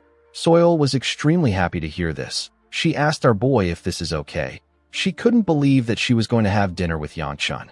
The moment she thought of this, she realized something. She asked Yang Chun about who they will be having dinner with. Our boy told her that they will have dinner with the Sword Queen. He asked her if she doesn't know that the Sword Queen was staying here. Soil screamed. and asked him to tell her how she was supposed to know this. The girl wondered about what she should do. She didn't expect to meet the Sword Queen. While she was talking, the Sword Queen arrived and waved at them. She noticed that she had never seen Soil before. She gently smiled and said that they have a cute new guest. Soil smiled like a crazy fangirl when she saw the Sword Queen. She nervously put her hands together and introduced herself as the Sichuan Tang clan's first daughter. The Sword Queen smiled brightly and welcomed her. She said that it is a bit odd to keep talking. She suggested that they all go to the dining hall. Yang Chun didn't expect the girl to get this excited over seeing the Sword Queen. He wasn't really surprised because the Sword Queen is the most accomplished and renowned female martial artist in the Orthodox faction. It was natural that Soil respected her as a martial artist. Ryonghua moved close to her brother and asked him about why he has another woman. She asked him if Soil likes him too. Yang Chun was annoyed to hear this. He raised his hand and told his sister that it is wrong. He was more annoyed by the fact that she was actually correct. Later in the night, we are taken to a different building. Yang Chun was amazed to see the amount of dishes on the table. He said that this looks fancier than usual. The Sword Queen revealed to him that Hyuk and the attendants prepared this meal together. Yang Chun was shocked to hear that Hyuk made this food. He couldn't believe that the boy knew how to cook. He recalled that Hyuk once mentioned this to him when they were in the demonic cult. Hyuk told him that he likes to cook. He said that he wanted to open a restaurant before he joined the cult. The older Yang Chun told him that he never asked him. At the time, Yang Chun thought that the man was lying because he always lied. He hoped that the food wasn't poisoned. He picked a dumpling with his chopsticks and carefully bit it. To his surprise, the food tasted good. He told himself that it is just all right. He quickly ate another dumpling. While he was eating, someone moved close to the Sword Queen to tell her something. The person turned out to be Soil. The girl nervously offered the Sword Queen a drink. She asked her to have it while she eats. The Sword Queen asked her about what it is. The girl revealed to her that it is a tea made from the silent flower herb. She told the woman that it is good for skincare. The Sword Queen nervously asked the girl if the silent flower herb isn't poisonous. Soil told her that it is. Yang Chun spat out his food when he heard this. He spat it on his sister. Ryonghua couldn't believe what her brother did. Yang Chun nervously told her that he is sorry. The girl didn't want his apology. She threw her chopsticks at his eyes. Our boy screamed out in pain and fell on his fiancé's laps. With a look of anger on her face, Ryonghua called her brother a crazy bastard and asked him about what he is doing. After they were done eating, Yang Chun and the Sword Queen stepped out. Our boy apologized to her for showing such a poor behavior. The woman assured him that it is fine. She told him that she had fun. She asked him about how his eyes are. As tears gushed down from his eyes, Yang Chun told the woman that he is fine. He said that his sister didn't hit hard. The Sword Queen was relieved to hear this. She gently smiled and told Yang Chun that his sister resembles him when she gets angry. She told him that they are definitely siblings. Yang Chun wondered about how the Sword Queen saw him. He wanted to explain Soil's behavior to her, but the Sword Queen told him that it is fine. She said that she knows that it was out of goodwill. Although Soil was from the Tang clan, the Sword Queen never expected her to drink poison for skincare. She found it impressive. She gently smiled and said that Soil will become an impressive martial artist. Yang Chun noticed that something was off with the woman. He told her that she looks tired. He asked her if something happened. The woman stopped walking when she heard this. She forcefully smiled and asked our boy if he noticed. She thanked him for worrying about her. She placed her hand on his shoulder and told him that it is nothing much. She assured him that he doesn't need to worry. She walked forward and said that things will flow naturally. Yang Chun carefully stared at her as she walked away. He couldn't understand her worry. While he was looking at her, Soil called out to him. With a smile on her face, she thanked Yang Chun for inviting her to today's meal. She told him that it was nice to eat with him. Yang Chun moved close to her and asked her if it was nice to eat with him or the Sword Queen. Soil nervously said that she was talking about the Sword Queen. She quickly corrected herself and told Yang Chun that it was nice to eat with both of them. Chiol called our boy a mean bastard and asked him if he has to tease someone who likes him. Our boy didn't understand what he meant. Chiol reminded him that he has something he wants to tell the girl. Yang Chun quickly remembered what he wanted to say. He told Soil that he has decided to attend the Dragon and Phoenix assembly that she mentioned. He asked her to go with him. Soil was extremely happy to hear this. She grabbed Yang Chun's hands and thanked him. She told him that she looks forward to the journey. She quickly let go of his hands and told him that she didn't realize that she was holding him. She apologized to him. Our boy assured her that it is fine. He told her that they will leave soon. He asked her to rest comfortably until that time. Soil thanked him for this. Yang Chun left after telling her the news. Soil watched him walk away. She looked at her hand and gently smiled. She was quite happy to touch our boy. The scene shifts and we see Seola and Baya walking in a garden. The garden was filled with white flowers. Seola was happy to see so many flowers. Baya moved close to the flowers and said that they are white smiling flowers. Our girl asked her if she knows the flowers. Baya gently smiled and said that she does. She said that her mother used to like them. The scene shifts and we are taken to the past. We see a younger Baya standing in front of her mother. The woman put the white smiling flower in her daughter's hair and asked her to be happy even if she is not around. While Baya was thinking about the past, someone said that he heard they went on a walk. The girls quickly turned to the person. The person turned out to be Yang Chun. Our boy said that the garden looks simple. He said that there were so many flowers there when his mother took care of it. Baya carefully looked at him. She asked him if she can take some of these flowers. Yang Chun asked her to go ahead. He said that it doesn't matter to him. Baya picked up a flower and put one in Seola's head. She told our girl that her mother used to always do this. Seola took out a flower and put it in Baya's hair. She told the girl that she also needs to wear it. Baya smiled when she heard this. The two girls turned to Yang Chun and called out to him. They asked him about how they looked. The white smiling flowers in the area made their beauty shine radiantly. Yang Chun didn't know what to say. Cheol appeared and tapped him on his head. He told our boy that seeing a flower wearing flower will make the night shine brightly. He asked Yang Chun to say this to them. Our boy was annoyed to hear this. He asked him to stop pushing thoughts into his head. Due to the look on his face, Seola assumed that they looked terrible. Yang Chun assured her that they don't look terrible. In the next scene, we see someone training. The person turned out to be the Namgung clan head. The man was training in the field with his shirt off. His muscles and veins popped out as he wielded his sword. While he was swinging his sword, someone told him that he heard he came to Shangxi. The person asked him if he obtained any enlightenment. Jin turned around when he heard the person's voice. The person greeted the clan head with a smile on his face. The person turned out to be Gu Changjun, the first elder of the Gu clan. He is also known as the Exchange Zero Burning Sword. In the next scene, we see the second elder informing Yang Chun that the first elder had a meeting with the Namgung clan head. Yang Chun and Seola turned to him when they heard this. Our boy told Ryan that he knows. The elder was surprised to hear this. He told Yang Chun that this isn't something that he can take lightly. He said that no one knows what the old man who is desperate to become clan head might do. The moment he said this, he understood what Yang Chun said. He asked our boy if he really knew. Our boy smiled and told him that he has kind of become close to the Namgung clan head. A few hours ago, Yang Chun went to meet the Namgung clan head. He saw Jin swinging his sword in the field. He told him that he was wondering about where he was. He didn't think that the man would still be swinging his sword. Jin cleaned his sweat and said that he feels himself getting a better sense of his sword each time he swings it. He said that it is as if he is learning how to wield a sword for the first time.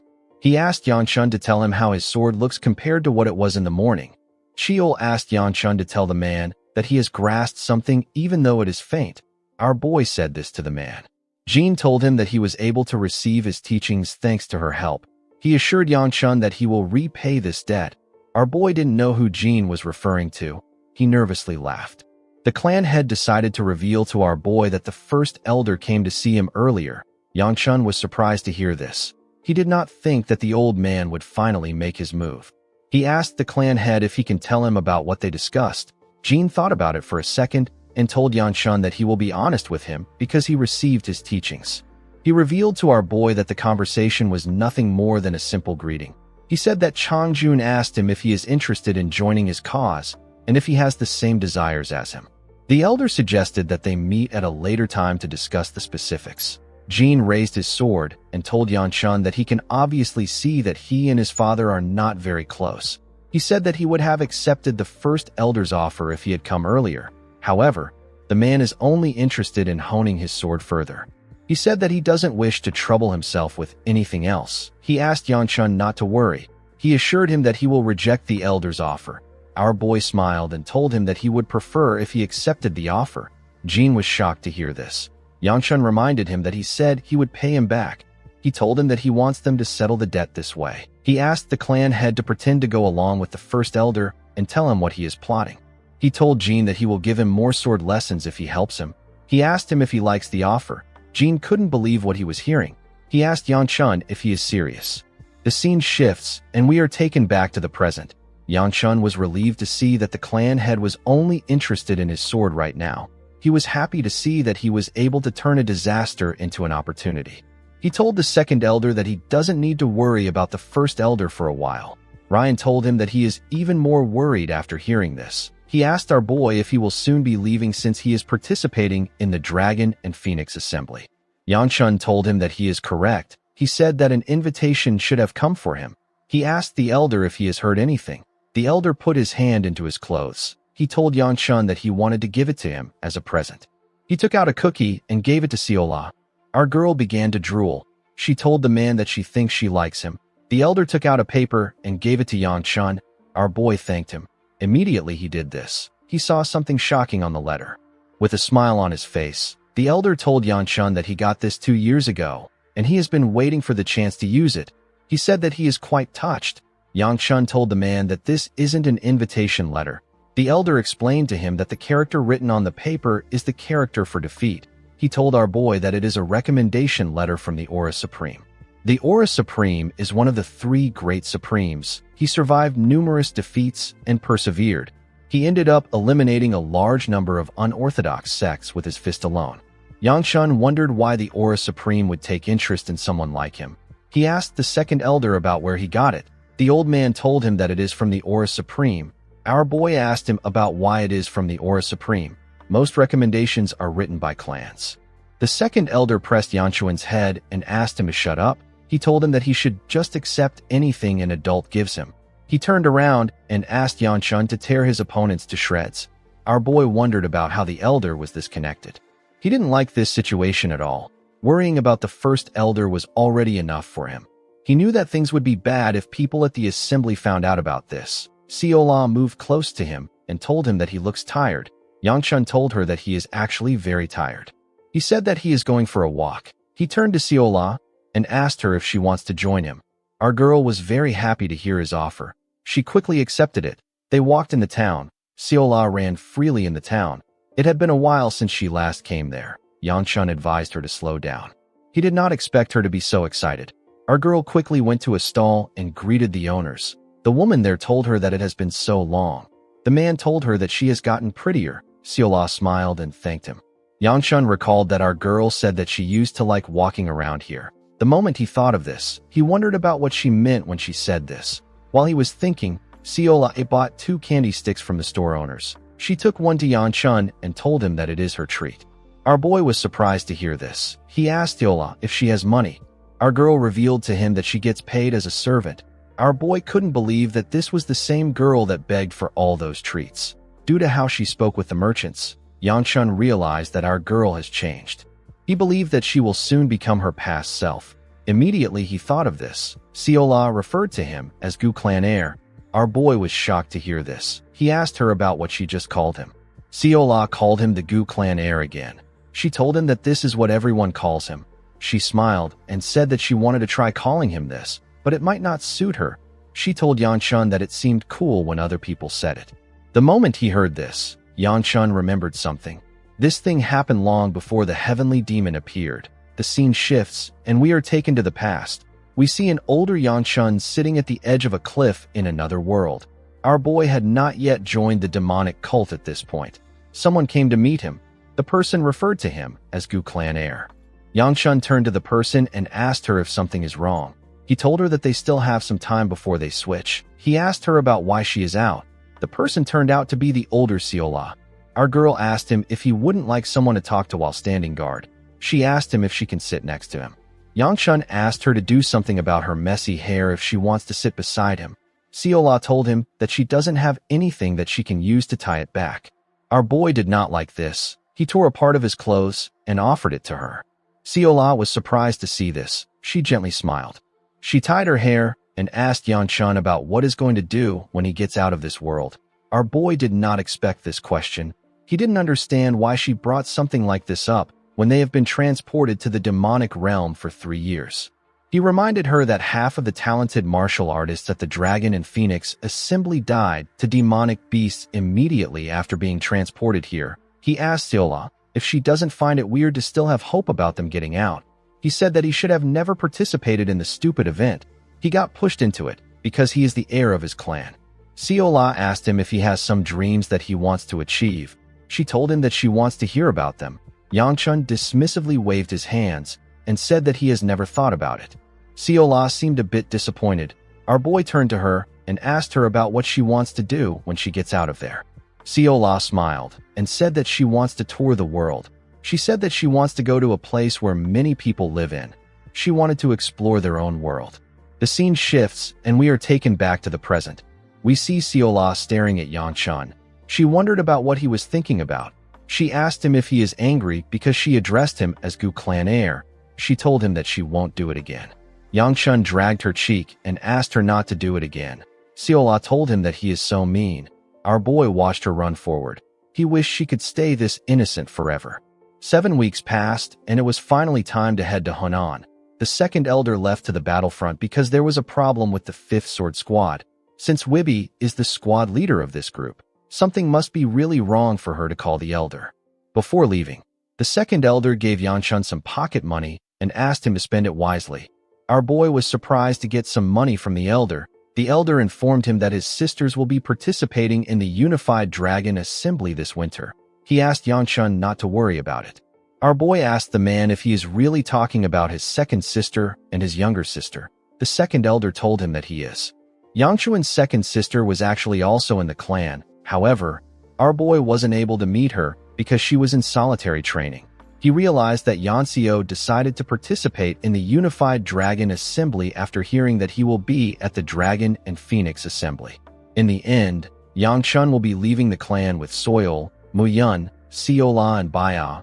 Baya was able to get permission from her father to go to the event. The Sword Queen and the Divine Physician decided to stay in the clan for some time. Hyuk was also there, but Yangchun had still not verified if he was dangerous or not. The thing that bothered him the most was the fact that he had to stay in this carriage for some time again. The carriage was starting to feel like his home. The group had only just begun their journey when the weather suddenly turned harsh. The once clear road was now blanketed in white snow, and a biting wind swept across the landscape. Sial. A trembled uncontrollably, even while sitting close to the fire, murmuring repeatedly to herself that it was unbearably cold. She turned toward Yangchun and asked in a weak voice whether he wasn't freezing, considering how thin his clothes were. Yangchun, remaining calm, replied that he actually found the temperature rather cool and comfortable. Both Sial A and Namangbai were shivering from the cold, and Namangbai remarked that the young master must have an internal fire energy flowing within him, keeping him warm. She added that it was truly admirable and asked if she might sit closer to him. Yangchun responded indifferently, telling her to do whatever she wished. No sooner had he spoken than the 2 seats beside him were immediately taken by Sial A and Nam Gungbai. Sial A's face lit up with happiness as she exclaimed how warm his hand was. Nam Gungbai also leaned against him with visible satisfaction, leaving Yangchun momentarily speechless and helpless. He wondered aloud whether they thought of him as some sort of mobile heater. As he looked at the girl holding his hand tightly, his thoughts drifted elsewhere. He reflected that the Sword Venerable's absence from the journey had been unexpected, perhaps a sign that the old man finally trusted him to travel alone without concern. He recalled having occasionally seen the Venerable speaking with the Divine Doctor before disappearing again, seemingly preoccupied with other matters. His gaze shifted to Namangbai, who was still gripping his hand, and he thought about her father, who must have returned to the Namong clan. Before Yangchun's departure, the man had been endlessly insistent that he continue teaching him swordsmanship until the very last moment Yangchun felt relieved that, thanks to the old master, he had been able to fabricate a convincing excuse. But just as that thought crossed his mind, the old master suddenly appeared beside him with a displeased expression. The old man scolded him, accusing him of being an ungrateful brat who had tried to push all responsibility onto him, even though he himself had never intended to rely on anyone else. Startled, Yangchun stammered an awkward explanation, greeting the old master nervously and suggesting that since they had survived a dangerous ordeal, perhaps they should simply consider it good luck. He crossed his arms over his chest and, with a short grunt, made it clear that they should leave the matter at that. He added that what surprised him even more was Yangchun's subsequent actions, how the very monster that had once sought to devour him was now the thing he was determined to seek out, and wondered aloud what kind of hero would behave that way. When the scene moved back to the time before Yangchen left the Yang family, Yangchen had a tense conversation with the Great Elder. The Elder's face had darkened when he heard what Yangchen had said, and he demanded to know what Yangchen had meant. Yangchen had bowed his head and, in a deep, steady voice that carried menace, accused the Elder of arrogance, asserting that he wanted everyone to learn the truth about the land's spiritual energy, and had even dared to covet the family headship. The Great Elder had laughed aloud at this, amused, and told him that he had expected something serious but received instead such an entertaining tale. He scoffed that the truly arrogant ones were Yangchen and his father, and asked whether they really thought they could shoulder that karma alone. The Elder had gone on to reproach Yangchen, saying that he spoke as if he were always right and seemed deliberately provocative, and pointing out that Yangchen ultimately coveted the power the family wielded, asking whether those things were so important to him that he would wager the family's fate on them. The Elder had remarked that Yangchen's words were unsurprising, since holding such things would inevitably bring immense power. Yangchen, hearing this, had taken a few slow steps forward and stood opposite the Great Elder without a trace of fear. He had then spoken a few final words. If the old dog that guarded the gate dared to bare its fangs and bite its owner, there would be no choice but to burn it alive. A stern warning he left before departing. The old master had turned to him and observed that such words might well have provoked that old elder to kill him on the spot. He added that if that had occurred in the mountains, Yangchen might have lost his life to the old master's father. He warned that the old fox was cautious and rigid and would not act rashly until fully prepared, and reminded Yangchen that if anything important arose, the Namong clan head would send a letter first, so for now his priority should be the Dragon Phoenix gathering. Suddenly, Yangchen's gaze fixed on the person before him, Tango. All stood up awkwardly, unsure of what to say, and cautiously inquired if something was wrong. She explained that her hands felt cold too, and to be honest, she also wished to hold the young master's hand. Before she could react further, Nungai hurried over and grasped her hand tightly, remarking that her own hand felt warm. Now Tango, flustered, tried to clarify that it wasn't what she had meant, but found herself unable to break free and had to accept it reluctantly. Namumb, pleased with herself for having thwarted a potential romantic rival, smiled slyly, while Yangchen simply looked on blankly, uncertain whether to find the scene amusing or exasperating. Before long, the carriage reached Henan. The attendants informed Yangchen that he should rest at the lodging prepared by the Min clan and that they would continue to the Murum alliance in 4 days. He agreed with a simple acknowledgement.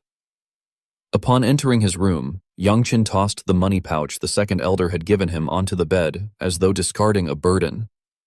The reality of his situation began to settle in. He was truly about to take part in the Dragon Phoenix gathering. His eyes narrowed as waves of thoughts stirred within him. In his past life, the Dragon Phoenix gathering had been a dark memory. A few years after that event, the demon realm had appeared there, consuming countless talented young people. The Jiang clan had later referred to it as the Demon Realm Incident. He recalled being imprisoned there for many years. In that life, he had been the only one to survive and escape that infernal place. Everything afterward had unfolded as if the victims had never been swallowed by the demon realm. They had returned as though nothing had occurred. Those who had perished there came back to life but lost all memories of what had happened within. In the end, he alone remembered everything, the bonds, betrayals, and grudges, all of which had vanished for the others. Though he still harbored resentment, there was one person he dreaded seeing again. He thought how wonderful it would be if fate never brought them together in this life. The thought made him freeze suddenly. A dreadful realization struck him. Could it be that she would appear again this time? Panic rose within him as he cursed himself for not considering this possibility sooner. He tried to calm his mind, reminding himself that the Dragon Phoenix gathering was not a once-in-a-lifetime event. Perhaps she would not attend this year. There was no need to worry. Just then, Mao Yan entered slowly, asking why the young master was alone and remarking that it was late. He guessed that the others might be delayed because of their luggage. Yangchen replied indifferently that they were there for a martial arts tournament, not a leisurely trip, and wondered aloud why everyone had brought so many things. From the staircase, a girl began to descend slowly. Mistaking her for one of his companions, Yangchen shouted impatiently, asking if she planned to take all day and complaining that he might starve at this rate. However, his words stopped abruptly as his eyes widened in shock. The girl coming down was neither Nam Gongbai nor Sail Oi, but the very person he most wished to avoid. Startled by the sudden scolding from a stranger she had never met, the girl faltered, her distracted thoughts causing her to trip and lose her balance on the stairs. Acting on instinct, Yangchen reached out to catch her. When he realized what he had done, his face twisted in disbelief and embarrassment. At that moment, Tango Walls and Nam Gungbai's group arrived. They asked if they were late, but their words trailed off as they took in the scene before them. Shock and confusion filled their faces as they wondered what on earth had just happened.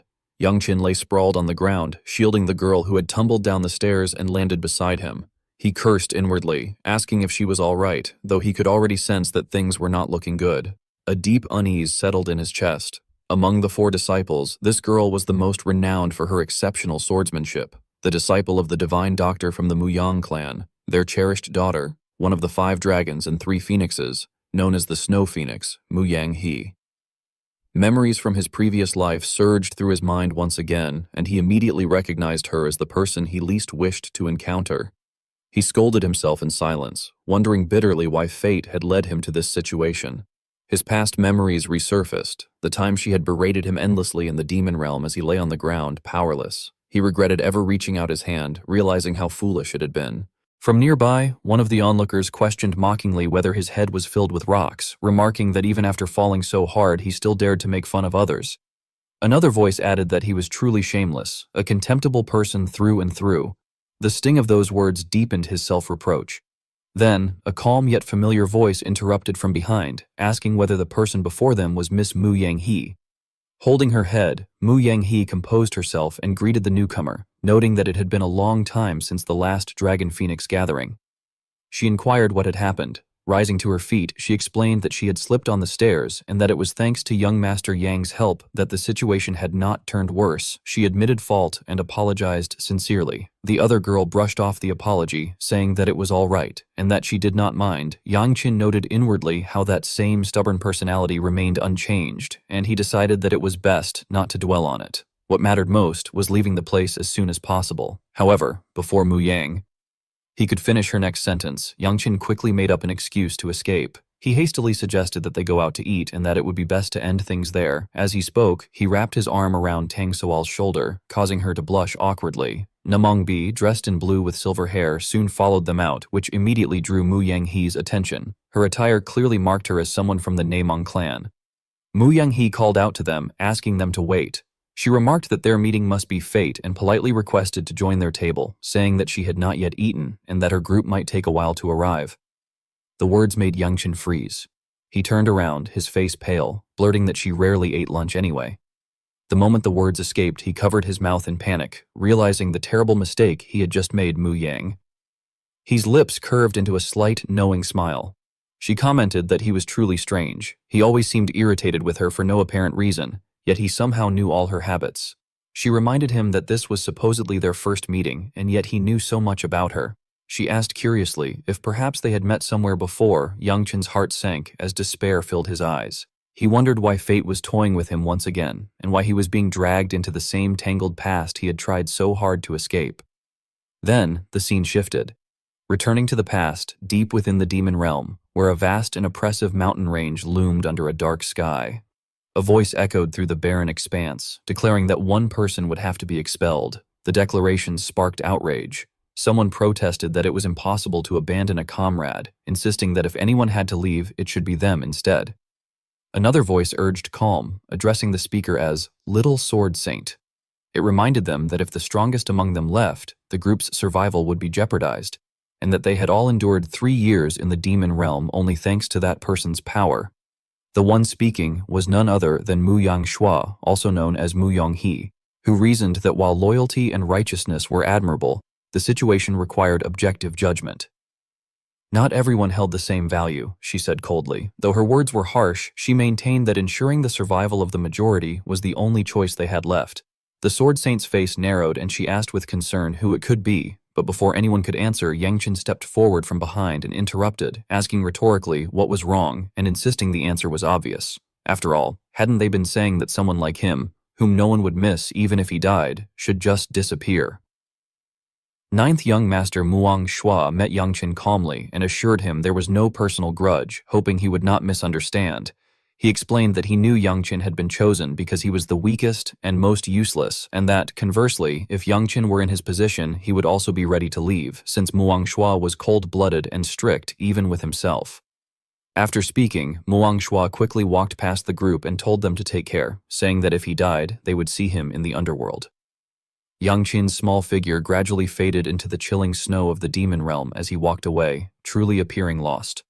The sword saint watched him go, her eyes filling with tears of sorrow, and Muang Shua gripped her fan tightly. Trembling, she murmured an inaudible apology.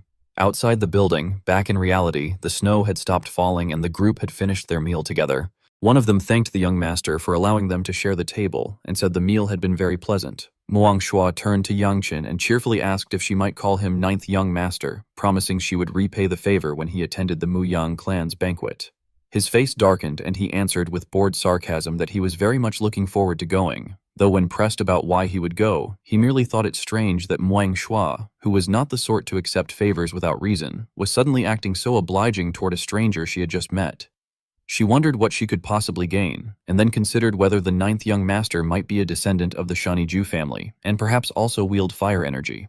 When that possibility occurred to her, her expression brightened and she looked clearly satisfied, realizing she would be able to observe it during the martial arts tournament.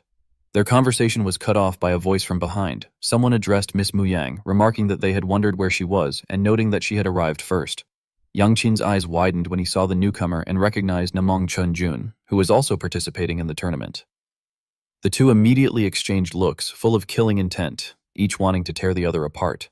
Namong Bai greeted them and called out hello to the younger brother. Yang Qin stared at the brat and mentally cursed him, thinking the boy's face contorted at the sight of him as if he were displeased that Yang Qin was with his sister. He clenched his teeth, anger rising, and vowed that if they met in the tournament he would beat the boy so badly he would not be able to lift his head. At that moment, another person leaned close to Yang Qin and remarked that they had arrived too, pretending to be startled and pointing at Yang Qin's face while scolding him for going too far, saying they had sent invitations to the Zhu family many times and wondering why no one had ever visited Yang Qin's eyes darkened with annoyance. But the other laughed it off as a joke and begged the ninth young master not to be angry, noting that it had been a while since they last saw each other and asking if they were both well. Ping Xiaoheap muddled over whether to call her sister-in-law. Memories from that time still haunted Namong Chun-jun, who ground his teeth and roared a warning not to bring that subject up again. Ping Xiaoheap immediately intervened to stop the situation from getting worse, telling Rai Long that it was not the right time for such matters. Realizing the implication behind those words, Rai Long quickly suppressed his killing intent and forced himself to calm down. He then plastered an obviously fake smile on his face, remarking that he had heard the two of them had already set an engagement date, and offering a hollow congratulation to both. Yang Qin thought to himself that just looking at Rai Long's ever-changing expression made him sick. Rai Long then turned toward Tang So Wall, greeting her with feigned familiarity, saying it had been a long time since they last met. Tang So Wall covered her mouth as though she were about to vomit and explained that she was simply allergic to overly sentimental scenes, so her stomach felt uneasy. Her biting remark left Rai Long speechless. Yang Qin then asked young Master Ping why he was there with Rai Long and inquired about the whereabouts of Hua and the people from the Pang clan. Ping Xiaoheap replied that it was nothing but a coincidence. He explained that this time he was the only representative of the Pang clan attending and that on the way there he happened to overhear that Rai Long was picking up his fiancée, so he decided to tag along out of curiosity. Yang Qin's expression turned confused, while Miss Muang suddenly stood up, saying it was perfect timing since young Master Namong had just arrived. She quickly excused herself, saying it was a pleasure to meet everyone and that she would be leaving first. Before departing, she bid farewell to the ninth young master. Only then did Yang Qin remember that Mu Yangshua and Rai Long were actually betrothed.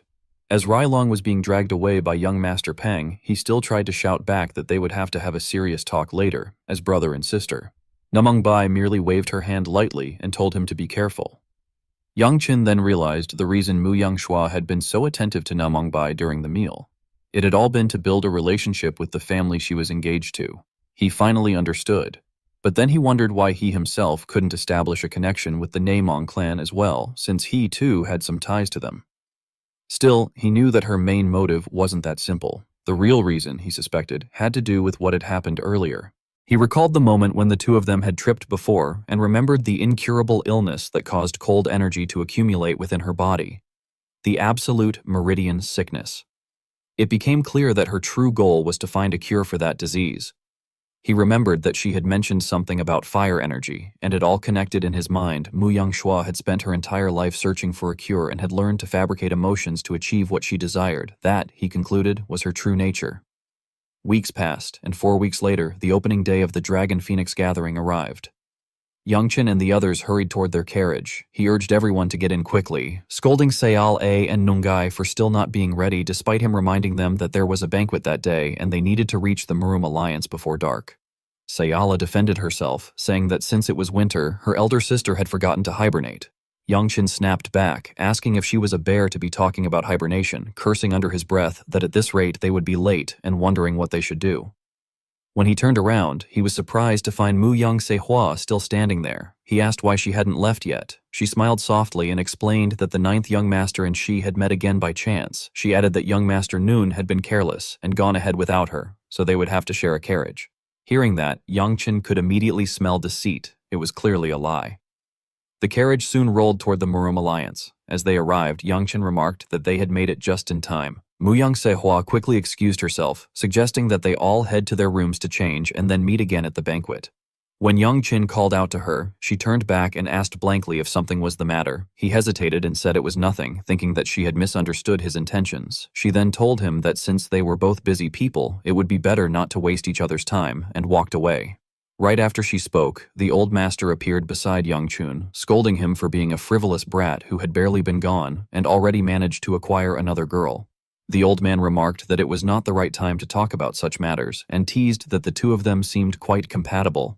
He admitted he had thought their relationship was not good, but now wondered why they cared for each other so much. Yangchen replied calmly that this was a matter of human life, and he could not allow personal emotions to interfere. The old master agreed and thought to himself that it was fortunate he had not mentioned the cursed disease, or he would have been accused of meddling. He reflected that neither the Zhu family's fire energy technique nor the Namong clan's constitution could cure the absolute meridian sickness. If the girl failed to find the right path, she would not live long. Time passed quickly, and Yangchen soon changed into formal clothes for the banquet. Someone reminded him that there was no need for trivial decorations and told him to remove all the gold and silver. Yangchen replied that he disliked such ornaments, so he had not brought any from the beginning. The person teasingly said that it was a little disappointing. Seal A then cheerfully offered to fix the young master's hair, to which Yangchen hesitated before giving permission. Outside, a figure approached his room. One of Yangchen's guards widened his eyes in surprise as the man opened the door and stepped inside. Yangchen turned around and asked if something was wrong with his hair. The man assured him there was no problem, but Yangchen, sensing the lie, threatened playfully that if the man lied again, he would have his hair turned the same way. The maid, startled, quickly shouted an apology and admitted there was indeed a problem. At that moment, the man behind them spoke, asking if the 9th young master was inside, as he had something important to discuss. The newcomer was none other than the Murum Alliance leader, Southern Sword Jiang Qin. Meanwhile, Xiao A had styled Yangchen's hair into 2 ridiculous-looking buns. Feeling embarrassed, Yangchen awkwardly requested that they quickly change his hair back to normal. After fixing it, he saluted respectfully and greeted the alliance leader. Jiang Qin waved off the formalities, saying there was no need for such politeness and admitting that he had been the one rude first. His face turned slightly red with embarrassment, realizing how awkward the situation had become. Yangchen asked what had brought the alliance leader there in person. Jiang Qin slowly took out a letter from his inner pocket and explained that it was none other than the recommendation letter Yangchen had submitted. He asked whether it had been personally written by the fallen venerable. Yangchen admitted that he had suspected something unusual about it, but had not dared to throw it away, since it had come from an elder. Jiang Qin then asked if the letter had been personally given to him, and when Yangchen replied that it had not, the alliance leader inquired whether someone else had passed it along. He then asked if Yangchen had read the back of the recommendation letter carefully. Yangchen confessed that he had not, and wondered aloud if there was something written on the reverse side. The alliance leader handed the paper back to him, telling him to read the back. Yangchen turned it over and froze when he saw what was written there. His face stiffened as he read the words that leapt from the page. The letter declared that under the name of the fallen venerable, the secret master, he recommended Niniang, the god of the Shani Zhu family, as the disciple he had diligently taught despite being a lazy man. It further proclaimed that this child would one day shatter the heavens and that the fallen venerable absolutely believed in him. A postscript added that an ancient treasure had been very useful and that it would be sent back through his disciple, asking the recipient not to complain about it. Yangchen, stunned and confused, muttered to himself, wondering what the words disciple and ancient treasure meant. After finishing the letter, he handed it back to the alliance leader, who asked if the young master had read it. When Yang Chun confirmed, Zheng Qin explained that both the aura and seal of the letter were unmistakably those of the fallen venerable. Even the clumsy handwriting was difficult to imitate, making any forgery impossible. Still, despite the authenticity, the alliance leader wanted confirmation. He then looked directly at Yang Chun and asked solemnly whether he was truly the disciple of the fallen venerable. The question struck Yang Qin like a powerful psychological blow, leaving him standing in the middle of the room with his thoughts in turmoil. He pondered over the term, fallen venerable's disciple, realizing that whether in his previous life or the present, he had never even heard of such an existence, yet somehow he had suddenly been labeled as one.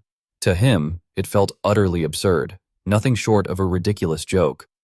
Forcing himself to calm down, he decided that he should not lie and would have to tell the truth. Yang Qin then explained that he was not, in fact, the disciple of the fallen venerable. As for the postscript that mentioned an ancient treasure, he confessed that he had no idea what it referred to. The Murium Alliance leader pondered for a moment after hearing this, then remarked that things were as he had expected. He slipped the letter into his pocket and prepared to leave, expressing his understanding and apologizing for wasting Yang Qin's valuable time. Confused by the sudden conclusion of their conversation, Yang Qin hurriedly asked whether that was all the alliance leader had wanted to know. The latter confirmed that it was.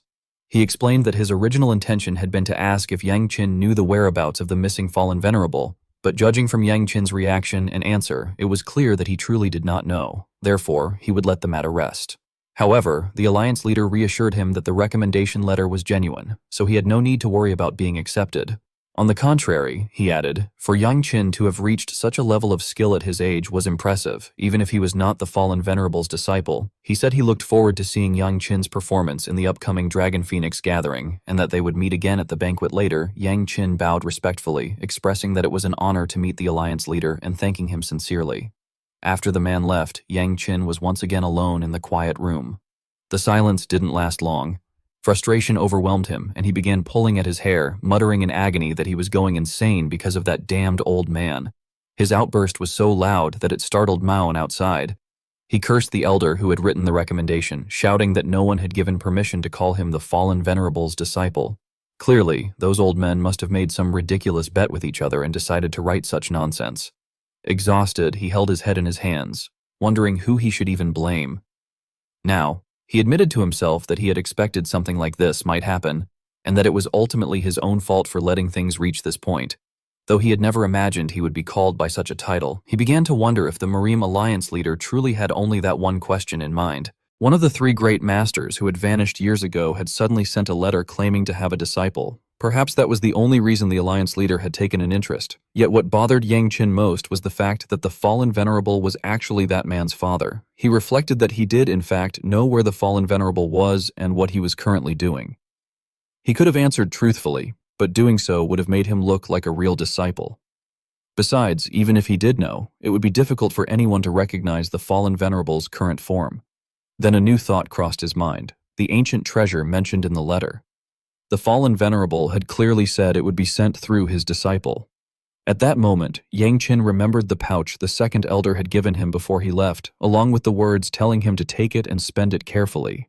Alarmed by the realization, he quickly took out the pouch and cursed under his breath, calling the elder a damned old man. Holding it for a moment, he hesitated, then untied the string and poured out its contents. The sound of gold coins clattering against the floor echoed throughout the room. Among the scattered gold and money, he finally found what had been troubling him in the back of his mind. As soon as he saw it, he let out a shout that shattered the quiet atmosphere. He cursed the old man again, calling him a lunatic, and muttered that if the man had wanted to thank him, he could have done so without resorting to something so outrageous. The scene shifted to the banquet, where many guests had already gathered. The air was lively and filled with noise and chatter.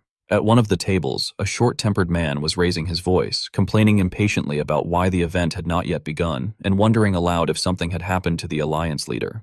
Another man beside him whispered that there was something even more interesting to look at. Several beautiful women seemed to have arrived this time. Curious, the man in the brown shirt turned to look in the direction indicated and remarked that one of them was Doc Fong, who had attended the last assembly, and that she appeared even more mature and graceful than before. Meanwhile, Tang So Wall seemed concerned only with when Yang Chun would appear. His companion noted that the woman sitting next to Tang So Wall seemed to belong to the Namong clan. The mention of Namong Bai's name caused both men to become visibly excited as they whispered about her beauty, marveling that such a woman could exist within the Namong clan. They speculated about her relationship with Ryong, noting that despite her modest attire, her natural elegance surpassed even that of Snow Phoenix. While the men were still talking, Muang Shua entered the hall. Her cheeks were flushed, her smile enchanting, and her eyes gleamed with a captivating charm. She walked gracefully toward the table where Namong Bai and Tang So-wal were seated, greeting them and remarking that the ninth young master had not yet arrived. Tang So-wal replied politely that he seemed to be running a bit late and asked why Miss Muyong's group was not with her. Pretending to smooth her hair, Sehwa answered in an indifferent tone that she had not seen young Master Ryong even once since arriving at the Merm Alliance, and that she had come in hopes that Miss Namong might know his whereabouts. Namong Bai simply replied that he should be arriving soon. Not far away, a man in an orange shirt observed the scene with amusement. He commented to his companion that the sight before them was wonderful. 3 beautiful women gathered together in one place, and noted that there seemed to be several empty seats beside them. He then wondered aloud if he should go and sit with them. His companion hastily tried to stop him, warning that the alliance leader would soon arrive and that it was not the time to cause trouble. However, the man, Huangbo Chiwi, only laughed arrogantly, declaring that only the brave could win true love and that he would prove it through his actions. With a confident stride, he approached the table where the 3 women sat and asked politely, though with ill intent, if he might take one of the empty seats. Muang Shua turned to look at him with clear disdain, recognizing his clothing as belonging to the Huangbo clan, a reputable family, but still several ranks below the 4 great houses. Tang So-wal's expression hardened with irritation as she thought to herself that she was constantly being approached by lecherous men like him whenever she went to public gatherings. Namong Bai said nothing, but her demeanor made her discomfort obvious. Tang So-wal then spoke up, firmly telling the man that the seats were already taken. Nevertheless, the man continued shamelessly, insisting that they could not possibly be occupying all 4 seats and that there should be at least one available. Tang So-wal's tone grew sharper as she warned him that the seats had been assigned beforehand and ordered him to return to his place. Ignoring her, the man stepped closer and brazenly reached out to touch Muang Shua, telling her not to be so cold and that they should take the chance to get acquainted, especially since Miss Hua was also present. Before he could finish his sentence, however, Muang Sehwa struck his hand away and told him icily not to touch others so casually, questioning whether his clan's moral education was so poor. His face darkened with anger at her words. He shouted furiously, demanding to know what she had just said, and lunged forward with his arms spread wide, yelling that those young ladies should not think themselves superior just because of their looks, and that he would teach them proper etiquette before the banquet began. But before he could lay a hand on her, his attack was intercepted by Yang Qin, who appeared just in time to stop him. Wangbo turned back and roared furiously, demanding to know who the blind fool was that dared to interfere in his affairs. However, his words were abruptly cut short when a sharp pain struck his head. Looking down at his arm, he realized with horror that it had already been broken. A scream of agony escaped him, echoing throughout the banquet hall. Behind him, Agla and Mao Yan were both visibly thrilled, remarking with satisfaction that the man had finally gotten what he deserved. Meanwhile, Wangbo clutched his broken arm in disbelief, muttering in shock that his arm was truly broken. Yang Chan approached him and gave his leg a light kick, effortlessly sending the lustful man sprawling onto the ground. He thought to himself that Wangbo's strength was nothing more than that of worthless trash. After finishing what he had to do, Yang Chan turned to the others and instructed someone to spread the word that the man was already drunk before the banquet had even begun, and that he would be forfeiting the martial arts tournament scheduled for the next day. He then approached Muang Zhua's group, asking if everyone was unharmed. One of them replied gratefully that they were fine, thanks to the young master standing behind them. Si appeared quite satisfied with how things had turned out, remarking that the young master's single strike just now had been truly impressive. Yang Chan corrected that such an act was necessary, given the man's audacity to behave so recklessly in front of so many people, and added that the world indeed seemed to be full of strange individuals. He then turned toward CA and commented that compared to the last time he had seen her at the waterfall, her body now seemed almost as well developed as his own. However, Xiao A deliberately avoided the subject, pretending not to know what waterfall he was referring to, claiming that Sael A had no memory of any such place. Suddenly, the sound of applause came from behind them, accompanied by a voice praising the scene, saying that they had almost allowed the alliance leader to witness something unsightly, but the young master had handled the matter exceptionally well. Yang Chan slowly turned around, and upon seeing the person approaching, he could not suppress the anger rising within him. He recognized the man immediately and cursed inwardly, thinking that it was that damned bastard again. The man slowly approached with a smile, giving the impression that he felt it was appropriate to introduce himself first. He expressed that it was an honor to meet everyone and stated that he came from the Tailing Shang family, identifying himself as Xiang Xian. His introduction caused murmurs to ripple through the crowd as people whispered among themselves, wondering whether the surname Chang Ziyun was the same as that of the Marim Alliance leader and questioning if he might be the leader's son. Yang stared at the man in front of him, thinking bitterly about how many unsettled matters lay between them. He recalled that from the issue of Xiang Xian being Sael Ah's fiancé to Namong Ba's death, the two of them had been entangled in problem after problem. He also remembered that right there, in that very place, a major incident had once occurred. On that fateful day, the Demon Realm Gate had suddenly appeared at the Dragon Phoenix gathering, and the person responsible for awakening a gate that had remained dormant for hundreds of years had been Xiang Xian himself. Yang told himself he could never forget that arrogant and foolish face. Pulled back into the present, Kangyi extended his hand and warmly suggested that, since events had unfolded this way, they should consider it fate and both do their best at the Dragon Phoenix gathering. Yang Qin looked down at the hand and repeated the word fate inwardly before cracking a smile. He replied in a tone suggesting that the idea sounded amusing, adding to himself that Xiang Xian was stepping right into a trap and should not blame him for what came next. He admitted that he had introduced himself somewhat late and identified himself as Niang God, Yang Chan of the Shaniju family. The two then shook hands. Yang Chan expressed that he looked forward to Xiang Xian's instruction, but Xiang Xian's expression immediately darkened. He gritted his teeth in pain as Yang Chan tightly squeezed his arm, the pain twisting his features and shattering whatever plans he had formed. In contrast, Yang Qin appeared smug, thinking that the rude man had intended to test his strength with what looked like a simple handshake. He concluded that he would grant that unspoken request, wondering whether Xiang Xian had truly believed he would not notice the internal energy hidden within his hand. Behind them, Tango Wall observed the entire exchange with fascination, her cheeks flushed with excitement. Yang looked directly at his opponent with open challenge and wondered aloud whether Xiang Xian could still endure the pressure or whether he should increase his force. But before he could escalate further, Nungai stepped forward from behind and demanded to know what he was doing, firmly telling him to stop. Almost immediately, Zany clutched his hand and remarked that Yang Chan's etiquette was stronger than expected. His thoughts raced as he questioned how an individual, only at the late stage of the elite, could possess such strength. He recalled that Yang Chan had introduced himself as coming from the Shaniju family, a family not counted among the major powers. That meant Yang Chan certainly should not have received the Grandmaster's inheritance, yet he was still capable of unleashing power comparable to someone at the peak stage. As these thoughts swirled in his mind, his eyes were drawn to someone in the distance, none other than his fiancée from his previous life. Sael Ah, or Seol Ah, was staring at him with intense killing intent. He wondered what was wrong and why she was looking at him with such murderous hostility. He questioned why everything seemed to turn out this way no matter where he went, insisting internally that he did not recall making enemies with anyone. Suddenly a voice cut through his thoughts, instructing everyone to remain silent and return to their seats because the Marim Alliance leader had arrived. The leader slowly entered the banquet hall and apologized sincerely for making their distant guests wait. He then noted that, since it was already late, the banquet should begin immediately. Seeing this, Yang Qin and Zuni ended their confrontation and returned to their seats. A few guards then announced that, although it was a banquet, everyone's attention was required for a moment. They explained that the lottery draw for the next day's tournament opponents would now commence and asked participants to step forward in the designated order to draw their lots.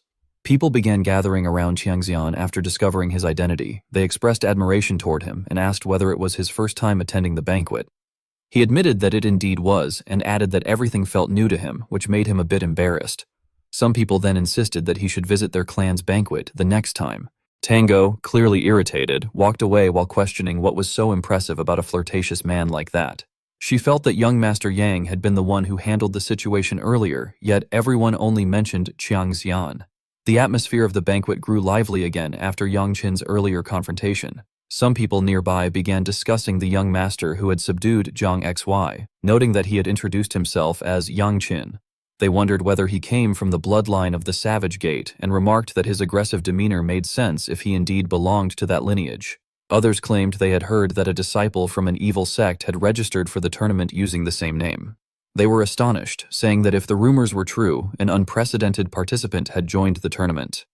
Hearing these remarks, Tang Soal looked extremely pleased. She inwardly noted that at least a few people were able to recognize the extraordinary aura of young Master Yang. While she was still lost in thought, someone repeatedly called out to her. Startled, she responded hastily and urged the caller to step forward since everything was ready. Tango Wall then hurried toward the lottery table, mumbling apologies and blaming her wandering mind. Even as she held the lottery slip in her hand, she could not fully concentrate and kept thinking that pondering about young Master Yang made her feel foolish. When she checked the battle bracket, she realized that her opponent was King Zunyan from the Tai Ling Zhang family. The realization made her freeze, and she lamented that her luck was truly awful. She returned to the dining table wearing a gloomy expression.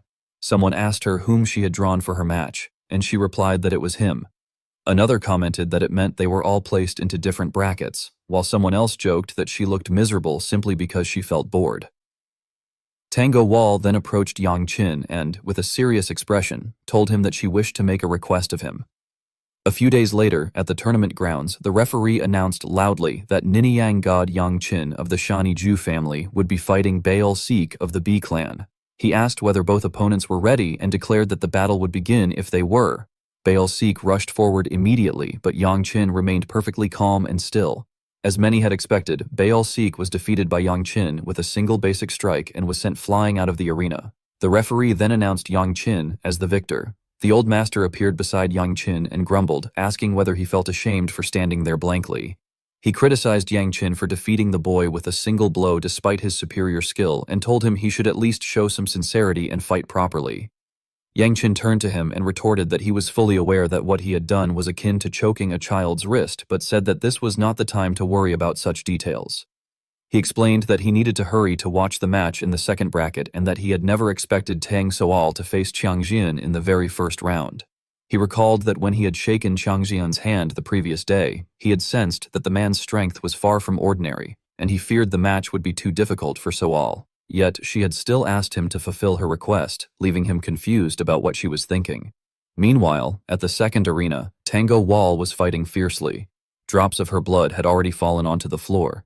Observers remarked that it was impressive that someone with her limitations as a Dak Rayong poison dragon practitioner was still able to use the 9 dragon poison arts. They commented that her resistance using only hidden weapons was extraordinary, and admitted that if the battle had been real, they themselves might have been struck. The title of one of the 5 dragons and 3 phoenixes was said to be well-deserved. So looked at her opponent with clear anger, insisting internally that she could not lose to him. She immediately kicked 2 daggers up from the ground and hurled them at him, yet he blocked them with ease. She did not stop there, continuing to attack with repeated thrusts using the Tang clan's ultimate technique, but Zunyan still dodged effortlessly, as if it required almost no effort at all. His eyes narrowed, and he remarked that if he were the person in charge, he would instruct her to forfeit immediately. The moment he finished speaking, he countered with a kick that struck her directly in the stomach, sending her body flying backward. She hit the ground harshly and slid across it before coming to a stop. Blood spilled from the corner of her mouth, accompanied by a sharp burst of pain, clear signs of internal injury. She began to think that perhaps she should give up. She told herself that even if she continued fighting, the outcome was obvious. Her opponent was, after all, the Alliance leader's son. She wondered how she could possibly stand a chance against him. But then, something in her vision made her pause. On the distant wall, Yang Qin was standing, watching the match with full attention. She wondered why he was there and what had happened to his own match, even questioning if he had run over because he was worried about her. As she crouched to pick up her dagger, she thought that it was outrageous. Under normal circumstances, he would never care about anything she did. Yet now, she let out a faint smile as motivation stirred inside her once more. She declared that she thanked her opponent for yielding to her earlier, but she had not yet revealed her true strength. Because of that, she insisted that the battle could not end here, and she refused to give up. Zhang Zunyan looked at her with curiosity, wondering aloud what exactly was motivating Miss Tang to push herself this far.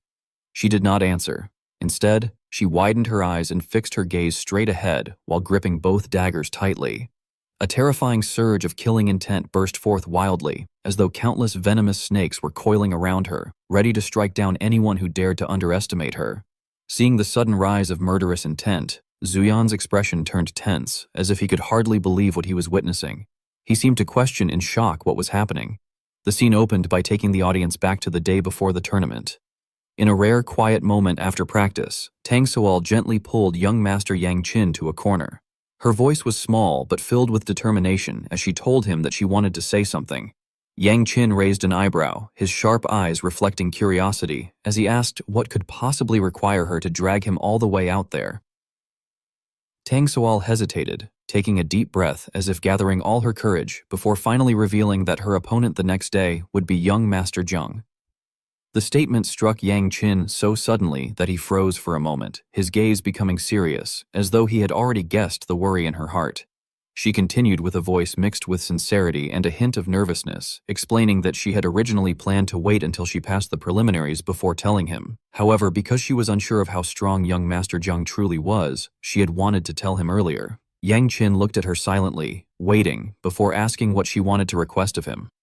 Tang Soal clenched the hem of her clothes, her shoulders trembling slightly as she focused every breath and word into her plea. She asked whether, if she managed to defeat young Master Jiang and was lucky enough to advance and meet him in the arena, he could treat her as intimately as he treated Sister Namong or Sail Ah.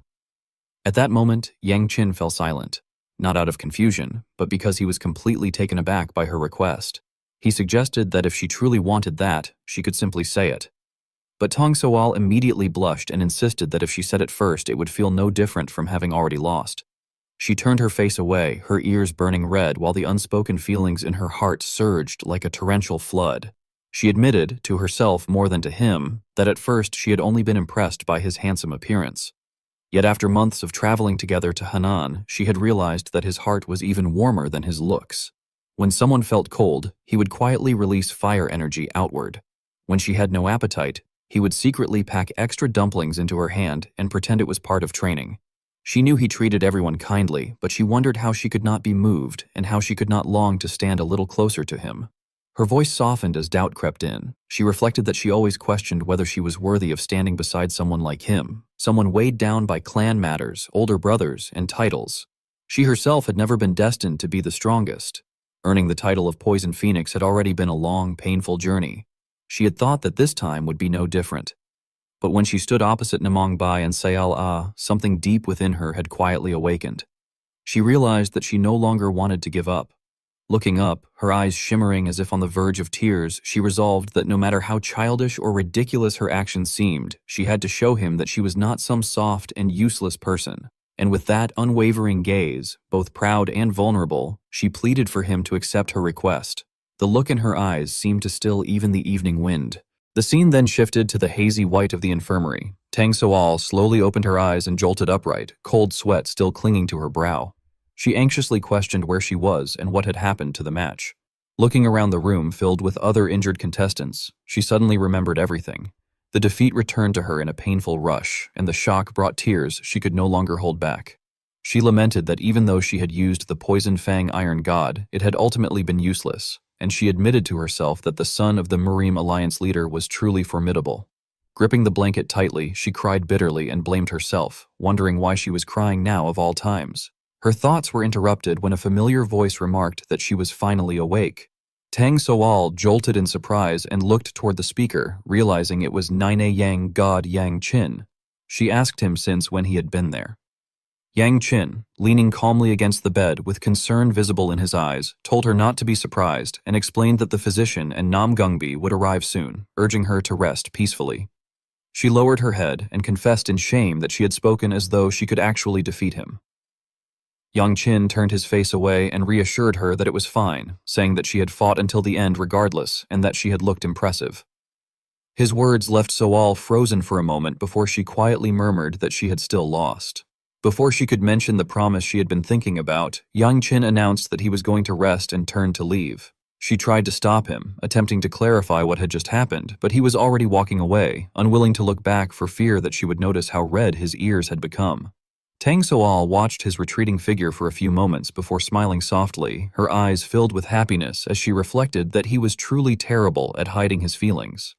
The sky outside seemed bright and clear, as though swept clean of all worries. Soon after, the opening bell rang, signaling the official start of the friendly tournament preliminaries. The stands were packed with spectators, their cheers mixing with the excitement of the participants. Yang Qin entered the arena and defeated his opponent with a single strike, leaving the audience in stunned silence. Elsewhere in the arena, Namong Bai also eliminated her opponent with just one move. The crowd erupted with whispers.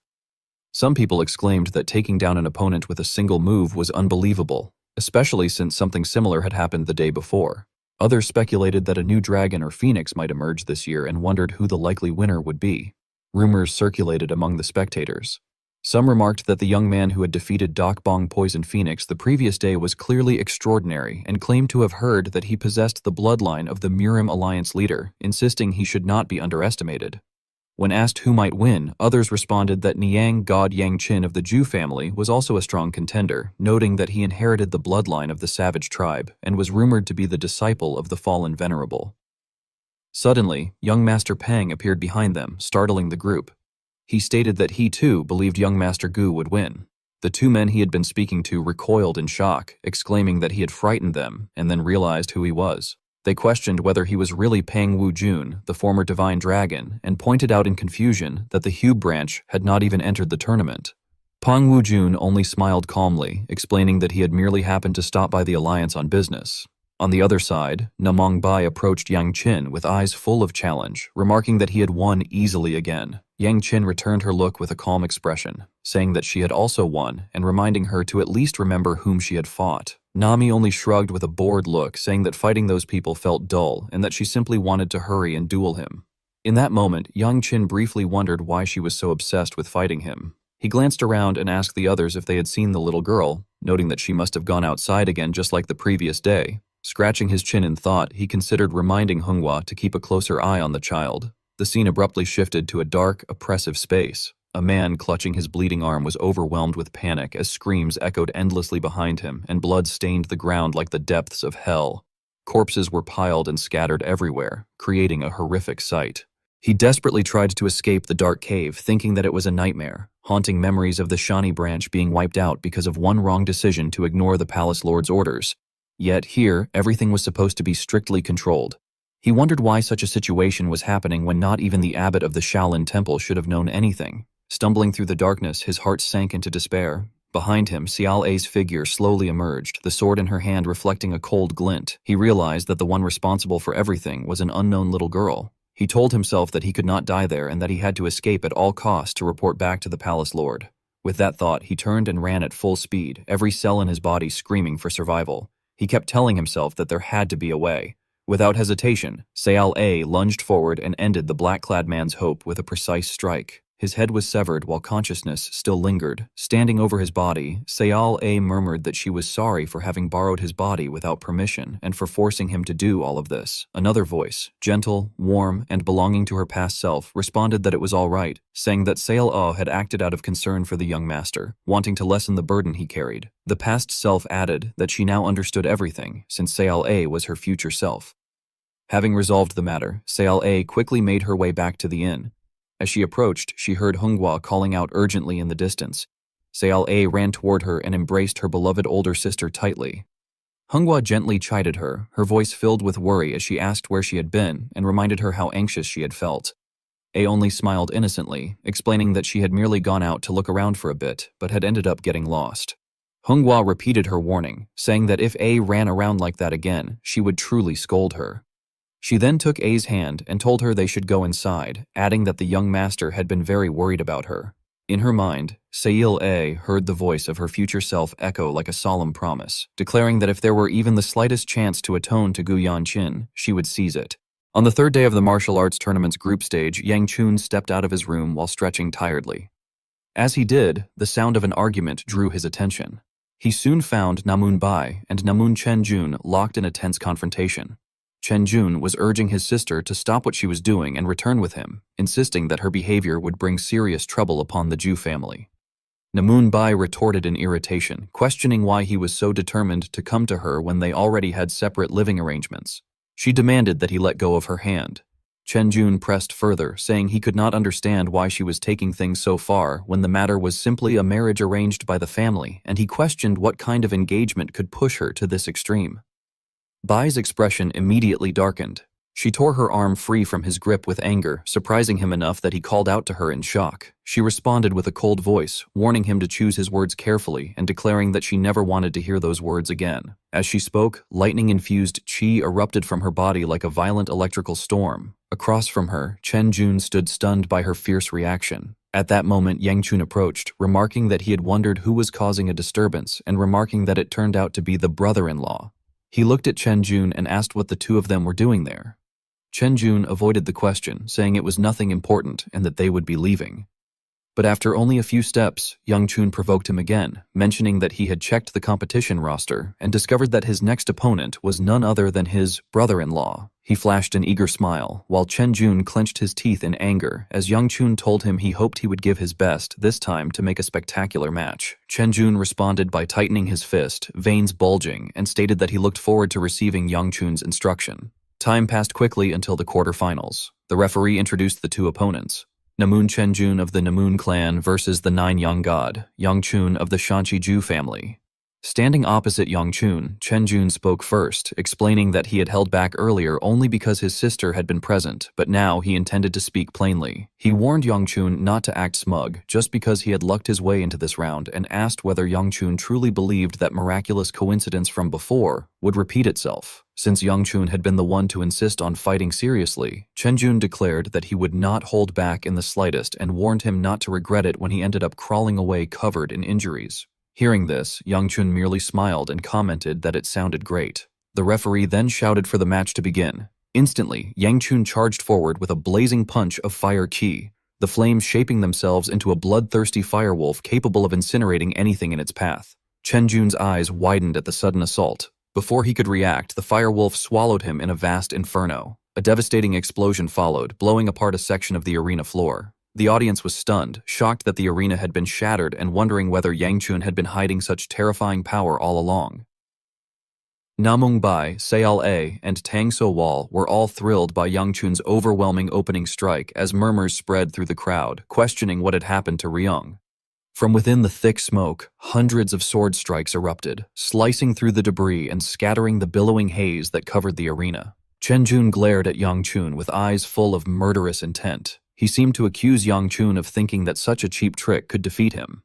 But before he could fully relish his own arrogance, Yang Chun had already appeared in front of him with a punch and a bright smile, remarking that he was relieved Chen Jun hadn't become too frightened and run away. Chen Jun's expression froze as the punch closed in, but at the last moment he used a Namun clan technique to evade the powerful fire-infused strike. He then began unleashing his signature technique, the one that had earned him the title of Rai Long Thunder Dragon. Lightning crawled across the arena floor as he attempted to hide his position. While moving, he reassured himself that although Yang Chun's power was formidable, it was nothing more than that. He believed that with Yang Chun's eyes, keeping up with his speed would be impossible. No matter how great Yang Chun's strength was, Chen Jun thought, it meant nothing if he couldn't land a hit. With his sword tightly gripped and arrogant confidence overflowing, he lunged straight at Yang Chun, mentally concluding that this would be the end. A slash filled with thunder and lightning tore through the air. Though still far inferior to the Namun clan head, Chen Jun believed that this strike would be enough to finish the match. However, Yang Chun easily tracked his movement and simply ducked to avoid it. Laughing heartily with blazing eyes, he pointed out that Chen Jun's lower body was exposed. A monstrous punch immediately crashed into Chen Jun's abdomen. The shockwave burst behind him, rising into a massive column of fire that shot toward the sky.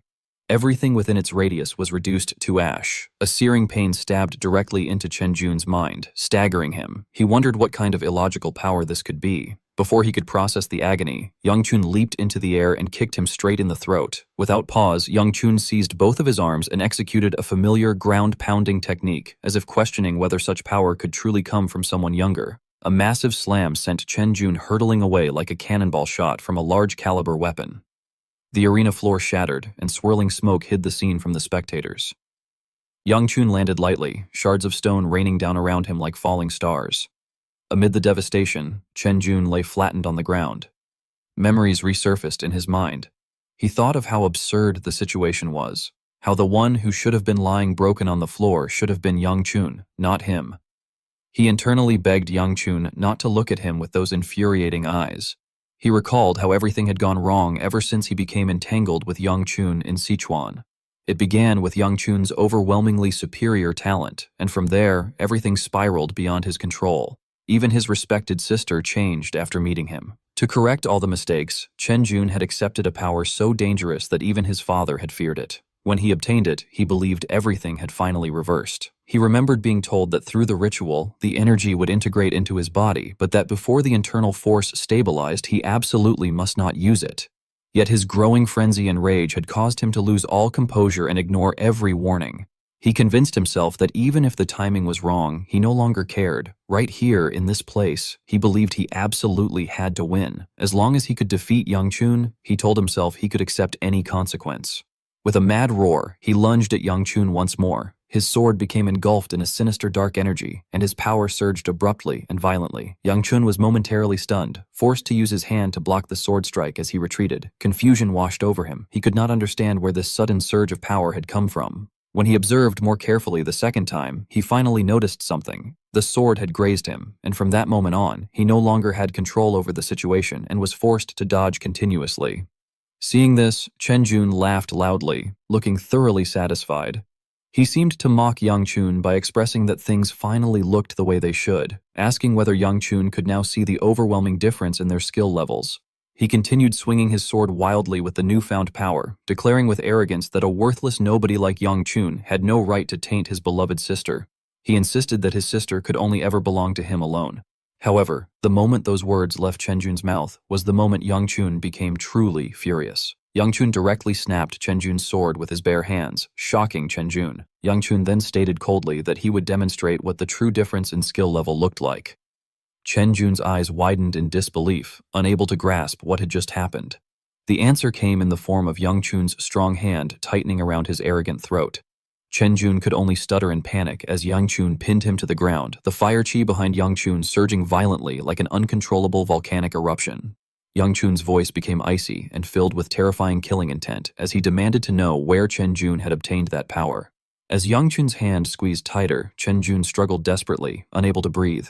He tried to shout that he couldn't breathe and cursed at Yang Chun, telling him to let go and calling him a filthy demon. Outside the arena, discussions erupted among the spectators as they noticed a massive barrier appearing, one that prevented them from seeing anything clearly inside. Meanwhile, Chen Jun was being choked to the edge of unconsciousness. He tried to justify himself, expressing that if Yang Chun did not exist, he could have been with his sister. In response, Yang Chun roared in fury, demanding again to know where the swirling power inside Chen Jun's body had come from. Before Chen Jun could answer, someone neutralized Yang Chun's barrier. Chen Jun then passed out from lack of oxygen and even soiled himself on the arena floor. While the intense battle was unfolding, the spectators, and Peng Wujun, continued watching with unwavering attention. The gigantic fire barrier erected by Yang Chun had completely obscured the view inside the ring. Peng Wujun burst into hearty laughter, filled with excitement, remarking that he had not expected young Master Gu to be so powerful and calling him a rare prodigy. He then turned to the person beside him, addressing young Master Chiang.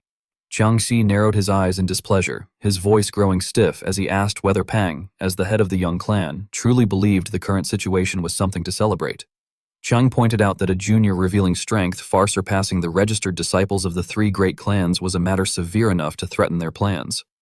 Peng Wujun replied more gravely, suggesting that the situation was only happening because that young master had forced himself to use unstable internal energy in order to win. He then turned to Chiang Xian again and stated that this was precisely why he had doubts. He wanted to know why Chiang had dragged Namong into this matter. Chiang Xian responded softly that he had done so because Namong had utilitarian value. In contrast, Peng Wujun scoffed, implying disbelief by remarking that someone with such mediocre talent hardly seemed valuable. Chiang Xian countered that Ryong was not mediocre and questioned whether Peng was dissatisfied because Ryong had been granted power first. Hearing this, Peng Wujun's expression turned dark before he suddenly burst into booming laughter that startled everyone around him. Chiang Xian found Penguin's actions confusing, but before he could ask anything, Penguin abruptly cut him off. Penguin told him that the young master should take back those foolish words immediately, insisting that even without Falling Star or any granted power, he was strong enough to suppress any junior, especially someone like Chiang Xian. Chiang Xian remained calm and said he truly could not understand why Penguin kept trying to draw such a clear boundary between them, even though they were all in the same situation. He wondered aloud if they had really offended Penguin that much. Peng Wujun stayed silent for a moment before flashing his usual smile. He said that perhaps Chiang Xian had misunderstood something, and that, at the very least, he actually had quite a favorable impression of the young master. He claimed he had merely spoken the truth earlier. Chiang Xian then asked why, in that case, Peng Wujun was acting so close to the Nine Yang master Yang Chun. Peng Wujun's eyes widened as he looked toward the arena, explaining that, to him, the world seemed to have faded of all color, leaving only a dull gray, as though he were wandering aimlessly through a barren place. He said that one day, a dazzling, exquisite light had suddenly appeared before his eyes, something even brighter than he could describe, powerful enough to dye everything around it and fill the world with color. He asked how he could possibly ignore such light once he had found it. He added that Qiang Xian also shone in his own way, which was why he had said he held a good impression of him. However, he noted that young Master Gu simply emitted more heat. The moment he finished speaking, an explosion shook the arena. The barrier Yang Chun had erected collapsed, releasing a tremendous amount of heat into the stands. Everyone instinctively covered their eyes and noses. Whispers began to rise everywhere as people questioned what was happening, asking what all the steam was, why it was so hot, and why the smell was so pungent. Some even remarked that it smelled like urine. Qiang Xian stared toward the arena in utter disbelief, while Ping Wujian looked openly delighted. He seemed astonished as he questioned what exactly had happened.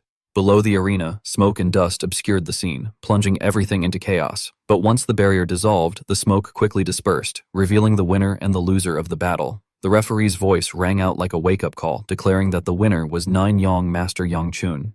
The entire stadium erupted with sound, like a massive tremor breaking through the silence. People shouted that Yang Chun had defeated Rai Long and marveled that he was truly worthy of being the younger brother of Sword Peak. Ping Wujian clenched his hand in satisfaction, inwardly declaring that this was what he had always yearned for. He told himself that Nine-Yang Master Yang Chun should continue to shine brightly so that one day he might fill his world with color.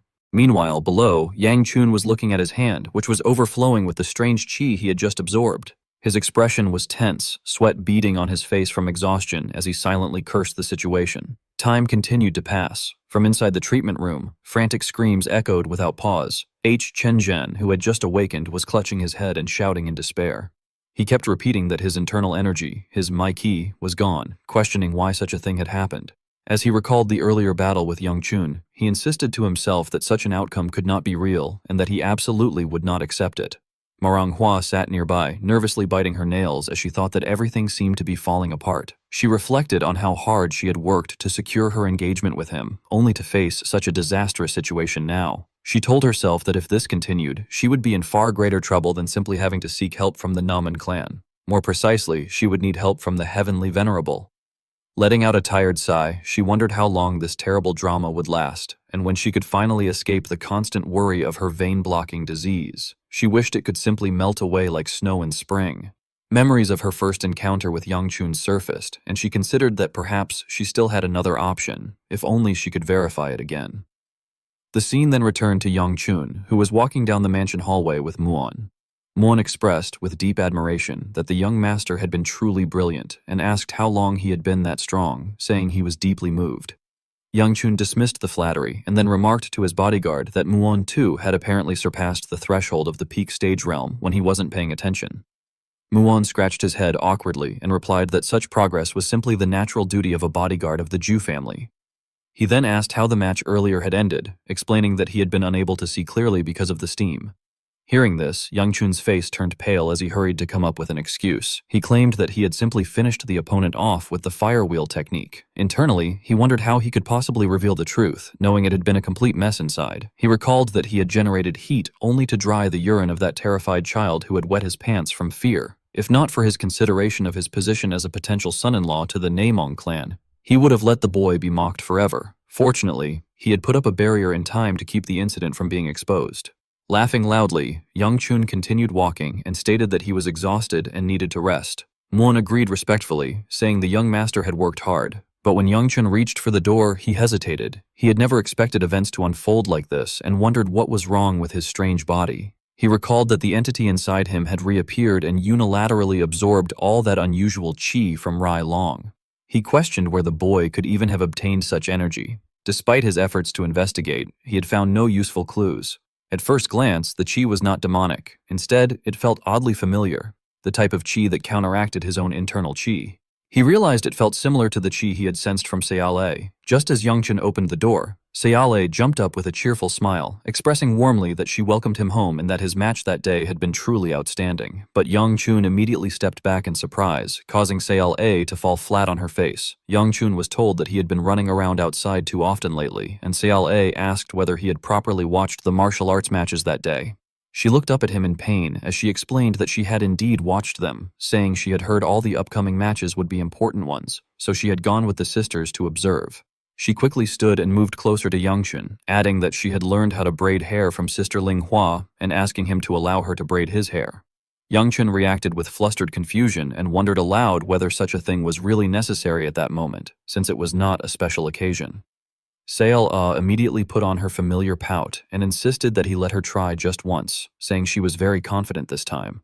Her plea left both Yangchun and Mu Yun momentarily speechless. Yangchun glanced at his bodyguard and asked if it was true that Ling Hua had taught her. Mu Yun confirmed that it was, saying the subordinates had seen Seal practicing every night after the banquet. With no other choice, Yangchun reluctantly agreed. A moment later, Namongbai and Tang Sawal ran over excitedly, exclaiming that young Master Gu had been magnificent that day, and remarking that he had even unleashed flames as fierce as a wild wolf. But before they could finish speaking, both froze at the sight before them.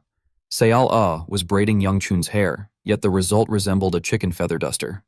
Yangchun's face darkened, and he pointed at the two newcomers, demanding to know why their reactions looked so strange. Seal, stammering and backing away, apologized heavily. She was then playfully struck by Yangchun and sent outside as punishment. Tang Sao looked regretful as Yangchun undid his hair, saying he wondered why Yangchun had taken it out since it actually looked rather cute like that. Yangchun grumbled that cuteness was of no use to him. He then turned to Namongbai and mentioned that he had heard Namongbai had also made it into the top 4, remarking that he might get to see Namongbai and his sister spar with each other. Namongbai warned him not to get excited too early, reminding him that they still had to draw lots and did not yet know who their opponents would be. Yangchun acknowledged this and named the remaining participants, young Master Chang and Miss Morong. Suddenly, Namongbai questioned the casual way Yangchun had spoken to Tang So, asking if something had happened. Yangchun calmly explained that Tang So had begged him to drop the formalities if they happened to meet during the martial arts gathering. Tang Soal added that although she had failed to keep her promise, Yangchun had generously agreed anyway. Hearing this made Namongbai visibly jealous, which Yangchun quickly noticed. He asked why Namongbai's expression had changed and whether Namongbai also wanted to request something. Namongbai responded with a sulky tone that he was too embarrassed and would not say anything, adding that Yangchun never agreed to spar with him.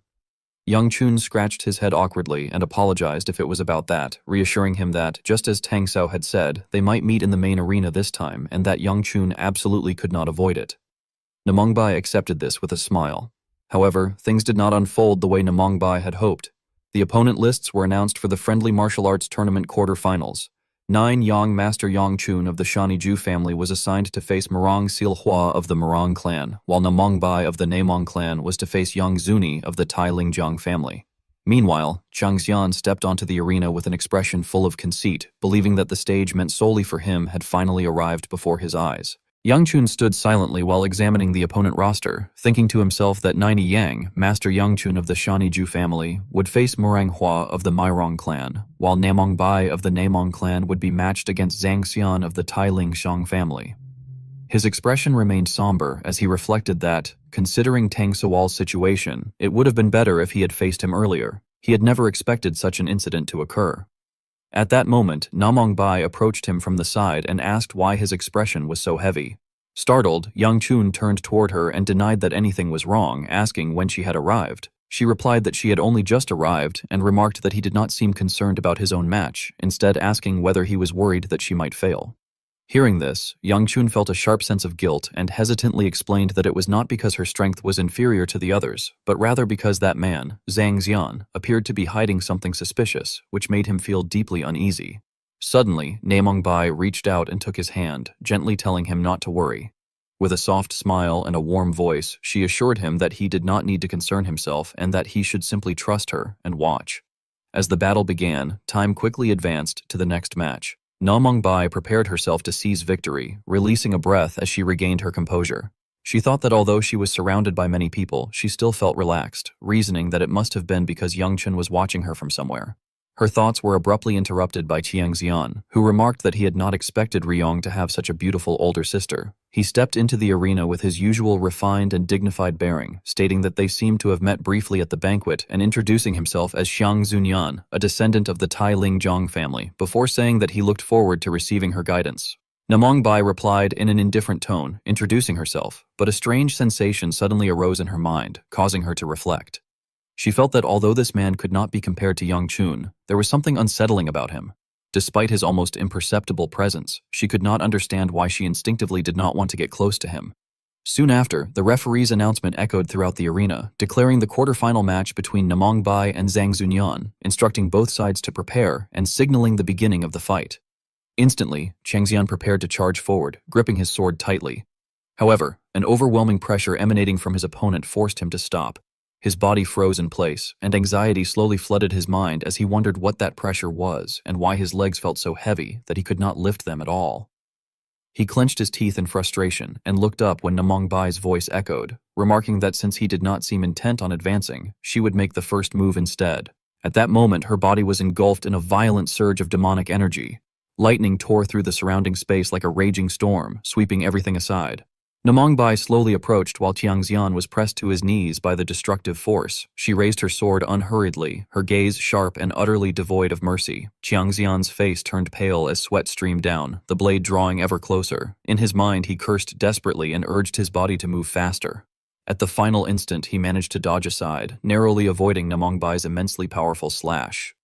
The ground shattered from what had been nothing more than a basic attack, debris scattering in all directions. Chang Xian slid backward before forcefully pushing off the ground and lunging forward with a counterattack. Namong Bai merely glanced over calmly, without the slightest hint of vigilance or concern. With a simple twist of her sword, she effortlessly deflected Chiang Xian's strike and knocked him back. His expression twisted as his thoughts descended into chaos, realizing that his entire body felt unbearably heavy, as though weighed down by lead, and that despite expending a vast amount of internal energy, this was all he could manage. Before he could regain his composure, Namong Bai's sword was already close to his waist, electrical currents swirling around it like a miniature storm.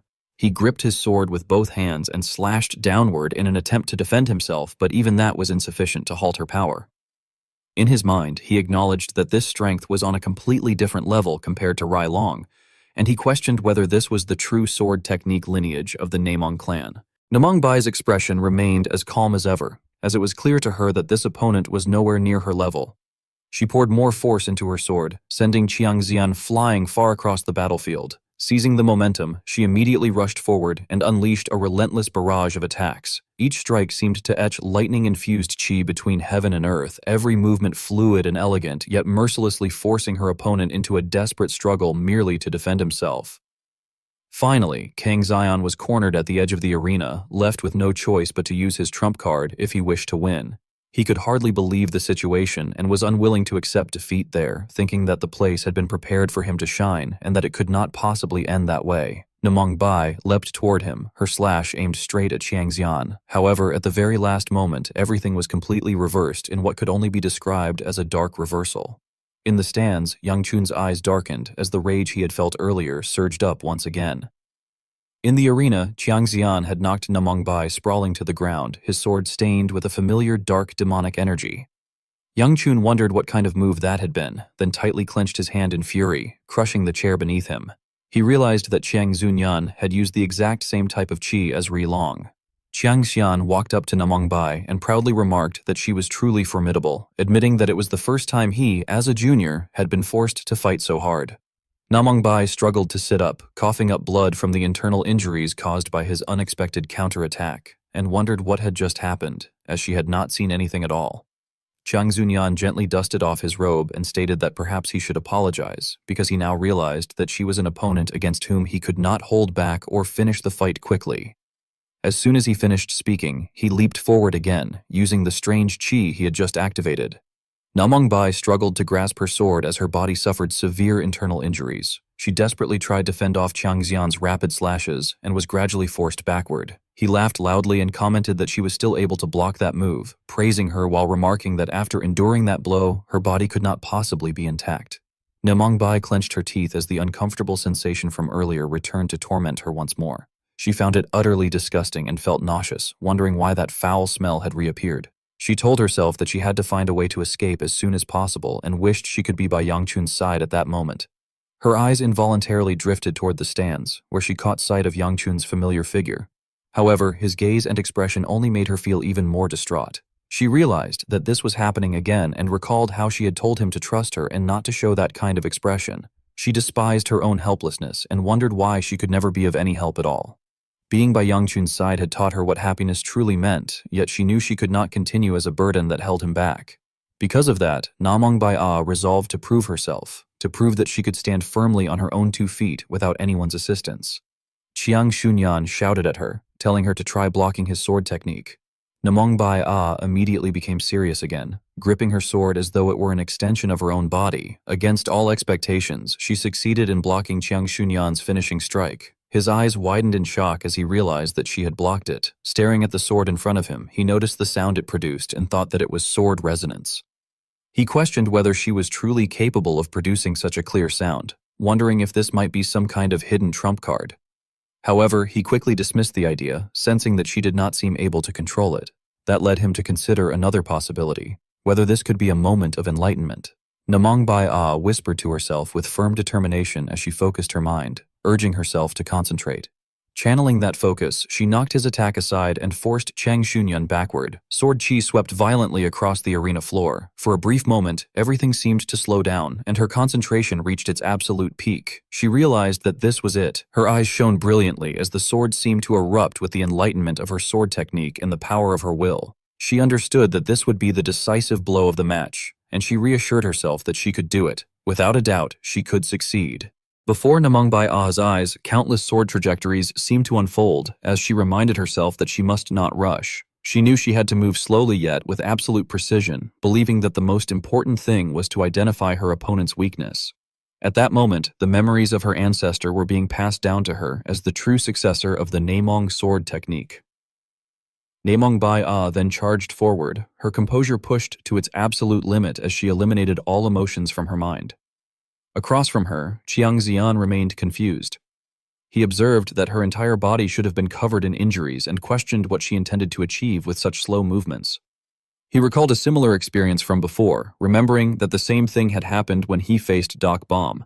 He found it truly incomprehensible why people like her could still stand up with such determined eyes. Focusing the demonic chi into his sword, Chiang Xian resolved that he would make sure she could never stand up again. He decided that he would also use his divine weapon and sword resonance to face her. With that resolve, both sides charged forward with all their might. The space between them seemed to split apart like heaven and earth, and time itself appeared to slow down in anticipation of the impending explosion. One side wielded demonic chi borrowed from a devil, while the other carried the power of enlightenment belonging to a true genius. The two forces stood in opposition, like yin and yang or fire and water, utterly irreconcilable. It was clear that only one person could emerge victorious from this battle. When the two finally collided, the air seemed to burst, drawing every gaze in the arena toward them. Smoke and dust engulfed the scene, making it impossible to immediately determine the outcome. The two figures flashed past each other, having devoted all their essence to that single, decisive strike. As expected, the sword in Namong Bai Ah's hand shattered. Her body fell onto the broken arena floor behind Chiang Xian. The referee's voice rang out, breaking the suffocating tension, and announced that the winner was Kang Xian. The entire stands erupted into cheers. Despite her defeat, Namong Bai Ah smiled with satisfaction. In her mind, the voice of her Namong ancestor seemed to echo, affirming that this was indeed the path she was meant to take. Bia slowly regained consciousness, a faint sense of confusion drifting through her mind as she dimly wondered what was happening and what had occurred just moments before. At that moment, Siona quickly noticed the change and exclaimed in surprise that Bia's eyes were moving. Soyeol, equally delighted, cheerfully added that it was true and greeted her enthusiastically, calling out to her by name. Still dazed and unable to grasp the situation, Bia vaguely registered the unfamiliar voices around her and wondered what they were. When she fully opened her eyes, she saw Soyeol tightly holding her hand and calling to her with clear relief. With a dull, unfocused expression, Bia weakly asked whether Siola and Soyeol were there and where she was. Soyeol promptly explained that they were currently in the infirmary and that after her duel with young Master Zhang, Bia had collapsed and lost consciousness. Hearing this, Bia pushed herself up slightly, let out a quiet sigh, and concluded that if that was the case, then she must have lost the match. Sensing Bia's spirit sinking, Siona hurried to encourage her, insisting that despite the outcome, Bia had been incredible. She excitedly described how Bia's sword had resonated as if it were singing, speaking rapidly while waving her hands animatedly to illustrate the scene. She went on to say that Bia's final movements had looked astonishingly smooth, like flowing waves moving through the air. Soyeol, equally energized, eagerly agreed and added that Bia had looked as though she were dancing. Curious, she asked when Bia had learned such a technique. At that, Bia lowered her gaze and murmured that she did not know either. Deep inside, she felt just as confused, silently questioning what had truly happened at that moment. She recalled the sensations she had felt during the duel, wondering when her sword had begun to resonate at all. She remembered how everything had suddenly faded from her vision, leaving only the gentle, winding path of her blade before her eyes. Something seemed to flash through Bia's mind. She recalled the figure who had stood at the far end of that sword path, and she began questioning herself about who that person could have been. She was certain it was neither her father nor her grandfather, and she realized that she had never known anyone like that within the Namgung clan. Utterly confused, Bia continued to question herself, wondering why she had been able to hear that person's voice at all, and whether everything she had experienced had felt more like a dream than reality. Seeing Bia lost in deep thought, Soyeol grew concerned and gently asked whether she was all right and why she looked so downcast. Only then did Bia calm herself and reassure Soyeol that she was fine, before asking where that person was now. Soyeol quickly replied that young Master Gu had been there just moments earlier but had already left, carefully explaining that it was because the next match was about to begin soon. Upon hearing this, Bia froze for a moment before letting out a faint sound of realization. She then attempted to force herself up despite the pain, indicating that if that was the case, she intended to do the same, but she was immediately overwhelmed by pain. Both Soyeol and Seona cried out in alarm. Soyeol hurried to her side and urgently warned her that she could not get up yet, reminding her that she was still injured and that the physician had said she needed to complete her recovery period first. However, Bia stubbornly tried to object. At that moment, Seona intervened to stop her, telling her not to worry because young master had said he would return soon. Smiling, she added that he had also instructed them to pass along a message once Bia woke up. Seon-ah relayed that before leaving, Yang Chun had said that Bia had fought very well and that now it was his turn to demonstrate his abilities, so he wanted her to rest until later. Suddenly, Bia fell silent again, momentarily stunned. Shortly after, she lay back down on the bed and pulled the blanket over herself to rest. Witnessing this entire scene, Soyeol could not hide her confusion and let out a bewildered sound before asking why Bia had suddenly decided to lie down again. Bia calmly explained that since he had told her to rest, she simply needed to rest. With that, she closed her eyes and firmly reaffirmed her decision. Hearing this, Soyeol could only mutter to herself that Bia never listened when it was she who spoke, but when it was him, the outcome was entirely different. Meanwhile, outside the room, the referee loudly announced the semi-final round, formally declaring the upcoming match between Gu Yangchun of the Gu clan of Shanxi and Moyong Hia of the Moyong clan. Hia stared at Yang Chun with a hint of tension, thinking that she had never intended for things to turn out this way, yet in the end, they had still met here. She carefully assessed him, noting that during his match against the Lightning Dragon, he had clearly been holding back. Fragments of memory slowly surfaced in Hia's mind. The rulers of the frozen land and the Northern Sea Ice Palace, the maternal bloodline she had inherited from that place, and her father, who had chosen love over politics and devoted himself to loving only one woman. She remembered how lonely her own back had seemed back then, reflecting that none of them had ever imagined that their only daughter would inherit the Ice Palace's curse, known as severed veins. Hia had long since come to accept that reality. She understood that although the condition granted her extraordinary sensitivity and exceptional martial talent, compared to what lay ahead of her now, those advantages meant nothing at all. The price that had to be paid for such a gift, she believed, was simply too high. Silently, she steeled her resolve. She had never intended to participate in the tournament, but her father had forced her to do so. Even so, it had now become an opportunity. At that moment, the referee waved his hand to signal the start of the match. Gripping her sword tightly, Hia told herself that this was her chance to witness his flame techniques firsthand. In an instant, a massive surge of fiery energy enveloped Yang Chun's entire body and spread outward. Hia's gaze remained fixed on him as she evaluated him closely, realizing that up close, the heat radiating from him was truly extraordinary. However, as she tightened her grip on her sword, she sensed that the cold within her blade had not changed at all. The chill spreading throughout her entire body was still there as well. She concluded that all this time, it had merely been her imagination. Just then, Yang Chun suddenly spoke, saying that he was sorry. Seeing the fireball forming in his hand, Hia froze in confusion, wondering what exactly he was apologizing for. Immediately afterward, Yang Chun clenched his fist with unwavering determination. Hia, meanwhile, could only stand frozen in place, her eyes widening in shock as she exclaimed in disbelief. She felt utterly confused as she sensed the change occurring around her, realizing that the warmth and the cold that had existed inside her body had suddenly vanished. Her eyes flew open even wider as she questioned how such a thing could happen so abruptly. In the end, all she could do was force an awkward smile, expressing her stunned amazement as she stared at what was unfolding before her. Overwhelmed, she muttered inwardly that it all felt far too excessive. Before launching his attack, Yang Chun kindly reassured her, telling her not to worry. As he raised his arm and prepared to charge forward, he firmly asserted that it would not hurt. A massive explosion erupted within the spectator stands, sending smoke and dust billowing everywhere. Nearby, Qian sat facing Seonyeon, silently observing the entire sequence of events. After some time had passed, he finally called out to him. Seonyeon lowered his head and responded respectfully, acknowledging him as his father. Qian immediately questioned whether Seonyeon had already forgotten their promise. Seonyeon, looking apologetic, replied that he had not forgotten it.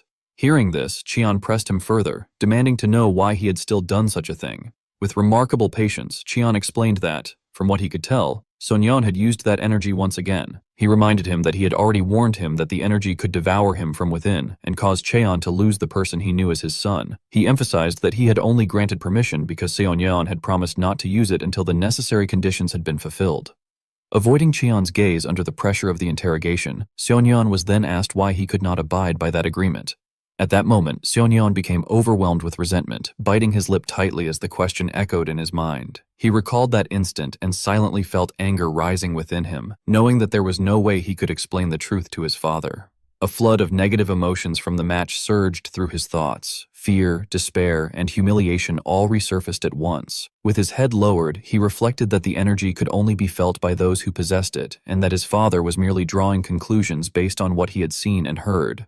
Then, all of a sudden, Seonyeon's expression shifted as a calculating smile spread across his face. He concluded to himself that his father did not truly understand what he had gone through, or perhaps he did understand but chose to turn a blind eye. Either way, Seonyeon decided that it did not matter. After giving it some thought, Seonyeon raised his head and admitted his fault, apologizing to his father. He said that he had acted impatiently earlier and had made a mistake, but promised that he would never repeat it nor bring disgrace upon his father's name.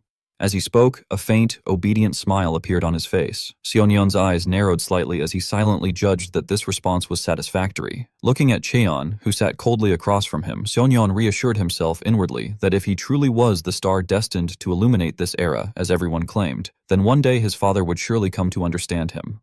After Seonyeon left, Cheon lowered his head with a troubled expression and fell into deep thought. Stroking his chin in confusion, he reflected that he had always trusted Seonyeon to resolve his own problems, yet recently he had found himself unable to read what was going on inside his son's mind.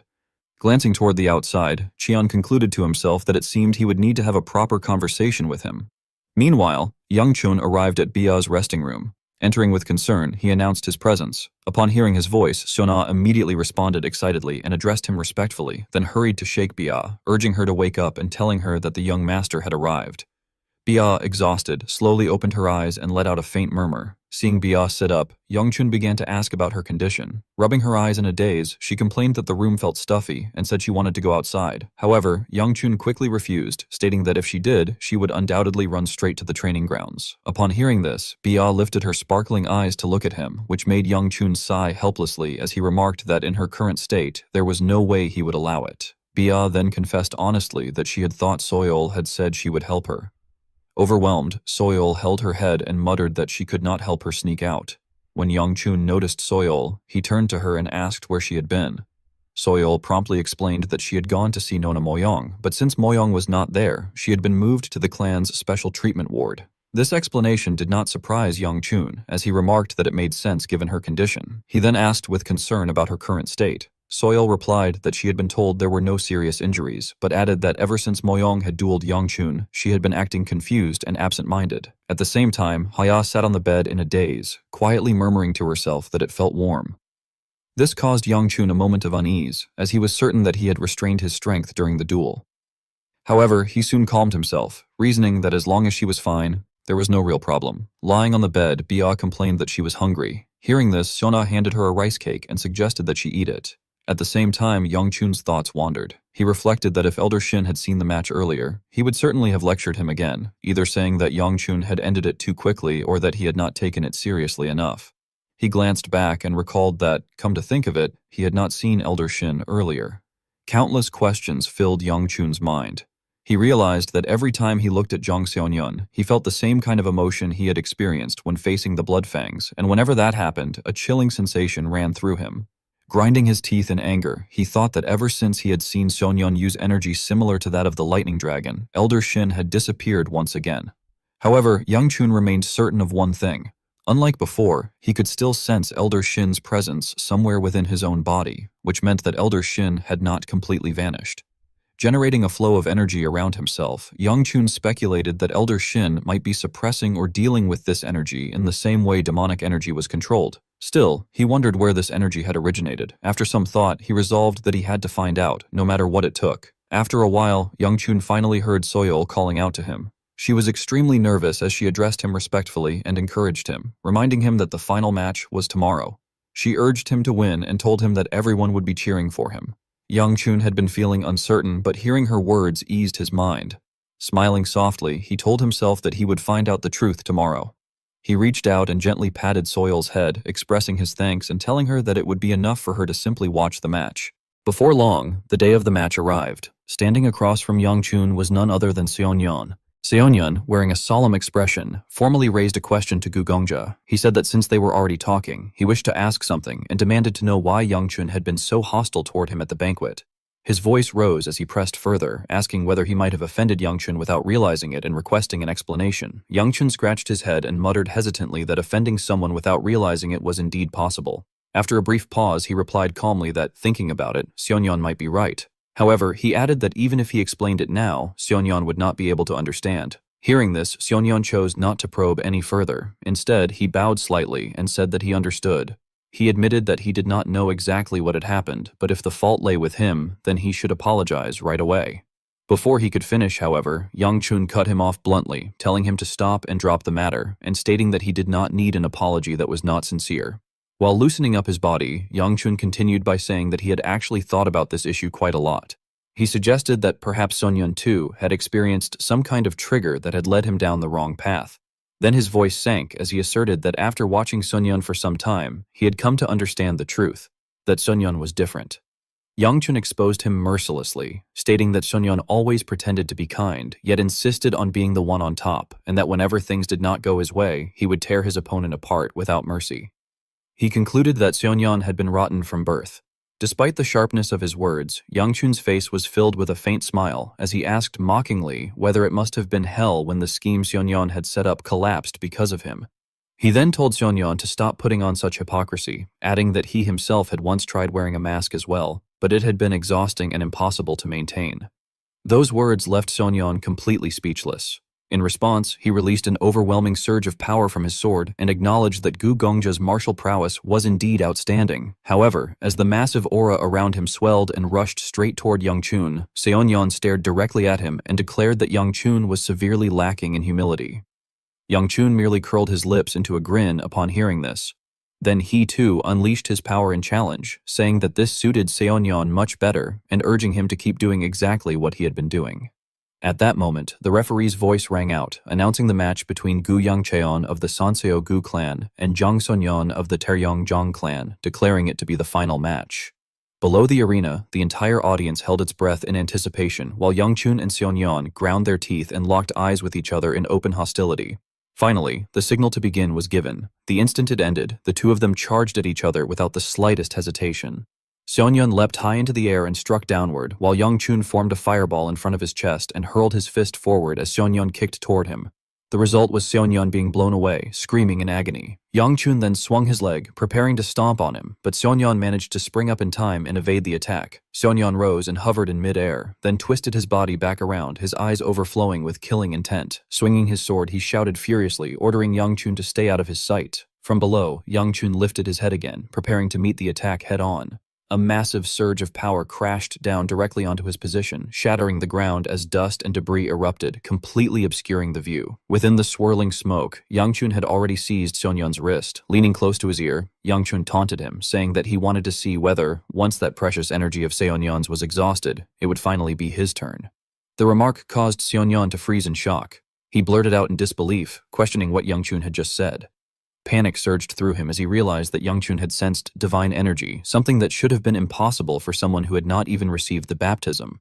Before he could finish processing that fear, Seonyeon's vision abruptly blurred. It turned out that Yang Chun had lifted him off the ground and was spinning him violently through the air. Gritting his teeth, Seonyeon endured the pain with a muffled groan. In the next instant, Yang Chun hurled him away.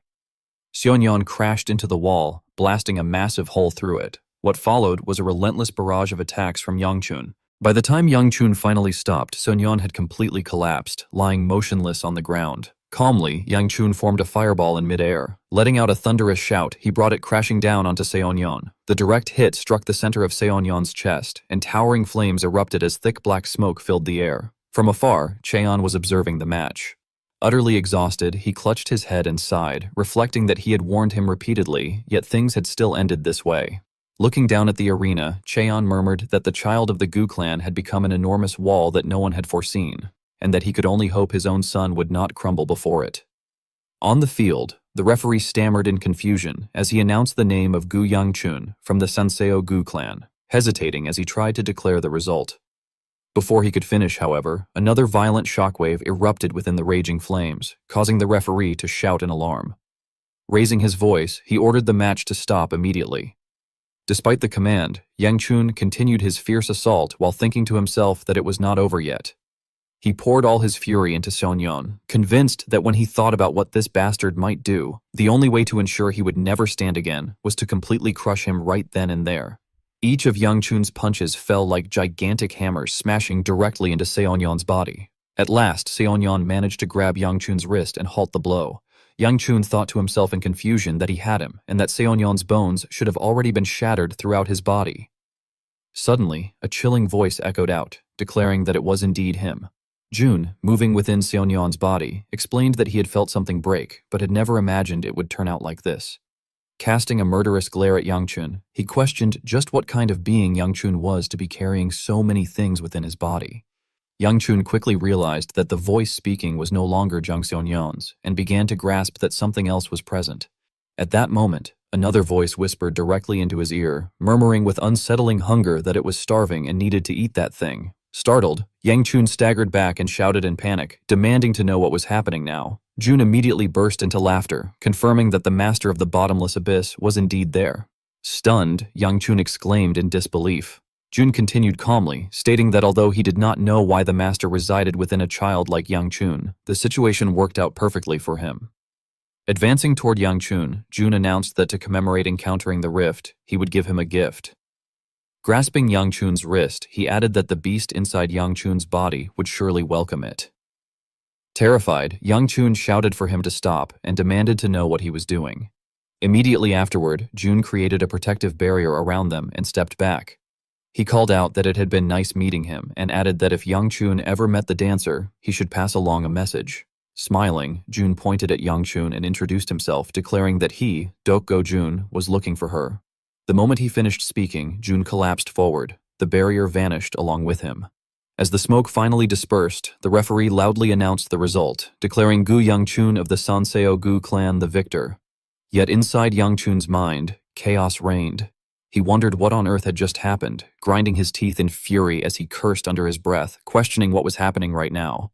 Deep within his body, something stirred, like a bloodthirsty demon awakening. Yang Chun sat alone, gazing toward the rising sun. Lowering his head, he let out a troubled sigh, reflecting that the friendly martial arts tournament had finally come to an end. As he considered everything around him, he reasoned that some of the 5 dragons and 3 phoenixes had not participated, and that this absence might have been precisely why no one had been able to predict the outcome of the Yongbang gathering. He noted that the nearby inns were already buzzing with talk about the tournament. The sheer number of formidable opponents who had appeared in this event weighed heavily on his mind. He recalled that Namgung Bia, whose swordsmanship resembled a graceful dance, had been given the title of the Sword Dance Maiden, while Jang Sonyeon, who had appeared out of nowhere and taken second place, had been dubbed a rising star. Inwardly, Yang Chun then turned his thoughts to himself, the one who had defeated that rising star and emerged victorious. Exhausted, he clutched his head and sighed again, thinking bitterly that it was honestly too much. When the name Jin Ryong crossed his mind, he felt even more weary, reflecting that the title meant true dragon, and that the embarrassment of it all was killing him. Pulling a face and muttering under his breath, he conceded that it was at least better than the title he had carried in his past life, yet he could not help questioning what kind of true dragon he was supposed to be when he was clearly human. Then, all of a sudden, tension seized him as another thought arose. He realized that something continued to bother him so much that the victory itself barely registered. His mind returned to the moment when Jun had tightly grasped his wrist. He remembered that Doko Jun, that bastard, had clearly called himself that name while speaking through Jang Sonyeon, and Yang Chun questioned who he really was. No matter how much he thought about it, the answer eluded him.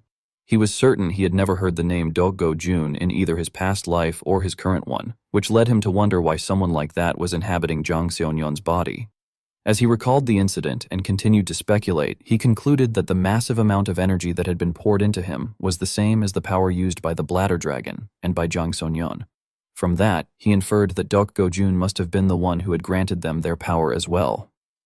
Yang Chun's eyes widened as he forced himself to think further. As he reflected on it, a sudden realization flashed through his mind. Doko Jun had recognized that pig bastard and had called him the Master of the Bottomless Abyss. Yang Chun was left wondering what in the world that title could possibly mean.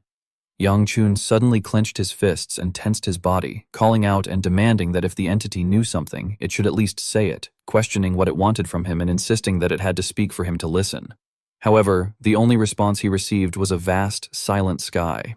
Disappointed, Yang Chun lowered his head and let out a long, weary sigh, complaining inwardly that it truly did whatever it pleased, only appearing when it was hungry to steal energy. He then looked down at his palm and muttered to himself, wondering whether it had left something behind this time, since the energy had not been decreasing at all, and instead felt as though it was remaining within his body. At that moment, Yang Chun suddenly realized something was wrong and froze, sensing that something strange was happening. He quietly examined everything within himself and realized that the 9-flame wheel art was not purifying the energy at all, but was instead attempting to merge it into a single entity. A rather unusual phenomenon began to occur, and Yang Chun sensed it instantly, leaving him completely stunned. His eyes widened as a bead of sweat trickled down his face. He abruptly jumped to his feet in shock, unable to believe what was happening. Staring at the blue-colored flame in his hand, Yang Chun was utterly confused, unable to understand what it was or why the flames had changed color. Witnessing this sight, a sense of panic rose in his heart as he thought that this was bad and that if his father were to see it, he would have no way to explain it, since it would look exactly like heretical magic. As a result, Yang Chun quickly clenched his fist and released his power, frowning as he watched the flame in his palm gradually dissipate. After a short while, he generated a normal red flame in his hand once more and finally let out a sigh of relief, thinking that it had returned to normal. He struck his arm hard once and withdrew his power, reasoning that he only needed to regulate the energy the same way he controlled aura, and feeling thankful that if it worked like this, he could hide it. Suddenly, Yang Chun's eyes flew open as a groan escaped him, and he collapsed painfully to the ground. Feeling extremely dizzy, he clutched his head and questioned whether this was recoil from the energy earlier, or if he was simply exhausted from pushing himself too far. After a while, when he felt a bit better, he slowly raised his head. Filled with helplessness, Yang Chun lamented what he was supposed to do in moments like this, pleading inwardly for Shin Noya to wake up already.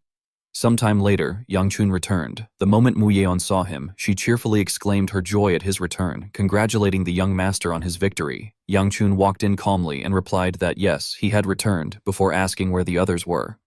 Mu Yeon scratched her head awkwardly and hesitated, unsure how to answer. Seeing this, Yang Chun bluntly exposed the truth, stating that they were probably in his room and that he did not even need to check. He then raised a finger as a signal, telling her to watch. With complete confidence, Yang Chun pulled open the door to his room. The silent and dark space inside left him confused. Turning to the side, he voiced his bewilderment at why it was so quiet. The moment he finished speaking, So-ah suddenly flew out from inside and threw her arms around him, shouting his name. Yang Chun was knocked backward by the impact, letting out a muffled groan. So-ah continued to cling tightly to him, asking why he was so late, her concern evident as she held on to him. Yang Chun trembled in pain as he stammered an apology, his voice barely steady. Beside him, Mu Yeon could not help feeling flustered, silently thinking that she had arrived a little later than intended. After regaining his composure, Yang Chun turned and gently patted So-ah's head, asking whether she had also watched the finals all the way to the end that day. So-ah lifted her head eagerly and replied with great excitement that she had indeed watched the match together with the sisters, adding her congratulations on his victory. At that moment, So-yeon came running over in a pout, loudly complaining that she had wanted to be the first one to congratulate him. After stopping in front of Yang Chun, she closed her eyes, changed her tone, and awkwardly offered her congratulations on his victory, calling him Jin Ryong instead. So-ah looked confused and repeated the name in surprise, while Yang Chun, clearly displeased, reminded her not to call him that. He then asked with concern where Bia was. Soyeon quickly explained that Bia had been waiting for him until just recently and had then fallen asleep. Hearing this, Yang Chun immediately showed his worry and reproached the situation, questioning why Bia had left her own room to stay there in the first place. Straining himself, he stood up and dismissed the matter, saying that it was not as though this were the first time, and that since the closing event was scheduled for the next day, he should get some rest as well. He then turned to So-ah and reminded her that they would soon be returning to the clan, instructing her to behave properly until then and asking if she understood. So-ah was momentarily taken aback, but she quickly smiled brightly and assured him that he need not worry, declaring that she would not go anywhere anymore. At last, night fell completely, and outside, the snow grew heavier. Inside, Bia and Yang Chun slept soundly beside each other. Soyeon, already half asleep, murmured incoherently in her dreams, calling out Gugongja. Elsewhere, Seona was also sleeping peacefully beneath a warm blanket. Suddenly, the color of her hair began to change, revealing a shimmering golden hue. Seo-ah's eyes slowly opened. She pulled the blanket around herself as she sat up, silently apologizing in her thoughts and admitting that she knew she should not be doing this while the other was sleeping, but felt she had no choice. With that resolve, Seo-ah got out of bed, put on her cloak, and quietly left. Standing by the door, she reminded herself that this would be the last time she asked, affirming that this was something she absolutely had to do on her own. Outside, amidst the raging snowstorm, 2 guards stood watch, drowsily observing their surroundings. In that moment, an intruder slipped past them without being noticed. So-ah moved swiftly along a long, dark corridor, urging herself onward, telling herself that she was almost there. Before long, she stopped in front of a massive door and hesitated briefly. Raising her hand, she swung it sharply, releasing an overwhelmingly powerful blade aura. Seona cautiously narrowed her eyes and peered through the narrow gap of the door. At that very instant, a voice suddenly rang out, startling her, calmly instructing her to enter. So-ah threw the door open and saw a man seated by the window. Jun's entire body radiated a dense, ominous dark energy, and he smiled faintly as he stated that he had been waiting for her to come, addressing her as a child.